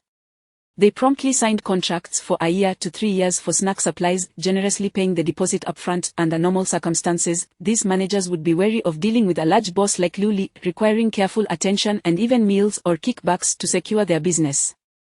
Moreover, it was unheard of to receive a deposit. Typically, payment would occur monthly after delivering the goods, fraught with difficulties akin to dealing with government offices. However, this was not a typical situation. These contracts had come directly from the top executives of hotels and scenic areas who would dare to disobey, and who would be foolish enough to demand a kickback. By midday, they had collected over 300,000 in deposits alone.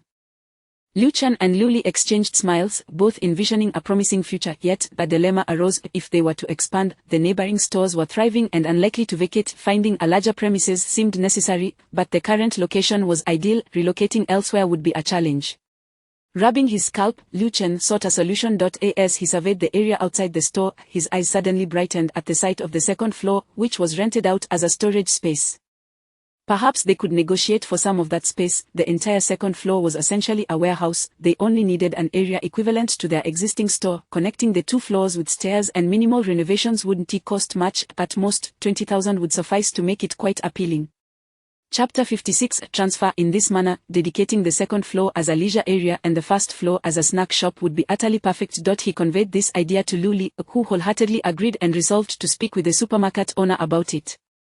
Regardless of the circumstances, it was imperative to prepare the funds in advance. The over 1 million acquired through extortion from Miao Wan would serve as the primary capital, alongside the exquisite pearl jewelry, which would also fetch a handsome sum upon sale. But where could they sell it? Lu Li suggested selling it back to Seawater Time, which was feasible, yet Lu Chen felt somewhat uncomfortable with the idea, as it felt akin to selling back a gift from young Jongyu. Before long, Lu Chen devised a plan. He selected a specific area within the snack shop, adorned a small tea table with golden silk borrowed from the flower shop next door, and meticulously displayed the pearl jewelry along with the relevant invoices and certificates, clearly marking it as a transfer. The transfer price would be set at a 10% discount from the original price, and furthermore, anyone purchasing a piece would receive a 500 yuan voucher for the snack shop, while those buying 2 pieces would receive a 1000 yuan voucher, and so forth. Remarkably, by dusk, out of the 9 pieces of pearl jewelry, 3 had been sold, yielding an impressive total of 118,000 yuan. Lu Chen's efforts were not solely inspired by creativity. He had astutely analyzed the market. Firstly, Seawater Time was a prestigious brand throughout Yunzhou City, known for selling authentic pearl accessories, rarely offering discounts. Now, with a 10% reduction, it was undoubtedly enticing. Secondly, the clientele frequenting the snack shop primarily consisted of cultured female white-collar workers and middle-class housewives, who would undoubtedly appreciate the beauty of the jewelry, especially with the added incentive of discount vouchers. By the following noon, only 4 pieces remained. Lu Li was ready to sing Lu Chen's praises to the heavens. Moreover, her conversation with the supermarket owner had yielded favorable responses. The owner, too, felt burdened by the oversized warehouse and welcomed the prospect of sharing the rental costs. This mutual understanding led Lu Li to promptly enlist a renovation company to assist in designing the blueprints and preparing for construction. In the afternoon, Lu Li ventured to the talent market to recruit staff, while Lu Chen diligently focused on crafting cakes in the shop. Suddenly, he sensed a warm gaze upon him. Looking up, he met the smiling eyes of Shangguan Bei. Lu Chen leaned out from the glass window, grinning as he inquired, "Little sister, come to steal some skills?"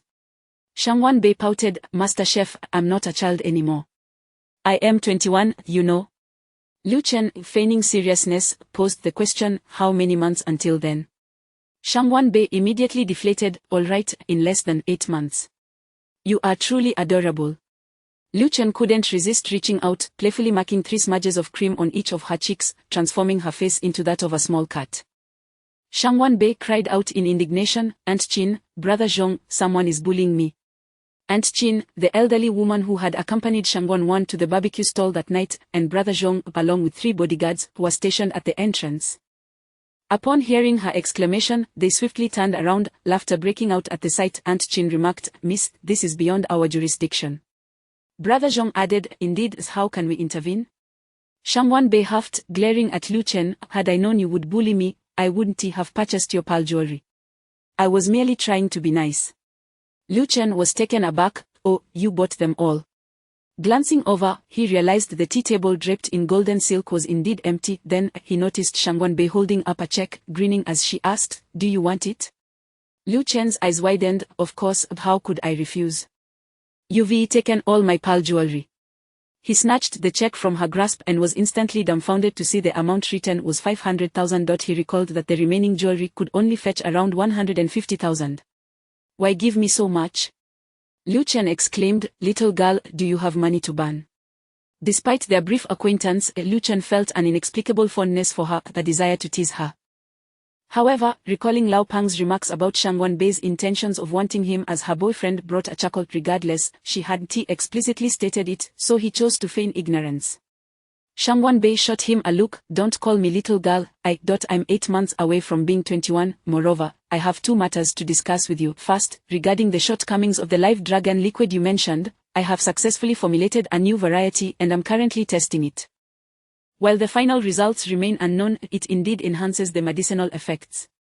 After a brief pause, her face lit up with a smile. The second matter is that I have nearly gathered the ingredients for the medicine to treat my legs. Some rare herbs have been sourced from places like Shenangjia, Daxing'anling, and Chongbai Mountain, and I expect to receive them within a week, so be prepared. As she spoke, her smile grew radiant, filled with excitement and happiness. The 6 smudges of cream on her face made her appear even more like an adorably charming kitten, stirring Lu Chen's heart with a wave of affection, yet this affection felt more akin to a fondness for a neighbor's little sister rather than romantic attraction. He stepped out of the kitchen, squatting beside Shangwan Bei, and asked, aren't you afraid I might deceive you? Shangwan Bei gazed earnestly at the young man before her, whose striking features bore a hint of mischief, and replied earnestly, you wouldn't deceive me. I believe you will heal my legs.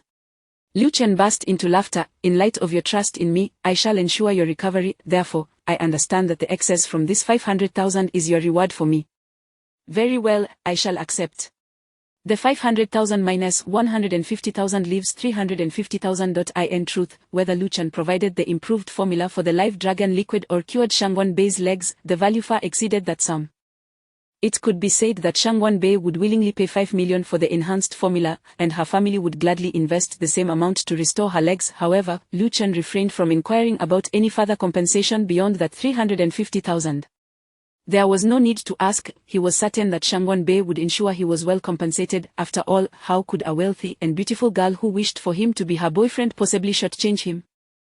As Lu Chen spoke, he pulled a wet tissue from his pocket, tearing it open to wipe the cream from Shangwan Bei's face. She promptly turned her head, exclaiming, wait.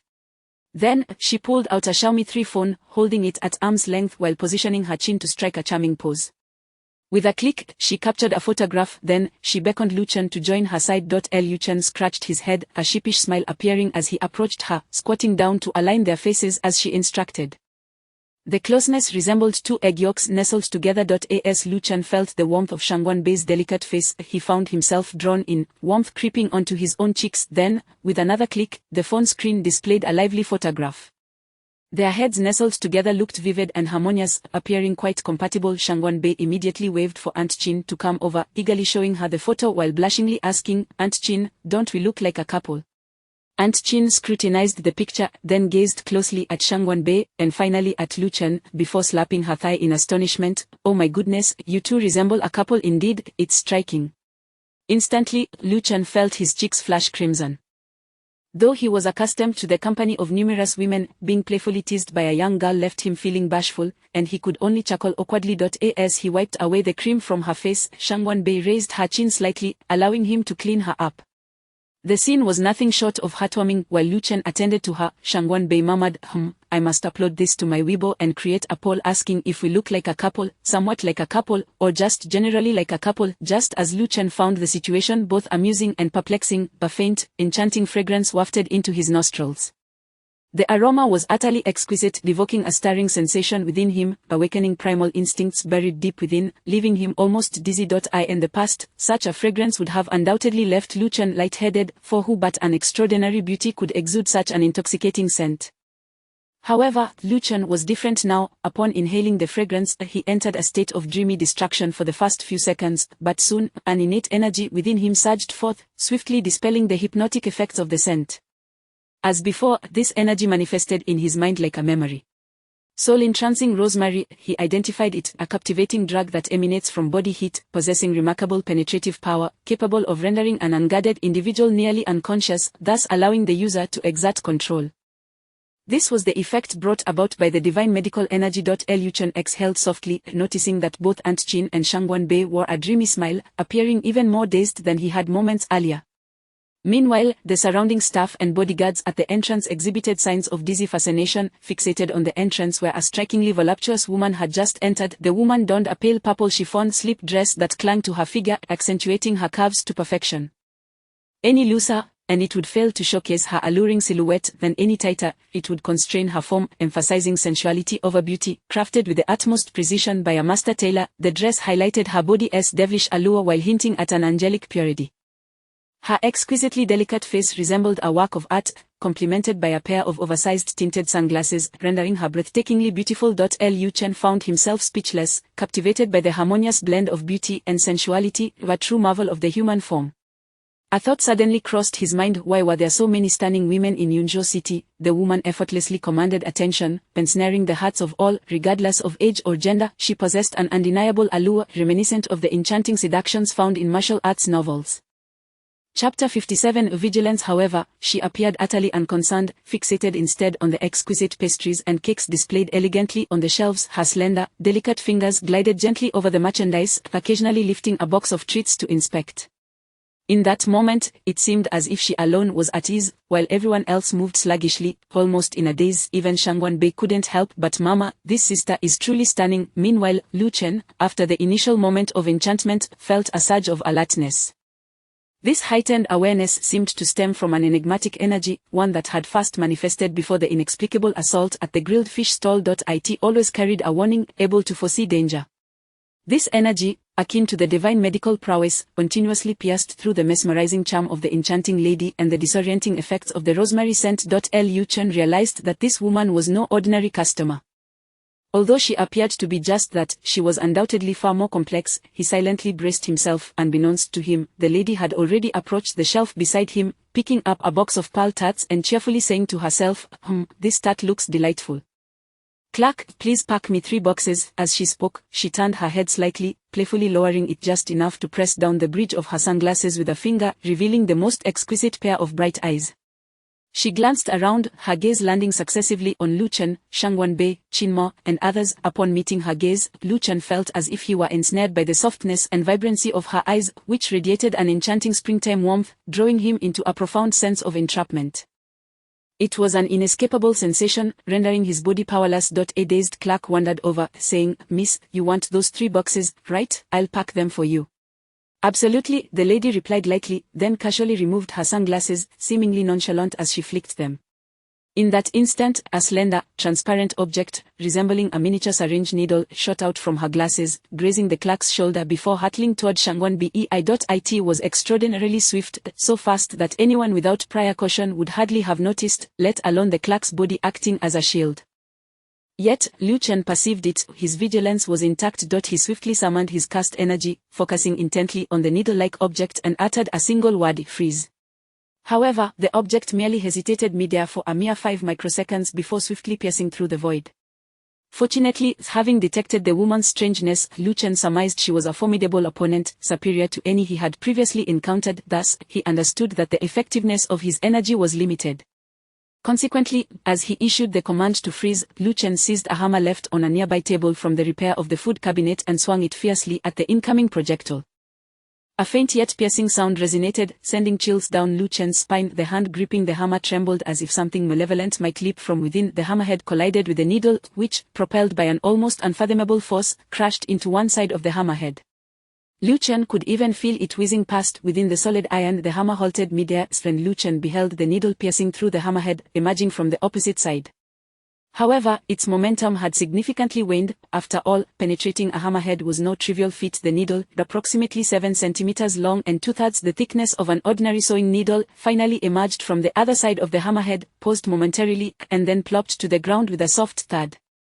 Lu Chen sighed in relief, but that moment, the needle lay less than half a meter from Shangguan Bei. He estimated that even a mere prick would inflict severe damage or even prove fatal, as it evidently contained some form of toxin. What a close call! A cold sweat broke out across his brow. The lady, after a brief moment of astonishment, cast a deep glance at Lu Chen, then swiftly turned and dashed away, her form resembling a beautifully crafted bullet. Lu Chen shouted, "Pursue her, she intends to kill Bei, apprehend her and bring her to justice." At that moment, the individuals stationed at the entrance, including Zhongji, finally snapped back to reality. Hearing Lu Chen's fervent cries, they wasted no time, turning and rushing after the lady while shouting for her not to escape. In the blink of an eye, they vanished from sight. Lu Chen exhaled deeply, only to hear Shangguan Bei's slightly hoarse voice say, "Brother Chen, thank you, you saved me once again." Her words were tinged with a hint of tears. Lu Chen turned to see Shangguan Bei's beautiful face, her eyes glimmering with unshed tears. Yet, it was evident that her emotion stemmed not from fear, but from gratitude. Lu Chen waved his hand dismissively. "It's nothing, everyone has a guardian spirit watching over them, perhaps I am yours." "I think so too," Shangguan Bei replied, offering him a sweet smile. Lu Chen sighed, "I hope Zhongji and the others can catch that woman, she is truly formidable. I suspect she is far more powerful than anyone we encountered at the grilled fish stall, with such a bizarre skill set." As he spoke, a sudden jolt raced through his heart, nearly causing it to leap from his chest. He hurriedly dashed toward the entrance, shouting, Hey, some of you come back, don't all chase after her. What if she leads you away and escapes?"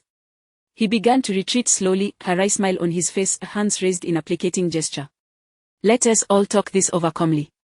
No need to be too aggressive. A woman as beautiful as you should be cautious, you might accidentally fire that gun." Inside, a few clerks shrank back in fear, while Shangguan Bei looked startled. Qin Ma, though frightened, appeared fiercely protective, stepping forward determinedly to shield Shangguan Bei. "Should you dare harm my young lady, the Shangguan family will pursue you to the ends of the earth," she declared. It was the same enchanting lady who had swiftly evaded Zhongji and the others, now returning with alarming speed. More dangerously, she wielded a finely crafted silver gun, aimed directly at Lu Chen's chest. She stepped inside, deftly closing the door with a flick of her foot, then kicked the latch shut. The structure of the Moon's tooth shop featured a glass wall and a Mediterranean-style door. Since the glass had just been installed, the protective film remained intact, and the door effectively obstructed outside views. Thus, even if a murder occurred within the pastry shop, no one would witness it, unless Zhongji and his companions returned swiftly. Lu Chen displayed a mix of encouragement and appeasement in his smile, earnestly stating, "Miss, murder is a grave crime, and premeditated murder is the most heinous of all. In our homeland, such an act is punishable by death. You are in the prime of your life, so vibrant and youthful. Have you found a boyfriend? A beauty like you, with an exquisite figure, must have many admirers. Young and lovely girls should savor the joy of being pursued by men." Don't despair. As he spoke, Lu Chen felt a twinge of discomfort, as if he were inadvertently dissuading someone from self-harm. Nevertheless, it is true that a wise man does not court immediate danger. The lady regarded Lu Chen with a cool gaze, suddenly smirking. "And what about you? Are you interested in pursuing me?" Lu Chen grinned sheepishly, gently lifting a nearby platter of floral cakes and presenting it to her. "You are so enchanting. If you are willing to put down the gun and embrace peace, I would certainly be inclined to pursue you." "Humph," she scoffed, her disdain evident. "I've encountered many smooth-talking men like you. Even if you are somewhat handsome, you still repulse me." Lu Chen felt a flash of embarrassment while internally cursing her. How dare she find me repugnant, with her strange perfumes and seductive charms? Does she consider what her parents would think if they knew of her actions? These thoughts remained unvoiced. Suddenly, the lady's tone grew sharp. Speak, who exactly are you? You shouldn't be an ordinary pastry chef. A mere mortal cannot bypass my traps, nor withstand my soul-piercing needle. Where do you come from? Soul-piercing needle, so that was what that object was called. The name was rather intimidating. Lu Chen maintained a courteous smile. Indeed, I am not just any pastry chef, I am a remarkable one. The treats I create are beloved by all. Would you care to try? As he spoke, he raised the floral cake high, nearly to her mouth, then suddenly flipped his hand and struck down hard at the gun she held. At the same moment, his cursed power surged forth. The bullet cannot fire. As the cake collided with the gun, the lady let out a huff and withdrew her hand, clearly prepared for such an eventuality. Instantly, the gun was aimed at Lu Chen's chest, ready to pull the trigger, but a moment of hesitation flickered across her face. She then lowered the gun and fired at Lu Chen's left foot instead. Evidently, for some reason, she did not wish to take Lu Chen's life but merely to injure him. However, strangely enough, with a resounding bang, the gun fired, yet the bullet failed to discharge and instead fell feebly from the muzzle, landing on the ground with a soft thud, akin to a small stone. Simultaneously, Lu Chen felt a jolt coursing through his body, as if all his strength had been siphoned away in an instant, leaving him weak and uncomfortable. He understood that the exertion of his cursed energy to prevent the bullet's discharge had rapidly depleted his reserves. Suppressing the overwhelming fatigue, Lu Chen lunged forward, seizing the mesmerized lady, who was stunned that the bullet had not fired and had simply fallen. With all his might, he twisted, unleashing his internal energy, and to his surprise, he managed to throw her down onto the ground. The gun in her hand flew away from the force of the twist. Lu Chen shouted, "Chinma, quickly take Bei and find Xiongji for protection. Here, I'll handle this." "Oh my goodness, my poor back," he cried out in sudden agony. It turned out that the lady he had clutched around the waist had unleashed her fury. She swiftly freed one arm and forcefully slammed it backward. Chapter 58. A ruthless approach. The hard tip of the elbow collided forcefully with Lu Chen's waist, sending pain coursing through him to the point of tears. He shouted vehemently, "Damn it, you hit hard enough to ruin my kidneys." Despite the pain, he gritted his teeth and maintained a firm embrace around the woman. Within the confines of their struggle, his hands relentlessly kneaded the most prominent part of her bosom and the softest section of her waist. The woman yelled angrily, "You scoundrel, don't touch me there. Are you trying to take advantage of me?" Lu Chen feigned innocence. "I am not taking advantage, it's your sensitive area, perhaps it might soften you up." "Soft, you wish." The woman retaliated with another sharp elbow strike, causing Lu Chen to wince again. She then twisted her body with all her might, her alluring figure writhing in his embrace like a sleek water snake, exuding agility. Simultaneously, her elbows continued to pummel his ribs and chest. More ferociously, her feet kicked against the ground, making her body jolt rhythmically against Lu Chen. Consequently, her voluptuous backside rubbed incessantly against one of his most sensitive areas. At that moment, Lu Chen felt he might reach his limit, caught in a blend of pain and pleasure. The woman, too, felt vexed. She knew her skills could easily allow her to escape from Lu Chen's grasp, given his current state of power. Yet, during her struggle, she sensed an unusual heaviness in her body, as if her strength was being sapped. Could it be that he possesses some mysterious cultivation? She pondered, a smirk creeping onto her lips. Even if you have some mystical power, how can you possibly restrain me? Be careful, or I might just kill you. What she perceived as mystical prowess was merely Lu Chen's unique ability. Through this ability, he continuously exerted his will, rendering the captivating body in his arms increasingly sluggish. Though it bore some effect, it also drained a significant portion of his energy. Having already expended much of his strength to thwart the bullet, he found it increasingly difficult to maintain his grip on the woman. However, the essence of manhood lies in resilience. Instinctively, to protect Shangguan Bei, Lu Chen endured the blows, his head spinning, yet he clung tightly to the woman. Feeling her slippery movements, he instinctively lifted his thick legs, clamping them around her thighs with fierce determination. Then, with a sudden twist, he turned her onto her back. Their position became quite peculiar. Lu Chen lay beneath while the woman lay atop him. His arms encircled her torso, initially encompassing her arms, but she had wriggled free. His legs entwined with hers, restricting her movements. The most critical aspect was that her bosom was tightly constrained by Lu Chen's embrace, and as she struggled, her neckline tore open with a resounding rip, revealing a bra that was devoid of padding. How utterly ample and enticing, yet, from Lu Chen's angle, he could see nothing of the sort. Their entanglement lasted but a moment before Qinma had wheeled Shangguan Bei to their side. A cold voice cut through the air, "You, stop moving, otherwise, I will shoot." It was Shangguan Bei, holding the gun that the woman had previously discarded, coldly aiming it at her forehead. Instantly, the woman froze, and Lu Chen tightened his hold. This enchanting woman, with her cunning and beauty, was akin to a vixen. One must remain vigilant, lest she slip away at any moment. As he wrapped his arms around her, Lu Chen felt the considerable weight of her curvaceous form. He even experienced a fleeting illusion that her alluring curves might just propel him away. Of course, this sensation was rather pleasurable. Undeterred by the gun pointed at her forehead, the woman became even more composed, casting a dismissive glance at Shangguan. "Little girl, do you even know how to use that gun? I have already chambered a round." "One press of the trigger is all it takes," Shangguan replied with calm assurance. Her grip on the weapon was steady, revealing her familiarity with it. She added, "I practice shooting twice a week at the range." The woman appeared momentarily taken aback, then a radiant smile graced her lips. "But the bullet's penetrating power is formidable. If you hit my forehead, it will surely pass through and strike the person behind me. 2 lives lost. Do you dare pull the trigger?" Shangguan was caught off guard, her expression faltering. The woman relished in her triumph, but suddenly, she felt Lu Chen shift beneath her, and then her arms were yanked back, causing her upper body to jolt forward. Pain shot through her shoulder joint like a tearing sensation, prompting an involuntary cry. During this struggle, the woman possessed the capability to fight back effectively, given her skills. However, first and foremost, with Shangguan gun trained on her, she had no desire to die, even if it meant the company of a handsome man. Secondly, she felt a continuous, intangible pressure emanating from Lu Chen, which, while not overpowering, rendered her somewhat fatigued and breathless. In her mind, she believed this was due to Lu Chen's mystical cultivation at work. Thus, she complied, unable to resist and nearly incapable of doing so. Now, Lu Chen's legs were wrapped around her waist, pressing down on her legs, rendering her immobile. Above, he had twisted her arms behind her back, using them to support her upper body. This position was indeed cruel, causing her great discomfort, while her bosom was thrust upwards in a manner most provocative. Lu Chen, reveling in his success, proclaimed, "I told you, beautiful, you must submit now. Even if a bullet were to strike your forehead, it would not reach me."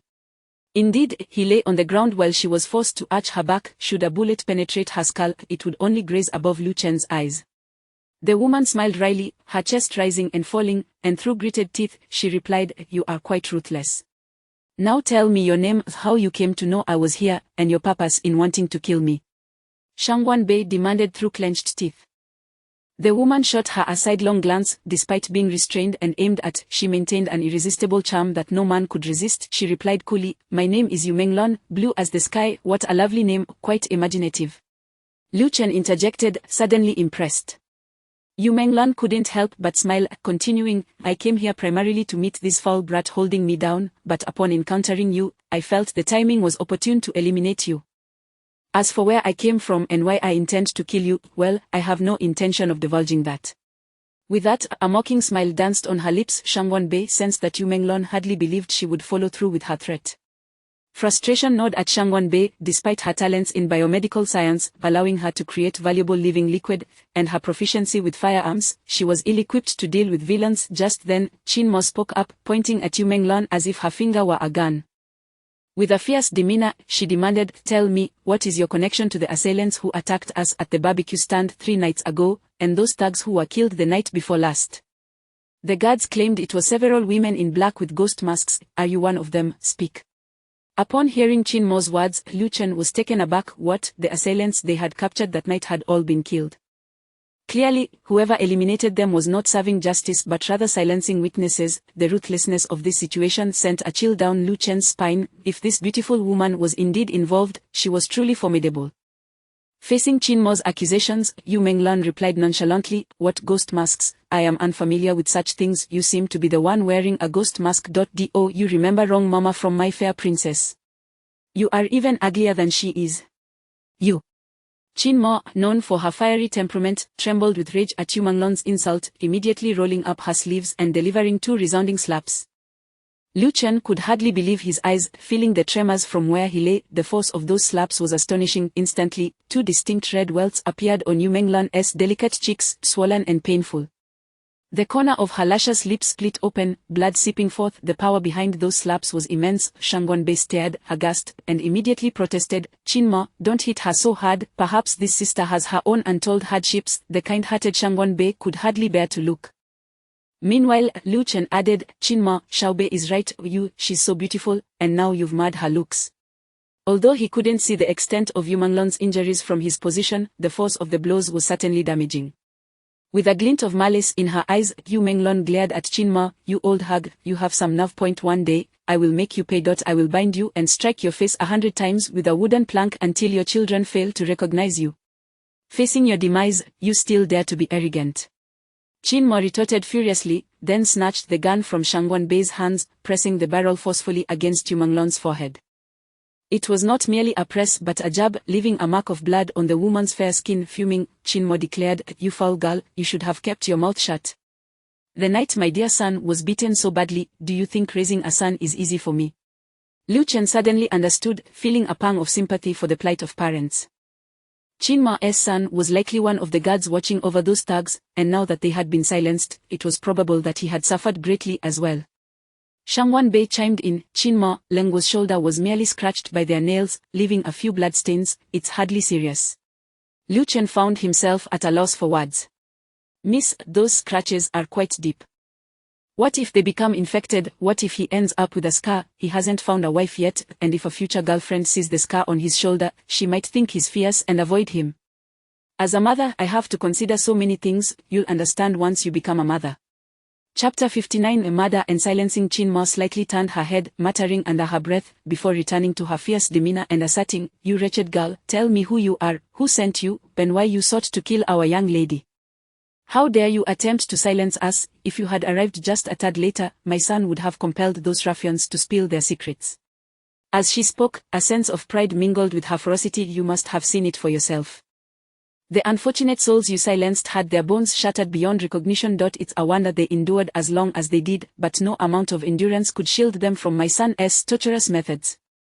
He was a mercenary in Yemen, Haiti, Egypt, and Libya, specializing in eliciting confessions through torment, to challenge my son. How foolish.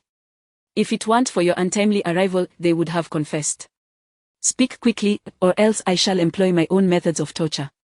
I shall procure a fruit knife and meticulously carve your face from forehead to chin into long strips, peeling them away one by one. I will ensure you suffer until you can bear it no longer, rendering you faceless and unable to entice any man." Her words were not merely menacing. They exuded an overwhelming ferocity, as though emanating from the very depths of hell. Thus, Shangwan Bei felt helpless, Lu Chen was astonished, and even Yu Manglon's complexion paled. "Will you speak?" Qin Ma forcefully shoved the gun barrel into Yu Manglon's mouth, causing her to emit muffled sounds and nearly gag. Upon hearing her voice, Lu Chen discerned that this beautiful woman, whom he had restrained, had never engaged in intimate acts with a man. Her voice was too youthful, too innocent. This realization only deepened Lu Chen's sympathy for her. He could not suppress his indignation. "Qin Ma, by forcing that gun into her mouth, she cannot express herself." Qin Ma suddenly realized, this little vixen's mouth below certainly cannot speak. Lu Chen was left both amused and exasperated. Is this truly the kind of language one would expect from a woman of her standing? He glanced at Shangwan Bei, who wore an expression of profound dismay. Qin Ma withdrew the handgun and commanded, "Speak." Yu Manglon cast her a cold glance, revealing a peculiar smile, before defiantly spitting a mouthful of blooded saliva onto Qin Ma's forehead with a resounding smack. "Ouch!" Qin Ma exclaimed, genuinely pained. The spit, infused with internal energy, struck her forehead like a small stone, quickly forming a bump. Enraged, Qin Ma raised her hand and swung it fiercely toward Yu Manglon's face. "Don't." Shangwan Bei, surprisingly, was the one who cried out as if she herself were about to be struck. Lu Chen also shouted, "Stop." However, with a loud smack, Qin Ma's hand collided with Yu Manglon's face, and it was not an empty hand. It was tightly gripping the handgun. The force was naturally far greater than an unarmed blow. It was akin to striking with a fist versus striking while holding a set of keys. The latter was infinitely more brutal. Lu Chen felt the force wash over him, causing him to sway. Yu Manglon let out a piercing scream. He could have easily resisted that force and maintained his grip on her, but witnessing her suffer so grievously, his heart could not permit it, even if this Yu Manglon sought to kill Shangwan Bei. A beautiful woman is one of the most precious resources on earth, and we must cherish them. With this thought in mind, Lu Chen let out a cry and fell backward, throwing Yu Manglon away. Simultaneously, he leaned close to her ear and whispered, "Run."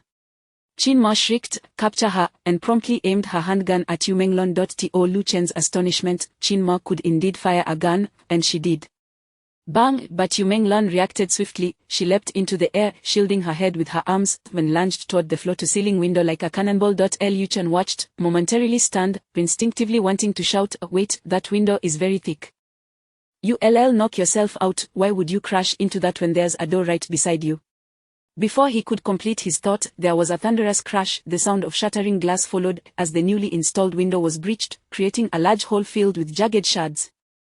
The remaining glass around the edges exhibited numerous cracks. At first glance, the gaping hole in the glass wall resembled the gaping maw of some primordial beast, surrounded by sharp teeth. Thus, the seemingly delicate form of Yu Menglan possessed such force that she shattered the glass to escape. Lu Chen could only feel a chill in his limbs, on the verge of tears. Oh my goodness, what a tragedy! The newly installed glass wall had shattered once more. Was this establishment cast against glass walls? As if in answer to Lu Chen's lament, a small shard of glass from above quivered slightly before falling with a thud, splintering into several pieces, silently resting there. Everyone stood in stunned silence, and after a moment, Qin Mo surprisingly turned to blame Lu Chen for failing to hold on to Yu Menglan, allowing her to escape. Before Lu Chen could respond, Shang Wenbei, visibly agitated, interjected, "Qin Mo, this is my final warning to you. Do not be so crude when dealing with me. First, you seized my handgun, which was dangerous. Do you not realize? Then, you went and struck her like that. Such a beautiful sister. Even if you intend to interrogate her, you need not mar her face. Do you not understand that a woman's appearance is of utmost importance? Moreover, you dare scold the very man who just saved me. I might just die of anger." As she spoke, tears genuinely welled in her eyes. What she found most intolerable was that Lu Chen had rescued her, yet she was still subjected to Qin Mo's rebuke. This admonition left Qin Mo pale with fear, alternating between apologizing to Shang Wenbei and Lu Chen. Lu Chen could only smile wryly and shake his head, assuring her that it was fine. He fetched a tissue to wipe Shang Wenbei's tears, saying, "Little Bei, do not be so upset. Qin Ma is also concerned for you, seeing you nearly harmed. She wishes to uncover who is behind this, to prevent similar incidents from occurring again, right, Qin Ma?" With that, Lu Chen glanced at Qin Ma, who nodded gratefully, her expression reflecting appreciation. Then, Lu Chen turned his attention to the ravaged glass wall, lamenting, "Goodness, am I truly this unfortunate? Just days ago, the glass wall was shattered, and now it has suffered yet another assault. Is this establishment truly unsuitable for glass walls?" Shang Wenbei tugged at his sleeve, softly comforting him, "Brother Chen, do not be disheartened. Our group has a subsidiary real estate company that specializes in renovation and design.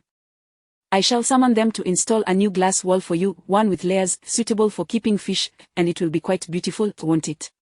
"That sounds splendid." Lu Chen's frown lifted, and he smiled.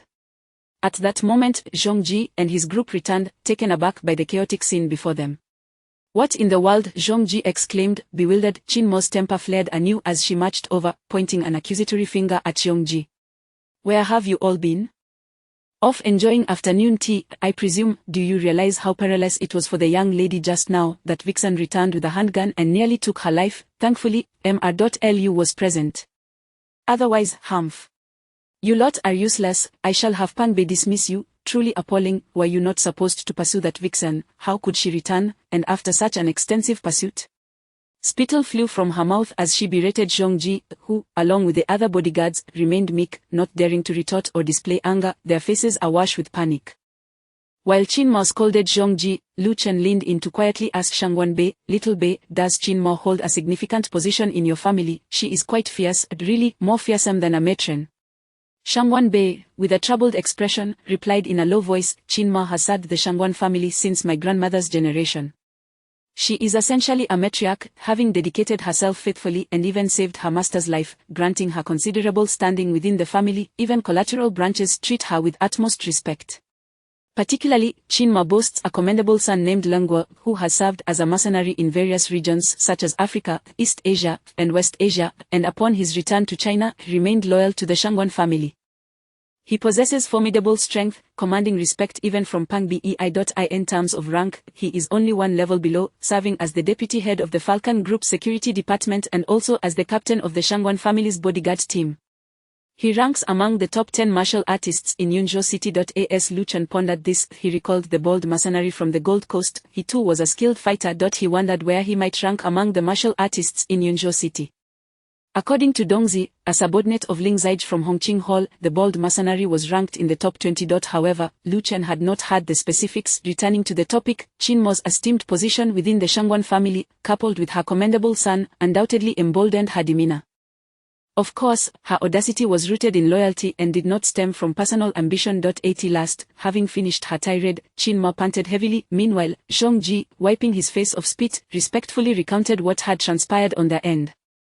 They had been in pursuit of the woman, trailing her through countless streets and even scaling several floors, only to ultimately lose her. It was only upon returning that they sensed something amiss and encountered this scene. Nonsense! Qin Mo shouted once more. You lot were gone for less than 5 minutes, and she returned. You were absent for nearly 20 minutes. Zhong Ji had no retort. However, Lu Chen interjected. Qin Mo, did you not mention that several women attempted to silence us over the past few nights? I suspect that such a cunning female assassin was merely a decoy. They led you astray, and it's no wonder Zhong Ji was outsmarted. Those women are too clever. Hence, it is evident that Yu Menglan is indeed the one who carried out the silencing that night. Qin Mo turned to Lu Chen, raising her thumb in approval. Indeed, Mr. Lu, your analysis is spot on. Those women are exceedingly sly. Precisely. Zhong Ji seemed relieved. I thought the same. Qin Mo shot him a glare. You lot are foolish. Zhong Ji quickly nodded. Indeed, we are foolish. I'm sorry, but I can't assist with that. Chapter 61. You are incredible. Qingqing, you are truly wonderful to me, Lu Chen expressed with satisfaction. Dong Qingqing was forcefully nudged, and she couldn't help but exclaim, Chen, you are simply amazing. Her hands, akin to brushes, incessantly stroked through Lu Chen's hair, a testament to her excitement. In truth, the most exhilarated of all was not Lu Chen, nor was it Dong Qingqing, but rather the bed, creaking ominously as if it might collapse at any moment. Next door, a young couple overheard the commotion and began to murmur, Ame, listen to how beautifully they call out to each other, unlike you, who always sounds like a mouse when you do, humph. How dare you criticize me? A woman's lovely cries are a reflection of a man's vigor. If you possess the ability, why not exert yourself to make me sound equally enchanting? For a solid 4 hours, they indulged in unrestrained passion, with Lu Chen feeling an overwhelming sense of liberation, as if tomorrow's life would be irrevocably transformed. Eventually, they both collapsed, and Dong Qingqing whispered, Chen, you were so vigorous. How long has it been? Lu Chen held Dong Qingqing closely, reflecting, it has been quite a while, so long that it feels as though I have never experienced this in my lifetime. Sister Qingqing, thank you. I truly feel as though I have quenched a long-standing thirst. You incorrigible boy, I can't stand your words. Then, Lu Chen suddenly yelped in pain, unsure of where he had been pinched. They nestled together, exchanging tender words for quite some time. Dong Qingqing mentioned her initial conflict about whether to pursue a relationship with Lu Chen, ultimately deciding to intoxicate herself like that fateful night. Though she had clearly lost consciousness upon Lu Chen's return, she awakened, feeling anxious and unable to succumb to intoxication again, resorting instead to feigning sleep. Regardless, the deed had finally been done. Chen, I know this shouldn't have happened. After all, I am still someone else's wife, sigh. Dong Qingqing spoke with a hint of guilt and sorrow. Lu Chen embraced her tightly, forthrightly declaring, who says it shouldn't? That man is not your husband, and you do not love him. This was a mistake from the beginning, and it was his error. Sister Qingqing, do not punish yourself for another's faults. From now on, be my woman. Given the circumstances, it is only natural that I would be your woman, Dong Qingqing replied softly. I have resolved to divorce him no matter what. After the divorce, I will be yours, but I do not seek any official title. After all, I have been married and have a child. For now, let us continue like this until you marry, and then we shall part ways. Then I shall not marry. Lu Chen jested. Get lost. Dong Qingqing scoffed, how can one not marry? Lu Chen once more embraced Dong Qingqing, whispering, let us not dwell on such matters, Sister Qingqing. Let us indulge once more. Oh. Dong Qingqing shrieked, no, that is enough, we've already done it 4 times. I'm starting to feel pain, genuine pain. However, with Lu Chen assuring her of his gentleness, the dawn of passion arrived yet again. Around 3 o'clock, Lu Chen rose from the bed to fetch a glass of water from the living room. As he stepped out of the bedroom, he was suddenly enveloped by an eerie sensation, feeling an ominous warning. Chapter 052. The enchantress in the living room. The living room was dim, illuminated only by the faint glow of the nightlight from the bedroom, revealing a silhouette perched on the sofa. A figure exuded an air of alluring grace, accompanied by a familiar fragrance that wafted towards Lu Chen. Damn it, the relentless spirit has followed me here. Lu Chen first closed the bedroom door, then pressed a switch on the wall, flooding the room with light. He turned his gaze back to the sofa, and despite having recently experienced considerable satisfaction and feeling quite languid, he couldn't help but be startled. She reclined languorously on the couch, propped up by one arm resting on the armrest, her chin cradled in her palm. Dressed minimally in a short denim skirt and an equally brief denim top, her impossibly long, fair legs were fully exposed, accentuated by a dazzling golden waist chain that drew attention to her alabaster skin. Her dainty, painted toes rested on the opposite armrest, the vibrant purple polish standing out strikingly. At first glance, she resembled a siren, an enchantress materializing in the dead of night. However, there was a flaw. Her once flawless face was mud, swollen and bruised, indeed, a testament to the powerful blows from chin ma and a pistol whip. It was a miracle she didn't resemble a pig's head. Furthermore, she wore sleeves for reasons unknown, which clashed awkwardly with her sensual attire. Was this the latest fashion trend of the year? The visitor was none other than Yu Menglon. Lu Chen approached her coldly, plopping down beside her, and fixed her with an intense gaze. Are you stalking me, or did you send someone after me? Yu Menglon offered a gentle smile, her wounded face unable to diminish the enchanting allure she exuded, even tinged with a hint of sorrow that tugged at one's heartstrings. I followed you. And since I had nowhere else to go, I came here to rest. Lu Chen glanced at the door, still intact, and continued to sneer. Humph, who would have thought a formidable female assassin is also a skilled thief? You managed to get in here without even damaging the door. Yu Menglon stretched lazily, her delicate arm extending, revealing her smooth, tender underarm, causing Lu Chen's eyelids to flutter. She replied indifferently, I entered with a key, quite legitimately. Why would I damage the door? Please, don't assume the worst of me. A killer who silences her victims isn't bad. Lu Chen chuckled derisively, a classic femme fatale, indeed.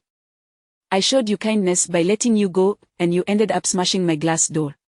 Recalling the earlier incident and the sound of shattering glass, Lu Chen felt a pang of pain in his heart. Yu Menglon shot him a sidelong glance, her expression one of incredulity. Please, where was I supposed to flee? That wretched woman had a gun. Do you expect me to open the door and escape? If I hadn't crashed through the glass, I would have been shot dead.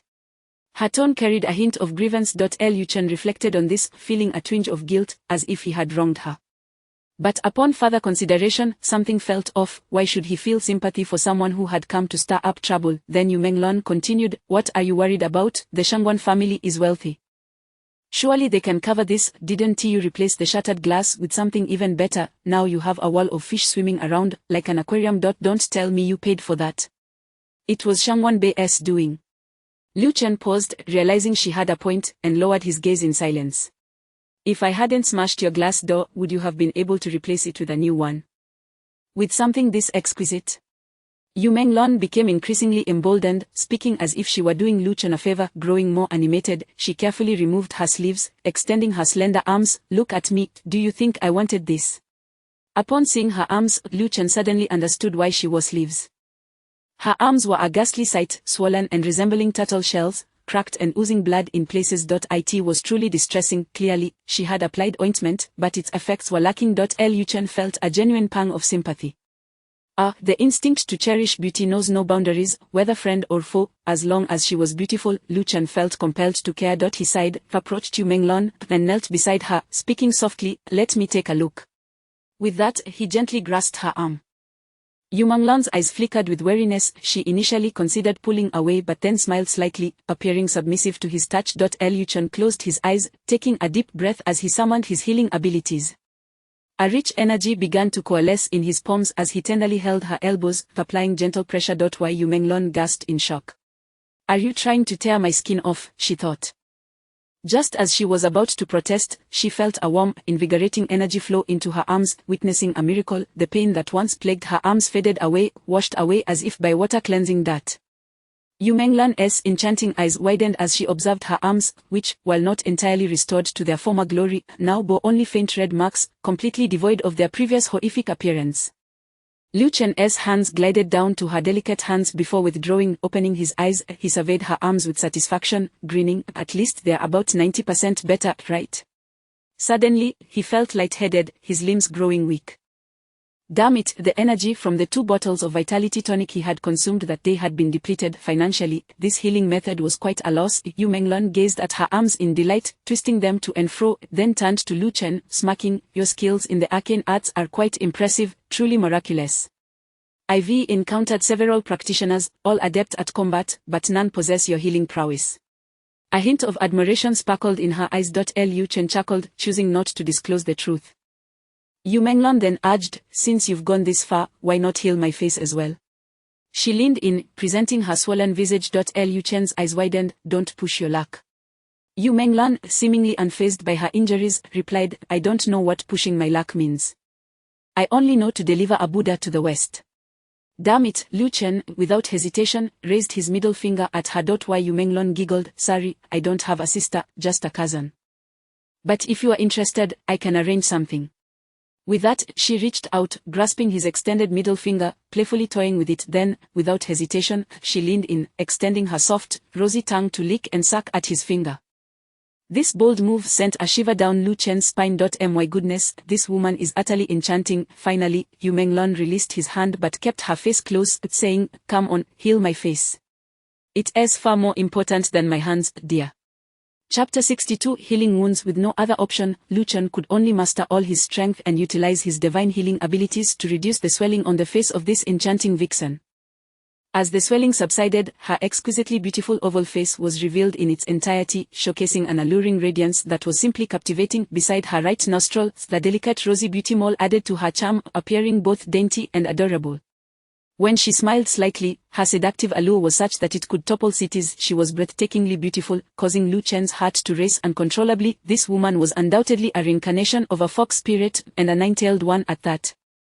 The thought of her having licked his fingers earlier only heightened his impulse. Damn, it seemed he would have to go in and see Ching Ching for the 6th time soon. Reflecting on Dong Ching Ching, he felt a shiver run down his spine and immediately sat back down. His tone turned cold. "Yu Menglun, I have healed your wounds, but only out of pity for you. Ultimately, we are still enemies. You have come here and discovered my residence. I admit that is impressive. However, let me make this clear, if you intend to harm my people, I will kill you, I will annihilate you all." As he spoke, he deliberately exuded a chilling aura, his gaze turning even more piercing. At this point, a flicker of unease crept into his heart, reminiscent of the earlier encounter with Shangguan Bei. She had feared that her presence would endanger him, wishing to provide him with a few bodyguards for protection. Now, he found himself fearing for Dong Ching Ching and Lu Li. These 2 women were the most significant partners in his life in Yunzhou City. If anything were to happen to them, the mere thought made Lu Chen feel as if he would go mad. And now, this Yu Menglun had come to his doorstep. Contemplating this, he felt an involuntary chill run through him. Lu Chen's murderous intent did not go unnoticed by Yu Menglun, who felt a twinge of trepidation. Though this man appeared young and his martial arts skills were mediocre, his imposing presence was undeniable. With that thought in mind, she giggled softly, reclining comfortably, and slightly raised one of her snow-white feet, gently rubbing it against her other leg, the sound of her movements producing a delightful and enticing rustle. This pose was undeniably seductive, yet Lu Chen's worries surfaced, which he chose to ignore as he fixed his gaze intently on Yu Menglun's eyes, his murderous aura unwavering. Yu Menglun inquired nonchalantly, "Is that woman inside very important to you?" Lu Chen scoffed, "I believe you heard us earlier, we are deeply in love. Therefore, if you dare to lay a finger on her, Yu Menglun, I swear I will do everything in my power to kill you, including your puppet masters. I will ensure you suffer a fate worse than death." "Oh, how frightful!" Yu Menglun teased, lightly tapping her firm yet supple chest, her laughter ringing like a melody. "But my boss has instructed me to follow you. If I cannot kill you, then harming those close to you will suffice. That would be quite amusing, wouldn't it?" At her words, Lu Chen could hardly contain his fury, grunting in anger as he lunged forward, seizing Yu Menglun's delicate neck with a fierce grip. Applying pressure, he growled, "Do you believe I will strangle you right now?" As he spoke, a sudden sharp pain pierced his abdomen, and looking down, he could not help but chuckle bitterly. Yu Menglun had somehow drawn a dagger, pressing it against his stomach. Coldly, she replied, "Very well, Lu Chen, Mr.Lu, let us see who succumbs first, you choking me or I stabbing you?" Needless to say, if that dagger were to pierce him, it would render him powerless to continue choking her, let alone kill her. Despite his bitter smile, Lu Chen maintained his grip on Yu Menglun's neck, even tightening it further, declaring fiercely, "If you have the guts, then stab me, but heed my warning, do not harm those dear to me, or I will haunt you even in death. Release me." Do not choke me. Yu Menglon pressed her dagger closer to Lu Chen's stomach. The blade was sharp, and he was only clad in a pair of shorts, the tip pressing directly against his skin. He could feel his flesh being pierced, and if this continued, he would soon be at risk of serious injury. Though the situation was perilous, Lu Chen understood that with Yu Menglon's skills, he would not stand a chance.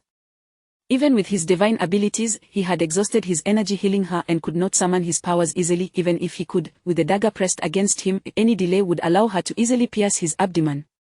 Nevertheless, he resolved not to be coerced, even using both hands to tighten his grip on Yu Menglon's delicate neck, stating resolutely, "I will not let go unless you swear you will not harm those around me. You may kill me, but you must not hurt them. Are you truly willing to risk your life?" Yu Menglon pressed her dagger slightly deeper. A hint of murderous intent flickered in her eyes, yet there was also an unexpected softness, as if she was somewhat moved by Lu Chen. Lu Chen smirked darkly. "Regardless, I am at your mercy now, so if I am to perish, I might as well take you with me. I only ask that you refrain from harming my women, given that I saved you earlier and healed your wounds. What a noble request to spare my life." Yu Menglon laughed sweetly, and surprisingly, she sheathed her dagger, spreading her arms in a gesture of surrender. "Indeed, you saved me and healed me. How could I possibly harm you? Let us do this. You can strangle me, and that way, you won't have to worry about me harming your women." With that, she closed her eyes and assumed a pose of surrender. Lu Chen was taken aback. What game was she playing? Reluctantly, he released her, lightly slapping her face in confusion. "What on earth do you mean?" Looking down, he saw that his abdomen had only a small puncture, a single drop of blood, the extent of his injury. Meanwhile, Yu Menglon's neck bore the marks of his grip, reddened, and so she opened her eyes, gazing at him with a slightly dazed expression, rubbing her neck and coughing softly, clearly uncomfortable. Watching her, Lu Chen felt a pang of sympathy, and he abruptly stood up, commanding gently, "Just go. I will pretend you never appeared and spare me this bizarre encounter." "What kind of person are you?" "I refuse to leave. I will stay right here." Yu Menglon giggled, striking a tempting pose on the sofa and stretching lazily. "I intend to sleep here." "You?" Lu Chen was utterly bewildered. What was happening? A female assassin had followed him here, seemingly intent on killing him or harming those close to him. Yet, he had ended up healing her. Now, despite having a dagger to his stomach, she was allowing him to strangle her and even wanted to sleep here. His life had become far too theatrical. "Sleep? What nonsense!" he shouted. "Get out, now." Yu Menglon replied languidly, "Leave? What do you mean? Besides, I have no sister, I only have a cousin." Lu Chen was infuriated. "I swear, sleep with your cousin. Do you want me to throw you out?" "Throwing me out is unnecessary, but you did say something correctly. You sleep with my cousin," Yu Menglon said with a cheeky smile. Lu Chen was left speechless, wondering what she meant. Suddenly, he heard a voice behind him, tinged with sleepiness, surprise, irritation, and a hint of shyness. "Yu Menglon, what do you mean by that? You shameless girl, honestly." Turning around, he saw the bedroom door open to reveal Dong Qingqing, clad in the same nightgown from earlier, lacking even her underwear, leaning weakly against the doorframe. Her words left Lu Chen in shock. He stammered, "Qingqing, do you know this Yu Menglon?" Before Dong Qingqing could respond, Yu Menglon interjected, "Of course, we know each other. Didn't I just say you were right? You sleep with my cousin." "Humph, how daring of you. My cousin is a married woman, and you dare to sleep with her." Her incessant mentions of "you sleep with my cousin" left Lu Chen utterly dumbfounded. Meanwhile, Dong Qingqing was becoming increasingly furious, exclaiming, "If you keep spewing nonsense, I will tear your mouth apart." As she approached, her steps were unsteady, and she stumbled forward. Lu Chen was startled, rushing forward to catch Dong Qingqing. "Qingqing, are you all right?" he asked with concern. Dong Qingqing blushed fiercely, casting a reproachful glance at Lu Chen, yet unable to reprimand him. She softly replied, "I'm fine, just a bit weary." "Fine, you hardly look well," Yu Menglon chimed in sarcastically. "Oh, handsome guy, if you want to sleep with my cousin, by all means, just be gentle. After all, in modern society, extramarital affairs are quite common, but don't be too rough. Look at my cousin, she's struggling to walk." Dong Qingqing was now genuinely angry, retorting, "Yu Menglon, have you had enough? You always show up unannounced, scaring me half to death. Why must you be such a nuisance? How did my aunt give birth to such a weirdo? It drives me mad, and I still have to take care of you. If you don't irritate me, I'll consider myself lucky." The once icy beauty known as Dong Qingqing now appeared as a frustrated wife in front of Yu Menglon. At this point, Lu Chen could no longer feign ignorance. What a remarkable coincidence, this truly fit the saying, no story is without its twists. Yu Menglon was, in fact, Dong Qingqing's cousin. Though the situation was somewhat amusing, Lu Chen felt a sense of relief. Observing the banter between Dong Qingqing and Yu Menglon, he noticed an underlying bond of sisterly affection, suggesting that Yu Menglon would not dare to harm Dong Qingqing. However, did Qingqing know that Yu Menglon was an assassin? That question was soon answered by Dong Qingqing herself, who introduced Yu Menglon as her aunt's daughter, a martial arts expert serving as a bodyguard for a prominent figure, overseeing a team of female bodyguards. Yet, despite her prowess, this cousin was still very much a child at heart, never truly maturing. For instance, she often appeared at the living room sofa in the dead of night, sometimes even quietly sleeping beside her, causing Dong Qingqing to scream in fright multiple times. As she spoke, Dong Qingqing regarded Yu Menglon with an affectionate gaze. Lu Chen sighed inwardly, realizing that Qingqing still did not fully grasp the nature of her cousin. This Yu Menglon was undoubtedly a formidable woman. Despite her childlike demeanor and playful laughter, she was, without a doubt, a top-tier assassin, embodying both coldness and allure. Chapter 63. Awash. However, Lu Chen found himself at a loss for words, as Yu Menglon signaled him with her eyes. As Dong Qingqing ventured into the kitchen to prepare some sweet soup, Yu Menglon spoke up, her voice laced with a hint of frost. Lu Chen, to be frank, my boss was quite furious upon learning of the events that transpired this afternoon. He has indeed instructed me to deal with you, or, should he discover any family members or individuals dear to you, to consider leveraging them to coerce you into serving him. He is also somewhat aware of your profound attainments in the Xiandao. Yet, I never anticipated that my association with you would lead me back to my cousin. Given that you are my cousin's man, I must deliberate on how to address this matter. It is indeed rather perplexing, yet there is little I can do. My boss is ruthless. If he uncovers the intricacies of our relationship, I fear it may lead to complications. Therefore, you must not breathe a word of this. As she spoke, her expression turned increasingly anxious. However, once Dong Qingqing emerged, her demeanor brightened. Miss Dong Qingqing, congratulations on finally finding a man who is, at the very least, satisfactory. I trust he provides you with ample comfort. I have always maintained that Li Yuzhu is unworthy of your attention. Seek a man who fulfills your desires. But do not forget, your cousin remains single. If your man possesses sufficient vigor, perhaps he might consider including me in his affections. At this, Dong Qingqing could no longer contain herself. Enraged, she lunged at Yu Menglon, pinning her down and seizing an apple from the coffee table, forcefully stuffing it into her mouth. You little rascal, just wait until I silence that mouth of yours. The two vivacious women tumbled across the carpet, their fair arms and legs exposed in a delightful display. The scene was enough to leave Lu Chen quite flustered. The following day, due to renovations at the shop, Lu Chen was not required to clock in at a specific time. He could simply visit once or twice a day, as there were staff members overseeing matters. Thus, he indulged in slumber until after 10 o'clock. What a refreshing rest it was. Yu Menglon had departed without his knowledge, leaving Dong Qingqing, resembling a great white sheep, nestled beside him in slumber. She was slated for a late shift, so she could afford to enjoy a leisurely morning. As Lu Chen beheld her alluring form, he could not resist rolling over and pressing himself against her back. Startled, Dong Qingqing gasped awake. Upon realizing a man was atop her, she felt a twinge of shyness, despite having already shared 5 intimate encounters. Shall we make it 6? Lu Chen inquired playfully. Unable to bear his disappointment, Dong Qingqing sighed and whispered, hey, why not get up and wash up a bit? All right. Wash up? Lu Chen paused, puzzled by her meaning. Dong Qingqing regarded him seriously. Yes, wash up. Clean yourself thoroughly.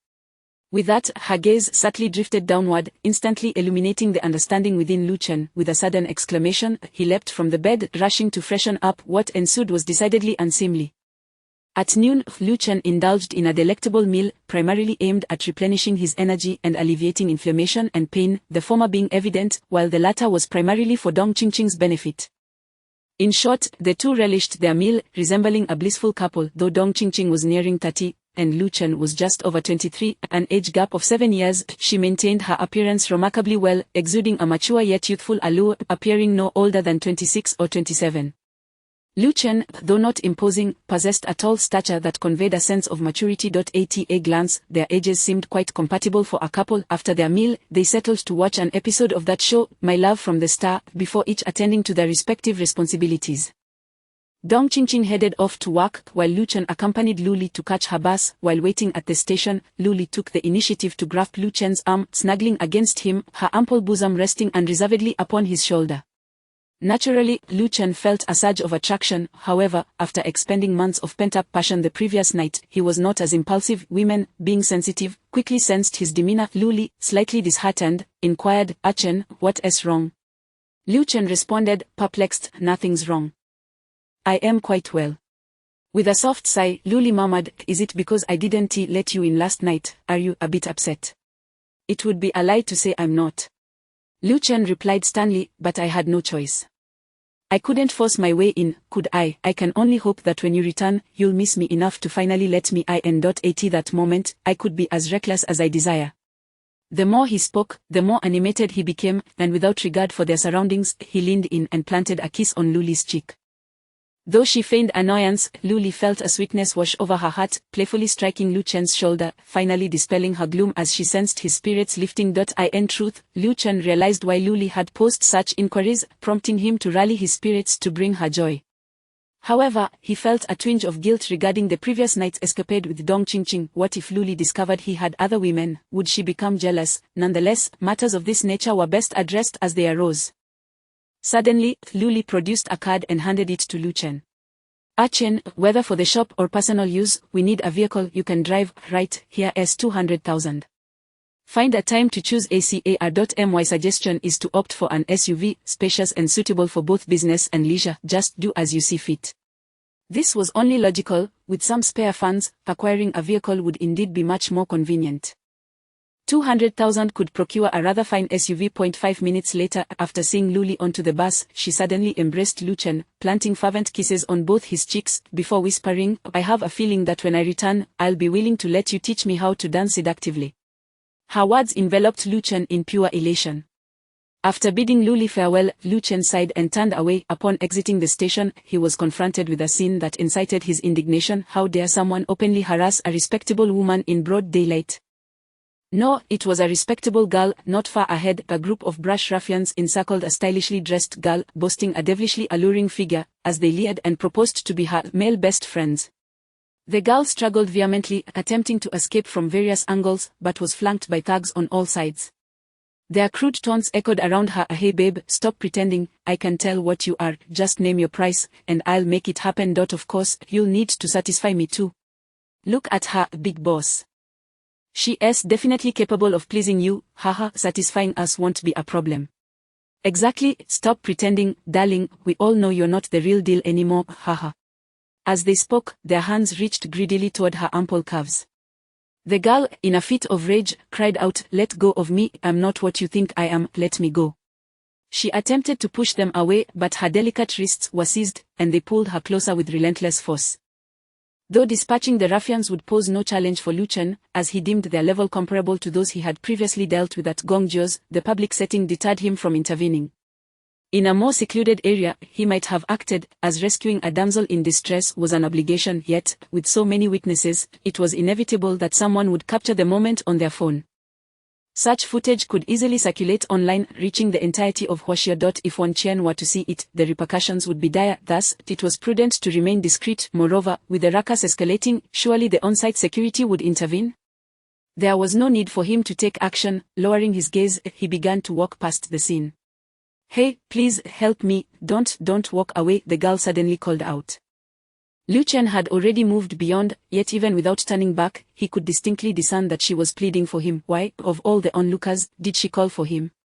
Lu Chen hesitated momentarily, reluctantly continuing on his path. Behind him, the ruffians continued their vile commentary. "Just obey, darling, once the boss sets his sights on you, there is no escape. The security here won't dare to intervene. Do you know who I am? I'm the king of this bus station, I hold dominion over this place. Just give in to our boss, and you'll have a life of luxury. Otherwise, you'll suffer the consequences. Indeed, suffering would be unfortunate. We have plenty of delightful treats for you, don't choose the hard way." "Let go of me, you bastard," the girl shouted, still beseeching Lu Chen. "Hey, save me. Are you really the type to stand by and do nothing?" It was perplexing. Perhaps she found strength or safety in his distant presence. The ruffian leader, brimming with arrogance, declared, "Stop shouting, no one dares to save you. Just then, a voice filled with unmistakable authority pierced the air. "Let her go." Though the tone was somewhat subdued, it carried an undeniable weight of intimidation.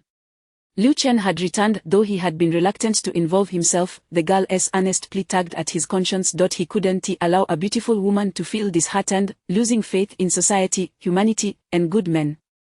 Moreover, the ruffians' audacity was palpable. It seemed they truly believed themselves above reproach, even from security personnel. Thus, Lu Chen resolved to act, striding back with determination. "Who the hell do you think you are to meddle in my affairs? Do you know who I am? This bus station is my territory, and if you provoke me, you want to make it 2 miles, the ruffian leader barked. "Did you hear that, scram?" One of the smaller thugs sneered at Lu Chen, raising his chin defiantly and cracking his knuckles. Another thug scoffed, "This guy thinks he is some kind of hero for saving the damsel in distress. Careful, or you'll end up with a taste of our fists." Chapter 64. Attention to harmony. With a sly grin, Lu Chen slightly squinted his eyes, channeling the energy within him as his true chi coalesced in his gaze, manifesting as 2 beams of light that pierced through the air towards the ruffians. Instantly, the thugs shuddered, inexplicably feeling as though they had been slashed by a blade under Lu Chen's penetrating stare. Despite being a novice martial artist, Lu Chen possessed a certain intimidating prowess. It is often said in martial arts novels that a hero's gaze can be as sharp as a knife. There is indeed some truth to this, as the concentration of true chi in one's eyes can produce a fierce light that serves to intimidate adversaries. I shall repeat myself. Release her, otherwise, you will leave here crawling, or perhaps be carried out. Lu Chen's tone was commanding yet tinged with a hint of earnestness, as he hoped to dissuade the thugs from resorting to violence. After all, such a confrontation would create a ruckus and be detrimental to the establishment of a harmonious society. However, the ruffians, oblivious to his intentions, exchanged glances and erupted into boisterous laughter. The leader, with a brutish shove, pushed Lu Chen aside, arrogantly declaring, "Who do you think you are, Chen Zhen, Wang Fei Hang? Kid, I reckon you've never been beaten up before." Suppressing his anger, Lu Chen replied coolly, "I am merely a dim sum chef, yet I happen to have practiced some martial arts, enough to handle a few scuffles. Otherwise, I wouldn't dare to play the hero, would I? I assure you with my fists, if you do not let her go, I will certainly bring you down. You will suffer greatly. Why endure that? It would be wiser to grant me this favor and perhaps we can part as friends, to meet again with smiles." Despite Lu Chen's attempts to advocate for peace, invoking his martial arts skills in hopes of intimidating the thugs, they remained unperturbed, their laughter growing even more raucous, with the leader gasping for breath from mirth. He pointed at Lu Chen, addressing his comrades, "Did you hear that? He claims to know martial arts and promises he can defeat me. Ha, how amusing. Please take this matter seriously, or I truly can defeat you. Why do you refuse to believe me? Must you endure a beating?" Lu Chen continued, suddenly recalling something. "By the way, do you know Huang?" Before he could finish mentioning his past encounter with Bolt Chong, the gang leader interrupted furiously, "Huang what?" He bellowed, "Even if you were Huang Fei Hang or Chen Zhen, I wouldn't be afraid. I've taken down more retired soldiers under Jackie Chan than you have hair on your head. What are you even worth? Ridiculous, calling himself Jackie Chan while plagiarizing a celebrity's name. I'd say you are more like a pest," Lu Chen thought disdainfully. At that moment, the crowd of onlookers had swelled. Lu Chen sighed, realizing that refraining from violence was no longer an option. In this world, could there not be a little more understanding and a little less fighting? Just as he was about to clench his fist, an instinctive energy surged from deep within him, alerting him to an imminent danger. Lu Chen narrowed his eyes as a sense of peril washed over him, a far greater threat than the ruffians surrounding him. He quickly scanned his surroundings for the source of this danger. At that moment, the gang leader noticed Lu Chen's momentary distraction and, seizing the opportunity, launched a punch towards his face. For an ordinary person, this punch would have been formidable, but to Lu Chen, it was trivial. He barely glanced, effortlessly grasping the leader's wrist. His gaze remained vigilant, scanning the crowd until he spotted a man with a grotesque visage, his eyes glinting with malice. The man's arms were tightly crossed over his chest, as if clutching something, while a bulge at his waist, concealed beneath an olive-green shirt, was not easily discernible to the average observer. However, when Lu Chen's eyes flickered in that direction, an acute sense of danger surged forth. That latent energy suddenly clarified, and a data point flashed in his mind: explosives. In that instant, Lu Chen's heart raced with a chilling clarity. In a crowded station, any detonation could spell disaster for countless lives. At that moment, the gang leader shouted, "Let go of me."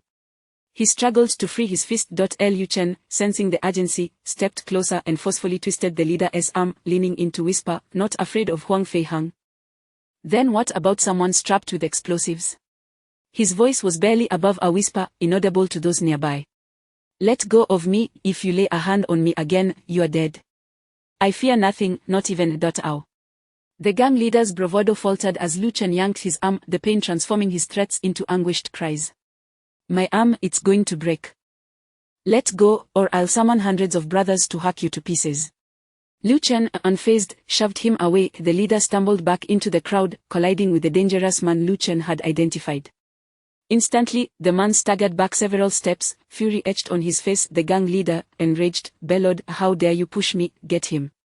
As the other thugs charged at Lu Chen with menacing intent, he chuckled, calling out, Come at me. He lunged towards the gang leader, pivoting to deliver a powerful strike to his chest. In reality, this was not a full-on attack. It appeared fierce enough to break the leader's ribs, yet Lu Chen's hands paused momentarily upon contact with his clothing before applying force. The gang leader, a man of some stature, was sent flying backward, his cries echoing as he collided with the dangerous man once more, propelling them both backward several feet.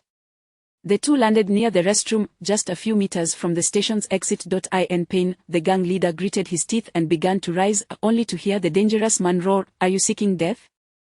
Why do you keep colliding with me? I'll blow you to pieces.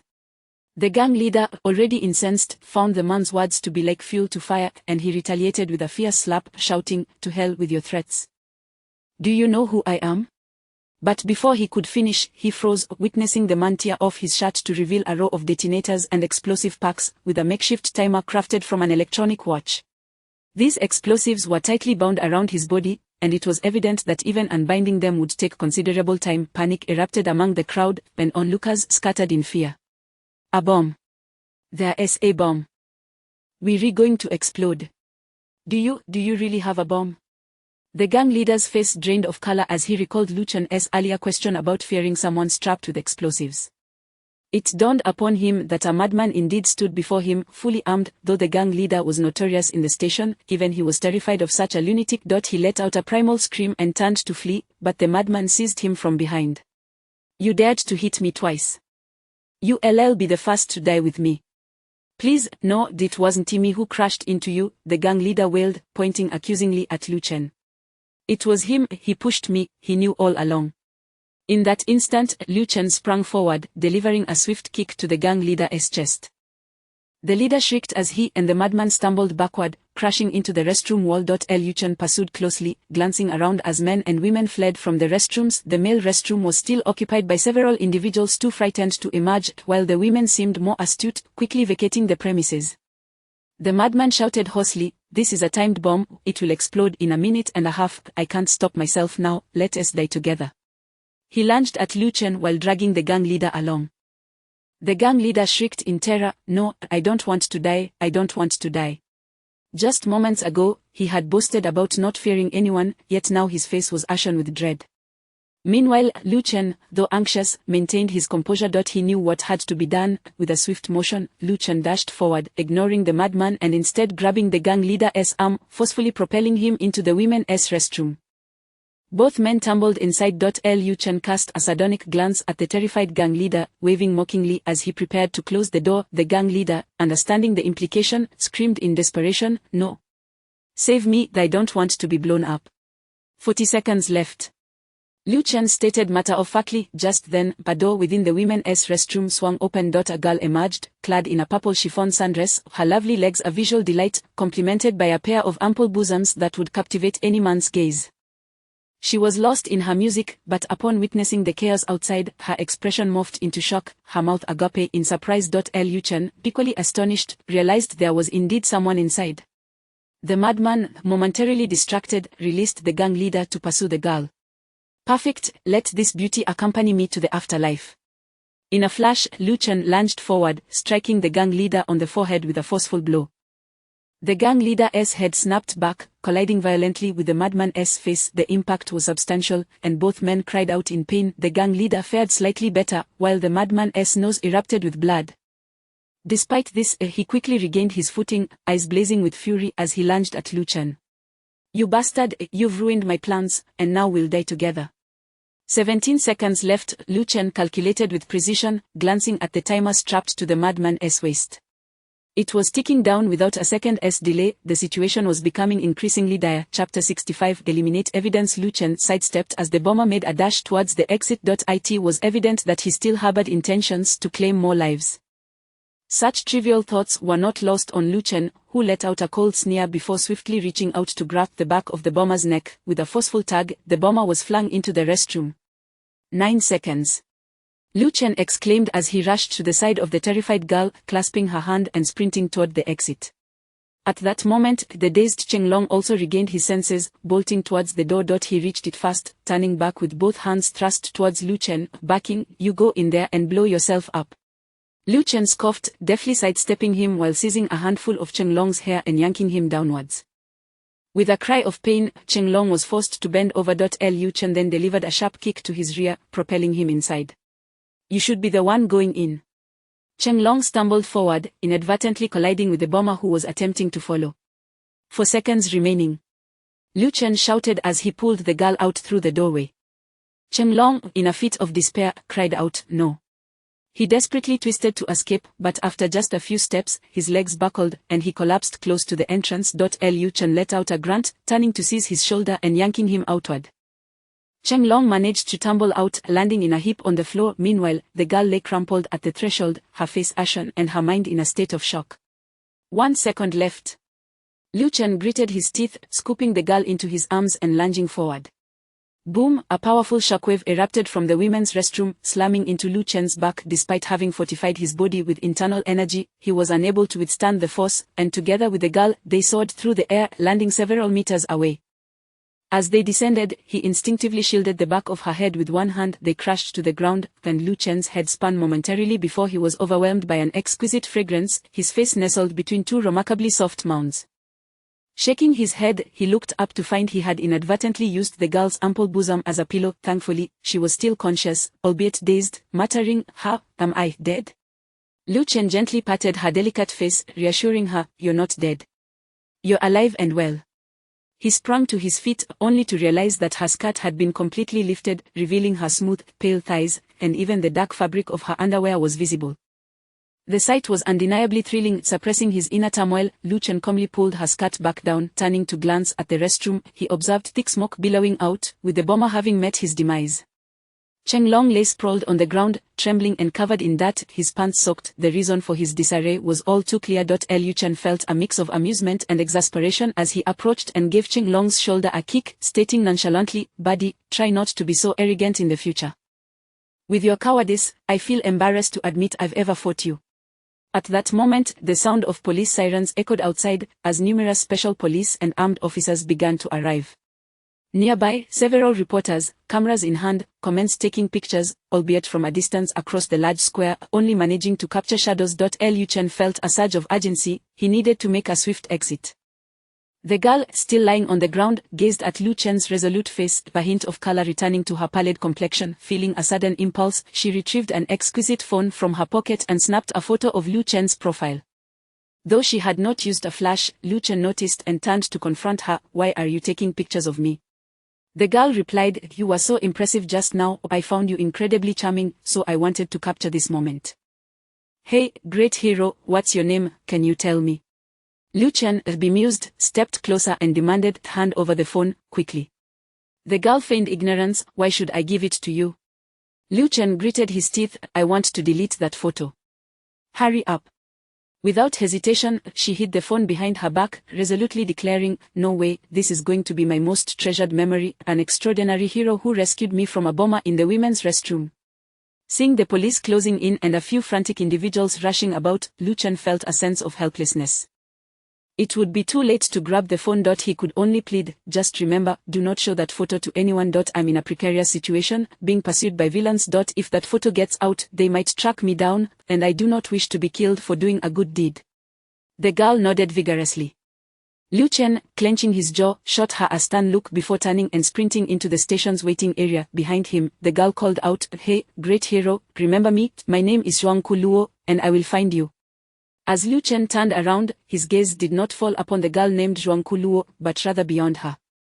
His eyes suddenly lit up remarkably. This Yunzhou city was indeed a place of stunning scenery and vibrant energy. Emerging from the crowd was a strikingly voluptuous female police officer, sprinting towards him in her fitted uniform.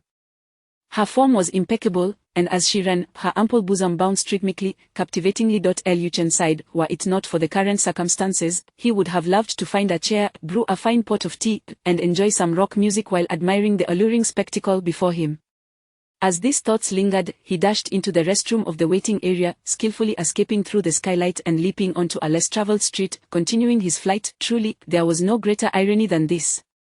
Having saved lives and thwarted a potential catastrophe, he now found himself fleeing for his own. However, there was no alternative. Acts of valor in such public settings often drew attention, and given the rapid spread of information through the internet and social media, news could easily circulate globally, leaving even the most obscure individuals aware of it. For the sake of safety, discretion was paramount. At the station's entrance, the voluptuous police officer helped Zhuang Kuluo to her feet, casting a glance at the still prostrate Cheng Long, who was moaning in distress, and then at the chaotic restroom before finally turning her attention to the waiting area. With a commanding gesture, she directed the swarm of officers accompanying her, "Go in and apprehend that young man immediately." Also, swiftly set up a perimeter to investigate any suspicious individuals. Additionally, technical support personnel enter the restroom and secure the scene carefully. Her well-organized orders were met with prompt acknowledgement. The authoritative tone of her voice, combined with her icy demeanor and well-endowed figure, inspired a primal urge in the men to conquer. A contingent of 20 to 30 officers responded to her command, each efficiently attending to their assigned tasks. The insignia on her shoulder denoted her rank, a remarkable achievement for someone no older than 26 or 20-7. At this juncture, Zhuang Kuluo exclaimed, "Sister Tianxia, that brother who ran in there is no villain. He is a great hero. He not only captured the bomber but saved many lives at the station." It turned out that the two were acquainted. Zhuang Kuluo recounted the events that had transpired. As the surrounding crowd, previously hidden in shops, emerged now that the danger had passed, they expressed their admiration for Lu Chen's courageous actions. "Indeed, that young man is commendable." He initially noticed thugs harassing a girl and intervened to help her. He even tried to reason with those ruffians before resorting to violence. Such grace. Exactly at that moment, he astutely identified the bomber and lured him into the restroom. The explosion there was monumental. If it had detonated outside, countless lives would have been lost. The officer named Tianxia inquired, "But why did he flee?" The crowd readily provided a plethora of glowing responses. "Perhaps he wished to remain anonymous after performing a good deed." Exactly, true heroes do not seek recognition or accolades. Indeed, he doesn't want to become a burden to the state. A fine young man from Huaxia. Tianxia was nearly at a loss for words. Zhuang Kuluo softly added, "Sister Tianxia, that great hero seems to be in danger, being hunted by villains. He can't reveal himself for fear of being discovered. Just look at him. He is such a noble man. Knowing he is being pursued, he still chose to risk his life to protect innocent bystanders, bravely confronting the bomber and ultimately saving so many. I believe the villains are after him precisely because he thwarted their wicked plans. Oh, I'm truly worried for him. I must find him and use my family's resources to assist him." As she spoke, her tone was resolute, her eyes sparkling with determination. If Lu Chen had overheard, he would likely have felt quite embarrassed. Alas, he was simply escaping a marriage. However, from Zhuang Kuluo's words, it seemed her family held considerable influence.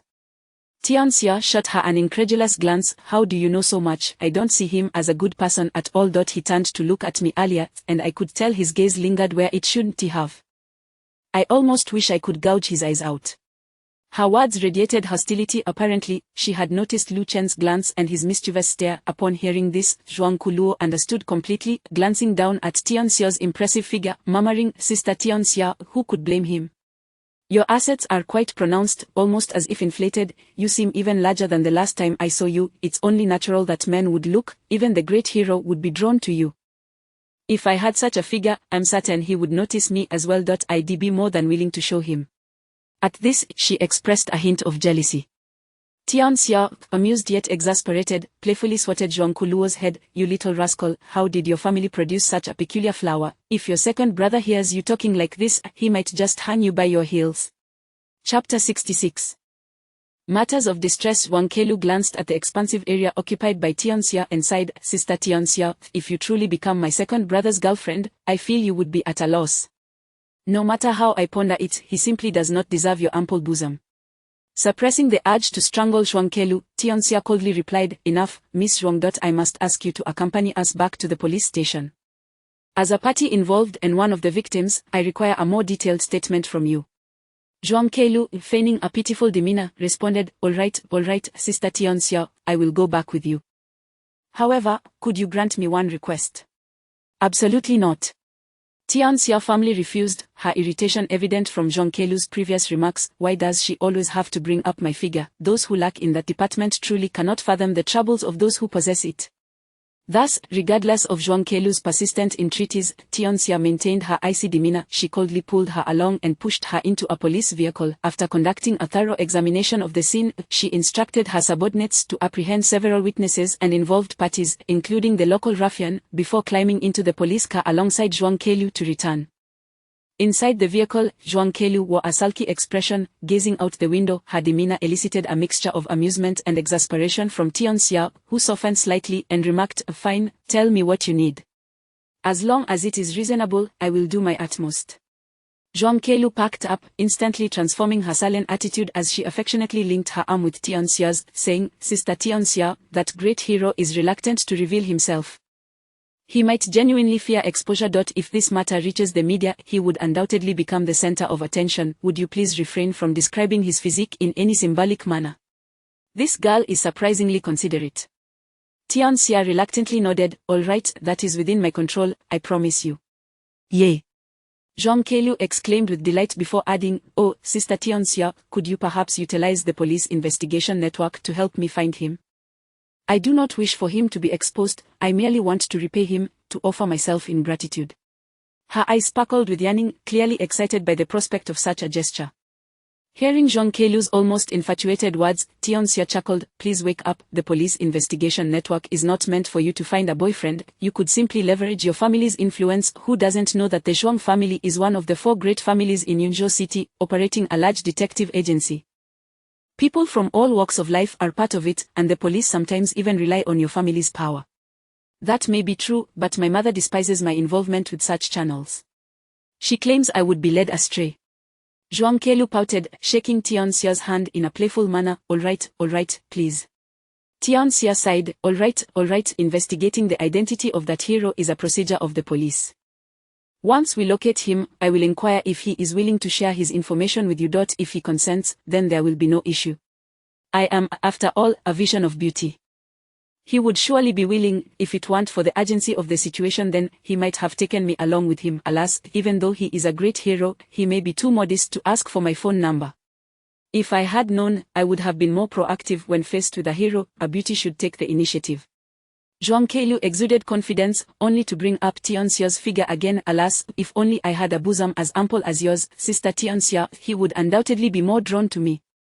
Should I consider undergoing enhancement, I have contemplated this for quite some time. I currently wear a C cup, but I aspire to achieve an F cup. However, artificial enhancements are not ideal.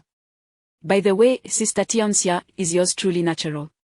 As she spoke, the mischievous girl attempted to reach out and pinch Tianxia. Tianxia, incensed, brandished her handcuffs in warning, "If you continue with such antics, I will cuff you." Zhuangkelu quickly shook her hands in feigned fear, yet her expression remained playful.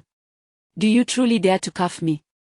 By the way," Tianxia suddenly inquired, "I recall that person asking you for your phone number, correct? Did you capture his image on your phone? Show me."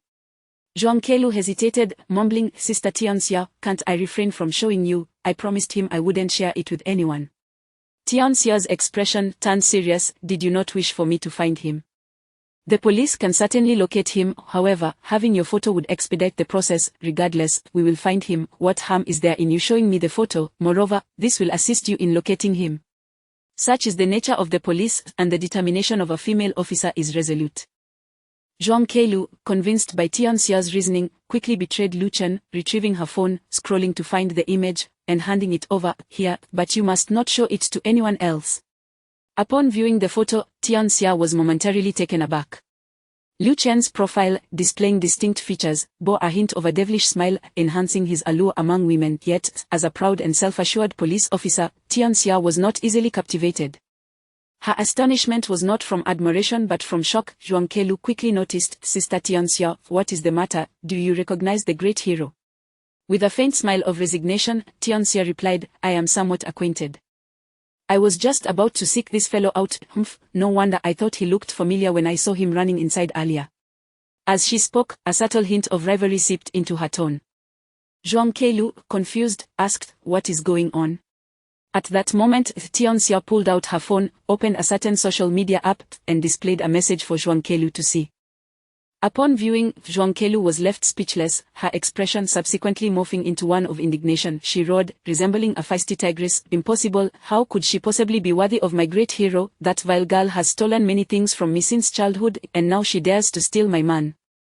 That wretched girl, that wretched girl.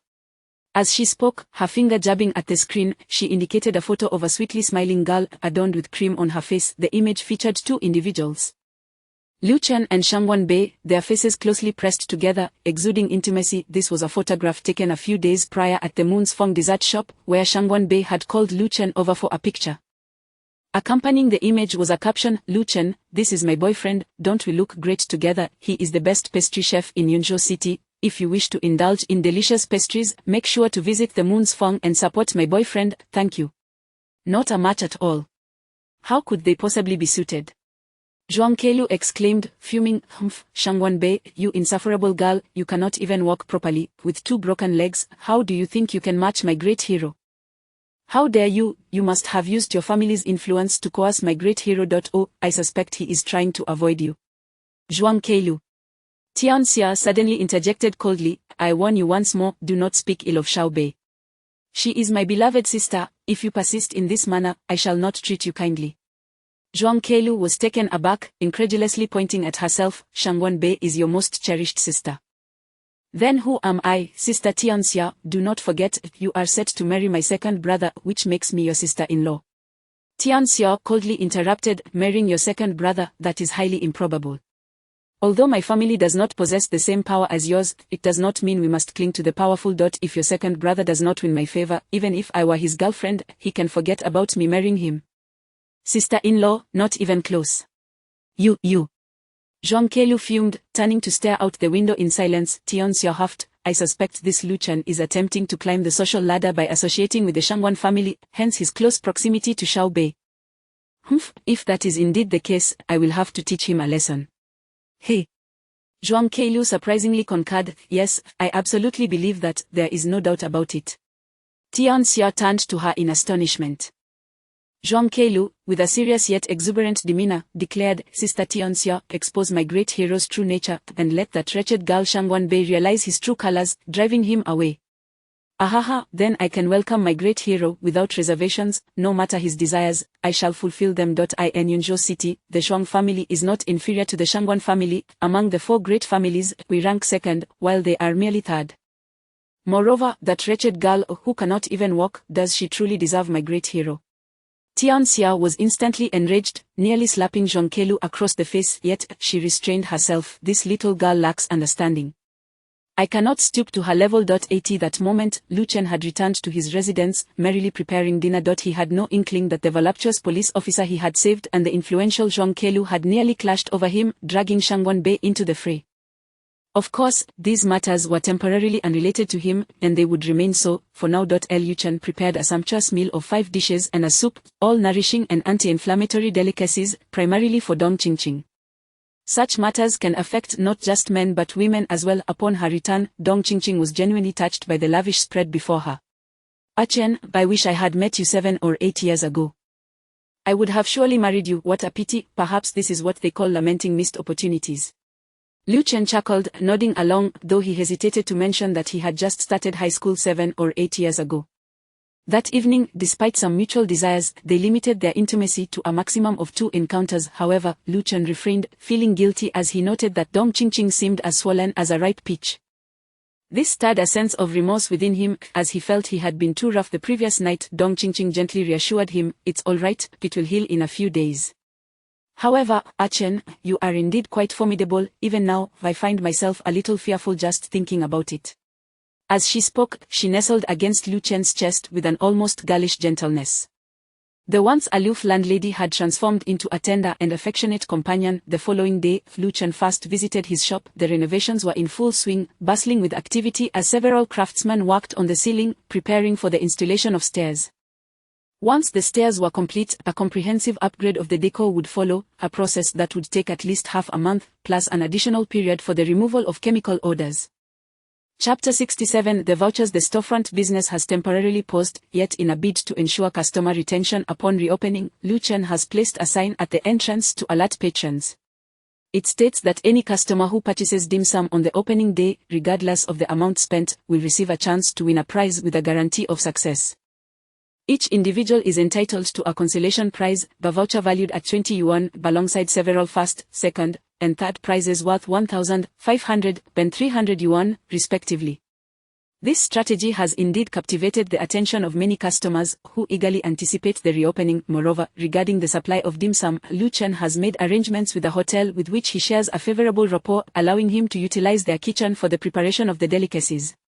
On this front, Lu Chen need not invest excessive time, as he has harnessed his culinary prowess to cultivate 2 competent apprentices, in addition to hiring 2 seasoned dim sum chefs, effectively delegating the production to them. Naturally, the creations of his apprentices, while commendable, still fall slightly short of Lu Chen's own in terms of an intangible quality, akin to a spiritual essence. Lu Chen is acutely aware of the reasons behind this discrepancy. Whether crafting dim sum or cooking dishes, he has been immersed in a state of refinement under the influence of his culinary abilities, allowing him to infuse his creations with a unique spiritual vitality that imparts a sense of tranquility to those who partake in them. Much like how Dong Qingqing, upon inhaling the aroma of Lu Chen's dishes, is reminded of the warmth and beauty of home. Initially, Lu Chen found this conundrum perplexing, but clarity soon dawned upon him. After his apprentices and chefs had completed their tasks, he employed a technique akin to the blessings of Buddhist esotericism, quietly channeling his culinary energy to bestow a final touch upon the dim sum, rendering them nearly indistinguishable from those crafted by his own hands. This extraordinary method is indeed Lu Chen's proprietary secret, one that cannot be replicated elsewhere, a genuine product of UGYA.at. This moment, Lu Chen meticulously observed his chef's handiwork before eagerly making his way to the adjacent tea shop, where he spent nearly 500 yuan to purchase 2 pounds of premium local high mountain green tea, which he requested his chefs to brew for enjoyment. This gesture deeply moved his chefs, inspiring them to labor with renewed vigor. Following this, Lu Chen set out, riding his electric scooter, making his way to the luxurious automobile city located in the west of the city. Lu Li had given him 200,000 yuan, expressing her intent to purchase an SUV. Indeed, in this day and age, it is quite unreasonable to be without a vehicle. Having one facilitates business endeavors significantly. Unbeknownst to Lu Chen, as he rode his scooter several hundred meters away, a white Mercedes-Benz S600 silently trailed behind him, having been waiting in the vicinity for quite some time. Inside the vehicle sat a solitary figure, cloaked in sunglasses, whose gaze seemed to pierce through the thick lenses, directed ominously at Lu Chen's back. Strangely, Lu Chen's usual instinctive energy that serves as a warning had completely dissipated, creating an atmosphere of serene calm. Consequently, Lu Chen remained blissfully unaware of the luxury vehicle shadowing him. Should that car collide with him, both Lu Chen and his scooter would be sent flying. The Mercedes-Benz S600 followed closely, and the occupant wore a faintly smug smile, their eyes glimmering with a subtle desire. "Hey, Lu Chen, did you ever think I would find you so swiftly? It must be fate, you are destined to be mine, you could never belong to her, that crippled little girl, you are my great hero." This voice, delicate and sweet yet tinged with a hint of wildness, was indeed melodious. The voice belonged to none other than Zhuang Kelu, the heiress of the Zhuang family, one of the 4 prominent families in Yunzhou City, and the very person Lu Chen had rescued in the women's restroom at the bus station just yesterday. It was unusual for a young lady of such a distinguished lineage to be found at a bus station, as she typically traveled in first class on airplanes, akin to sleeping in her own bed. However, Zhuang Kelu had always been a free spirit, relishing the experience of traveling by bus. Just the day before, she had returned from her travels and encountered danger while using the restroom, where she also found her charming savior. Thus, upon seeing a Weibo post from Shangguan Bei on Tian Xiao's phone, she decided to wait for him the following day. Among the 4 prominent families in Yunzhou City, the Zhuang family and the Shangguan family share a particularly close bond and have been connected through marriage for over a century. Zhuang Kelu and Shangguan Bei have known each other since childhood, yet their mutual status as pampered daughters has often led to conflicts, especially since Shangguan Bei's unfortunate accident that left her paralyzed from the waist down, causing both families to dote on her excessively. Consequently, Zhuang Kelu found herself frequently at odds with Shangguan Bei, often on the losing side without anyone to support her. She harbored a particular disdain for Shangguan Bei, derogatorily referring to her as that crippled girl. Now that Zhuang Kelu had fortuitously encountered the man she had long yearned for, only to discover he was Shangguan Bei's boyfriend, she was determined to reclaim him, relishing the thought of snatching him away from her rival. The time for action has arrived. After trailing Lu Chen for half an hour, Zhuang Kelu beamed with delight upon seeing him enter the luxurious automobile city, muttering to herself, "Is he going to buy a car? Aha, of course, my future man, a great hero, cannot be seen riding a mere scooter. He must drive something extraordinary, at least a Land Rover, Hummer, Maybach, or Chrysler. Now that would be exhilarating. Then he can take me for a spin, aha." While musing, she refrained from entering directly, instead steering her vehicle towards a different entrance of the automobile city. This entrance was evidently restricted, guarded by vigilant security personnel and an electric gate. However, upon recognizing Zhuang Kelu's BMW, the guards promptly opened the gate, allowing her unimpeded access. The automobile city sprawled over an impressive 30,000 square meters, truly deserving of its title.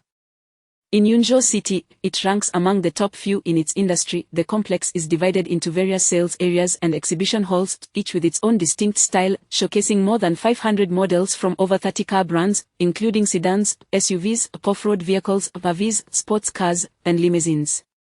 At the heart of the automobile city stands a circular edifice resembling a castle. This is the central hub of the automobile city, housing the administrative offices. The building rises 7 stories high, with the top floor dedicated to a monitoring hall displaying over 700 surveillance feeds from throughout the premises. Given the immense value of the vehicles within the complex, collectively worth nearly 1 billion, stringent security measures are in place. Zhuang Kelu found herself near the monitoring area, scrutinizing each surveillance point closely.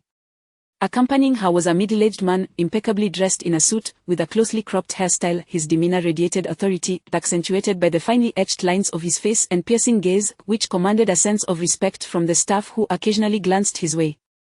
He was none other than Hu Honwu, the general manager of the automobile city. Despite being the highest-ranking individual in the automobile city, Hu Honwu now found himself trailing behind Zhuang Kelu, forcing a smile while inquiring with concern, "Miss, have you found the person you were looking for?"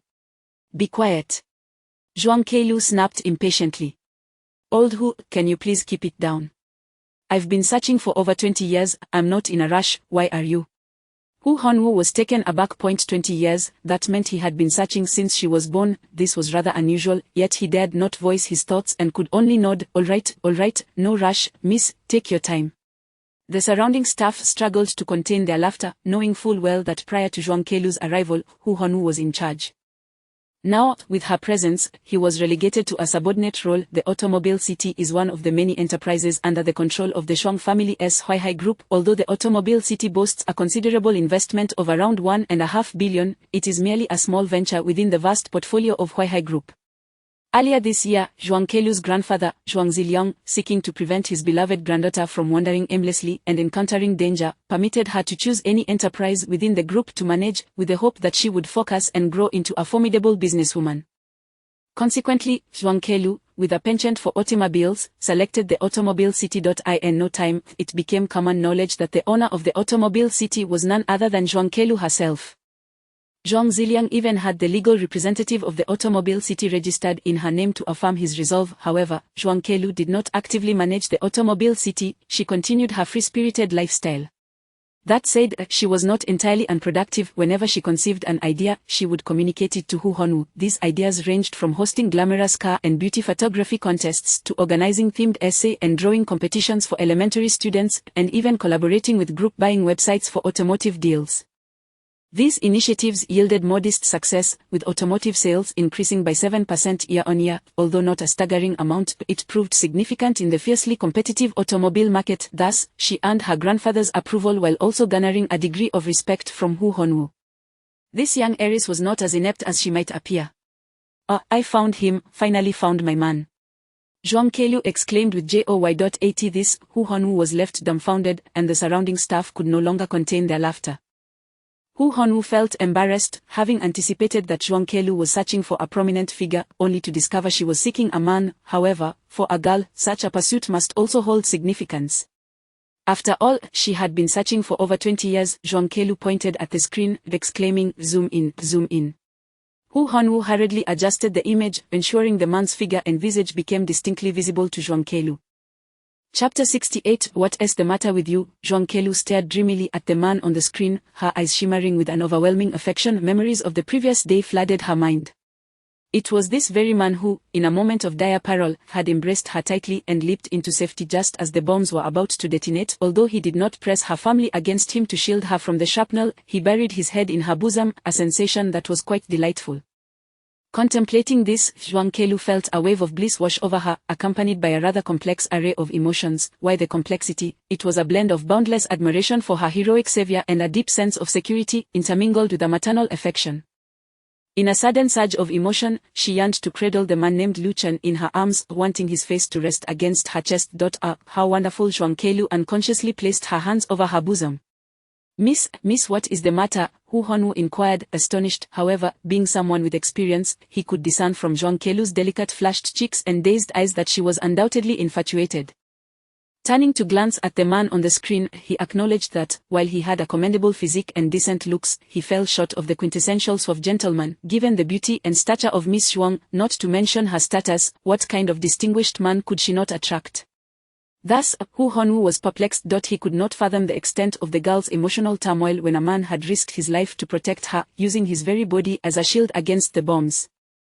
Especially for someone like Zhuang Kelu, who had long dreamed of encountering her own hero. Lost in her admiration for the tall figure on the screen, Zhuang Kelu was jolted back to reality by Hu Honwoo's voice. Despite her thick skin, she felt her cheeks blush with embarrassment. Clearing her throat, she glanced at the surroundings on the screen and exclaimed, "Why are all these cars so unremarkable? They lack any class." Hu Honwoo responded awkwardly, "Well, they aren't exactly subpar, they are merely some lower-end domestic models. This is our comprehensive exhibition hall, showcasing over 10 types of domestic cars, ranging in price from 70 to 150,000. I see, enough with the details." Zhuang Kelu turned and shot Hu Honwoo an exasperated glare. Hu Honwoo chuckled nervously, "Sigh, my man drives such a low-end car, how could that be?" Zhuang Kelu sighed, gazing at the man named Lu Chen on the screen while muttering. Hu Honwoo remarked, "Actually, the current domestic cars are quite commendable. For instance, this newly launched Rowi W5 SUV, priced around 150,000, boasts satisfactory performance and has sold 7 units this month." "Trash," Zhuang Kelu declared resolutely, "I have never driven a car worth less than $1 million." Hu Honwoo could only smile bitterly to himself. After all, she was a heiress. For many ordinary citizens, owning a car worth 70 or 80,000 would bring immense joy and a sense of fulfillment. However, he dared not voice this thought, merely nodding in agreement. Suddenly, Zhuang Kelu asked, "I recall my grandfather mentioning something about the cars in this automobile city." Hu Honwoo furrowed his brow slightly and quickly nodded, "Yes, indeed. The old gentleman did say that any car you fancy here, miss, you may take. If you no longer desire it, simply return it. At worst, it will be sold as a second-hand vehicle." At this, he realized he was a bit envious. Casting a jealous glance at the man on the surveillance screen. It was clear that Miss Zhuang disapproved of him driving such inferior cars and intended to gift him something better. Given her adoration, the car she had in mind could easily be worth several million. As anticipated, Zhuang Kelu spoke up, "Old Hu, show me the catalogue of cars priced over 5 million. I wish to select a few. Hu Honwoo's jaw nearly dropped. This was rather extravagant. Was it truly necessary to spend such a fortune just to impress a man? Did you hear me? Hurry up, Zhuang Kelu commanded. Hu Honwoo quickly nodded, turning to shout, "Xiaomei, hurry and bring me the catalogue of cars over 5 million, now." Swiftly, the graceful young woman promptly stood up and dashed off to retrieve the catalogue. Meanwhile, Zhuang Kelu remained entranced by Lu Chen on the monitor. Suddenly, her expression darkened, and she exclaimed, "Old Hu, what does that salesgirl mean by her behavior? Why did she walk away when my man called her? Is she looking down on him?" Hu Honwoo glanced at the screen, his face instantly clouding. On the other side, within the exhibition hall, Lu Chen stood before the Rowi W5 SUV, inspecting it closely.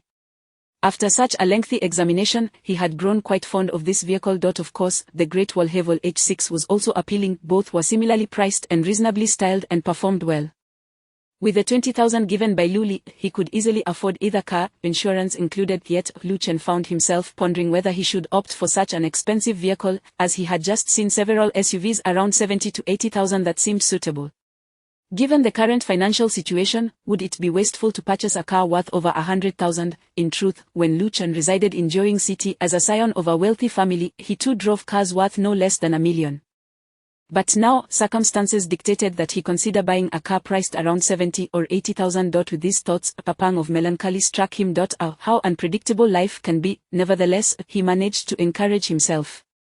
What of a car worth millions? What did it matter to live as a young master? It was not wealth he had earned himself. For that, would he need to marry a domineering woman?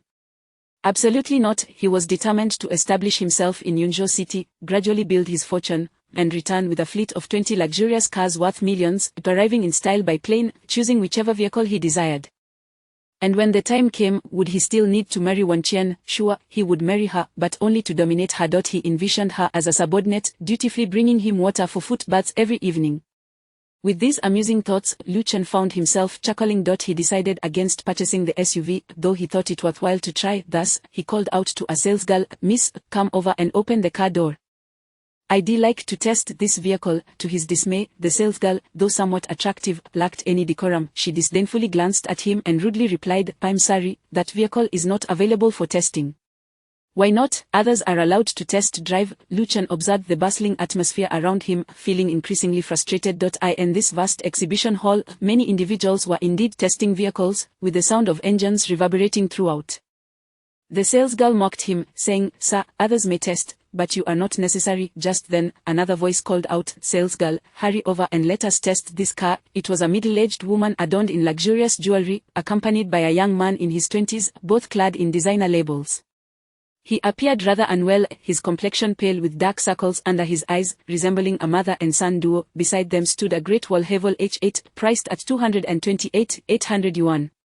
The sales associate, eager to please, hurried over. This scene was fortuitously witnessed by Shuang Keilu in the monitoring room. Lu Chen felt a wave of frustration. Was it true that the infamous disdainful gaze of those who look down on others had indeed materialized?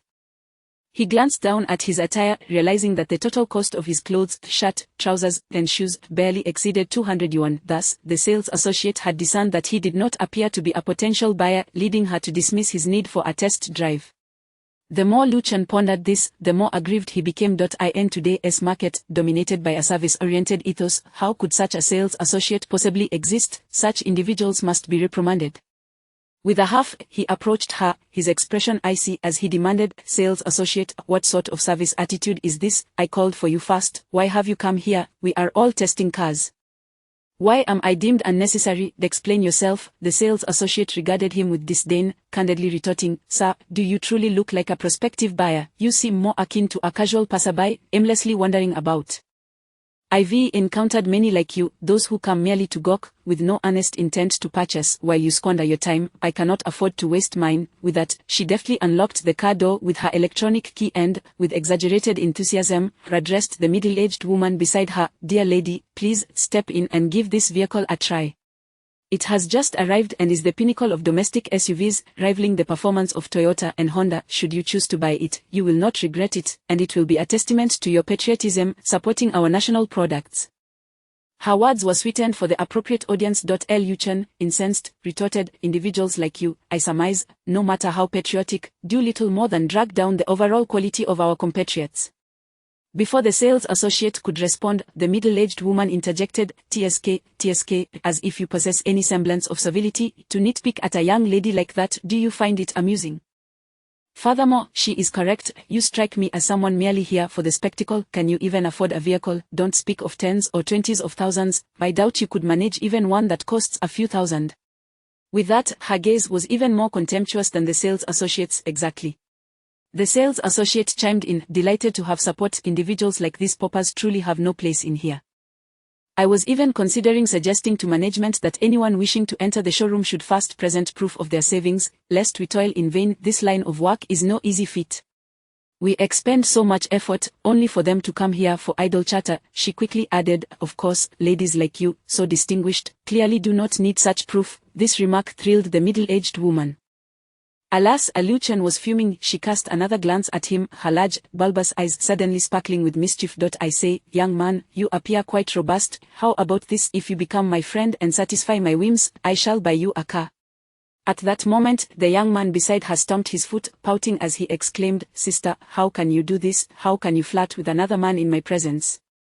I want to stand for it, I'll be jealous. He then clung to the middle-aged woman's arm, twisting it playfully. Lu Chen nearly retched at the realization that this was not a mother and son, but rather a middle-aged woman with a young gigolo. Chapter 69. Would you consider buying from me? The sales assistant, with a grin plastered across her face, remarked, You are absolutely right, madam, sir. If you ensure that this lady is comfortable, I would be more than happy to let you test any vehicle you desire. After all, she can certainly afford it, wouldn't you agree? Lu Chen, feeling increasingly uncomfortable with her words, could not contain his anger and sternly declared that he would summon her supervisor to teach her the proper etiquette of conducting business and treating customers. This only emboldened the sales assistant further, as she raised her face, laced with a hint of flirtation, and taunted, Go ahead and call, let us see how my manager handles this. People like you, with such a pathetic demeanor, will be promptly escorted out by security. Having once been a member of an affluent family, Lu Chen had never endured such indignity.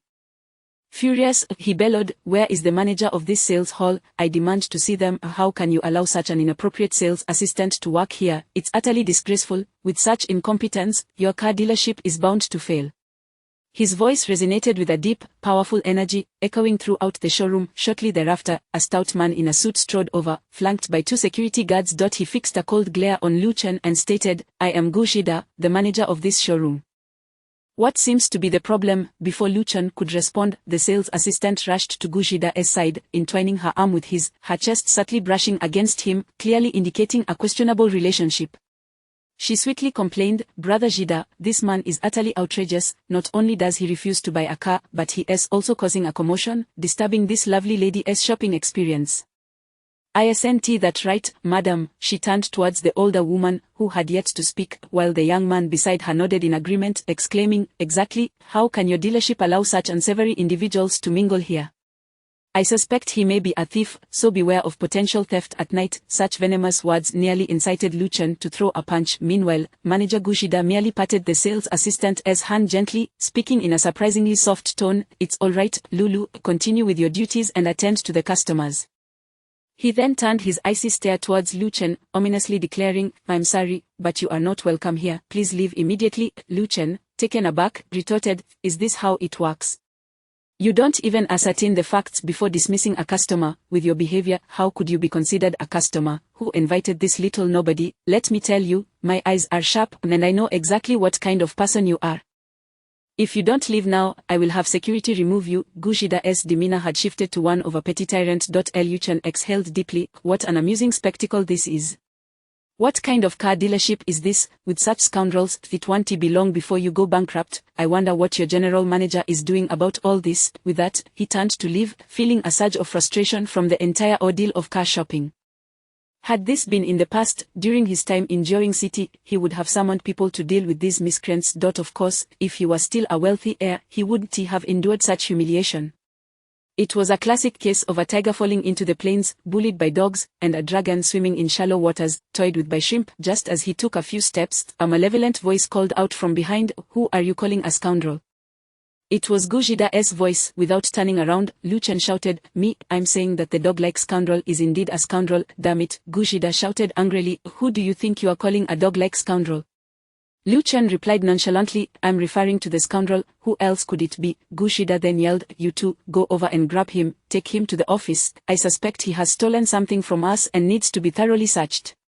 Lu Chen was momentarily stunned. What on earth was there to steal in this car dealership besides cars? Am I supposed to stuff a car into my pocket? I'm not Doraemon. However, he did not look back and continued striding forward.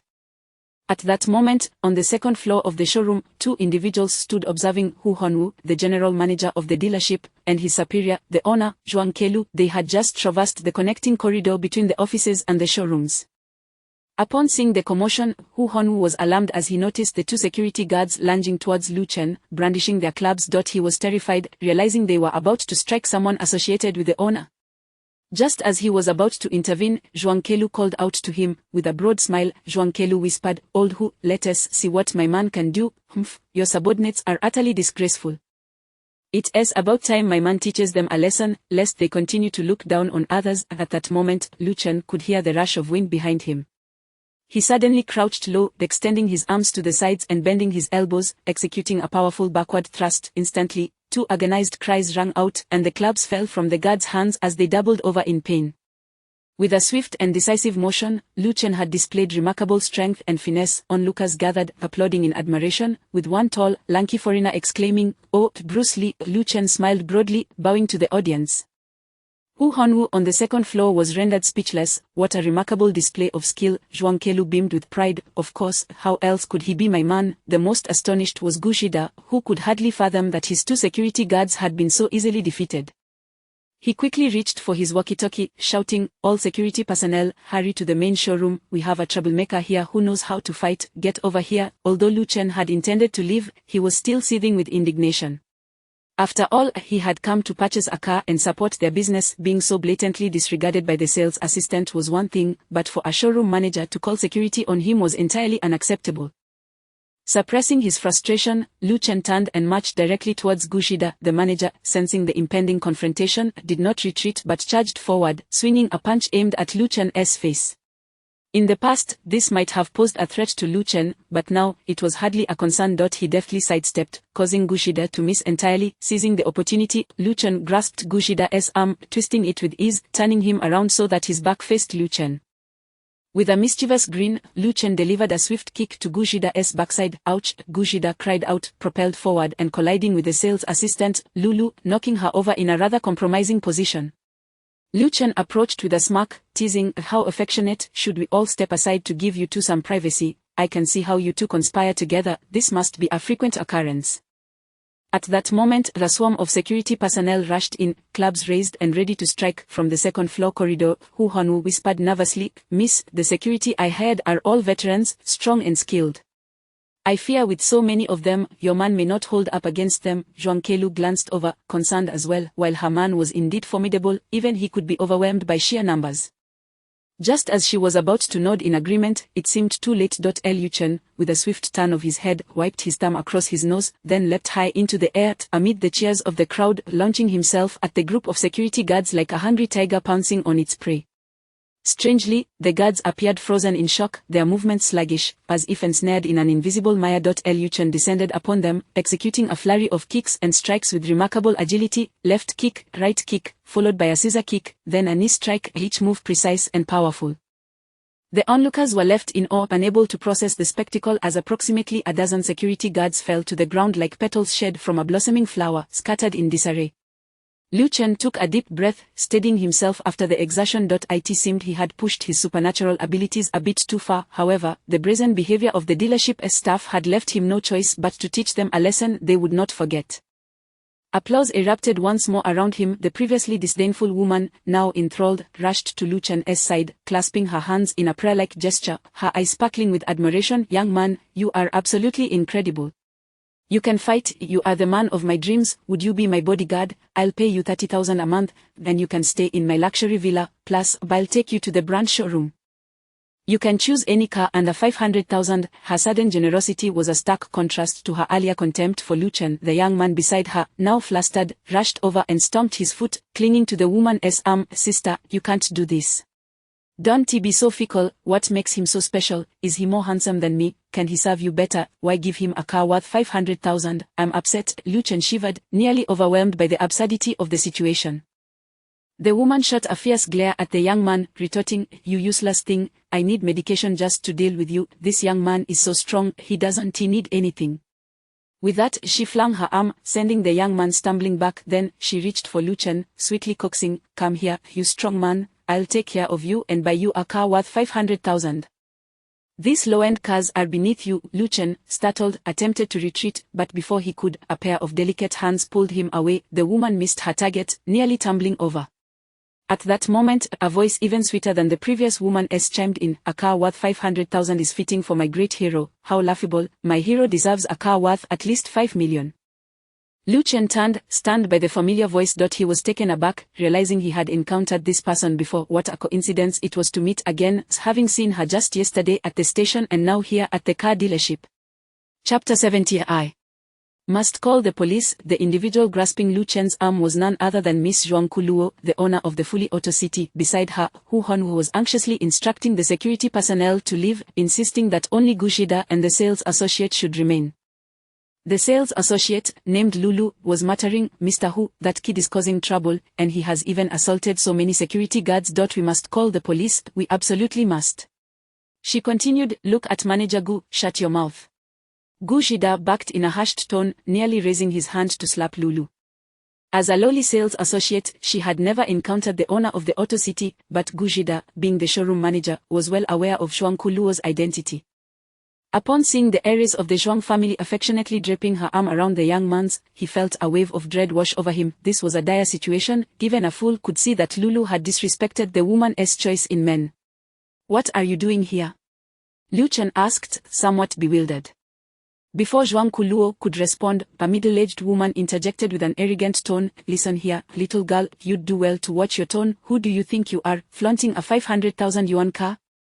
I wager that even if I sold you, you wouldn't be worth that much. Trying to steal my man, you ought to reconsider your own worth."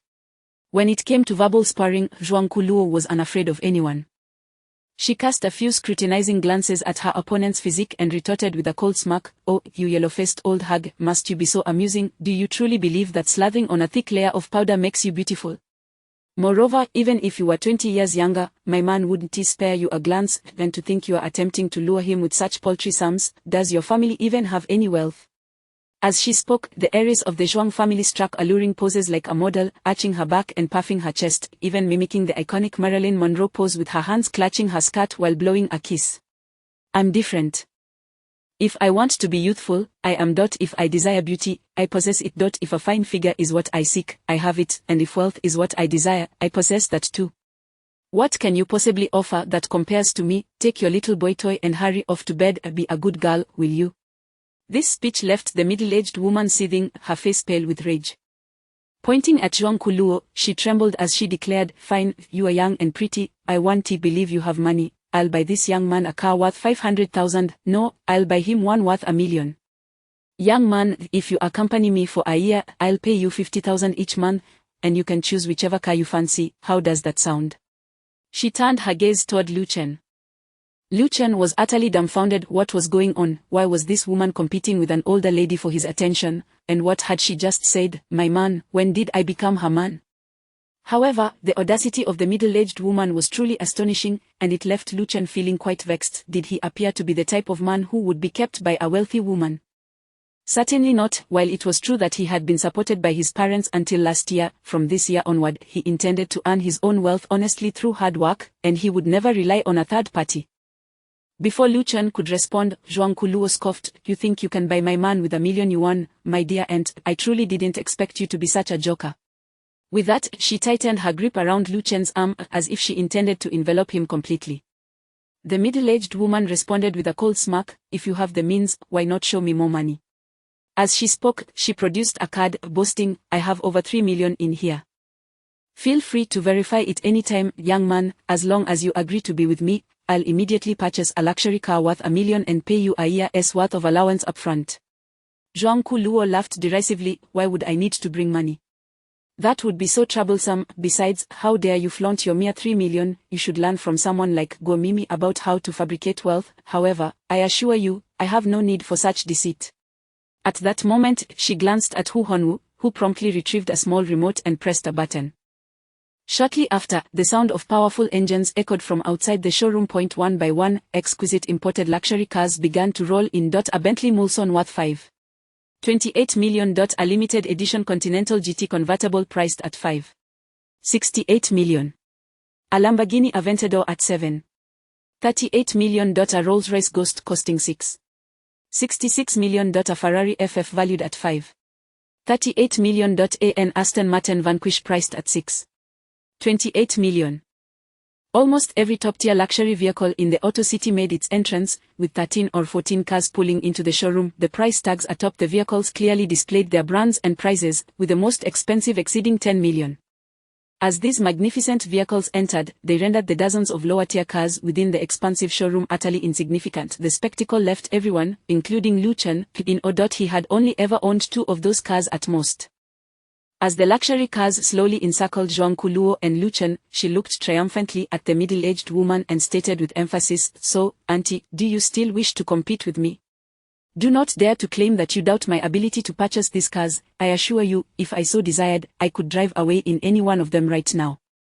My only concern is that I can only take one. Then, she lifted her chin slightly, gazing sweetly at Lu Chen, who was still held tightly in her embrace. Brother Chen, take a look and pick whichever car you fancy. However, she whispered, I don't actually have that much money, so you must help me economize, choose no more than 3, alright. Lu Chen was left in disbelief. Was this what she meant by not having much money? Even if he chose the 3 least expensive cars, that would still amount to nearly 20 million. 20 million, a common person would spend several lifetimes to earn that much. Even in his former life as a wealthy heir, managing to come up with 20 million was unfeasible. 500,000 was already commendable, and yet, this girl, whom he had casually rescued from a restroom just yesterday, was now offering him 3 luxury cars. This was truly a life that felt like a theatrical performance.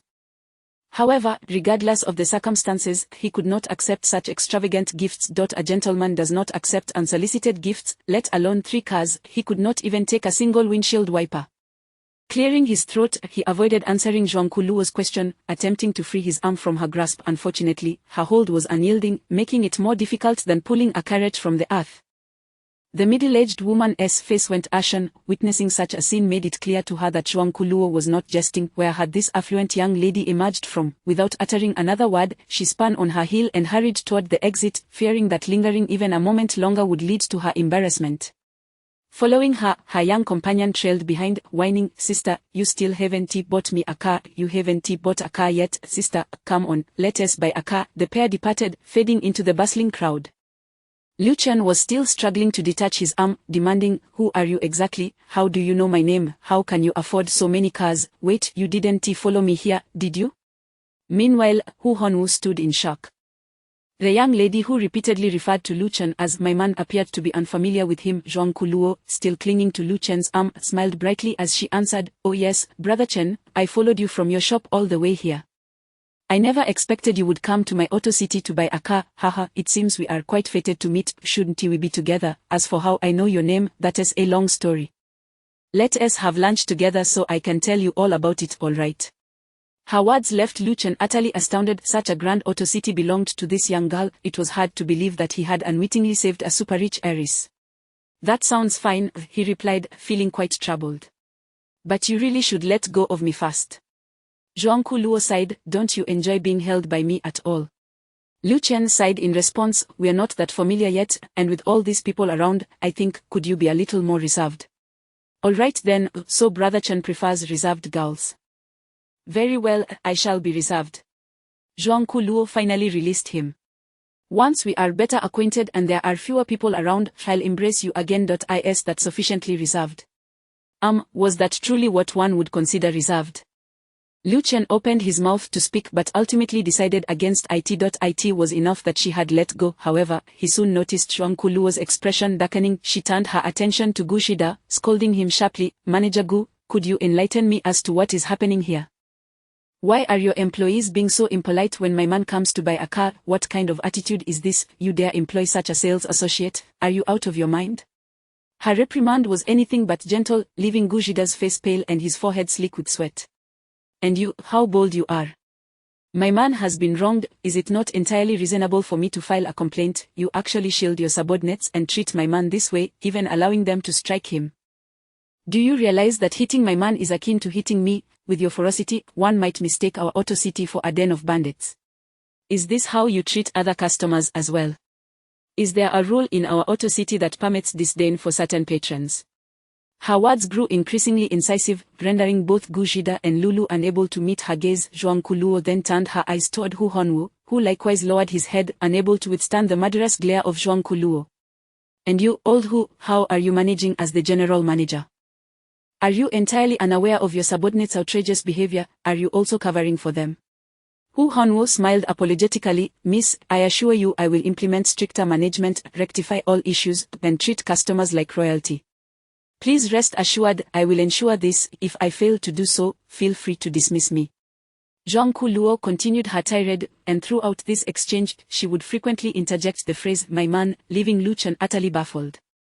What was going on? Hadn't he merely helped her once? How had he suddenly become her man? Did her parents know about this? Nonetheless, watching this young lady assert her authority was quite entertaining. As he listened to the murmurs of the surrounding customers recognizing Zhuangku Luo, he began to piece together her identity, leaving him in astonishment.